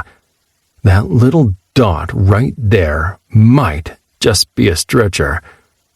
Fighting down the desire to hawk a loogie down the mountain, I squinted at the steps getting slowly carved into the mountainside below. How are you doing, Kraziel? It's a bit hard to tell, but I can't really see if they're slowing down or not. Holding up a single claw, he continued whatever he was doing for a moment more, then opened his eyes and rose. Oh, it's not properly working yet, Onyx. My distance for manipulating the Earth efficiently is nowhere near enough to reach them down there. Yet. His tight, happy smile made me smile as well. He grunted, indicating the other spellcasters with a digit. 2 of them were kneeling right near the edge, close together. I saw nothing at all happening, though. If I didn't know any better, I'd think they were doing some of those yogi bare mental exercises Kate always wanted me to join up for. Not happening. I always bloody hated the stench of incense. What am I looking at? Air mages. They are working together. Deyra on the left is catching and amplifying the local winds. Then Mavo steers them straight down toward their forces. Damn. Perpetual hurricane headwind? That's just mean. And the other 2? One's a water mage, usually handles bouldering tasks in Fire Peak, he says. The other is a frost mage. And they are waving and pointing in the wrong direction? Gruziel laughed. And they are going to go uphill a bit. Then they will find reservoirs or streams and redirect them to lead straight down at the enemy. After the frost mage has made it as cold as he can without it turning to ice. No. I marveled in incredulity. They're going to send a bloody freezing waterfall at the enemy? With those freezing winds on top of that? It's going to be damn uncomfortable climbing the mountain through that. The Telpus nodded in satisfaction. Yes, and I believe we can invent even more ideas once we get more of the spellcasters up here. The rewards you're promising should do the trick. It was a pretty simple stratagem, and I loved it. In truth, I was pretty annoyed I hadn't come up with it by myself. I was totally taking credit for it, though. So, we might not be anywhere near strong enough to face off against the enemy spellcasters? Who cares? We didn't need to. We could use what mages we had to turn the terrain against the enemies before they even came into range. We'd let the various spellcasters of the mountain have their fun, while Gruziel used his special gifts to do what he did best, manipulating the earth to harden to a formerly impossible degree. We'd make it so hard for that damn dwarf and all his tag-along spellcasters to make any progress that they'd be dying from exhaustion when they hit the peak, earning us the time we'd need to construct our defenses. We'd be 100% ready for them, and the best part was we wouldn't even have to face them. I nodded graciously and tapped at the rock in front of me with a claw. So it's working? He grinned. That's not the rock I'm working on, but yes. Once they hit about 2/3 up the cliff face, where the climb gradually turns even steeper, that's when they'll find that the rock is suddenly harder to work with. Then, while they're stuck there, frozen and chilled to the bone, we can start preparing the next passage. Okay, I get it. And we should get some more shamans in to help you as well. Gruziel's lips tightened as he considered. Yes, but it's a balance. We also want to keep enough shamans up near the peak so we can prepare the defenses. Agreed. We wouldn't want to go to the trouble of keeping them back only for our defenses to be insufficient. I considered for a moment, then decided. I think for now we should bring every shaman up here, really make it hard for them. Arthur returned to the peak a while ago through the Corn tunnels. He's sleeping right now, but once he wakes up, we'll make some changes. I'm thinking his powers are more suited for this kind of warfare, while yours are better suited for preparing our defenses. Agreed. Besides, we don't want Arthur creating any constructions without supervision. They would be strong as anything, and structurally unsound enough that they'd tip over by themselves. I laughed. I'll make sure to tell him you said that. Seriously, though, great thinking. I am really, really glad we have you on our side. Now, I'll get to fetching some shamans and other spellcasters and check in with Demodius while you make life difficult for that dwarf asshole. If it seemed anticlimactic, that was because it was. After weeks and weeks of struggle, ambushes, and outright battle, we'd basically given up on defeating them in direct battle before they reached the peak. but we still had the chance of learning whether the mountain and the elements could help us defeat them instead. As the ascent worsened, so would their conditions. At this point, they were more than a third up the mountain. Height-wise, probably closer to half than not. But climbing-wise, they still hadn't faced anything remotely close to what would be the worst challenges. When Arthur returned and heard what we were planning, he didn't like the idea. No, he loved it. According to him, this, avoiding direct battles and letting the mountain handle things for you, were proper Telpus tactics and exactly what Deyra would have wanted us to do. He took over from Kraziel and instantly went to work using his impressive earth mastery and faster mental recuperation feats to harden the mountain against the humans coming. After a long chat with Demodius, the word spread about what we were doing, and we soon had about 24 spellcasters of varying strengths and levels working at any hour, experimenting, changing, and doing anything in their power to make the Scoured Mountain throw these invaders back. It was working, too. It actually made me feel a bit bad about how we'd done so far. They tried to adjust to our tactics and completely and utterly failed. Watching the mages and workers toiling together hundreds of feet further down the mountain as gale force winds blew ice-cold water around them was a lesson in futility. From the moment we really started to get our spellcasters working together and experimenting, they were introduced to one facet of misery after the other. Oh, we didn't stop with our regular bombarding attacks. There was no reason for that. We were a lot more selective in our attacks, though, since we had to aim better to avoid hitting any non-humans. This was easier than you'd imagine with the secondary now living cheek by jowl with the humans. While they'd been invited inside their ranks, they were not friends. So any gathering of people would either be fully human or fully non-human. In practice, that gave us some easy targets. Sure, we couldn't just lob stones over the edge like we did to begin with, but then we had to roll with the punches. We were doing damage. Finally, fucking finally, their morale was starting to break, too. For the first time, I was receiving reports of human soldiers by themselves or in smaller groups fleeing down the mountain. Honestly, just wondered how it took them this long. At this point, there must be enough spellcasters dead, and with the dwarf half indisposed, their shields were anything but solid. And if they were, they didn't always protect against magic as well. We were abusing that for all we could.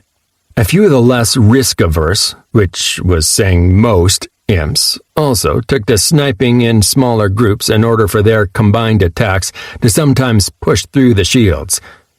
The shield still held, though, in general. At this point, that was no surprise. I actually opened up to the possibility of us targeting the non-humans, but of all people, Roth insisted that we shouldn't. He was backed by Real, which was less of a surprise. Okay, Real, I get it. You're the perfect person to help the non-humans become a part of the mountain. In fact, once we get news that they're approaching the top, we will want you in place to welcome them. But Roth? You've wanted me to dispense with the waste and just attack indiscriminately since, well, the entire time we've struggled against them. He raised his furred arms in a shrug. It incidentally also showed off his large muscles. You said it, and I blame Real, too. But there was one thing I didn't think about. I am in favor of attacking, and this is an attack, too. Real made me see that. I thought I had an idea of what he meant, but... Explain? Real smiled. I have been observing their forces for some hours.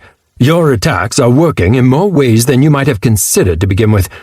From what I have deduced, the humans have made no secret of the secondary being worth less than the humans, right? I shrugged. Sure, both in action and words. Well... Now they're forced to be right next to each other, and the hatred on both sides is escalating. And the humans are being attacked by us monsters, while they are forced to stay near other non-humans. In the past 2 hours, I have seen 3 fights between humans and non-humans. I think that some soldiers of the secondary are using the chance to unleash their tempers on the so-called superior humans. Ah, of course. They used to not want to share anything with the non-human scum, and now they depend on them for defense. That would bring tempers to flare. I considered the situation for a while. Increasing dissatisfaction and tension, tempers flaring. We should abuse that, shouldn't we? Maybe add that to our speeches? The former scout stood tall and smiled. We most definitely should. That painted the picture of how the next week progressed. Our spellcasters competed against those below, both in terms of strength and ingenuity. When the humans figured out a way to use air to repel the descending icy water, our mages countered by creating some sort of reaction that shrouded everything down there in a thick, freezing fog. Timothy was rather proud of that one. Then they tried shooting arrows into the air to hit our spellcasters, but a simple weave of air made sure they rained back down on the attackers. Just for once, we weren't outmatched. The terrain, position, and most probably the weeks of grueling work the enemy human spellcasters had undergone ensured that they didn't have the strength to outmatch us. So far, we could throw back anything they tried. Personally, I also believe that the kind of spellcaster we had made a huge difference. They had war mages. We had spellcasters from all cants of life. People who were used to doing anything from heating apartments to pressure-washing paved streets to fighting off lesser monsters. We had a lot of versatility. Now they were allowed to give their imagination full rein. And it worked. Watching the dwarven spellcaster on his stretcher toiling to break down the hardened mountainside, while on all sides workers were parading back and forth in freezing wind and fog to carry the removed soil and rocks out of their path, it made me so happy I wasn't them. The soldiers lasted half an hour at most, then they had to take turns and go shiver under blankets to regain their body heat. On the first day, their speed halved. On the third, it was even worse. On top of that, I addressed the non-humans down below at least twice a day from the cliff's edge. Outside my domain, my telepathic distance was much reduced, but I was still able to reach well into their forces. Enough for them to understand me. Oh yes, they understood me. The first day I talked to them, dozens of archers tried to shoot me down. Fair chance of that with the air mages at my back, but I had to give them points for effort. My message was simple, though. I took every single filthy truth that the humans were trying to downplay and laid it out there. You know they hate you, that they think you less than they are, barely real people, yet you stay with them because you believe there is no other way to build a life for yourself. I am here today to tell you that there is. You can simply leave, sneak away in the dead of night. We will find you and we will take care of you. And if you do not leave, do what you feel you can, because you know what is going to happen. You are always going to be the first sent into battle, sent to test for traps. When you reach the top of the mountain, you will be sent against me and my minions. And I don't want that. So, here's what you can do. Every day I spent half an hour suggesting alternatives to their current course. My minions were only too happy to help with ideas. Some of them were straight to the point and actually helpful, while others were downright bloodthirsty, like taking the chance to stab sleeping humans and quickly fleeing. The real point wasn't to get them to actually do all those things, though any little bit would help, of course. It was the psychological warfare of it, getting the humans to tighten their security, fuel their paranoia, and increase the current actions against the non-humans.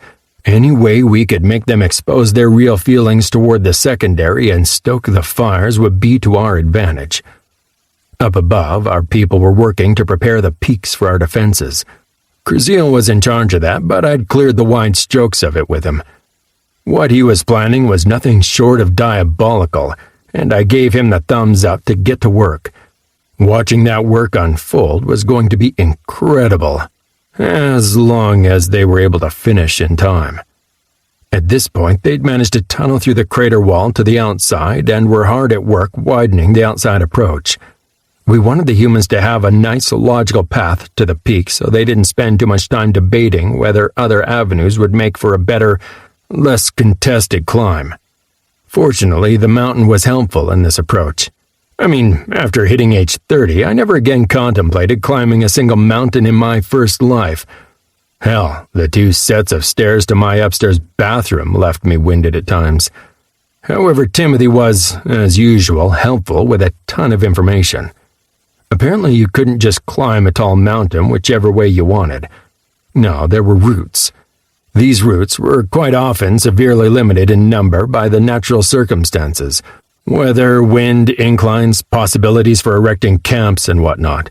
Back on Earth, the only people choosing other routes tended to be loners or people seeking new challenges. With the thousands of soldiers camping out below us, that wasn't really a possibility. They needed to have some less angular stretches along the way for camping.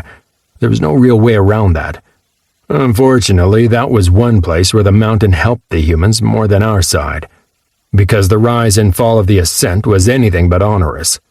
Near vertical climbs were followed by nice camping spots, horrible scree-filled rises with footing guaranteed to break legs replaced by relaxing climbs of sheer granite or similar that almost looked like they'd been carved to improve the ease of ascending the mountain.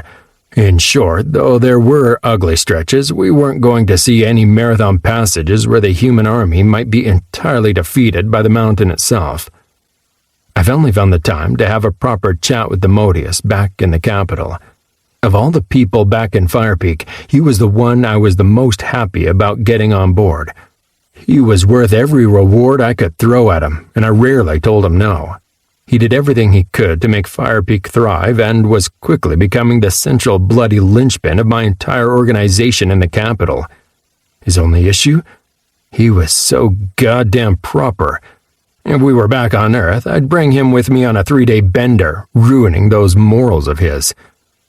So, in short, even with the lack of help from the shamans, we're keeping up with the expansions on the fields and irrigation.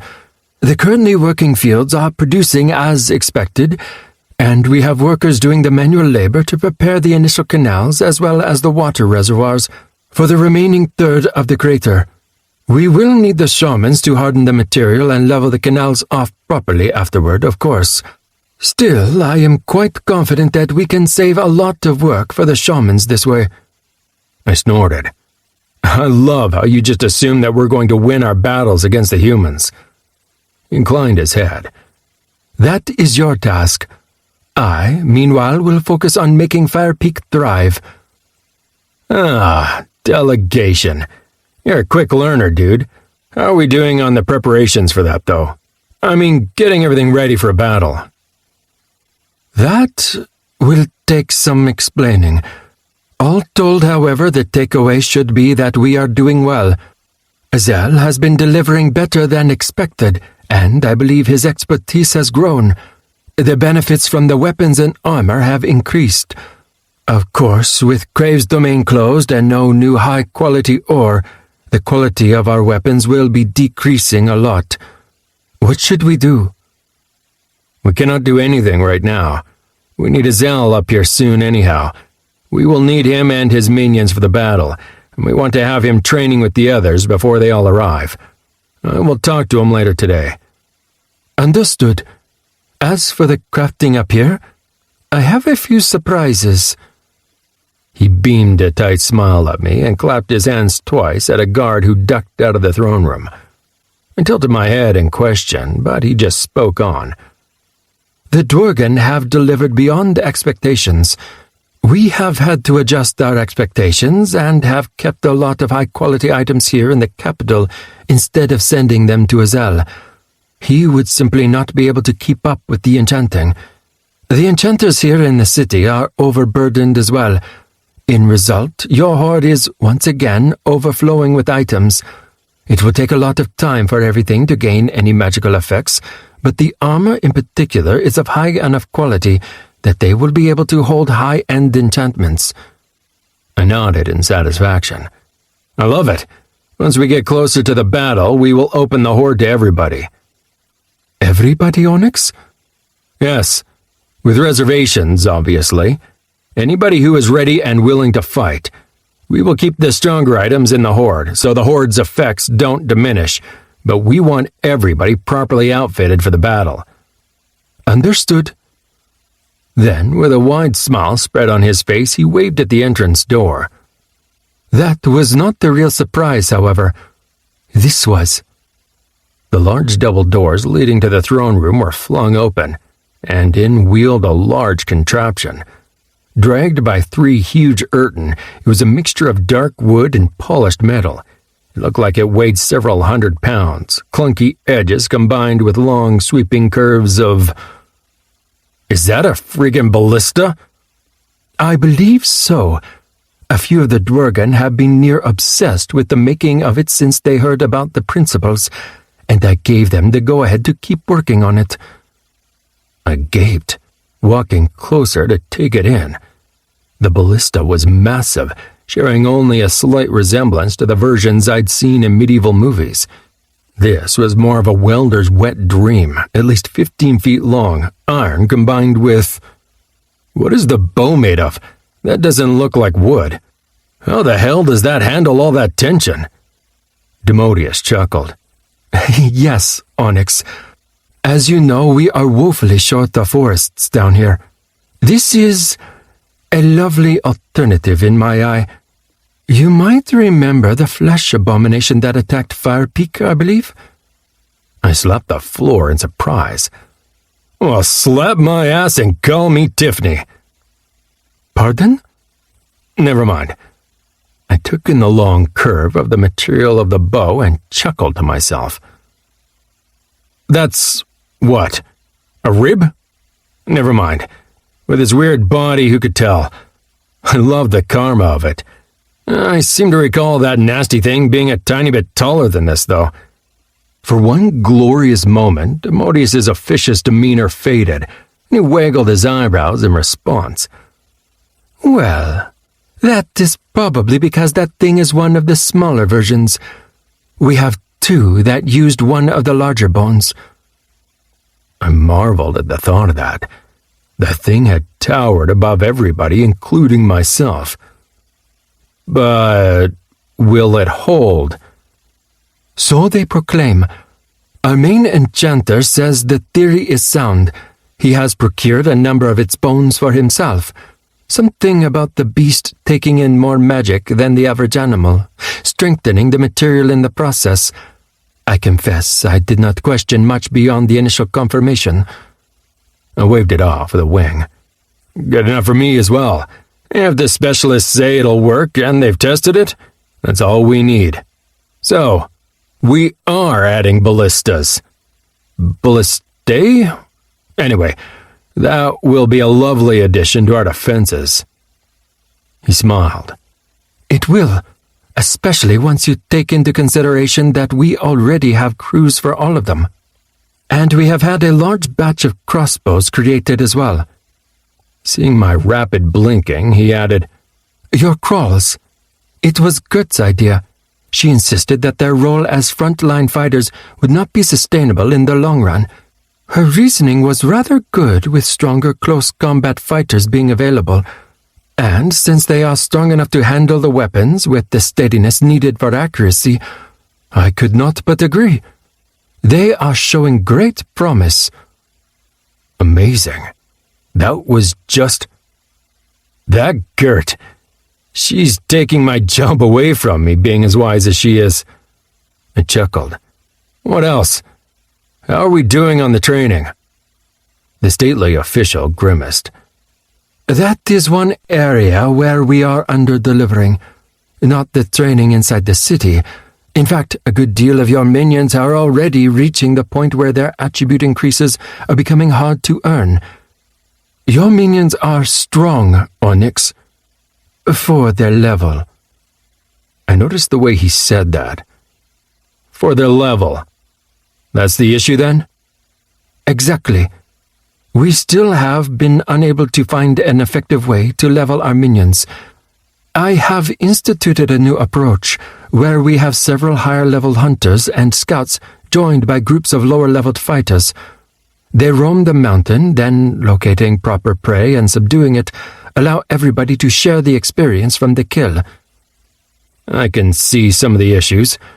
It's hard to find the proper prey, I guess. Exactly. It cannot be too strong a group, and they need to be cautious, because a failed approach can leave a full group of low-leveled fighters at the mercy of strong monsters. Add to that the flesh abomination absorbed a lot of the existing beasts. We are still creating an updated map of current monster growth and expansion. Finally, we have a serious shortage of competent scouts." He looked apologetic. Yeah. We killed all the old ones. I know it. Can't be helped. It's not your fault, mate. You do the best with what you were given. Still, keep considering approaches. We'll find something that works. Until then, we keep this up. What else? Let us see. We are working on what you ordered. The emergency plan. Oh, and the deserting companies from the secondary have made it up here. There is little tension, and they are being received well.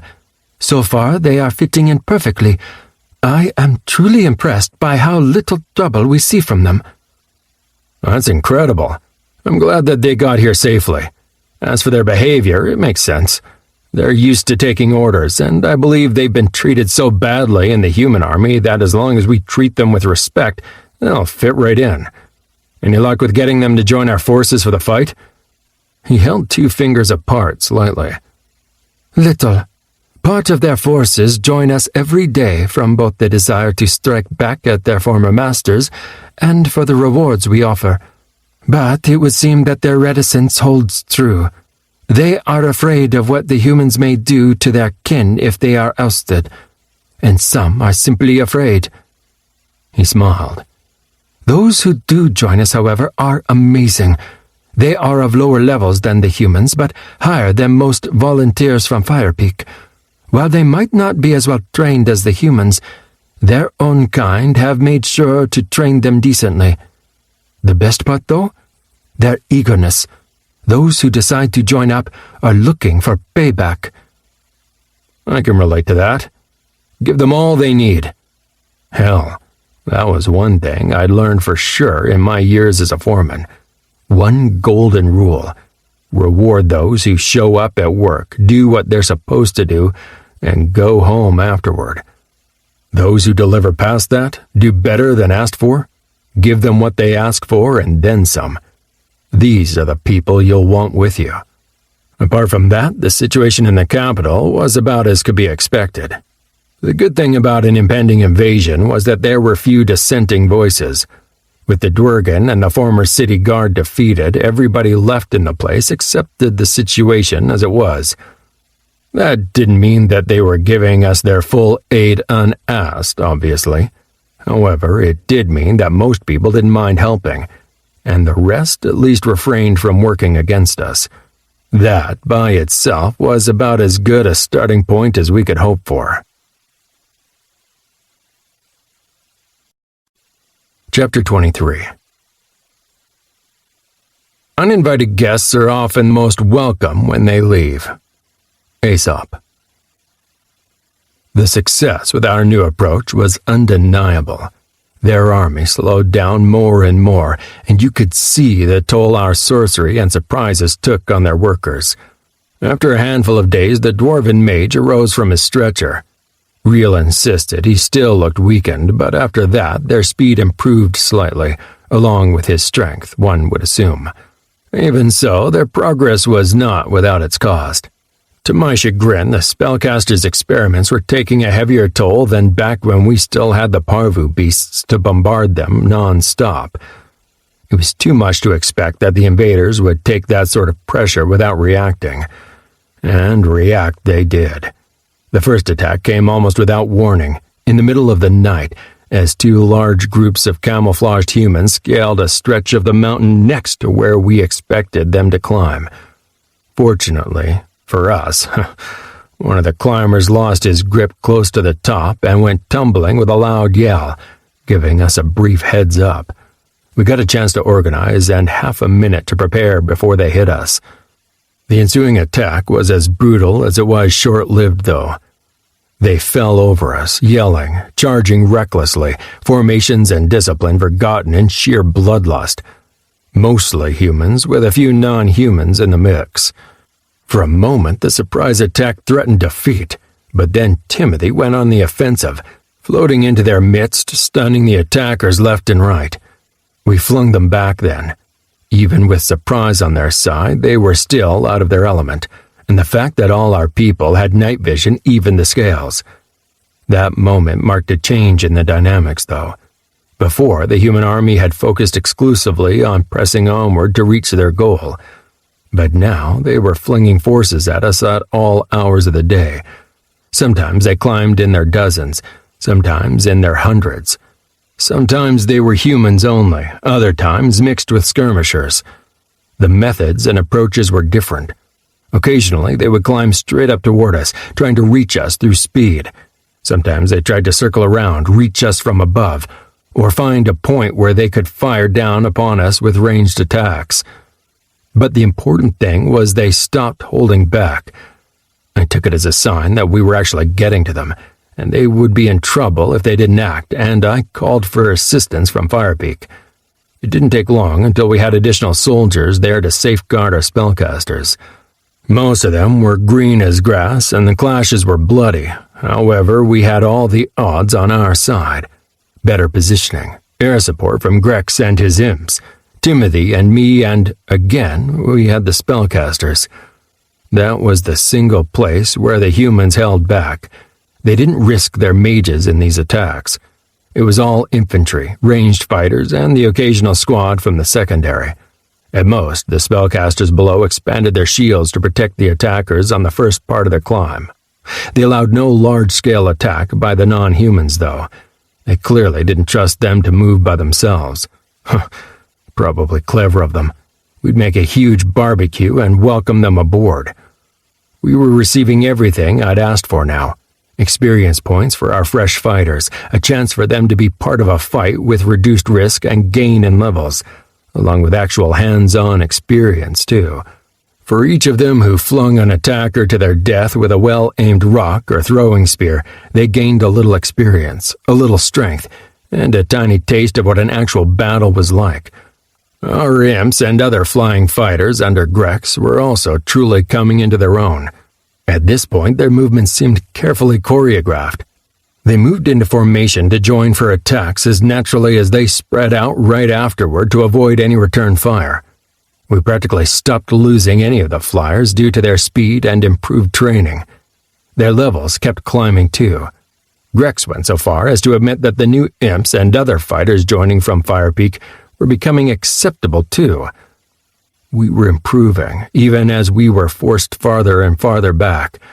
Still, it felt like we were failing. Even with them losing scores of fighters each day, the constant clashes kept our spellcasters from focusing as much on preparing the mountain for their approach. We could tell from the speed of their advancement. After 2 days with several attacks each day, we had to admit that this wasn't sustainable. For us. While the attacks were deadly to the human army, they only lost a fraction of their full strength every time. Miraculously, some fighters managed to slink away and survive each time. They would be able to keep it up and still arrive with lots of people to spare. I grumbled at the realization, especially since our gains for our new fighters had been incredible. Each of them had gained several levels, and we had only lost a few of them. Our imps were having a ball too, enjoying the free target practice. But we would have to find somewhere to dig in and punish the enemy. We stuck our heads together and came up with 2 major plots, 2 locations where we'd be able to really lay the hurt on them and, hopefully, halt them entirely. At least, so we thought. The first location was a huge failure. Our elemental spellcasters were planning to work together for something big. They told us that they believed they might be able to work with the single water mage and create a blizzard, an actual localized blizzard, and unleash it upon the camp of sleeping humans when they stopped for the day on the plateau below us. It would be very localized, very taxing, and potentially very deadly, engulfing a nice stretch of deep snow and frost to impede their progress and rob them of their strength. The first part went well. You could feel the temperature plummeting, and soon the first snowflakes were floating through the air. Except somehow they knew what we were up to. Perhaps that damned dwarf was able to sense the magic. Perhaps they had other safeguards in place. The only thing I knew for sure was that this one time the human army decided to pack up all their shit during the night and perform a nighttime climb. There were a lot of humans lost during that night, not to mention equipment or foodstuffs left behind. However, the following day saw them well beyond the reach of the spell and us with a bunch of tapped-out spellcasters. Quite a bit of leveling for them, though. Oh, and Timothy hit level 40 and got himself a new feat called Burst of Speed. He could spend mana to double his flying speed for however long he had mana. The cost was extortionate, but the versatility of the skill was insane. He had been hard to hit before.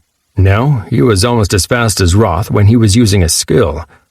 Regardless of leveling, we were starting to become fatalistic. The prospect of holding them back seemed more and more unrealistic by the day. Our fighters were still gaining in levels, and at the pace they were going, we'd have 5 days at most before we'd be defending ourselves at the peak. There were still more than 10,000 humans left. Crizio was the one to come up with the perfect place for the final attempt to stop them, and I had to admit that the theory was promising. We surprised the crap out of them the following day. We pulled our spellcasters back entirely, leaving only our fighters and flyers to defend the current climb. At this point, that was practically a walk in the park for the humans. They ascended rapidly, as one would expect. Well, rapidly in comparison to earlier climbs. We put up token resistance, flinging rocks, imps firing, and everything. It was all for show, though. While we were going through the motions, the spellcasters were up above, preparing the real counterattack. The following day, we were ready for them. We'd pulled back during the day before, as we did every single day, matching their progress at a large enough distance that they couldn't quite catch us. It allowed us to keep up the pressure on them as they climbed, attacking them and slowing them down while staying at a safe distance from any retaliation. Now, however, we were gathered and we were prepared. This time, if all went well, we wouldn't damage them and pull back. We wouldn't slow them down, then retreat to repeat everything all over again the following day. We would stop them dead. I hovered above the Scoured Mountain. The strong winds pushed me insistently, treacherously switching directions every other moment. I let them pass over me, making tiny adjustments to adapt to their insistent nudging and stay where I was. Below me, our trap lay in wait. It was a riverbed. That was it. An ordinary riverbed carved 20 feet or more into the rock of the mountain for about a mile before it spilled out over the mountain in what would undoubtedly be a waterfall rivaling the majesty of the Niagara Falls. First off, there were several carved passages of the kind across the mountain allowing rainwater to spill down the mountain or melting snow from the heights to fade into wild streams with the coming of spring. Nothing to it. The riverbed was dried up at the moment, filled with rocks and boulders. There'd been no rain the past couple of days, though the weather felt oppressive. The riverbed looked wholly undramatic, an easy climb for the day. The only special detail about this riverbed was that it was longer and wider than most others and made its way between two smaller peaks, ragged spears stabbing into the sky. In short, this was the only way the human army could conceivably choose to march. The 45-degree incline looked like a relatively easy ascent, a walk in the park compared with some of the climbs the human army had weathered over the past days. It would have been a walk in the park too, except for what we were planning. At first, when Crizio came to me with the idea, I was dubious. But then I shared it with some of the others, asking for input, and they loved it. Especially Timothy, who went completely batshit. He went on about hydrostatic pressure or something until he went blue in the head. Bluer. I honestly didn't hear anything after when he said that he thought it was the perfect solution. Here I was, flying, overseeing everything. I'd made a few swoops over the enemies, threatening an attack along with the imps, just to make everything seem normal to the humans. However, we were really in a holding position for now, waiting for the attack to happen. I had to admit that I wasn't as enamored with the approach as Timothy, but I could see how efficient it might be. We needed it to work, even if it meant that we'd be attacking non-humans alongside humans. They were climbing now. I could see that damned dwarf, too. He wasn't in the lead, not by any measure. No, there were scores of lightly armored soldiers climbing before them, scouting the way and pinpointing any issues. Shouts and commands broke the silence from time to time as they pointed out traps and potential issues. Here, a stretch of the riverbed had been covered with a patch of see-through ice, creating a treacherous footing for anybody trying to climb that way. There, a series of short ascents had footholds and handholds that were virtually crumbling with a little help from our shamans. They were annoying details, slowing down their ascent slightly, but they were also, all told, nothing they couldn't handle. They'd had worse and overcome it. Where they pointed out the problems, spellcasters rushed to counteract the issues. Here, a stocky human stretched a swath of fire ahead of him to melt the ice. There, a handful of workers ran to carve handholds that would hold. All the while, the spellcaster's magical shields were still following along with the rest of the army, bringing its protection with it. Only once did the dwarven mage move to help. A single massive block of ice stood tall at the center of the passage, between the peaks, blocking the entirety of the 20-foot-wide riverbed. After a brief discussion between two other mages, they called out. The short-robed spellcaster made his way up, slowly climbing the rocky, winding path carved deep into the mountainside. Mere seconds after he arrived there, the ice block lay shattered, and he stood to the side as others started ranging ahead of him again. Their ascent continued unperturbed for a couple of minutes. Then a cover of fog rolled over the landscape, heavy clouds of fog moving swiftly down from above. This happened several times on a daily basis when a cloud passed over us, but this time the clouds were heavier than usual and dark enough to obscure vision entirely. It was a signal that our trap was about to spring. Below me, the dwarf tensed. Damn, he must be able to sense the magic conjured within the clouds. He shouted a command which rang down the mountain, repeated again and again, and their forces readied themselves for an attack. Shield formation slammed into place. The tinge of magical shields grew even darker, and ranged weapons were readied, pointed in all directions. It was perfect, and it was horrible. I wanted to be able to avoid hurting the non-humans, but the line had been crossed now. This was about survival. The sound was almost imperceptible at first. It started as a barely audible whisper, a promise of things to come. Then it grew into a louder rumble, building up within seconds into something that could be heard clearly from up here in the skies. I glanced up and smiled. Grex and his imps were there on one side, Timothy on the other, ready, waiting. Then it came. I don't know where Kazeel got the idea. Snow was something that only rarely came to Firepeak, and he had to be unfamiliar with the mechanics of it all. However, once he sat down with Timothy and started theorizing about what one might do with such a natural phenomenon, things had taken off. They had taken the idea of the spellcasters collaborating to create a snowstorm and then run with that. Timothy started with the notion of avalanches, moved on to combining it with rockfalls, then abandoned all of that as too uncontrollable, too hard to guide. Finally, they got to this. The water streaming down the riverbed didn't look impressive at first.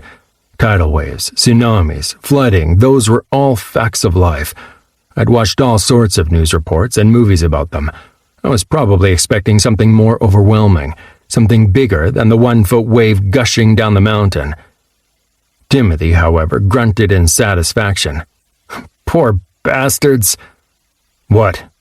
You think this is enough? That tiny wave? He scoffed. I could lecture you on the pressure again, but just watch. This is only the start. They haven't even breached the pool properly yet. No, thank you. No more lecturing. He'd spent enough time on that, talking about the PSI and whatever. I only cared insofar as he was right in his theory, that a high enough water pressure would actually be able to overwhelm and smash the magical shields of the humans. His claim was that it would be able to smash the shields and their forces. Either that, or it would work sort of like in those books about the huge desert planet and wouldn't register as an attack, actually bypassing the shields altogether. In the latter case, he insisted, the effect would be even more devastating. So far, I couldn't see it working. Shouts and orders reverberated back and forth inside the riverbed, and the human army parted, moving as high as possible to the edges of the hollow. The first wave slid harmlessly between their forces. They did look nervous as all hell, and there was a deal of pushing and prodding as their retreating masses were pushed back to where they couldn't avoid the streaming water anymore. Still, little happened. One soldier lost his balance and was dragged down the riverbed for a while until somebody caught his arm. Then we heard the inhuman roars. They sounded like the noise a heavy downpour gives when it's beating against the roof. It kept increasing in intensity and loudness. Finally, it was arriving. From higher up the mountain, the real wave came streaming. It had ended up being a lot of work, but Timothy promised me the end result would be worth it. The shaman sealed off a mountain lake at the top end of the riverbed, a few miles higher up on the mountain. Then they birthed an abomination of a snowstorm, draining all the moisture from the air for miles. Finally, some of the elemental mages worked all through the night to heat the snow, convert it into water. In the early hours of the morning, they'd finally managed, heating the rest of the frosty mush enough that it was closer to liquid than not. Half a mile ahead and above, the riverbed turned, moving upward at a steeper pace. Now, with the fury of an unleashed god, an avalanche of near-freezing water slammed into the turn. It exploded upward 30 feet or more in a foggy cloud before exploding down the riverbed toward the army. Fuck. Okay. I owe Timothy an apology. Possibly a gift.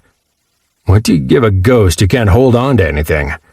My mind was taking off in all sorts of directions as I watched the oncoming masses of water, trying to take in the scope and utterly failing.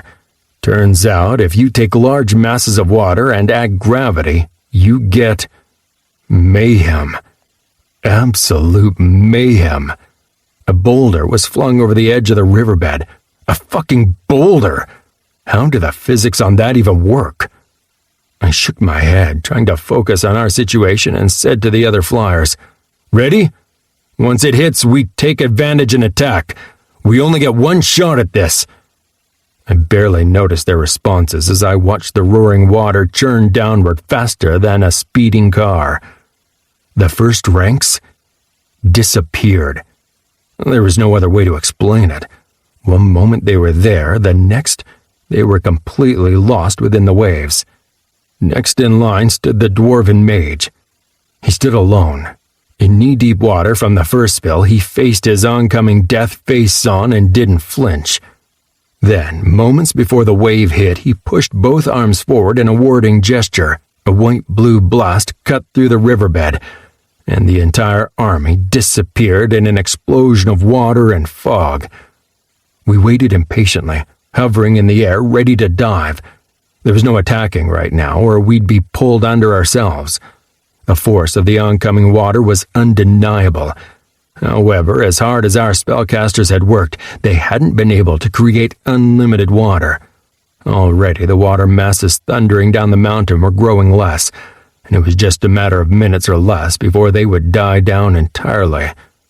Slowly, the all-covering fog dissipated. The roar was growing less, to the point where you might almost be able to hear somebody yelling, if they stood right next to you. Now I was starting to be able to see the results for myself through obscuring clouds and ice. It took my mind a while to understand exactly what I was looking at. When I realized it, I started cursing inside my head, long and hard. I couldn't see Hargren, the frigging key of the bloody north. Why was that, you ask? Because he was hidden under ice. That's right, ice, not water. A huge block of ice had grown from out of nowhere, covering the entire stretch leading up to where the dwarf had stood, rising in the air above him at an angle. Instead of smashing through the ice, the goddamn water had chosen the path of least resistance, streaming at full speed into the air and falling down again further down the mountain. Mountains of water created the hugest impromptu waterfall I'd ever seen, exploding up into the air and smashing down farther down with the fury of God. The human army wasn't saved. Not by any stretch. A lot of the water still slammed down again into the riverbed farther downstream, wreaking havoc, and where it hit, it was insanity.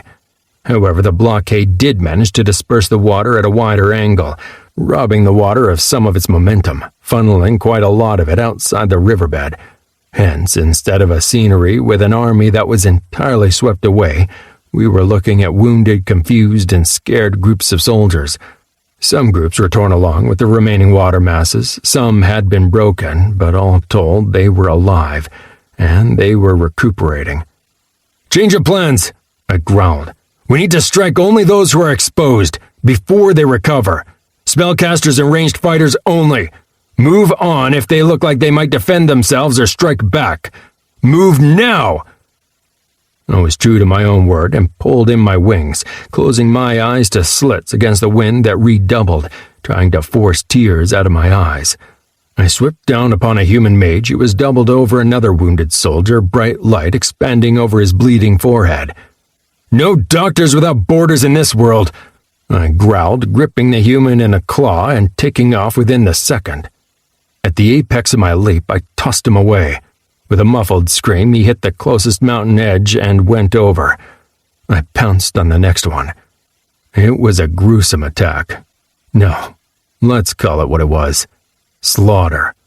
The shocked soldiers were in no position to defend themselves against our lightning attack, reeling as they were. We made full use of it, killing spellcasters and archers left and right. I slashed and bit, threw soldiers off the mountain, whatever was fastest. Fires all around me attested to the imps joining me, and where we went, cries followed. 1 minute. 2. 5. Our attack was overwhelming and fast enough that the enemies didn't know how to react. Even where their squad leaders were waking up and adjusting, we didn't stay for long enough for them to marshal a coherent defense. The few who rallied their soldiers around them we simply avoided. Timothy was in their midst, stunning soldiers left and right, breaking up attempts to form ranks and move against us. Finally, however, I slammed headfirst into a shimmering surface and growled. A magical shield. I looked upon the wide, tear-filled eyes of a sodden human spellcaster 20 feet from me. He was kneeling, trembling, but his hands were flung out toward me, and his mouth moved as if in prayer. I smashed against the barricade of his shield again, felt it waver, and I carved him down. Dripping with blood, I spotted my next target, a female human spellcaster, but I only got a few feet before I hit another shield. Behind that, I saw another shield go up.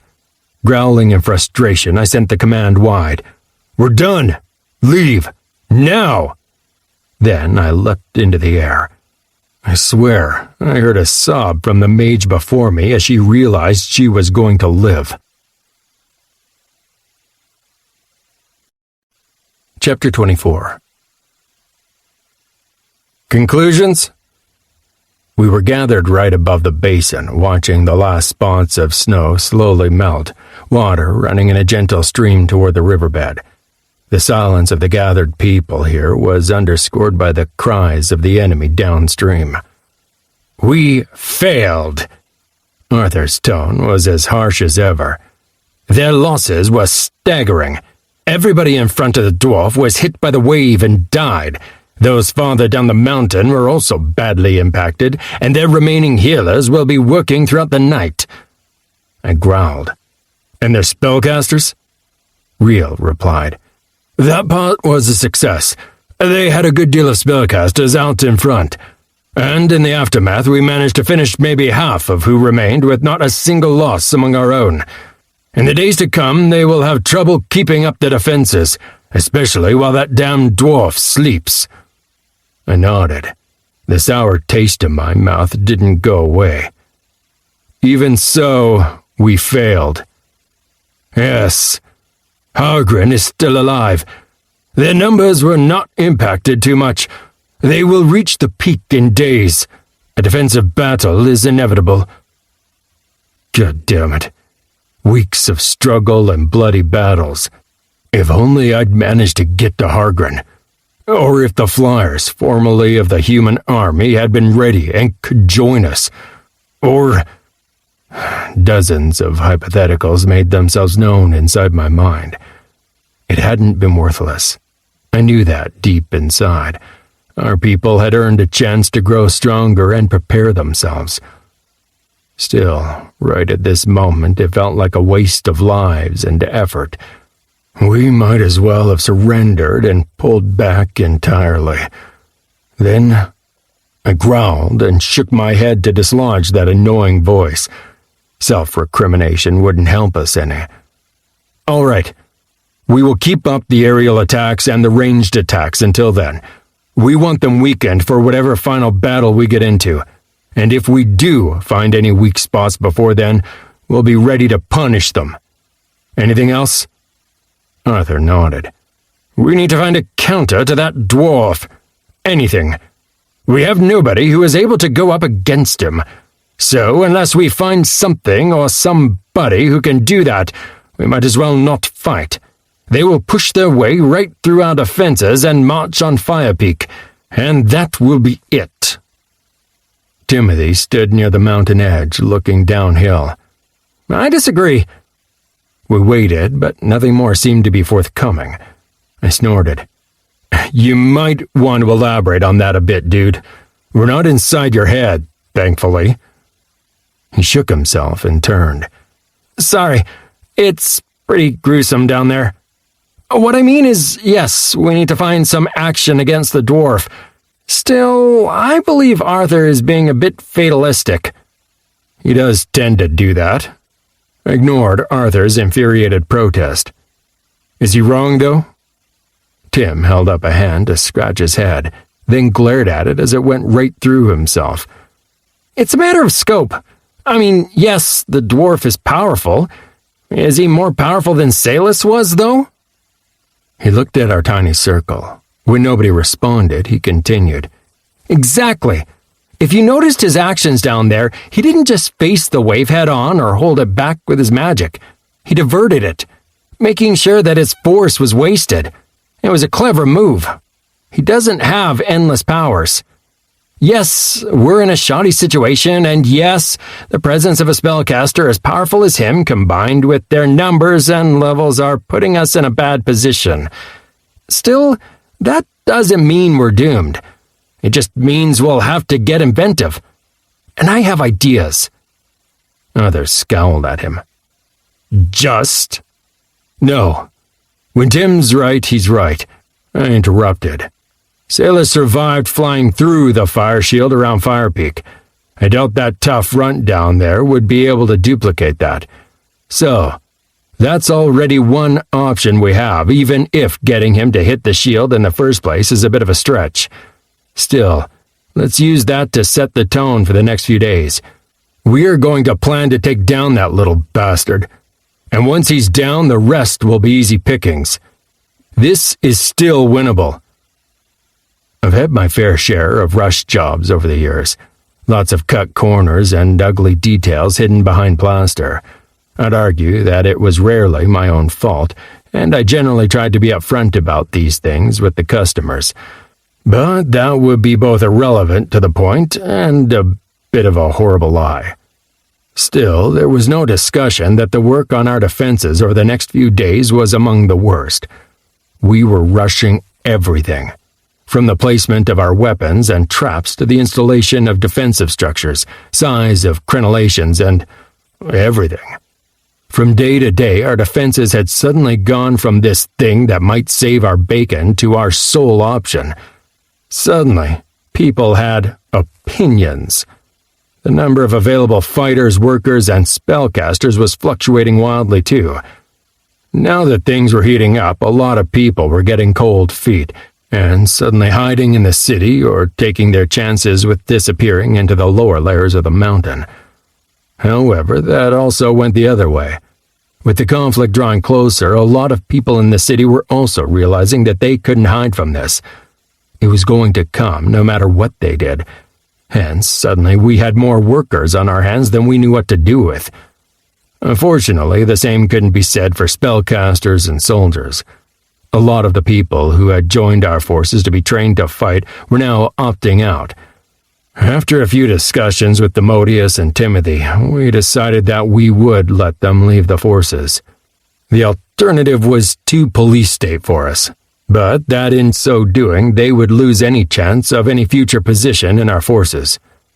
Personally, I'd lost any kind of calm mental state a while ago. I was constantly on the move, back and forth between the front lines to the new defenses and back to Fire Peak itself. I was overseeing the work, mediating, resolving differences, threatening people, whatever it took. There was always a demand on my time, and even Demodius was starting to appear frazzled. Therefore, I might not have been in the perfect mindset for when Firth returned. At first, I just gaped at her. The brawny cauldron looked exactly like she had when she left. Devil-may-care, strong, independent, and totally obnoxious. I roared. "What the fuck, Firth? Now you arrive? You said 2 weeks!" She didn't react, merely sneered. I did. For the first message, which I sent, and then circumstances worsened. Do you want to hear why or not? I almost tossed her out right then and there. I didn't need the complications, didn't need her acidic tones, and I definitely didn't need any further distractions. But, fuck me, if we couldn't do with our own fallback option. Having to rely on the grace of Crave in case things went south, I didn't like that at all. Still, I didn't even try to hide my temper. "Tell me, we're in no position to mince words. The crater is getting attacked tomorrow, and a fallback position would be damn nice." She didn't back down. You would not be in a position to complain to me if I were dead, either. If you wanted me to rush here earlier, I would be dead, as would all of my scouts. Few enough made it back here as it was. You received my messenger, then? Regarding the first blessing? Sure. You said that the ruined city was filled with high-level monsters, and you couldn't get any closer. Exactly. After that, we moved straight south. Until then, we had been able to move relatively fast. I believe it's because the monsters in the city fed on anything coming close. However, the farther we got from the city, the more we were beset by other monsters. Flying ones, too, and fast ones, ambush creatures. We had to slow down to a crawl, hide ourselves, and move only when we were sure nobody was around. Why didn't you just travel by night? Your eyesight... You think we didn't? The scorn in her mental message was clear. I've been scouting for my entire life. I know what I'm doing. So listen to me when I say this. Had we not slowed down, we would have died. All of us. As it was, we were ambushed 4 times. I took that in, then narrowed my eyes. I hear you, and I respect your problems, but the entire fate of the mountain may rest on what news you have, so your outbursts aren't helping. If you cannot keep calm, I'll have to find somebody less experienced for the job. I stared straight at her to make sure I got the point across. Otherwise, please continue. She glared but nodded. 2 of our number died to a large frost-based creature that burst from the ground at night. One I had never seen before. Still, after 2 weeks of constant hiding, creeping around, and living on scraps, we actually made it to the location indicated down in the blessing. I held my breath. And? Was it there? Yes. And near as I can tell, it's unapproachable. There... What? The outburst flew from me before I could stop myself. With narrowed eyes, the muscular cauldron beat her wings, then settled them behind her again. This was not like the first blessing. No monsters roamed wild here. She interrupted herself. No, that is wrong. What I mean to say is that the place was home to a varied settlement of dangerous monsters, like everywhere else I have seen outside the mountain. They fight and fuck and roam around, struggling for supremacy, procreation, and survival, like anywhere. Except for where the blessing lay. She started forming a shape with her strong veined hands in the air before her. A construction, tall and layered. There was a single construction, a huge place. A tower, but not a tower. More like a number of layers, like the mountain itself, but constructed, reaching into the sky. Entirely defenseless. No mountain around it to protect it from the outside world. Ziggurat or something? From her gesticulation, I came to think of the Hanging Gardens. Huge, tiered constructions. The monsters didn't attack there? They didn't even dare approach. We soon learned why. The construction was abandoned long ago. Plants had taken over the place, taking over entire layers of the place. But one place was still maintained, still protected. You're shitting me. Somebody still lived there? One person. A humanoid. You will understand that we didn't just approach blindly. We had an Ailwing catch our scent on that day. But the moment we got within a couple of miles of distance from the place, it retreated. Which means... I could see her offense at my ignorance. Nailwings don't pull back once they have spotted prey. They're infamous for it. They will follow you for weeks and not attack if they see no openings. They may stay at a distance and keep an eye on you, waiting for you to relax and forget about it. They don't flee. This one hit a certain position. Then it turned around and flew, all out, like it had a dragon breathing down its neck. I blinked. That does sound suspicious. What did you do then? What we do. We scouted the place. Working a circle around the huge construction, we searched for any sign of traps, opponents, or harmful magic. We found nothing except for the topmost floor. She indicated a wide, flat platform. In this single location, plants were kept back or didn't grow, and other signs of decay were halted. There was nothing to explain why, no reason why it should not be touched by nature. It was a simple platform, all bricks, no decoration. A simple statue stood in the center of the platform of a humanoid. It was recognizable from afar, very similar to the ones depicted on the walls here in the mountain. Her eyes met mine. A Korin. I nodded. I guess that was to be expected. They were the ones in charge here, as they must have been near the other blessings. So they created the place. What happened then? Callum went to investigate. It could have been either of us, really. We tend to take turns investigating risky spots, depending on what needs to be looked into. Callum was one of the best of us at spotting traps, magical or otherwise. Was? I was getting a sinking feeling in my stomach. Yes. He performed a circle of the platform from above, looking for anything suspicious. Nothing. But then he crossed the line. He didn't even touch down, just skirted across the area of the platform in the air. Then the statue awoke. Frith sighed, shaking her head. I don't know if it was a statue or a real Korin, frozen in place. But words hammered from it right into our minds, like you do. You do not serve the Korin. Suffer. And that was it. Poor Callum burst into flames, and the rest of us fled as fast as we could. Damn. That was... nasty. Also unhelpful. I'm sorry to hear that. Did you learn anything else? Nothing at all. The Korin didn't even register to our gifts. I can scry levels, as long as they are not too far from mine, but this creature or statue, I couldn't even tell if it was alive or not. Whatever it was, it would have been able to crush us all without even moving from the platform. Oof. That was a kick in the nuts. There was nothing to be had for us there then, leaving us only with the other blessing as a possible fallback position if things went wrong. With tons of non-fighters to protect and humans on all sides, Yeah, I wasn't looking forward to that at all.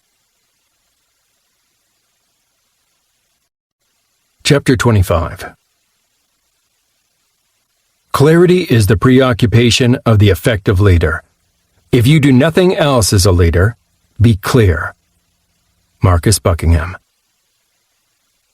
The time of the battle would soon be upon us. I stood on the center of the battlements, taking a moment of pleasure in the solid ground beneath my feet.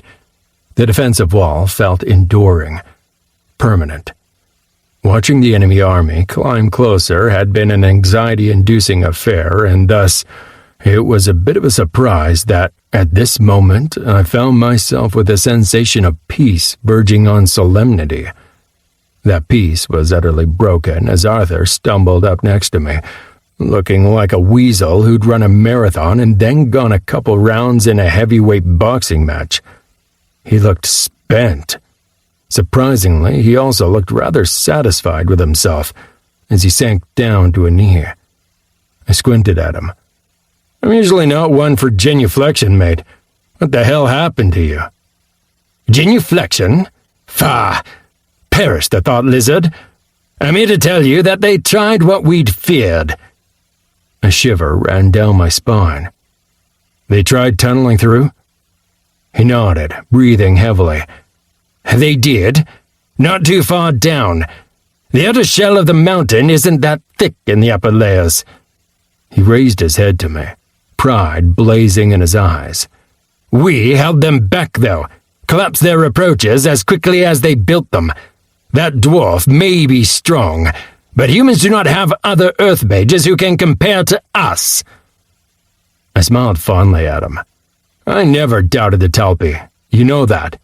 But today, you've outdone yourselves. When we kick these bastards off the mountain, we'll be shouting from the rooftops how the Talpi beat the Key of the North." Arthur nodded. "One step at a time." "I agree." I halted, then asked, "Sorry, mate, but I have to ask. You look like sodden shit. Do you guys have the stamina to do your part?" He snorted. "Better worry about yourself, lizard." Then he strode off, slowly. After a while, my zen slowly reappeared, and I looked down over the mountainside at nothing at all. I'd never been a man of introspection. Action, always. I prided myself in the fact that I didn't waste too much time on words or thought, but always created. Even though, deep down, I knew that one of the main reasons I kept myself busy at all times was to avoid introspection. Avoid looking deeper into myself and taking a closer look at all my flaws, failures, and regrets. Right this moment, however, with my life possibly coming to a close in the next few hours, my thoughts were invariably drawn inward. The life-threatening part wasn't anything new, but this was it. The final fight. So I got a bit maudlin. To my astounding surprise, I didn't hate what I was seeing. That was a first. I'd made my share of mistakes. I had many regrets. The way things progressed with my ex-wife and my daughter. Probably should feel worse about the way I let myself and my health go, too. But this time around, thinking about the life I'd led in this world, I was surprised to find that I actually felt good about myself and the choices I'd made. Not always the results. Definitely not. There were too many losses. Too many shadows left where companions should have stood. I'd made my share of mistakes. More than my share. Still, this time, I'd made them with my eyes open, conscious about the path I wanted to take. To my surprise, that made a huge difference. While I still beat myself around the head for the mistakes I made, I also found myself dwelling less upon them, because I knew I'd done my best and given it my all. That knowledge was liberating. Watching the sun slowly crawl over the horizon, I found myself at peace with myself and the universe as a whole. Of course, that's when Timothy arrived. "Looking very zen there." The blue apparition floated slowly down from above, arms spread wide, with an inscrutable look on his face, and his head strangely tilted to one side. His legs were positioned weirdly, too. Really? Now? A Christ impression? Starting to think a bit much of yourself, are you? Blessed be, my son. He laughed and shrugged. I mean, try to think about it. We have quite a few things in common. We both died and got better. Also, Jesus died on a cross, and I have to deal with your presence on a daily basis. I laughed. I couldn't help it. You're such an ass. We stood in silence for a while. Then I asked, Any regrets? Something you'd want to change? He nodded, smile gone. Lore, I still miss the little runt. You never really got to know him, but seeing his mind open up was a miracle in itself. There was such a brilliant mind there, and suddenly it was gone. Lowering my head, I suddenly couldn't look at him. I don't think I ever said this, but I am so sorry. I know that it was my decision that led to his death. He shook his head. Not your fault. I mean, I blamed you at first. Of course I did. But you didn't betray anybody, and you were trying to help them all. Don't accept responsibility for something that isn't on you. Thank you. Really? Silence stretched. After a while, I glanced at him again. A melancholy smile played on his see-through visage. Then he continued. To be honest, though, even with what happened with Lore, what we've done here, I'm feeling good about it. We can always discuss whether we could have done more or done things differently, but we gave it our best and nobody can ask for more. I promise you, I won't try to end things by throwing myself recklessly into combat again. Instead, I'll try to build something good. Honor him that way. I assented, coughing to clear my throat of whatever lumps seemed to have stuck in there. A couple minutes later, Timothy chuckled darkly. Besides, even if we wanted to change anything, it's too late. To say it in a way your old ass can understand, the game plan is set. We can just wait for the whistle before it's time to make our play. I once got my ass into deep trouble. My first dive as a foreman was with my own company, and I was doing all right. Had a couple of nice jobs, enjoyed getting the entirety of the paycheck for myself, even if the hours were insane. Then I messed up. Took a contract with a politician. I know, rookie mistake. Still, he seemed on the level. Another red flag. As I quickly found out, the contract I signed was a quagmire. All sorts of murky shit which basically made it impossible for me to complete my jobs at a satisfactory level and not get sued to oblivion. Which he would. That was the big issue. I tied up so much money in that company. Basically, I'd lose everything. Arguments were starting and things were commencing to come to a head between us when I figured out what to do. Basically, I gathered all my people, explained to them what was going on, and asked them for their help. They brought horror stories to the politician one by one, enticing him with a bunch of stuff he could use in his lawsuit. I was underpaying my workers, making them work in unsafe conditions, hitting on the secretary, all sorts of fun stuff. He fell for it, spending a lot of time talking to these people, promising them the world if they'd testify. Then I pulled the rug from under him. Every one of my workers retracted all their accusations, all at once. Then I declared bankruptcy with my company. After, I'd used every trick in the book to empty it of all the money I had tied in it. It still wasn't pretty.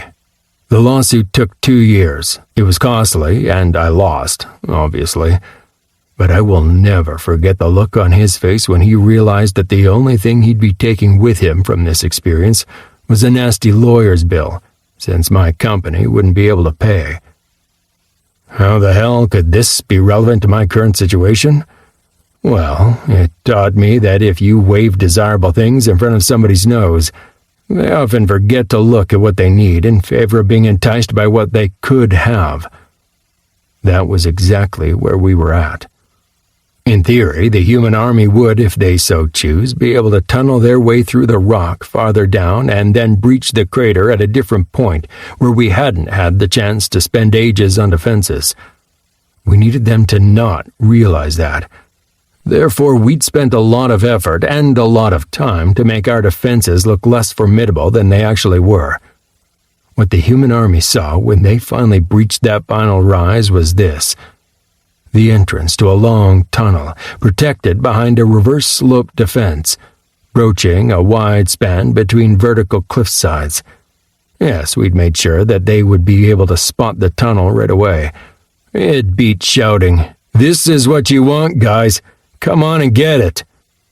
I could have built some illusions to create the same, but with how many high-level people they brought, somebody would have seen through it. We needed something real. Basically, though, that was it. We had a long, several hundred feet wide, 20-foot-tall defensive embankment with a large tower on either end, one huge stone door in the center, and the goal in sight right behind it.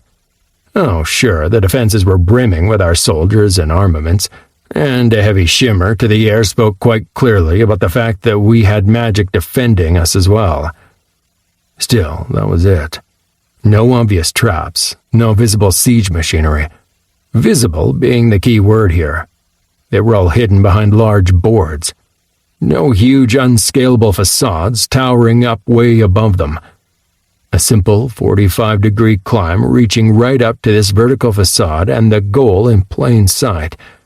Hell, we'd even been kind enough to take the steep incline and cover it in tall, tiered steps about 5 feet tall apiece, leading toward the defensive construction.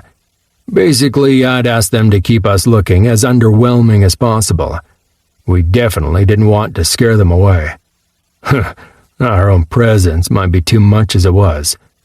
The defenses were packed with our fighters ready for anything. We also had reserves waiting right inside the crater ready to reinforce us. We were looking good. I stood on the rightmost side of the wall and Azel on the left. In between us was a beautiful mix of ranged fighters and spellcasters, with close-rank fighters standing ready on the wall right behind them. It would take little time for us to switch from ranged combat to close combat. Where we used to sport homemade equipment, shoddy outladdles carved from bone, and whichever armor we'd been able to scrounge and adapt from fallen foes, now we gleamed. Our ranged fighters were lightly armored, but the close-rank fighters were decked out in mostly metal armor now, depending on their attributes and preferences. Kralls held new-made crossbows, looking lethal and threatening. Almost every single soldier liberally shone with the magic enchanted items, or in some cases carved in threatening runes upon the items. The towers on either end looked like crap because, well, they were. Still, they were both feedback towers and manned by Azel's toughest fighters. If the enemy spent energy to take down the towers, they'd regret it, and Azel's people were likely to survive. Our winged fighters were there too, of course, hanging out far above us, ready to intervene at my order. The weather was horrible, and I loved it.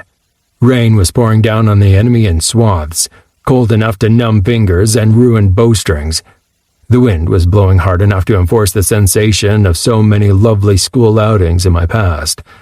Was the weather intentional? Of course it was. With the elemental spellcasters on our team, we'd be morons to not take advantage of it. On top of that, the approach leading up to our defense was out in the open, while our defenses were covered and mostly out of the rain. The end result was that our enemies would arrive wet and freezing, while we'd be well rested and ready for them. In theory, at least. I looked around me and had to fight down the sinking feeling in my stomach. So many people I knew and loved here. There was Timothy in the center of a group of ranged fighters, chatting with a Krall. There stood Roth, twirling his sword in his hands. Real, girt. Grex. People who had been with me for a large part of my new life, who were now, again, throwing themselves into a life-and-death situation on my side. Farther back would be others. Arthur on his way back to Krasil. People with wildly different personalities, yet all of them near and dear to me. My mental voice rang out over the defenses. I will be brief. For all of you who stand next to me today, I am proud, and I am thankful that you take it upon yourself to protect the mountain and the lives of everybody else. That means a lot. Today, a lot will be decided, but one thing remains. The fact that you, today, stand before us all as heroes. So remember your training, don't get cocky, and most importantly, don't get killed. You don't want to miss the rewards I'm throwing at you once we've won. Laughter and cheers met that comment, and a lot of them raised their weapons in salute. Nice weapons, those. I could see the magical sheen on a lot of them. I laughed and growled in approval, but on the inside I couldn't hide my fear. How many of my people would be dead by tomorrow? The humans wanted to talk. I couldn't believe it. The bloody dwarf actually showed up with just one other person at his side, and they started climbing the incline, moving closer toward the walls. I almost chuckled at the thought of seeing the tiny bastard having to scale the huge steps we'd put in. Except when he reached the first one, he lightly leaped the full 5 feet as if somebody boosted him from below. Show off. A third of the way toward the battlements, they stopped and waited.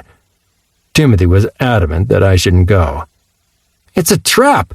I mean, it has to be, right? We have nothing to win from you going out there. Probably is. Still, if they try to break us, we have our surprises ready on the towers. I smirked. Besides, he brought a friend. I'll go ahead and do the same. Azel was confused. That was the only way I could feasibly put it. To be completely honest, I'd expected him to act up when I told him that he'd be joining us in the battle against the human forces. I mean, it didn't exactly seem like he'd wanted to join our team properly, even if crafting on our behalf was okay with him. But he'd surprised me. Not so much by his joining us for the fight. He'd already stated his #1 goal was to follow Deyra, fight, and grow, but by being surprisingly chill. In fact, he had exclaimed that he was entirely satisfied with how everything was going. He was building up his forces, making them train hard, both in and outside of the training and sorcery chambers, and was becoming quite proficient with enchanting. But he was missing the personal growth from fighting. Hence, the chance to go claw-to-toe with the human armies was just what he was itching for. The current development, however, didn't sit well with him. I don't understand. You're taking me within a handful of feet of our biggest threat, and you expect me not to attack him? We were slowly rising in the air, beating a slow circle above where the dwarf was waiting for us. The rain was still pouring down, making it hard for us to spot any surprises, but I checked the area extensively from the map and found nothing. Very much so. That's an order. I searched for the worst to try to explain it to somebody who definitely did not have the word armistice in his vocabulary. The point is we might not need to fight.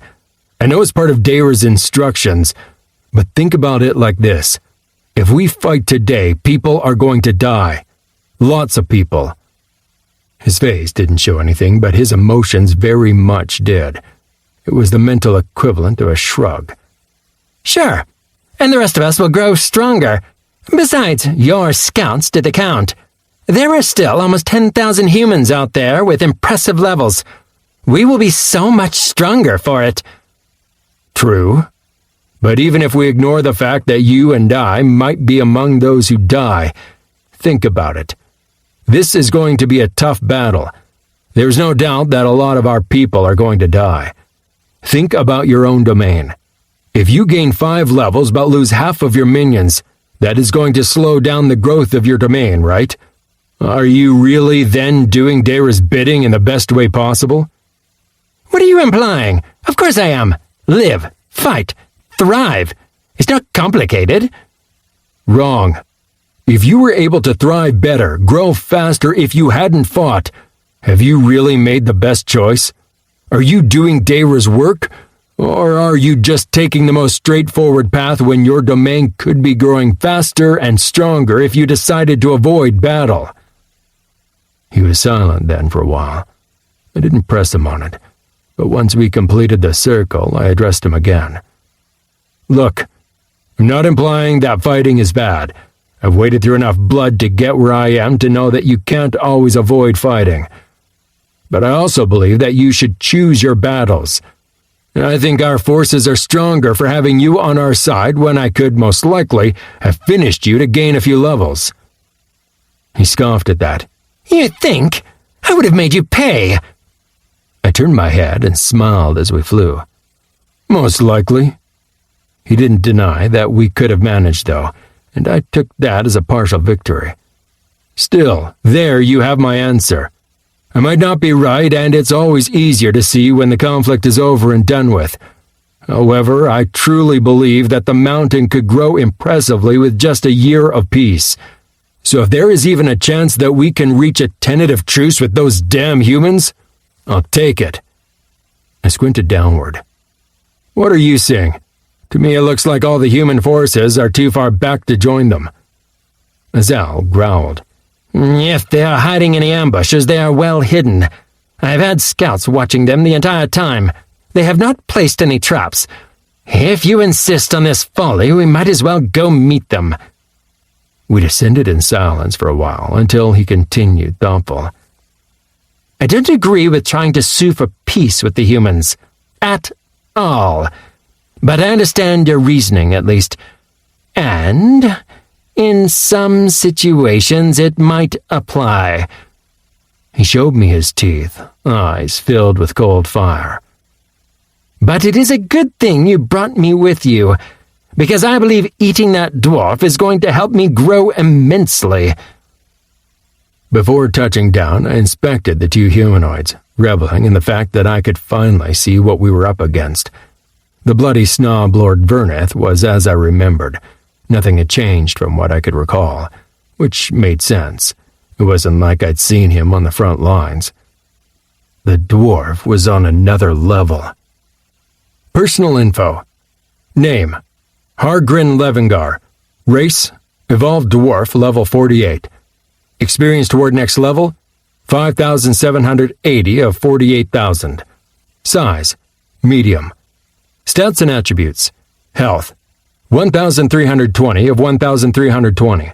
Mana: 1,672 of 1,720. Strength: 40. Toughness: 132. Agility: 30.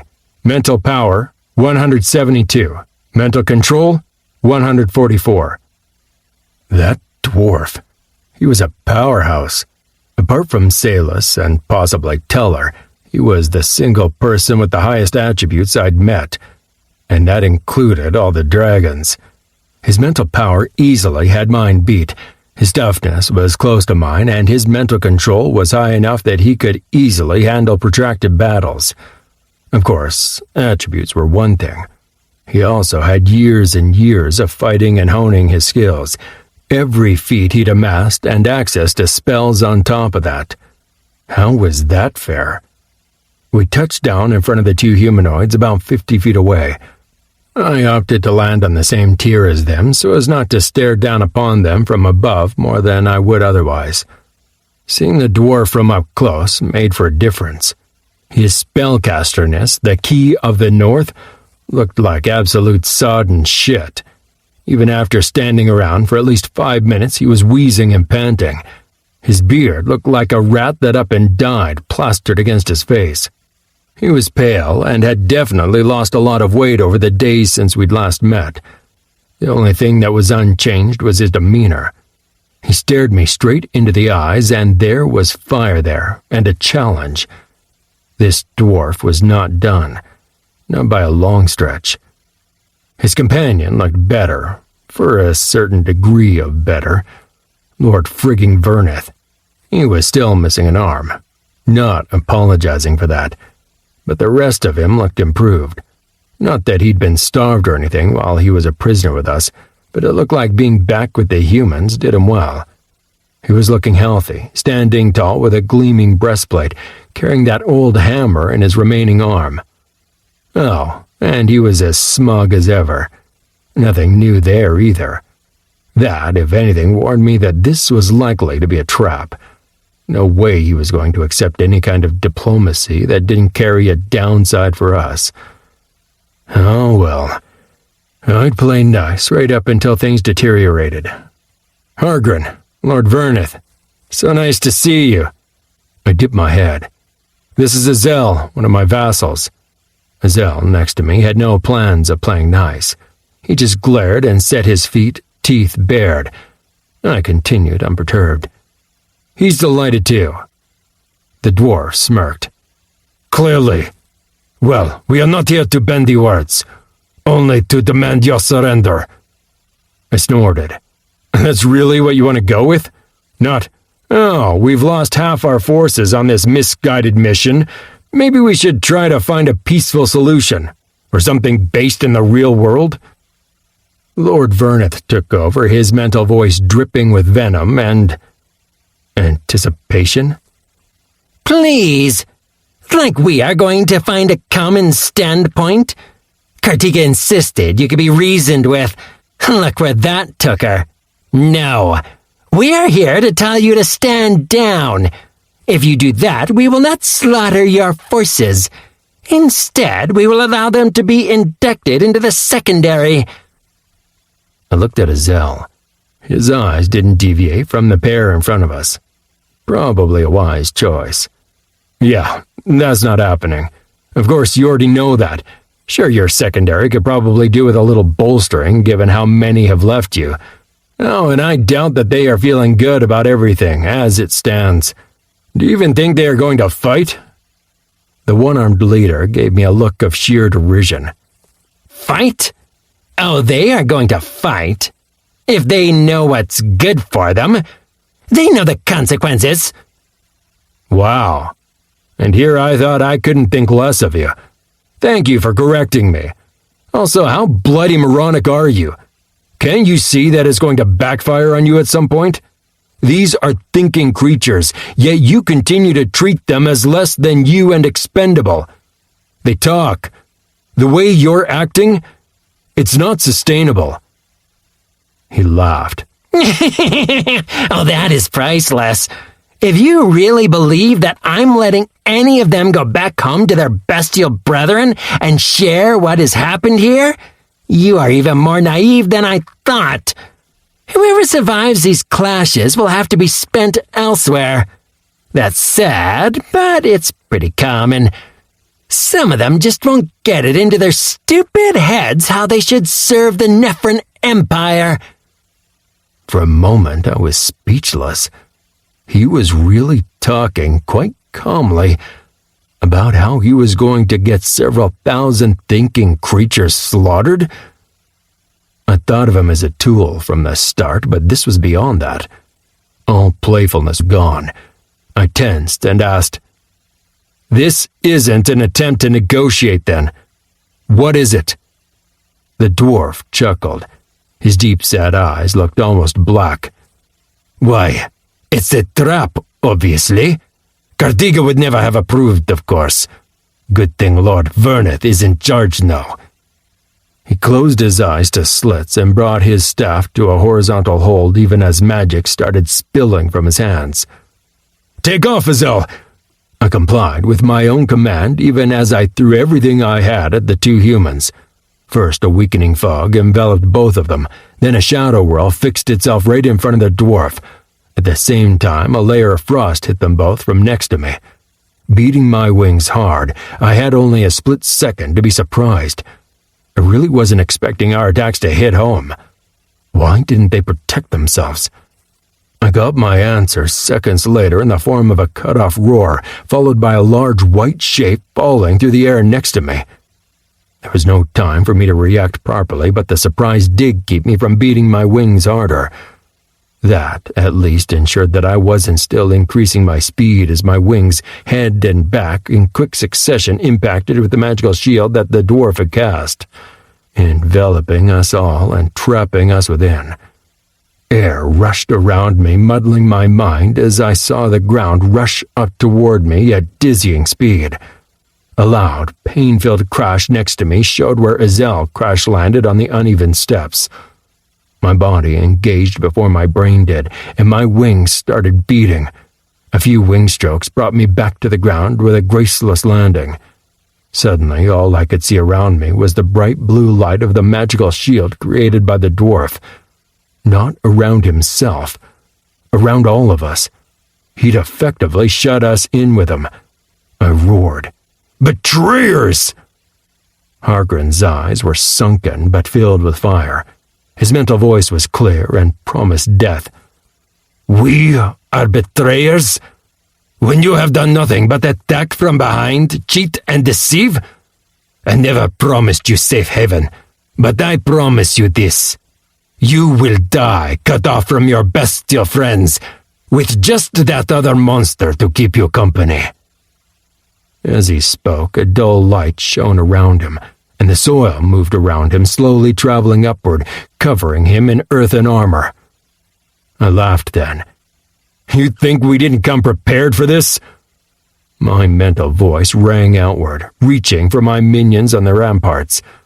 "Attack now! Let 'em fly!" Turning back to the height-challenged bastard, I was about to come with a quip when something felt off. My mental messages to me had always held a certain sensation akin to speaking into a phone. You released your message, trusting in the technology to carry it to the recipient. When the connection was off, even if you couldn't tell straight away, there was something about the kind of silence you get that would prompt you to know that your words weren't getting through. Same thing here. Somehow I could tell that the magic wasn't carrying my words the way they should be. Then it clicked. That damn shield. Of course. This little prick was proficient enough that his shield would protect against both magical and physical attacks, effectively cutting off my communication from the outside. Damn. We'd have to survive until my people saw for themselves what was going on. I unleashed another weakening fog at the pair. The one-armed fighter shuddered, but the dwarf didn't look like he registered the attack at all. Damn. That bloody earth armor would probably keep the magic from seeping into his skin. I growled. "Close with them, Azel!" Then I followed my own advice and leaped closer to tear them apart. Magic or not, they wouldn't be able to match up against two dragons. Within seconds, I was reeling, one leg flayed to the bone. 30% of my health was gone to a single attack. Motherfucker! Azel was retreating to a distance too. At least his frost breath looked like it did have some effect on the dwarf, weighing him down and slowing him. The Lord? Not so much. I'd underestimated him, horribly so. I figured he wouldn't be a threat with one arm, except I'd never really gotten to face off against him in our past clash. I just avoided him and weakened him little by little until he'd fainted like a dainty little thing. But this time the hammer he was carrying was making things hard for us. I couldn't tell if it was the weapon itself, a skill of his, or a combination. He had managed to make it glow with a menacing light, but I'd never tangled directly with him back then. Unfortunately, now I had to go through him to get to the mage, and he was not making it easy. Somehow he could make that hammer of his throw out terrible waves of force, enough to hurt us badly. "Distance attacks on the human. We take him down, then we focus on the dwarf." Lord Verneth laughed. It sounded absolutely unhinged. Hatred tinged with quite a bit of strapped-to-the-bed insanity. "Oh, you will you?" He planted the hammer head first on the soil, drank down a potion, and grabbed it again. A series of jolts went through his body as if he was strapped onto a low-current electric fence. "Well, let's not speculate. We'll find out shortly if a human will be able to match up against a pair of overgrown lizards." We sprang into motion. The tall fighter went straight toward us while Azel and I leaped to each side, unleashing our breath attacks on the tall bastard. Only now he shrugged them off like it was water. My weakening fog attached to him with no effect, while Azel's frost breath gave him a blue tinge but nothing else. Now we were both trapped inside the magical shield with him, our large bodies left with little space to maneuver. Within moments of his charge, however, we confirmed one beautiful detail about the tall, muscled aristocrat. He was slow as balls. That low agility of his, and I'm guessing him not being accustomed to fighting on foot, that bit him in the ass. As such, avoiding his attacks was not really an issue as soon as we learned the reach of those force waves. The relief lasted right up until the dwarf decided to enter the battle. It started as a glow, an almost imperceptible dark glow near my left leg. On instinct, I veered to avoid the area, which was what saved my leg as a spike of stone slammed out of the soil, trying to impale my leg. Seconds later, a cry from Azel proved that he was under attack too, and I saw him limping slightly from one leg. Then the dwarf unleashed a bolt of fire straight at my head, which I only barely avoided. Soon, Azel and I were leaping, dodging, and flying to avoid constant elemental attacks from the dwarf. All the while, we had to keep ourselves out of range of the demented lord, who had taken to laughing uproariously even as he ran untiringly at us, constantly unleashing those waves. My health plummeted further and further, and I could thank my build for giving me the agility needed to avoid most of the attacks. Azel was seeing the same problem as I was. His lower agility caused him some trouble, but he must have some additional combat or toughness-oriented feats, because the dwarf's attacks didn't have as much of an impact on him as they did on me. Still, his lower body was scorched and pockmarked from the many elemental attacks, and the bloody dwarf wasn't even breaking a sweat. As for our enemies, nothing. Nothing at all. The bloody human was looking more and more manic by the minute, but apart from that, I couldn't see any visible effect of our breath attacks. There must be a regenerative effect in the potion he drank, or maybe something to make him more resistant. Regardless, it didn't seem like we were getting through to him. When we moved to get closer to him, his wave attacks were almost impossible to avoid, and they bloody hurt. The dwarf? Well, that stupid earth armor of his limited our magic to a negligible degree, as well as our physical attacks. It also made him weigh 5 times more, so we couldn't just toss him around, which Azel realized to his detriment. I reluctantly touched my necklace and activated a mana crystal, feeling my wounds close up and scorch marks fade away. The dwarf laughed a mirthless laughter and lowered his staff for a moment.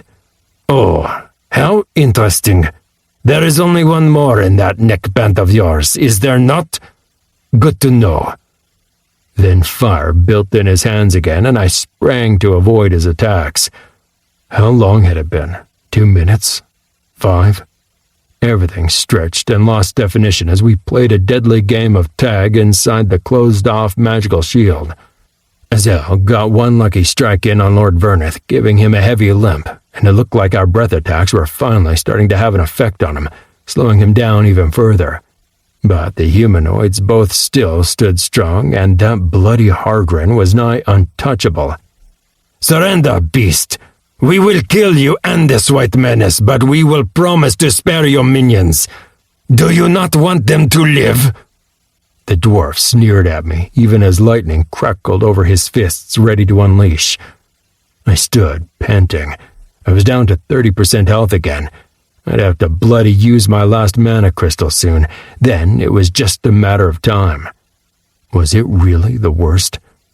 It was preferable to death, at least, for my people. Ugh, I couldn't believe I was actually considering it. At least I could try to stall him. "I might consider that, except I don't trust you in the least. How can you make me believe a single word of what you're spewing? Why would you keep your promise?" The dwarf shrugged. "It costs me nothing. I will take great pleasure in adding another 2 notches to my dragon kills, and my human friend here will be satisfied to see you flayed for the insults.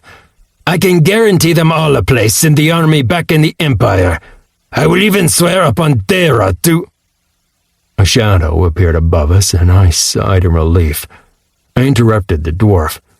"You know what? Never mind all that. The tables have turned again. Screw you and the cat you rode in on. I look forward to gaining a level or two from taking you down." I was expecting a proper boom to punctuate my taunt. The actual impact made little noise. More of a loud plick sound, like a nail hitting glass. But within seconds, it was followed by several more impacts, and some duller noises, like rain hitting a tin roof. The dwarf looked up, frowning, and I grinned to see the air above us swarming with imps, with the ballista bolts adding to the attacks. "What?" he snorted.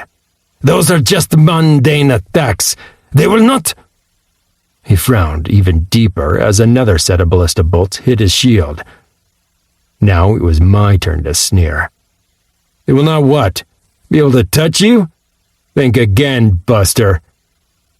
To be completely honest, I had despaired quite a bit about being able to break through the spellcaster's shield when they finally attacked, but Timothy had been quite adamant about this. He insisted that the ballistae were the perfect weapon against the spellcaster's shield. I thought that you couldn't just guesstimate these things, but he disagreed.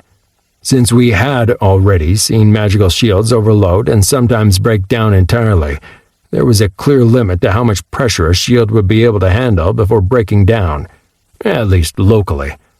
Now we were attempting to capitalize on that. He also tried to explain to me what the guy who had an apple fall on his head said about gravity and force, and eventually I got the gist of it. The result came along with the next salvo. This time, when the first ballista bolt impacted with the shield, it actually punched all the way through, and it was immediately followed by a firebolt from one of the imps. The next 3 firebolts were absorbed as the shield closed again, but that solitary firebolt actually followed the hole made by the ballista bolt to hit the ground next to our very own keymaster. I smirked. "How do you like them apples?" I sprang to action. The next minute saw the duo struggling to both defend and attack as several more missiles made it through the shield. I had to keep watch myself as some of the ballista bolts sometimes came too close to my body, but I had to hand it to them. They had gotten pretty damn good at aiming. The dwarf actually started taking hits, and one of the ballista bolts managed to hit him in the shoulder, flinging him to the ground. When he got back up, his earth armor looked a right mess, and he looked pissed. Finally, the 2 humanoids had us snarled back and forth while fighting and started moving back down the mountainside. I pushed the attack, seeing the opportunity to finish them off once and for all. Lord Verneth was starting to look downright feverish as well, icicles hanging off his armor from Azel's frost attacks. But then I realized our situation. We were only a couple of 100 feet from the foremost fighters in the human army, and the dwarf was moving slowly in their direction, defending as he went. And the shield went along with him. If we didn't do anything, we'd be dragged right into the center of the army.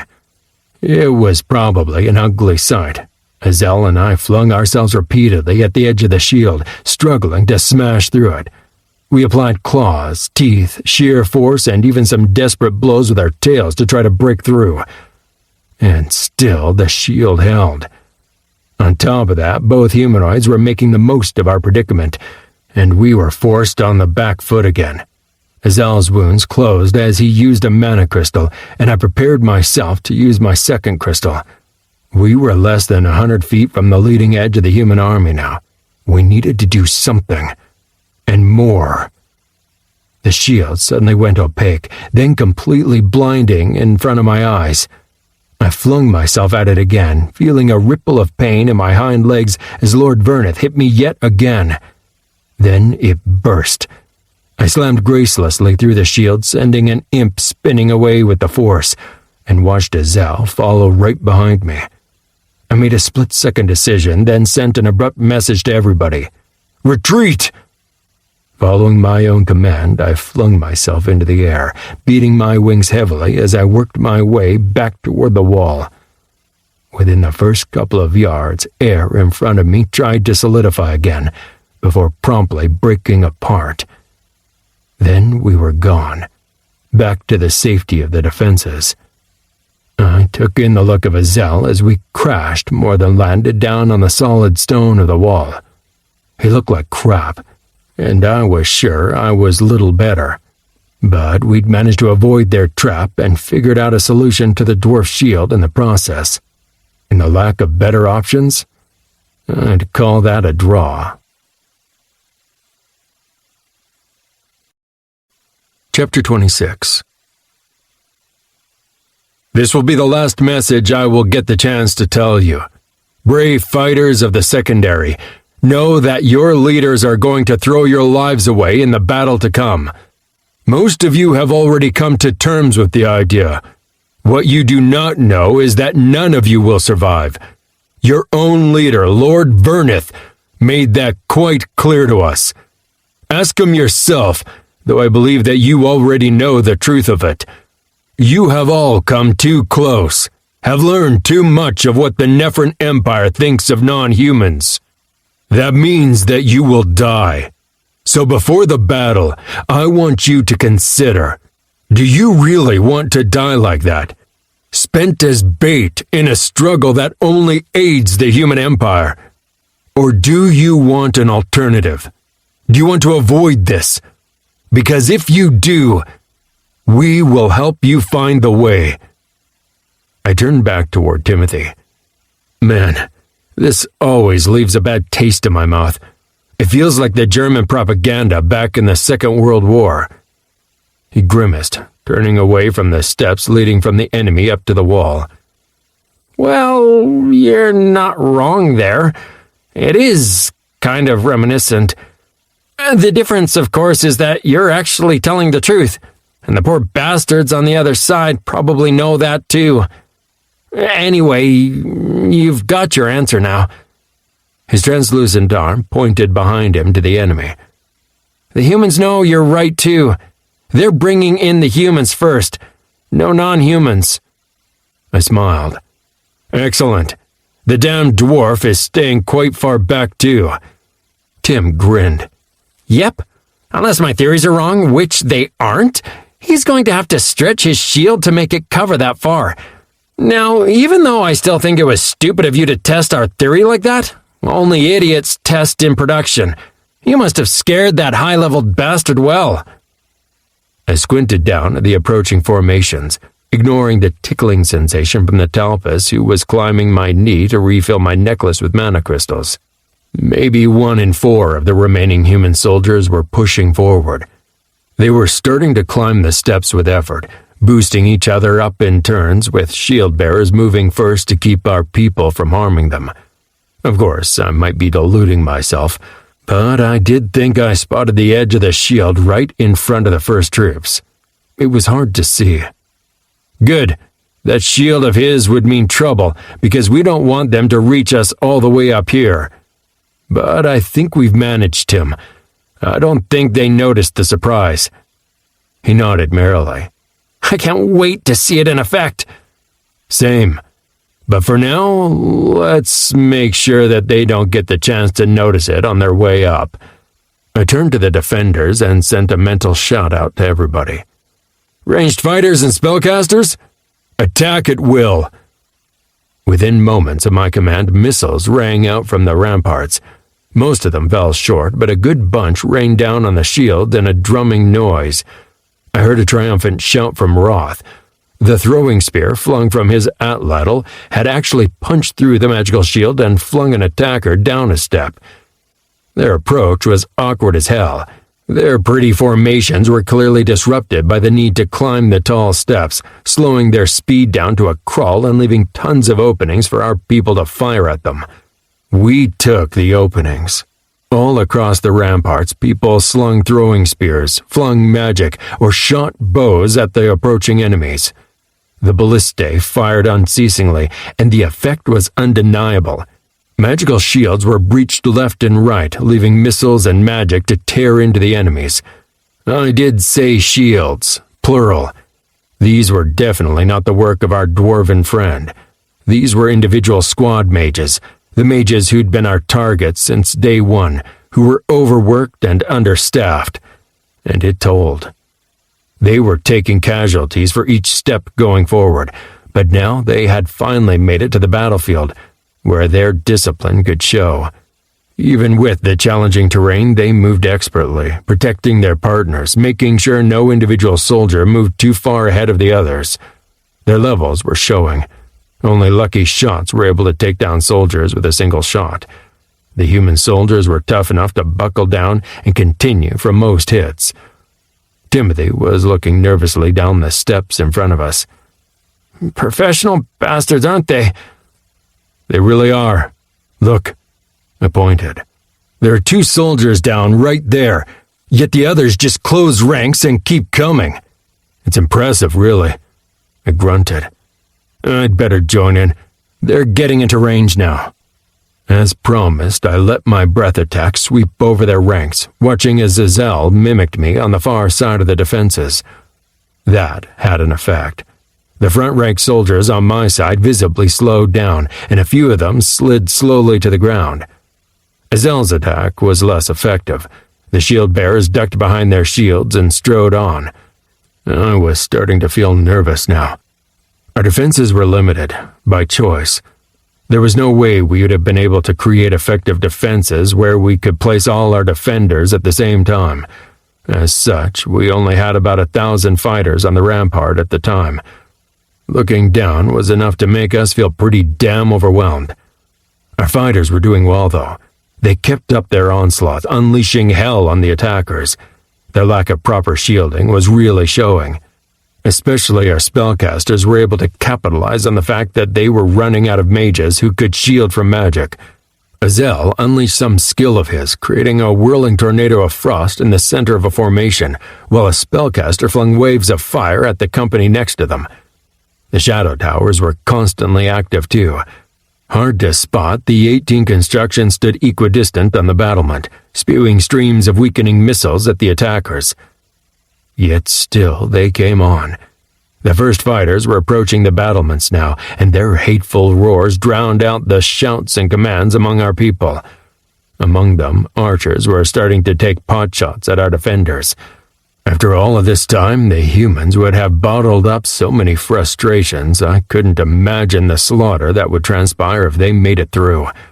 I didn't really care to either. I looked at the foremost shield-bearers coming closer to the wall, raising their shields to protect themselves and secure their position, readying a position for the soldiers beyond them who carried poles? Ladders? It didn't matter. I raised my head and roared, flinging my defiance to the heavens. My mental shout rang out for all to hear, friends and enemies alike. Now! Shamans! Let it rip!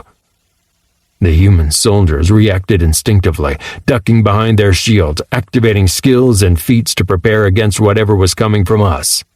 Additional bubbles of magical shields were activated from spellcasters and probably magic items alike. Yet our attack didn't come from above. Our shamans had worked hard over the past weeks. However, with all the manual labor at their hands, they had managed to finish and harden the battlements early, allowing runecrafters to take over and create the final defenses. That left Arthur, Kraziel, and the rest of the shamans with plenty of time to prepare one final trap. This one was all Arthur. Kraziel and I had come up with plenty of ideas for traps and surprises for the area leading up to the battlements. Yet Arthur overruled us. We don't want a lot of traps. We want everything to be a trap. Just like that, he outlined his plan. Make it look like we'd created a terrain constructed to inconvenience the enemy, when in fact, it hid what it really was. I'd been afraid that the dwarf would spot what was going on, but Arthur assured me that was unlikely, because unless he knew what he was looking for, there would be no magic, no constructions resting inside the soil to give away the surprise. Only if he took heed of the weakness of the rock below his feet, he might notice. Him having just spent his mana in an earth duel against my shamans probably didn't help him any either. They were going to find out right about now, though. A sensation buzzed through my legs, a deep-seated vibration like being reclined in a massage chair right before it really gets going. Then it increased, working its way up to a loud thrum. On top of the shields that the human army had up, another shield appeared now, vaster, encompassing the entire force. I smirked. So the dwarf could sense something was happening? Well, this wasn't going to help him any. This attack was coming from down below. The human shield bearers were too professional to be entirely distracted. They were continuing their approach, opening ranks for the first ladder carriers to come forward. All across the stretch, lanes were made ready in the sea of humanity. I watched nervously as a team of lightly armored humans sprinted across the final stretch, a long ladder held between them. Then the first crack sounded. It was loud, louder than any sound should have the right to be. It echoed over the battlefield, making the entire setting pause for a second, as if the world took a breath. Then the first step started crumbling. Soldiers across the battlefield stepped forward or jumped down to the step below, trying to avoid falling. However, as the vibrations increased to an audible hum, the step kept crumbling away, pebbles and larger pieces of rock drizzling down on the next step. There, cracks were forming too, and expanding, outward and downward. Now the human army panicked. Training or not, watching the mountainside crumble underneath your feet was something they weren't prepared for. The foremost ranks fought to fling themselves up to the relative safety of the battlements, while those behind were either caught up in their defenses or looking around for a safe spot to stand, except the cracks were widening, and the vibrations were spreading. It happened in seconds. The entire central step broke away, and with it, hundreds of soldiers frantically tried to fling themselves to a safe position, to find somewhere to stand, proper handholds, anything. In that moment, the devilry of Arthur's plan was revealed, because there was no safe haven here. The entire approach leading up to the battlements had been constructed in 2 rounds. The first was a simple 45-degree climb, evened out, hardened, and smoothed out to provide something akin to an all-covering slide. The large steps had been tacked on afterward, constructed from the soil and rock that was left over after carving out the battlements, and hardened just enough that our shamans would be able to make it crumble away. Shields or not, unless the attackers thought to actually push their shields into the ground, if that was even possible, their magic was useless here. The effect was widening now, reaching the outer layers of the approach. Humans fought among themselves to reach safety, to get to the edges of the mountainside, run back down, anything. But there was no safety here. In moments, the crumbling steps turned from an unsafe place into avalanches of stone and people rumbling down the mountain at an ever-increasing pace. A single archer stood on an island in the center. A solitary rock outcropping had somehow escaped the effect of the initial sorcery. Time froze as he met my gaze, and I swear, there was both sadness and regret in that look. Then he was gone, torn away by the remaining stones and bodies. All across the approach, the former sea of humanity was turning into a waterfall of debris, humans, and corpses. I'd seen avalanches before, but I had never seen anything as cruel and bloody as this. Below us, the human army was rushing to part and escape the horde effects of the tumbling, crushing forms. The huge shield covering the entire range blinked and burst in seconds. Along with that, their last chance at survival disappeared. Once they reached the edge of the mountain, they poured out into the air to tumble hundreds of feet down to a lower ledge and certain death. The chaos was complete. The few soldiers on the battlements who weren't completely enthralled with watching the gory scenery were sniping away at the few enemies who managed to make it to the relative safety of our defenses. It lasted only minutes. Then, for a blessed moment, there was silence. Silence as we watched the rain pour down the now slippery, unscarred surface of the steep stretch leading up to our defenses. Soon it would be washed clean of all the blood and filth. As for my mind, that was a different thing. This was going to come up in some of my nightmares. Chapter 27.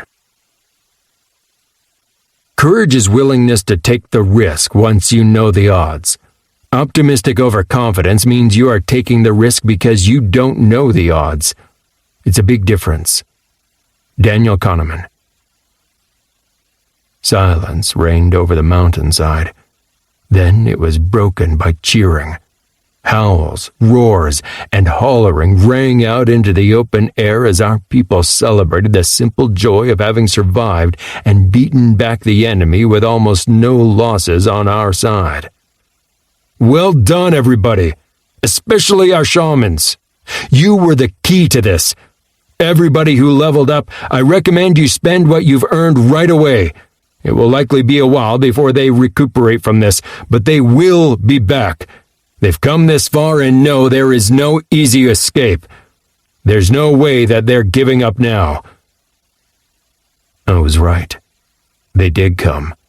An hour later, the enemy started making their way up the now almost flawless, even incline that was made slippery and even more dangerous with the freezing rain, summoned by our mages. Cursing inside my mind, I turned to Timothy again. Bastards! They're sending the non-humans! Timothy looked downslope with a crestfallen sensation.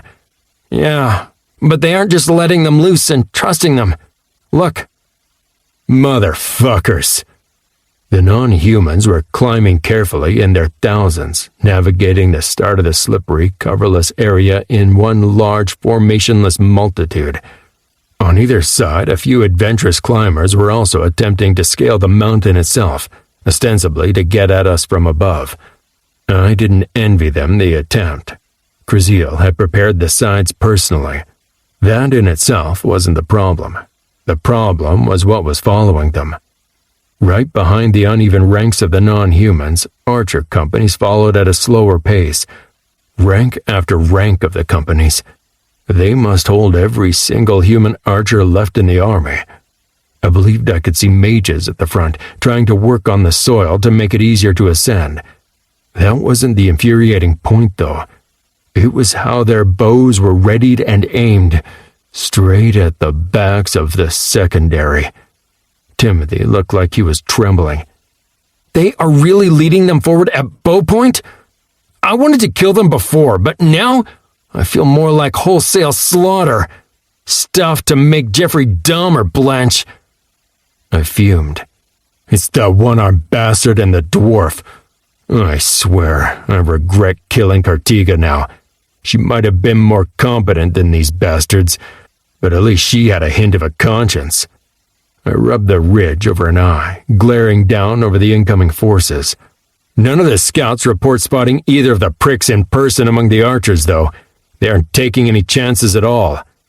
I took a deep breath, focused on what I could do something about. All right, Tim. I know we were planning to save the doors for an ambush or something. Should we deviate from the plan? Just a bit? He looked at me with mock surprise.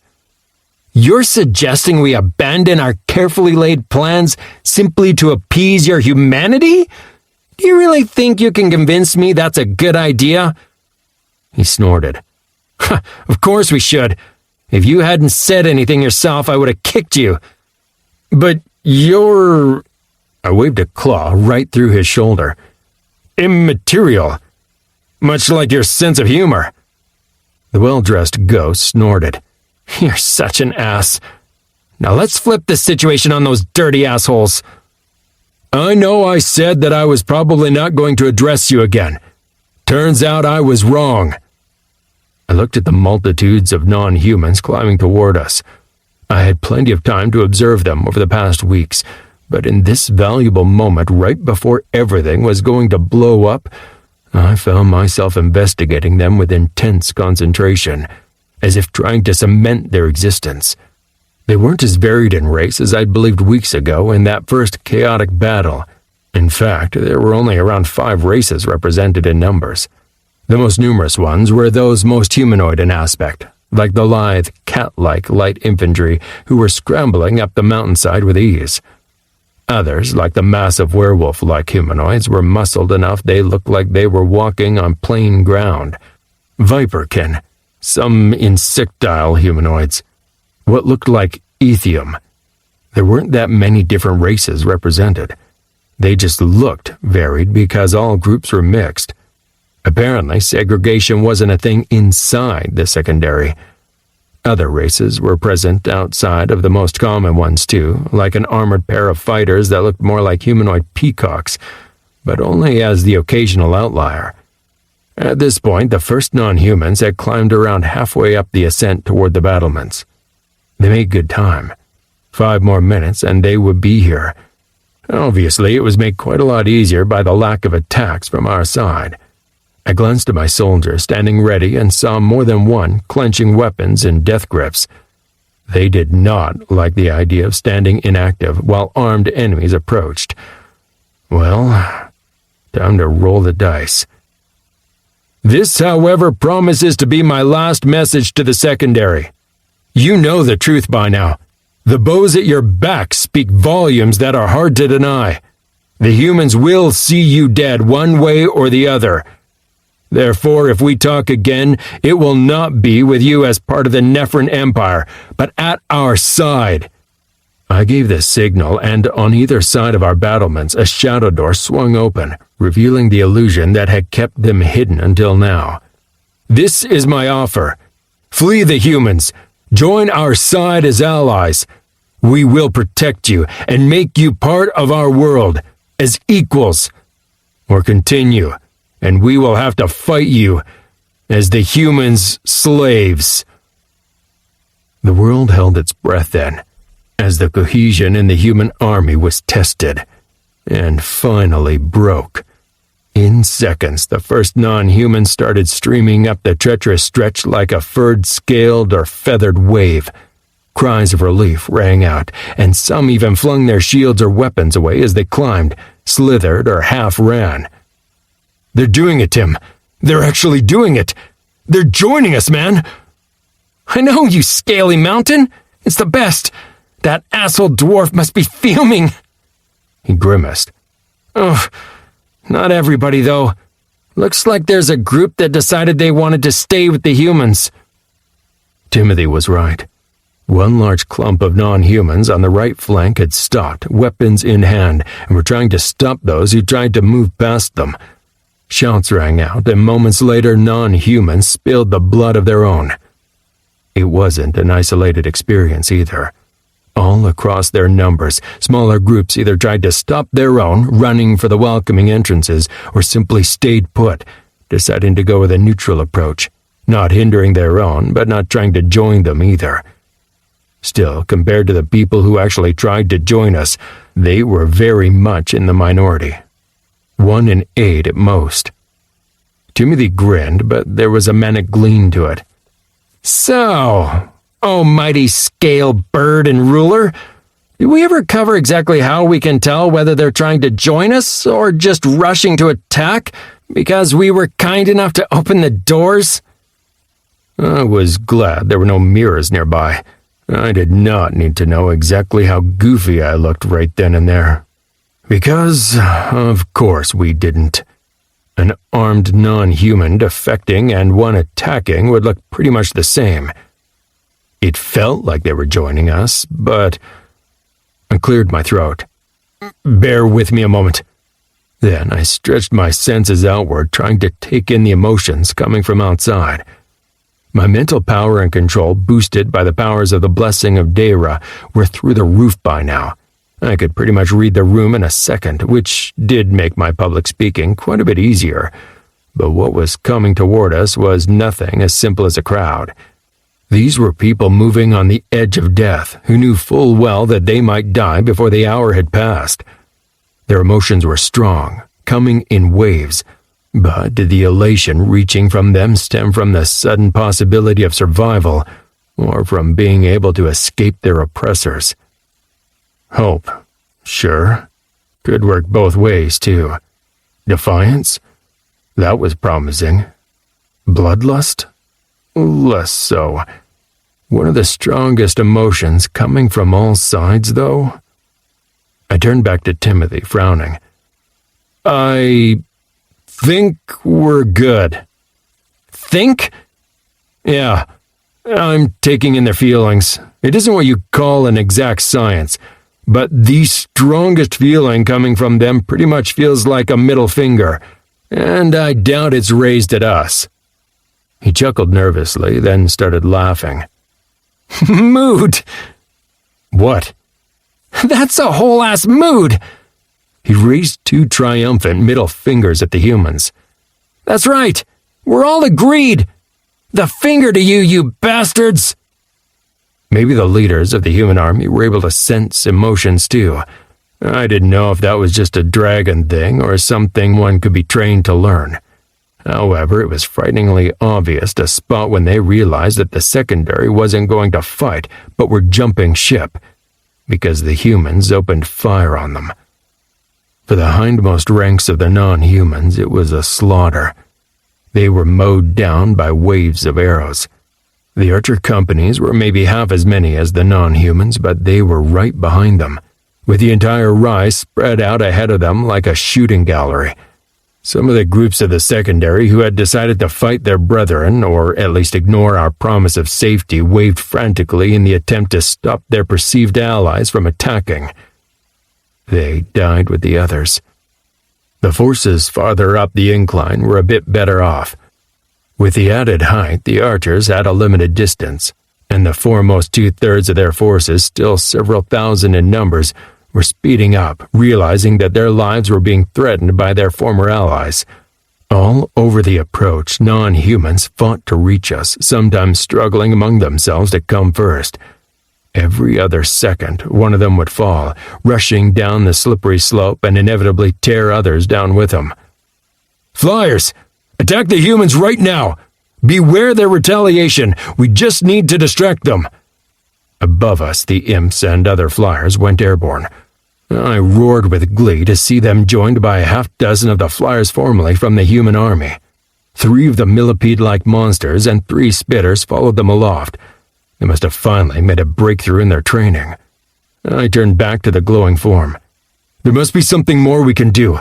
Tim, ideas except for the 2 of us charging in?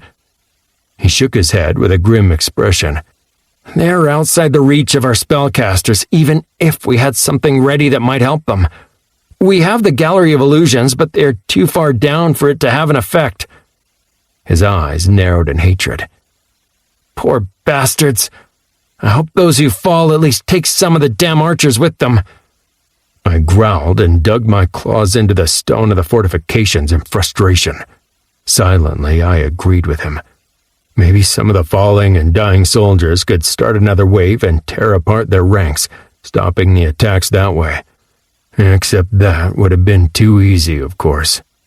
When the sliding non-humans, living or dying, came closer to the following archers, they met a shield of force and were slanted to the side, falling in an inglorious mix of dead and dying people to pass right past the formations of the humans. Now the human company started moving, ignoring the multitudes of crying, hurting humanoids hurtling past them, and straight toward the edge of the mountain, they began marching up the incline again. This time around, they must have been doing something magical, because their climbing speed increased, making it look like they were marching up a small hill instead of a 45-degree climb. Our imps and other flying fighters were getting hits in here and there, but it was not enough to cause a difference. Their shields were strong. It must be the damn mages. They're doing something to the mountainside, or their feet, or... I don't know. Timothy sounded like he wanted to strangle somebody. They're going to catch up to them and kill them all. I'd gone numb. The time for being upset was past. It doesn't matter what they're doing. What matters is that their ranks are getting into range now. I addressed all our forces. My mental voice sounded emotionless, clinical. All ranged fighters and spellcasters, shoot at will. Target the humans only. Pour it on them. In seconds, the sky was shrouded with our attacks. Letting my gaze slide over our battlements, we weren't the only ones influenced by what we were seeing. Voices spewed, shouted, and cursed, words filled with outrage and hatred reflected on their visages. I looked intently at the front rank, willing their shields to break apart so we could slaughter them and save the secondary. Except it didn't. The bloody thing held, and only the ballista bolts looked like they were making any impressions on the shield. It cursed. It felt like all I did today was curse the humans, but it felt like the thing to do. They must have brought every single remaining spellcaster. That or the damned dwarf is there, but I'm not seeing him. Focused on my troops, I continued. Keep up the attacks. Zell, you and I are going to join the flyers. We go to break through their protection. It was stupid as all hell. I knew that. I wasn't a bloody red, able to shrug off arrows like they were raindrops, or Crave, able to unleash lightning among their kind. A concentrated wave of arrows would be able to take me down, hardened scales or not. There were weak places. Eyes, tendons, the lighter tissue of my wings, that didn't take damage well. That was even disregarding how some of the enemies were bound to have horrible feats of their own. Still, it needed to be done. If their shields weren't breaking down, we had to act to make sure the archer companies didn't slaughter the secondary and reach the battlements intact. With those thoughts fixed in my mind, I didn't waste any time, flung myself out into the air and beat my wings, climbing higher. I'd show them who was in charge here. Wasting no time, I tried to affix a shadow whirl in the middle of the central human formation. It wouldn't cover the entire formation, but should be able to disrupt their coherence. Except it was repelled by a magical shield. Damn it! Okay, so they had some magical shields. That didn't mean the dwarf was there. We would see in a moment. I rose even farther, distancing myself against the backdrop of the dark clouds that continually poured a near-frozen rain down on the attackers. Then I wrapped myself in shadows, cast an illusion on top of that, and willed myself to disappear before turning back, readying myself for an attack. There was no way the illusion would hold up against the number of high-level enemies. I knew that. I was merely trying to postpone the moment they spotted me, to avoid the worst concentrated waves of attack. It worked. I came in at an angle from behind, aiming at the necks of the central company. Only a few soldiers were looking my way for a very good reason. The mountainside was lit up. From everywhere in the sky, the imps, Azel, and other flyers spewed elemental damage and aerial attacks down upon the intruders. Farther back, I spotted a handful of the flying beasts formerly from the human forces flying to the attack on our side. I joined them, breathing my weakening fog down on the climbing soldiers. To no effect whatsoever. God damn it! Evade! Evade! I commanded the flyers as I myself flew away, dodging and weaving. I spotted an imp who slammed headfirst into a mid-air collision with the shield, but managed to take off again, looking rather shell-shocked. But surprisingly, the humans didn't fire back. Then I got it. I could have slapped myself. They would have to lower the shields in order for their own physical or magical attacks to get out, of course. I veered again. They're staying defensive. Keep attacking for as long as the shields are in place and... That was how far I got. The color of the magical shields faded into nothingness. The ranks of archers paused their climb, raised their bows and, as one, let loose. Evade! My mental shout rang out again as I closed my wings, wind roaring against me as I let myself drop like a stone toward the ground. I needn't have bothered, though. The humans didn't aim at us. Their arrows flew in one direction, uphill, at the undefended backs of the non-humans. After 2 volleys, they hefted their bows and started trotting upward again, even as new bodies started sliding downhill. What the hell were they planning? Were the humans that hell-bent on revenge on the poor non-humans for daring to jump ship? Unleashing another weakening fog to no visible effect, I rose higher in the air, trying to get a more coherent overview. The scene was as grisly as I could have expected. The bodies of the dead and injured flowed in a steady stream downhill, shunted aside to move farther down the mountain and out into oblivion. Some tried to hold on, fight to avoid other fallen, or avoid the incoming bodies, knowing full well that the alternative was death. A few wounded realized the futility of their struggles as they slid toward the humans, flung themselves at their shields in an attempt to buy some semblance of revenge with their final moments. To no avail. Farther up, the first non-humans were starting to enter the shadow doors. Inside the door, tight ramps led up to the battlements. Some of our melee fighters stood ready, guiding them up the ramp and then into the tunnel behind, towards safety. On the ramparts, the few fighters without ranged weapons looked on anxiously, watching the spectacle. A few cheered on the secondary. Some cried out in horror. Timothy flew by me, stunning missiles slamming out from his translucent form. Around him, imps unleashed their fury at the archers too, while everybody on the ramparts attacked with all they had. With a rare few exceptions, neither spells nor missiles impacted with the enemies, who kept marching uphill.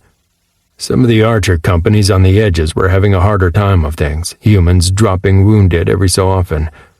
But this central company was holding strong. If their shield held out, I couldn't see how we might stop them. At least half of the remaining non-humans were in danger of being caught up with. I couldn't even spot the bloody mages who were keeping the bastards safe. What was worse, farther down the mountain, new companies of the remaining human forces were starting to move too. From this distance, it looked like somebody had kicked an anthill, and everything was in motion. Whatever they were planning, they were throwing everything into it. But finally, they had gotten in range. Whatever they were using to defend themselves, I'd tear it apart now. I took in the Gallery of Illusions, placed at the very center of the battlefield. The construction stretched for 300 by 300 feet, placed in the perfect center of the incline. It was by no means large enough to affect all the incoming companies, but the central archer companies on the mountainside would soon lose their precious shields and cohesion. With the mental equivalent of flicking a switch, I turned the Gallery of Illusion into the active position and grinned. The archer companies practically imploded. From one moment to the other, their cohesion disappeared along with their shields. Soldiers yelled, screamed, started defending against imaginary foes and, in some cases, actually attacking each other. The shields went down too. I commanded, "Attack! Now! The shields are down!" and dove myself to unleash a weakening fog on the westmost company of the lot, while Azel did similarly to the east. Now my attack did work. Humans stumbled, fell to the ground, or were visibly weakened. Alone, I might not have been able to take them down until they regained control and cohesion, but I was far from alone. Within seconds, their ranks were riddled with missiles from everywhere, as our entire defense and every flyer let loose on them. Soon, the central part of the mountainside was filled with human corpses sliding down toward the following infantry. However, one company still stood in the area. The central archer company remained untouched and still climbed, ignoring the effects of the Gallery of Illusions, ignoring our ranged attacks and everything. Arthur was the one who spotted him. He was still camped out with Krasil and every single one of the shamans on top of the battlements. They had strict orders to not spend their mana attacking, however. Their role in the battle was clear.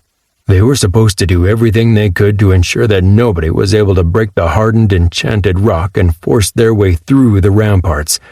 Except here his mental voice was, ringing out toward me across the battlefield, completely panicked. "He is there! The dwarf is there! I can feel his strength through the soil!" What? I let my eyes flow over the formation again. There was nothing to be seen there at all. All were archers, all humans. In fact, God damn it! It must be some type of illusion. Arthur, hold the shamans ready to defend the walls. I thought quickly, then turned my attention outward. We were still hurting the outer companies, whose shields were far less efficient than those of the central company, but whatever the dwarf was planning, we needed to stop it. Everybody, focus your fire on the central formation. Kill those and we win! For the next few moments, the central company was partially obscured by the rain of missiles flying down at them. The ballistas kept firing as well, and suddenly the vision of the company shimmered and was replaced by a very different one. These weren't archers.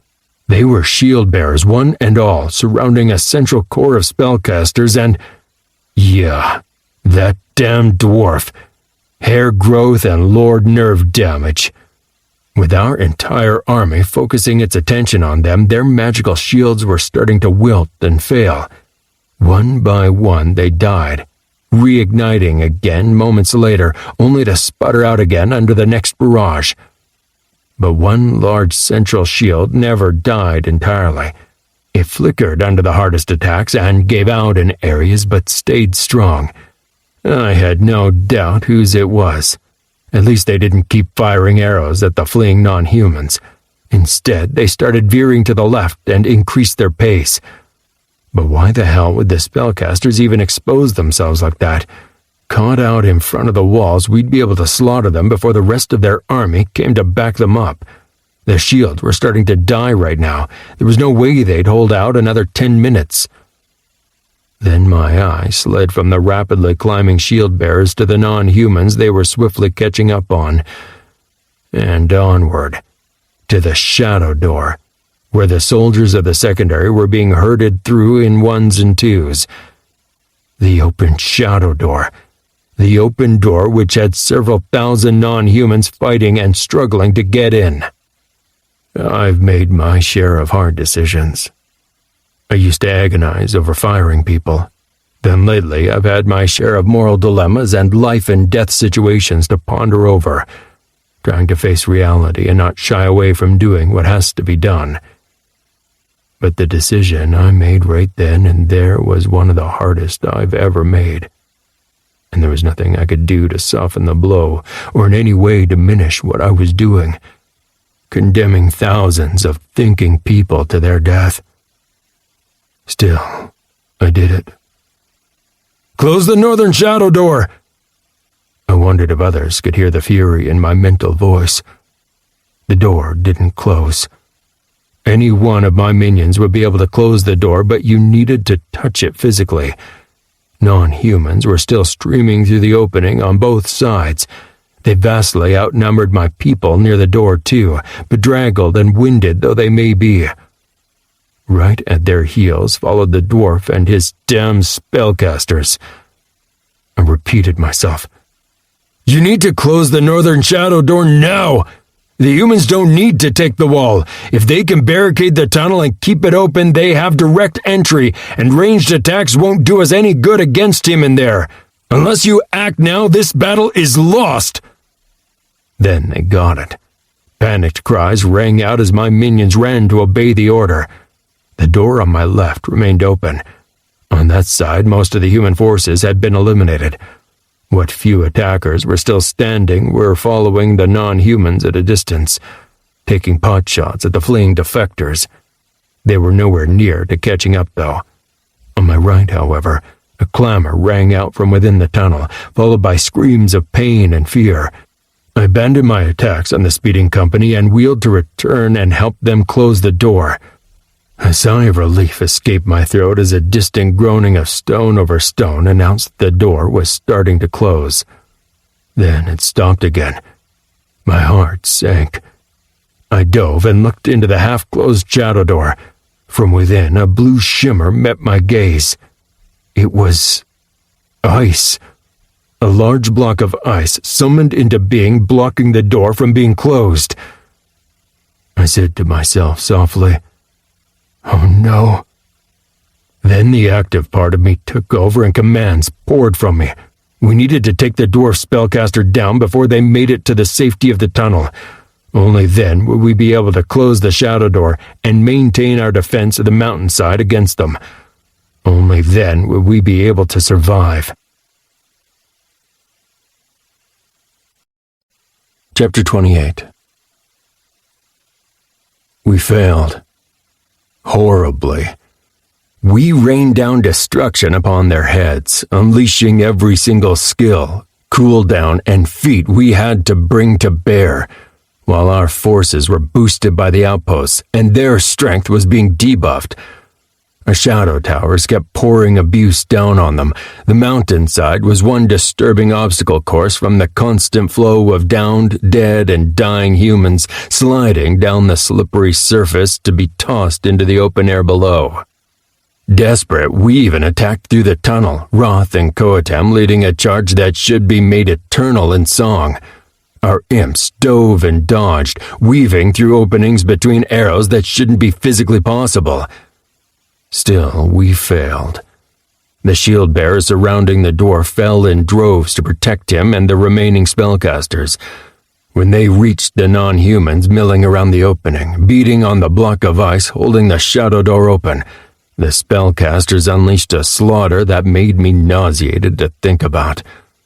Within seconds after that, they were right in there, barricaded inside the tunnel, behind the magical shield of the dwarf. Ever so slowly, his army was working its way up the mountainside to join him and continue onward to attack Fire Peak. We made them pay. Oh, we made them pay. While Hargren was in the tunnel, he couldn't protect his army outside, and they only had the rare remaining squad mates to rely on for protection. This meant little faced with our wrath and combined attacks. I had also, just in case, added a handful of shadow traps to the inside of the corridor, and I could tell when they engaged, their see-through tentacles tearing into the enemies. But as before, they were simply too many. This time they didn't even have to kill us, they just had to survive. So they struggled up the mountain, figuring out the reach of the Gallery of Illusions under a rain of death. All too soon, and at a terrible cost, their soldiers started reaching their leaders. Minutes later, they started emerging from the other side of the tunnel. Once they managed that, we were forced to pull back or risk being caught on the battlements, cut off from our escape. Once again, we were on the run, back to Fire Peak. My mind was reeling. This was utter crap. Our clever preparations had backfired horribly because I wanted to take the chance and rescue the secondary. Sure, many had made it in, but the thoughts of the slaughter happening right outside our battlements threw my gut into chaos. Even more was to come. We'd whittled their numbers down again and again, but we remained outnumbered. Without the mountain to protect us, we'd be screwed. But I needed to focus. Focus! What could I use in this situation? I stumbled on next to my racing minions. I had taken the rear guard, trying to ensure that the hindmost of our people didn't get butchered before reaching the relative safety of the city walls. Behind us, humans roared, leading into a charge defying the onslaught from the imps hovering above, protecting our rear with constant firebolts. I halted, spat a weakening fog at them, and watched their ranks slow down, unable to keep up our pace. Then I started running again. Lost. Fuck that. We hadn't lost yet. I refused to believe that. Yes, we were reeling, reacting to whatever was happening. I almost stumbled, realizing so were they. There was no way they could have planned for the way the battle had evolved. They were just doing better than we were. So we could still turn this around. Also, they were right at our heels. We might be able to use that. Demodius! I sent the message as I ran, as tight and controlled as I could. You said some of the Dwergen wanted to earn their freedom? They have their chance now. It's risky. Odds are they'll die. But if they make it, they'll be off the hook. For good. I gave him the details as fast and concise as I could. Then I took to the air. I kept in place, guarding the rear of our forces.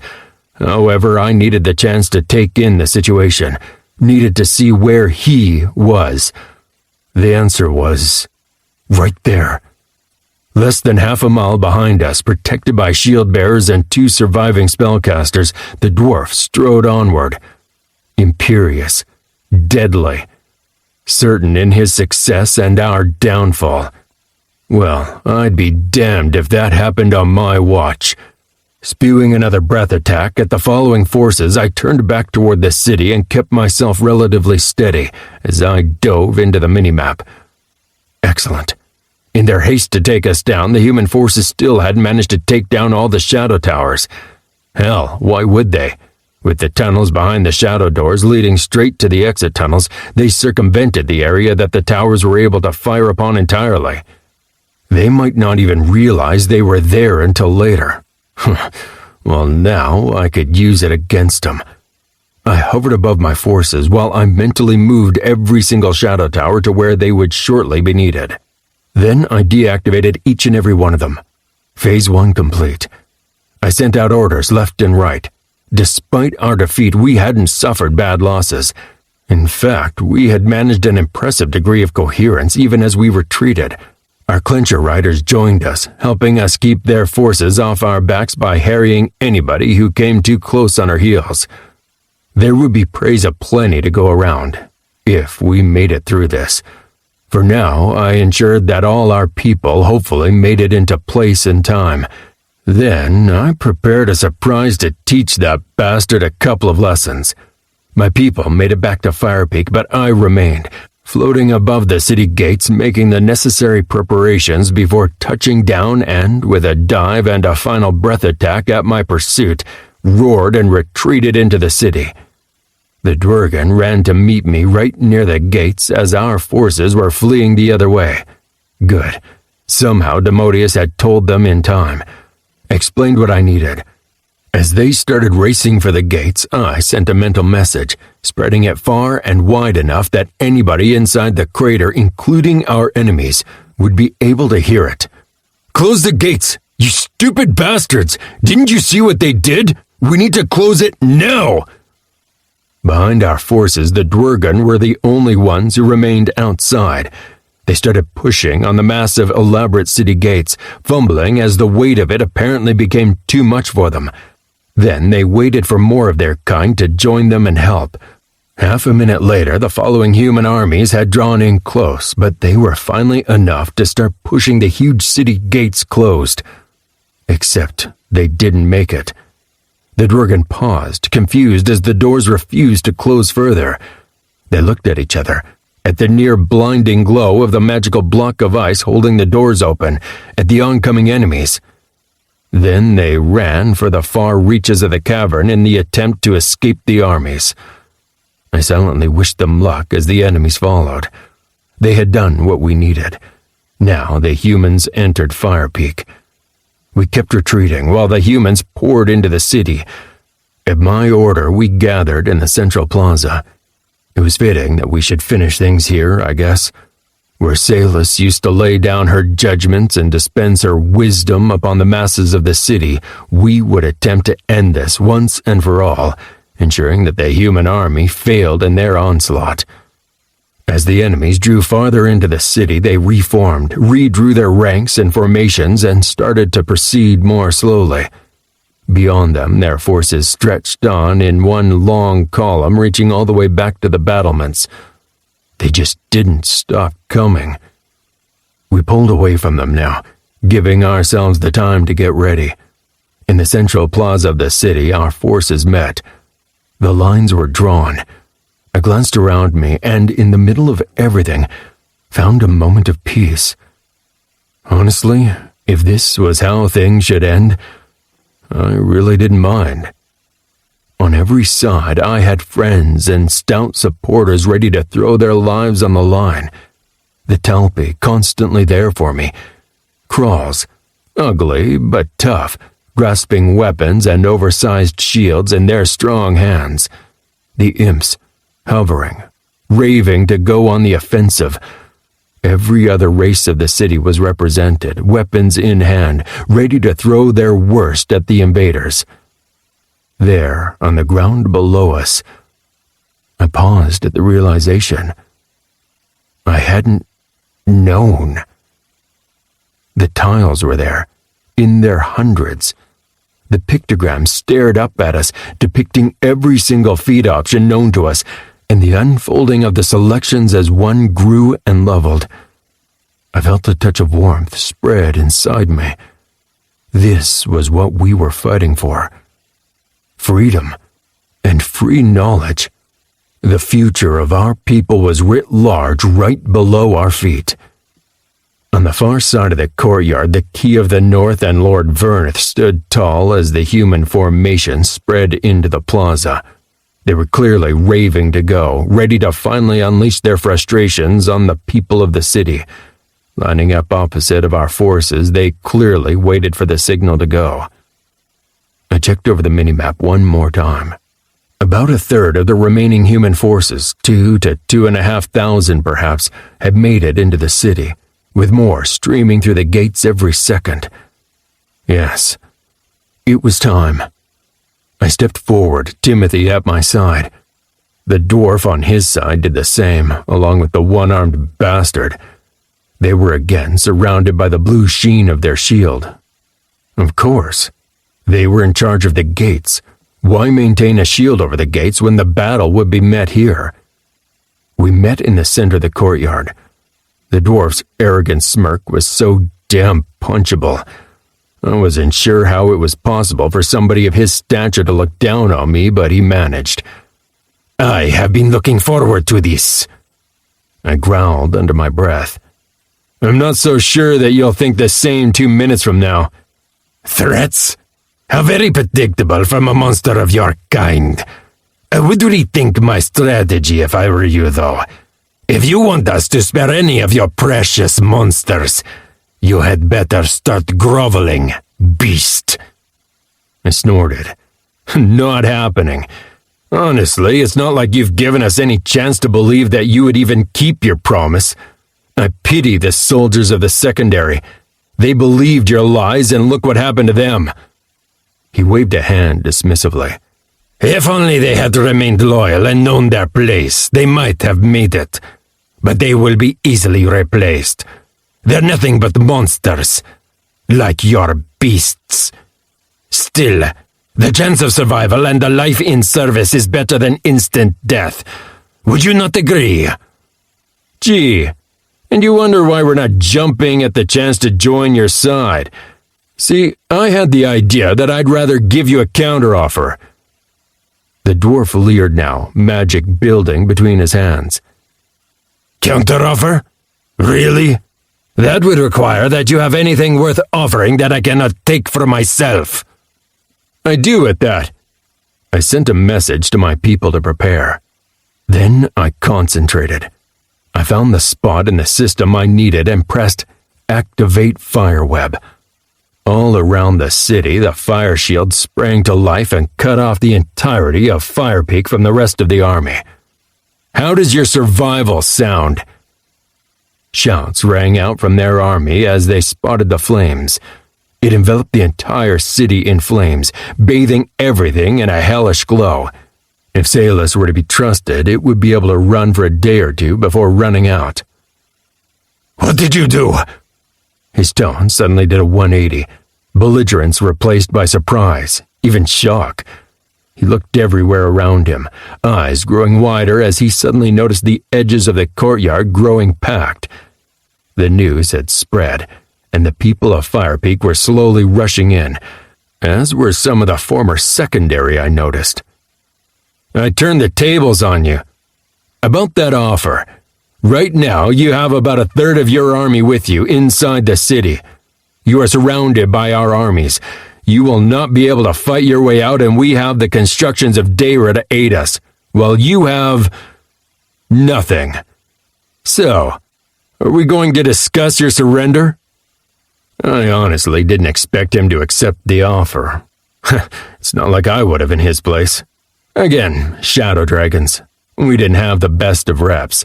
But I had to admit his complete lack of reticence as he threw his head back and roared for his troops to attack was impressive. Unfortunately for him, that gave me the time to access the minimap and activate every single shadow tower that adorned the building surrounding the entire Victory Plaza. Even as the leading ranks of the humans rushed onward, their numbers started dropping on the edges as the towers started firing their debilitating payload. It was not an easy battle. We had them outmaneuvered and outnumbered. Our illusion defense ruined their vision and confused their cohesion, and our outposts weakened their forces while boosting ours. Even so, these veteran human soldiers had finally made it to where they could get their hands on us, and they weren't going to give up without a battle. On top of that, the dwarf spellcaster finally went entirely on the offensive, giving up the attempt at defending his people to unleash elemental hell on everybody and everything. Still, the outcome was decided from the start. With every weakening fog, every frost attack by a Zell, every debilitating bolt by a shadow tower, their forces were weakened, while the avenues leading to the plaza were congested with the number of fighters who wanted nothing more than finally taking those damn invaders down. We fought smart, melee fighters fighting defensively, while the rest of us let ranged attacks rain down upon them. The buildings on all sides of the plaza were packed with people from Firepeak, tossing down missiles on the humans. Weapons, rocks, anything. Those not among my original minions didn't do as well. Too many of them fell, taking the chance to earn power for themselves and getting cut down by the human fighters, who had plenty of levels and attributes on them. He held up longer than he should, by all rights have been able to. However, at long last his mana drained, and the leeching powers of my breath weapon and the shadow tower started taking effect. In the end, he fell, stabbed, run through and torn down by half a dozen defenders at the same time. I stood there, staring down on the lifeless form of the former Key of the North, watching as on all sides the few remaining humans threw down their weapons and surrendered. We just needed to finish these last opponents, then we'd be able to take on the remaining enemies. Leaderless and bereft of spellcasters, their numerical superiority wouldn't matter as much. Hopefully. One single person still stood tall despite everything, bleeding profusely from a nasty cut on his forehead. Lord Verneth grinned defiantly, ignoring the situation.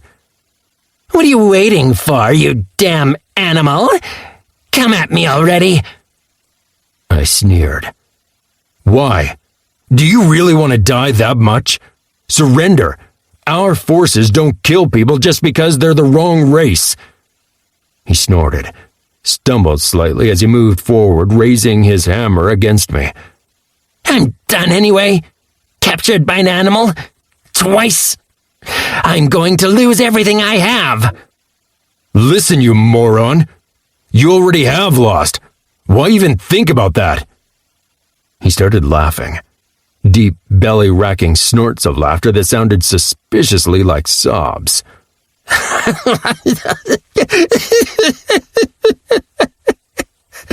Hargren never said... His smile was completely bereft of actual humor, resembling a viper more than anything else. Why did you think he was in such a hurry? We got a messenger from the Empire. With Cartiga gone and the rest of the leadership dead, we were being replaced. The stupid dwarf wanted to earn all the glory for himself. As did I. Wait. That means... they are sending others? His eyes were empty. He looked like he had already checked out. They're already arriving. They sent word by spell earlier in the day. They are arriving under illusion to not spoil the surprise. Enjoy your last moments alive. Once that shield drops, you will be slaughtered. They are sending the first shield. I only wished I would be here to see you die. With a hate-filled yell, he raised the hammer one last time and stumbled onward. I met him head-on. Moments later, his dead body hit the floor. Inside the fire shield, the human army was defeated. We were leveling up, celebrating our victory and survival. We had done it. And now, it was time for us to heal and prepare to chase the rest of the bastards out of our mountain. We got half an hour. Then our plans and dreams were smashed to bits. Outside the fire shield, flying creatures were appearing from thin air, illusions fading as they could see they were unnecessary. Sitting down inside the crater, they landed to unload the new leaders. They kept coming, unloading strong, well-rested riders in a steady stream, and the leaderless, half-broken army rallied around them. I almost dropped the fire shield right then in order to take the fight to them. But then I started inspecting their soldiers. Lord Verneth had been right. I have no clue how much time I lost. I slipped from soldier to soldier inside the minimap, investigating their levels, their attributes. I was aghast. I only stopped when I realized I was probably looking at the same enemies I had already inspected. Most of them were above level 30. There were sorcerers, fighters. One of them, a mountain of a man in full plate armor, was level 52. The one ordering them all about, a solemn-looking graybeard with a much-used tower shield, didn't register. For the first time ever, my inspect failed to work inside the mountain, even though I held the blessing.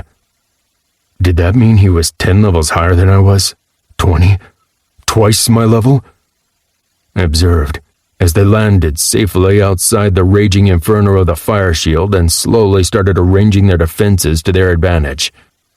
With a sinking feeling, I closed the minimap and went to inform my people. We had won, and we had lost.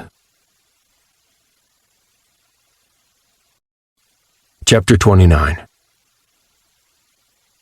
You walk along the streets at night shouting, "It's 12 o'clock and all is well." I said, "What if it is not all well?" And he said, "You bloody find another street." Terry Pratchett, Guards, Guards. The morning sun was hazy, hard to see through the thin layer of clouds. It made the scene feel unreal, like it was just an illusion. I had looked forward to getting out of the mountain again for sure. Not exactly like this, but yeah. We fled through the mountain. Not all of us, not by any means. A lot of people wanted to fight against the humans, hide out deeper down in the tunnels, and strike back against them. The Aberrant stayed. So did Azel. A lot of the inhabitants from Firepeak as well. They spread out, using the Corrin tunnels to go where they wanted to go. I was so damn proud of them. The humans had so many levels on them, but they were going to fight back tooth and nail to force these interlopers back out again. Not that the humans were going to find a place they could just take over and enjoy from day one. No. In the single day we'd had before the shield fell, we'd looted the place of everything worth having, littered it with traps, poisoned the water reservoir, and emptied the hoard. They were going to find a lot of empty buildings and not much else. Of course, we'd collapsed the tunnels and burst open the blessing behind us. We weren't going to allow them to find our escape route and gain access to Deyra's gifts just like that. I couldn't fight down the wave of pride that washed through me. Sure, we had lost. That had smarted for a good while, I wouldn't deny that. But we had faced up against everything the Nefren Empire had to throw against us, and we'd survived. We had eradicated 2 of the Nefren Empire's main armies and emerged stronger. I didn't care that there were still maybe a quarter of their original number left in the 4th. With what we'd subjected them to, that army was history. Somehow, even with everything we'd suffered through, they put their lives in my claws. I swore to myself that I wouldn't rest until I had secured a future for my people. Besides, as long as we were alive, we had a chance. Below me, fires were blooming into being as we were readying food for the evening. I moved among them all, heart swelling. There was sadness there, a lot of loss, but also hope. To my surprise, there was also endless kindness, beyond what I would have expected. The people of the secondary were officially lost, tossed into something they could never have foreseen or prepared for, through no fault of their own. They believed that they were fleeing for a better place, only to be tossed into a situation as fugitives from their former allies. But among their huddled, defeated forms, my people moved. At some campfires, they shared what limited provisions we had, used their magics or skills to improve the situations of the non-humans. Sometimes they just sat down and talked. I saw them before me, my council, my most trusted people, all hard at work managing the situation and ensuring that nobody was left by themselves. And just like that, I knew. This wasn't insurmountable. It was a setback. It was a challenge. It was a struggle to be had. But we were up to the task. With these friends, this family around me, there was nothing that we couldn't handle. I spread my mental voice far and wide for everybody to hear. The humans are entering Fire Peak right now. They think us beaten, defeated, fleeing. They have never been more wrong. I walk among you now, and I don't see defeat. I see people who are ready to make a life for themselves. The humans might believe that they have won, but we are not done. You heed those notifications, those levels you've gained, and see them for what they are. Victory! Heed them well and choose wisely which attributes and feats you can choose. Ask our experts for aid in choosing, because we are not lost. We know exactly where we're going. Out there we have scouted another blessing, another place where we can grow strong, which the humans do not know. Once we're ready, we will build our strength, gather our resources, and take our mountain back. With the humans ousted, we will finally be able to take up our rightful place as the masters of the wastes. Head held high, I watched them pridefully as they cheered to shake the mountain. The end of Master of the Skies, Book 5 of the Dragon Core Chronicles. From now on, your mental control will be applied with a 500. From now on, your mental control will be applied with a plus 55 fucking hells. From now on, your mental control will be applied with a 5 golden rings. Not Christmas. Get it right. Inside this area, your mental health is really had a number put on it, and then we're gonna go and sing the song again. Hee-haw. Combat fighters mostly. Those who could not make any difference in the oh, fucking hell. Late in the evening, I was sitting on the roof of the fortress alongside Timothy and Demodius as the sun swept past the crater edge above us. The council had gone to their spider webs. Namely that I probably would be too if I'd spent the entire day buried underground, not knowing if I would be spotted, where I would go to get a good Subway sandwich. I wonder if they had Subway in the mountain. I mean, Subway's everywhere, so it's got to be there, right? One would think. I mean, if any franchise would be there, it would be Subway. I mean, they probably have different menu items. I wonder if they'd have mayo. Definitely mustard, but I don't know about mayo. Not everyone likes mustard or mayo. Yeah, probably. Things to muse on. Lars, if you ever listen to this, maybe you should let us know. or start a chain or something. God, I'm such a dork. This meant retreating to the point where they couldn't conceivably see us anymore, move perpendicular to their force behind the cover of an unnaturally large forest, then circle around to camp at the Lake Winnipesaukee. Summer camp, yay! Pillow fights and debauchery. It's all gonna be fun. Then circle around to camp at a fucking hell. Kept moving ahead of their army, fucking hell. We kept up our We kept up our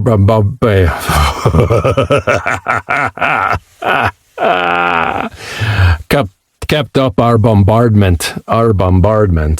We kept up our bombardment 24/7. Kept moving ahead of their fucking hell. Kept moving ahead of their army on foot. Say it. And kept laying traps for them.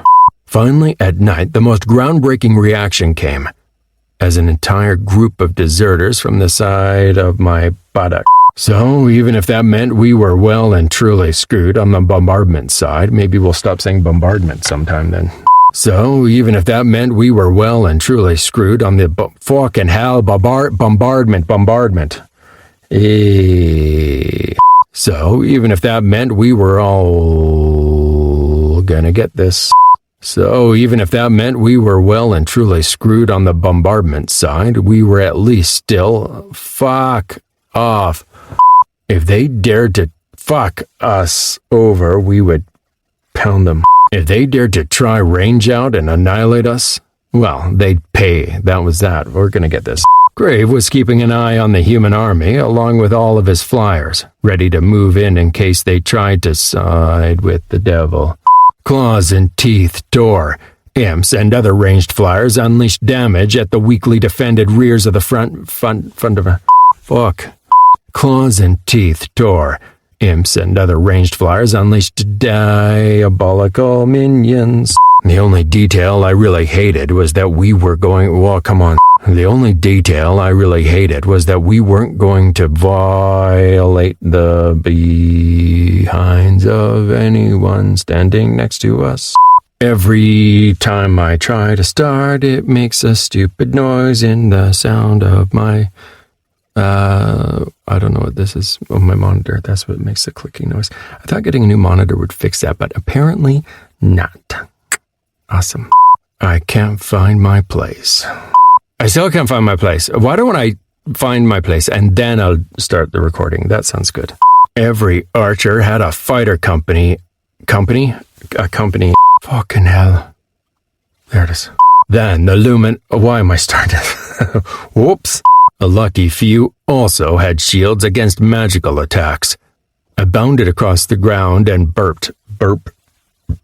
And they know that their participation will be inconsequential. Why the fucking hell can't we say inconsequential? Who knows? We'll try again. 3 hours later, we were lined up behind Arthur in an... 3 hours later, we were lined up behind Arthur in as orderly a fashion as was possible among our people. We were already, even with them losing 4,000 people in the neighborhood. We surprised the crap out of them the following day. We pulled our spellcasters back entirely, leaving only 5 golden rings. Timothy started with the notion of avalanches, moved on to what the fuck? That means that you will die. So before the battle, I want you to consider... Do you really want to burp? No, I don't. But I'm going to anyway, sorry. Chapter 28. We failed. Horribly. We rained down construction upon their heads, unleashing every single skill, school, play, pageant, and Piccadilly Lane thing that we could think of.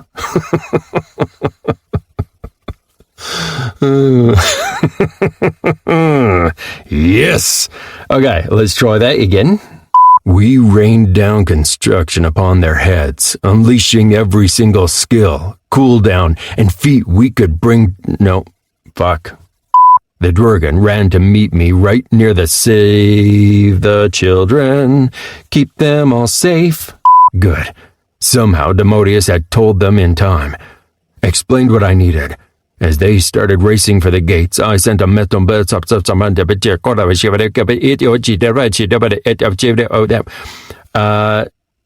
I suddenly start speaking a different language there?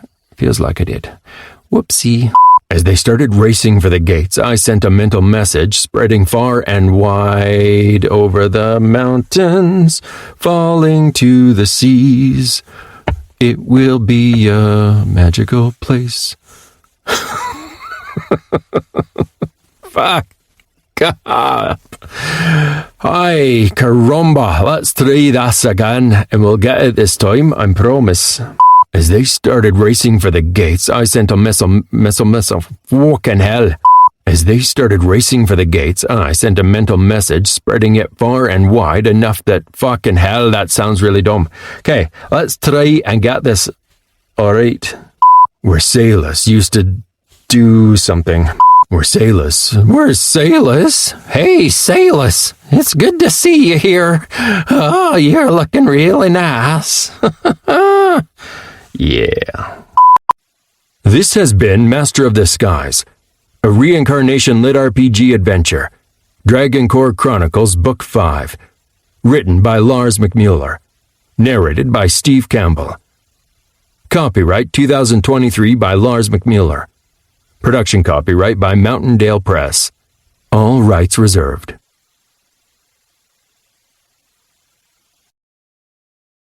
Audible hopes you have enjoyed this program.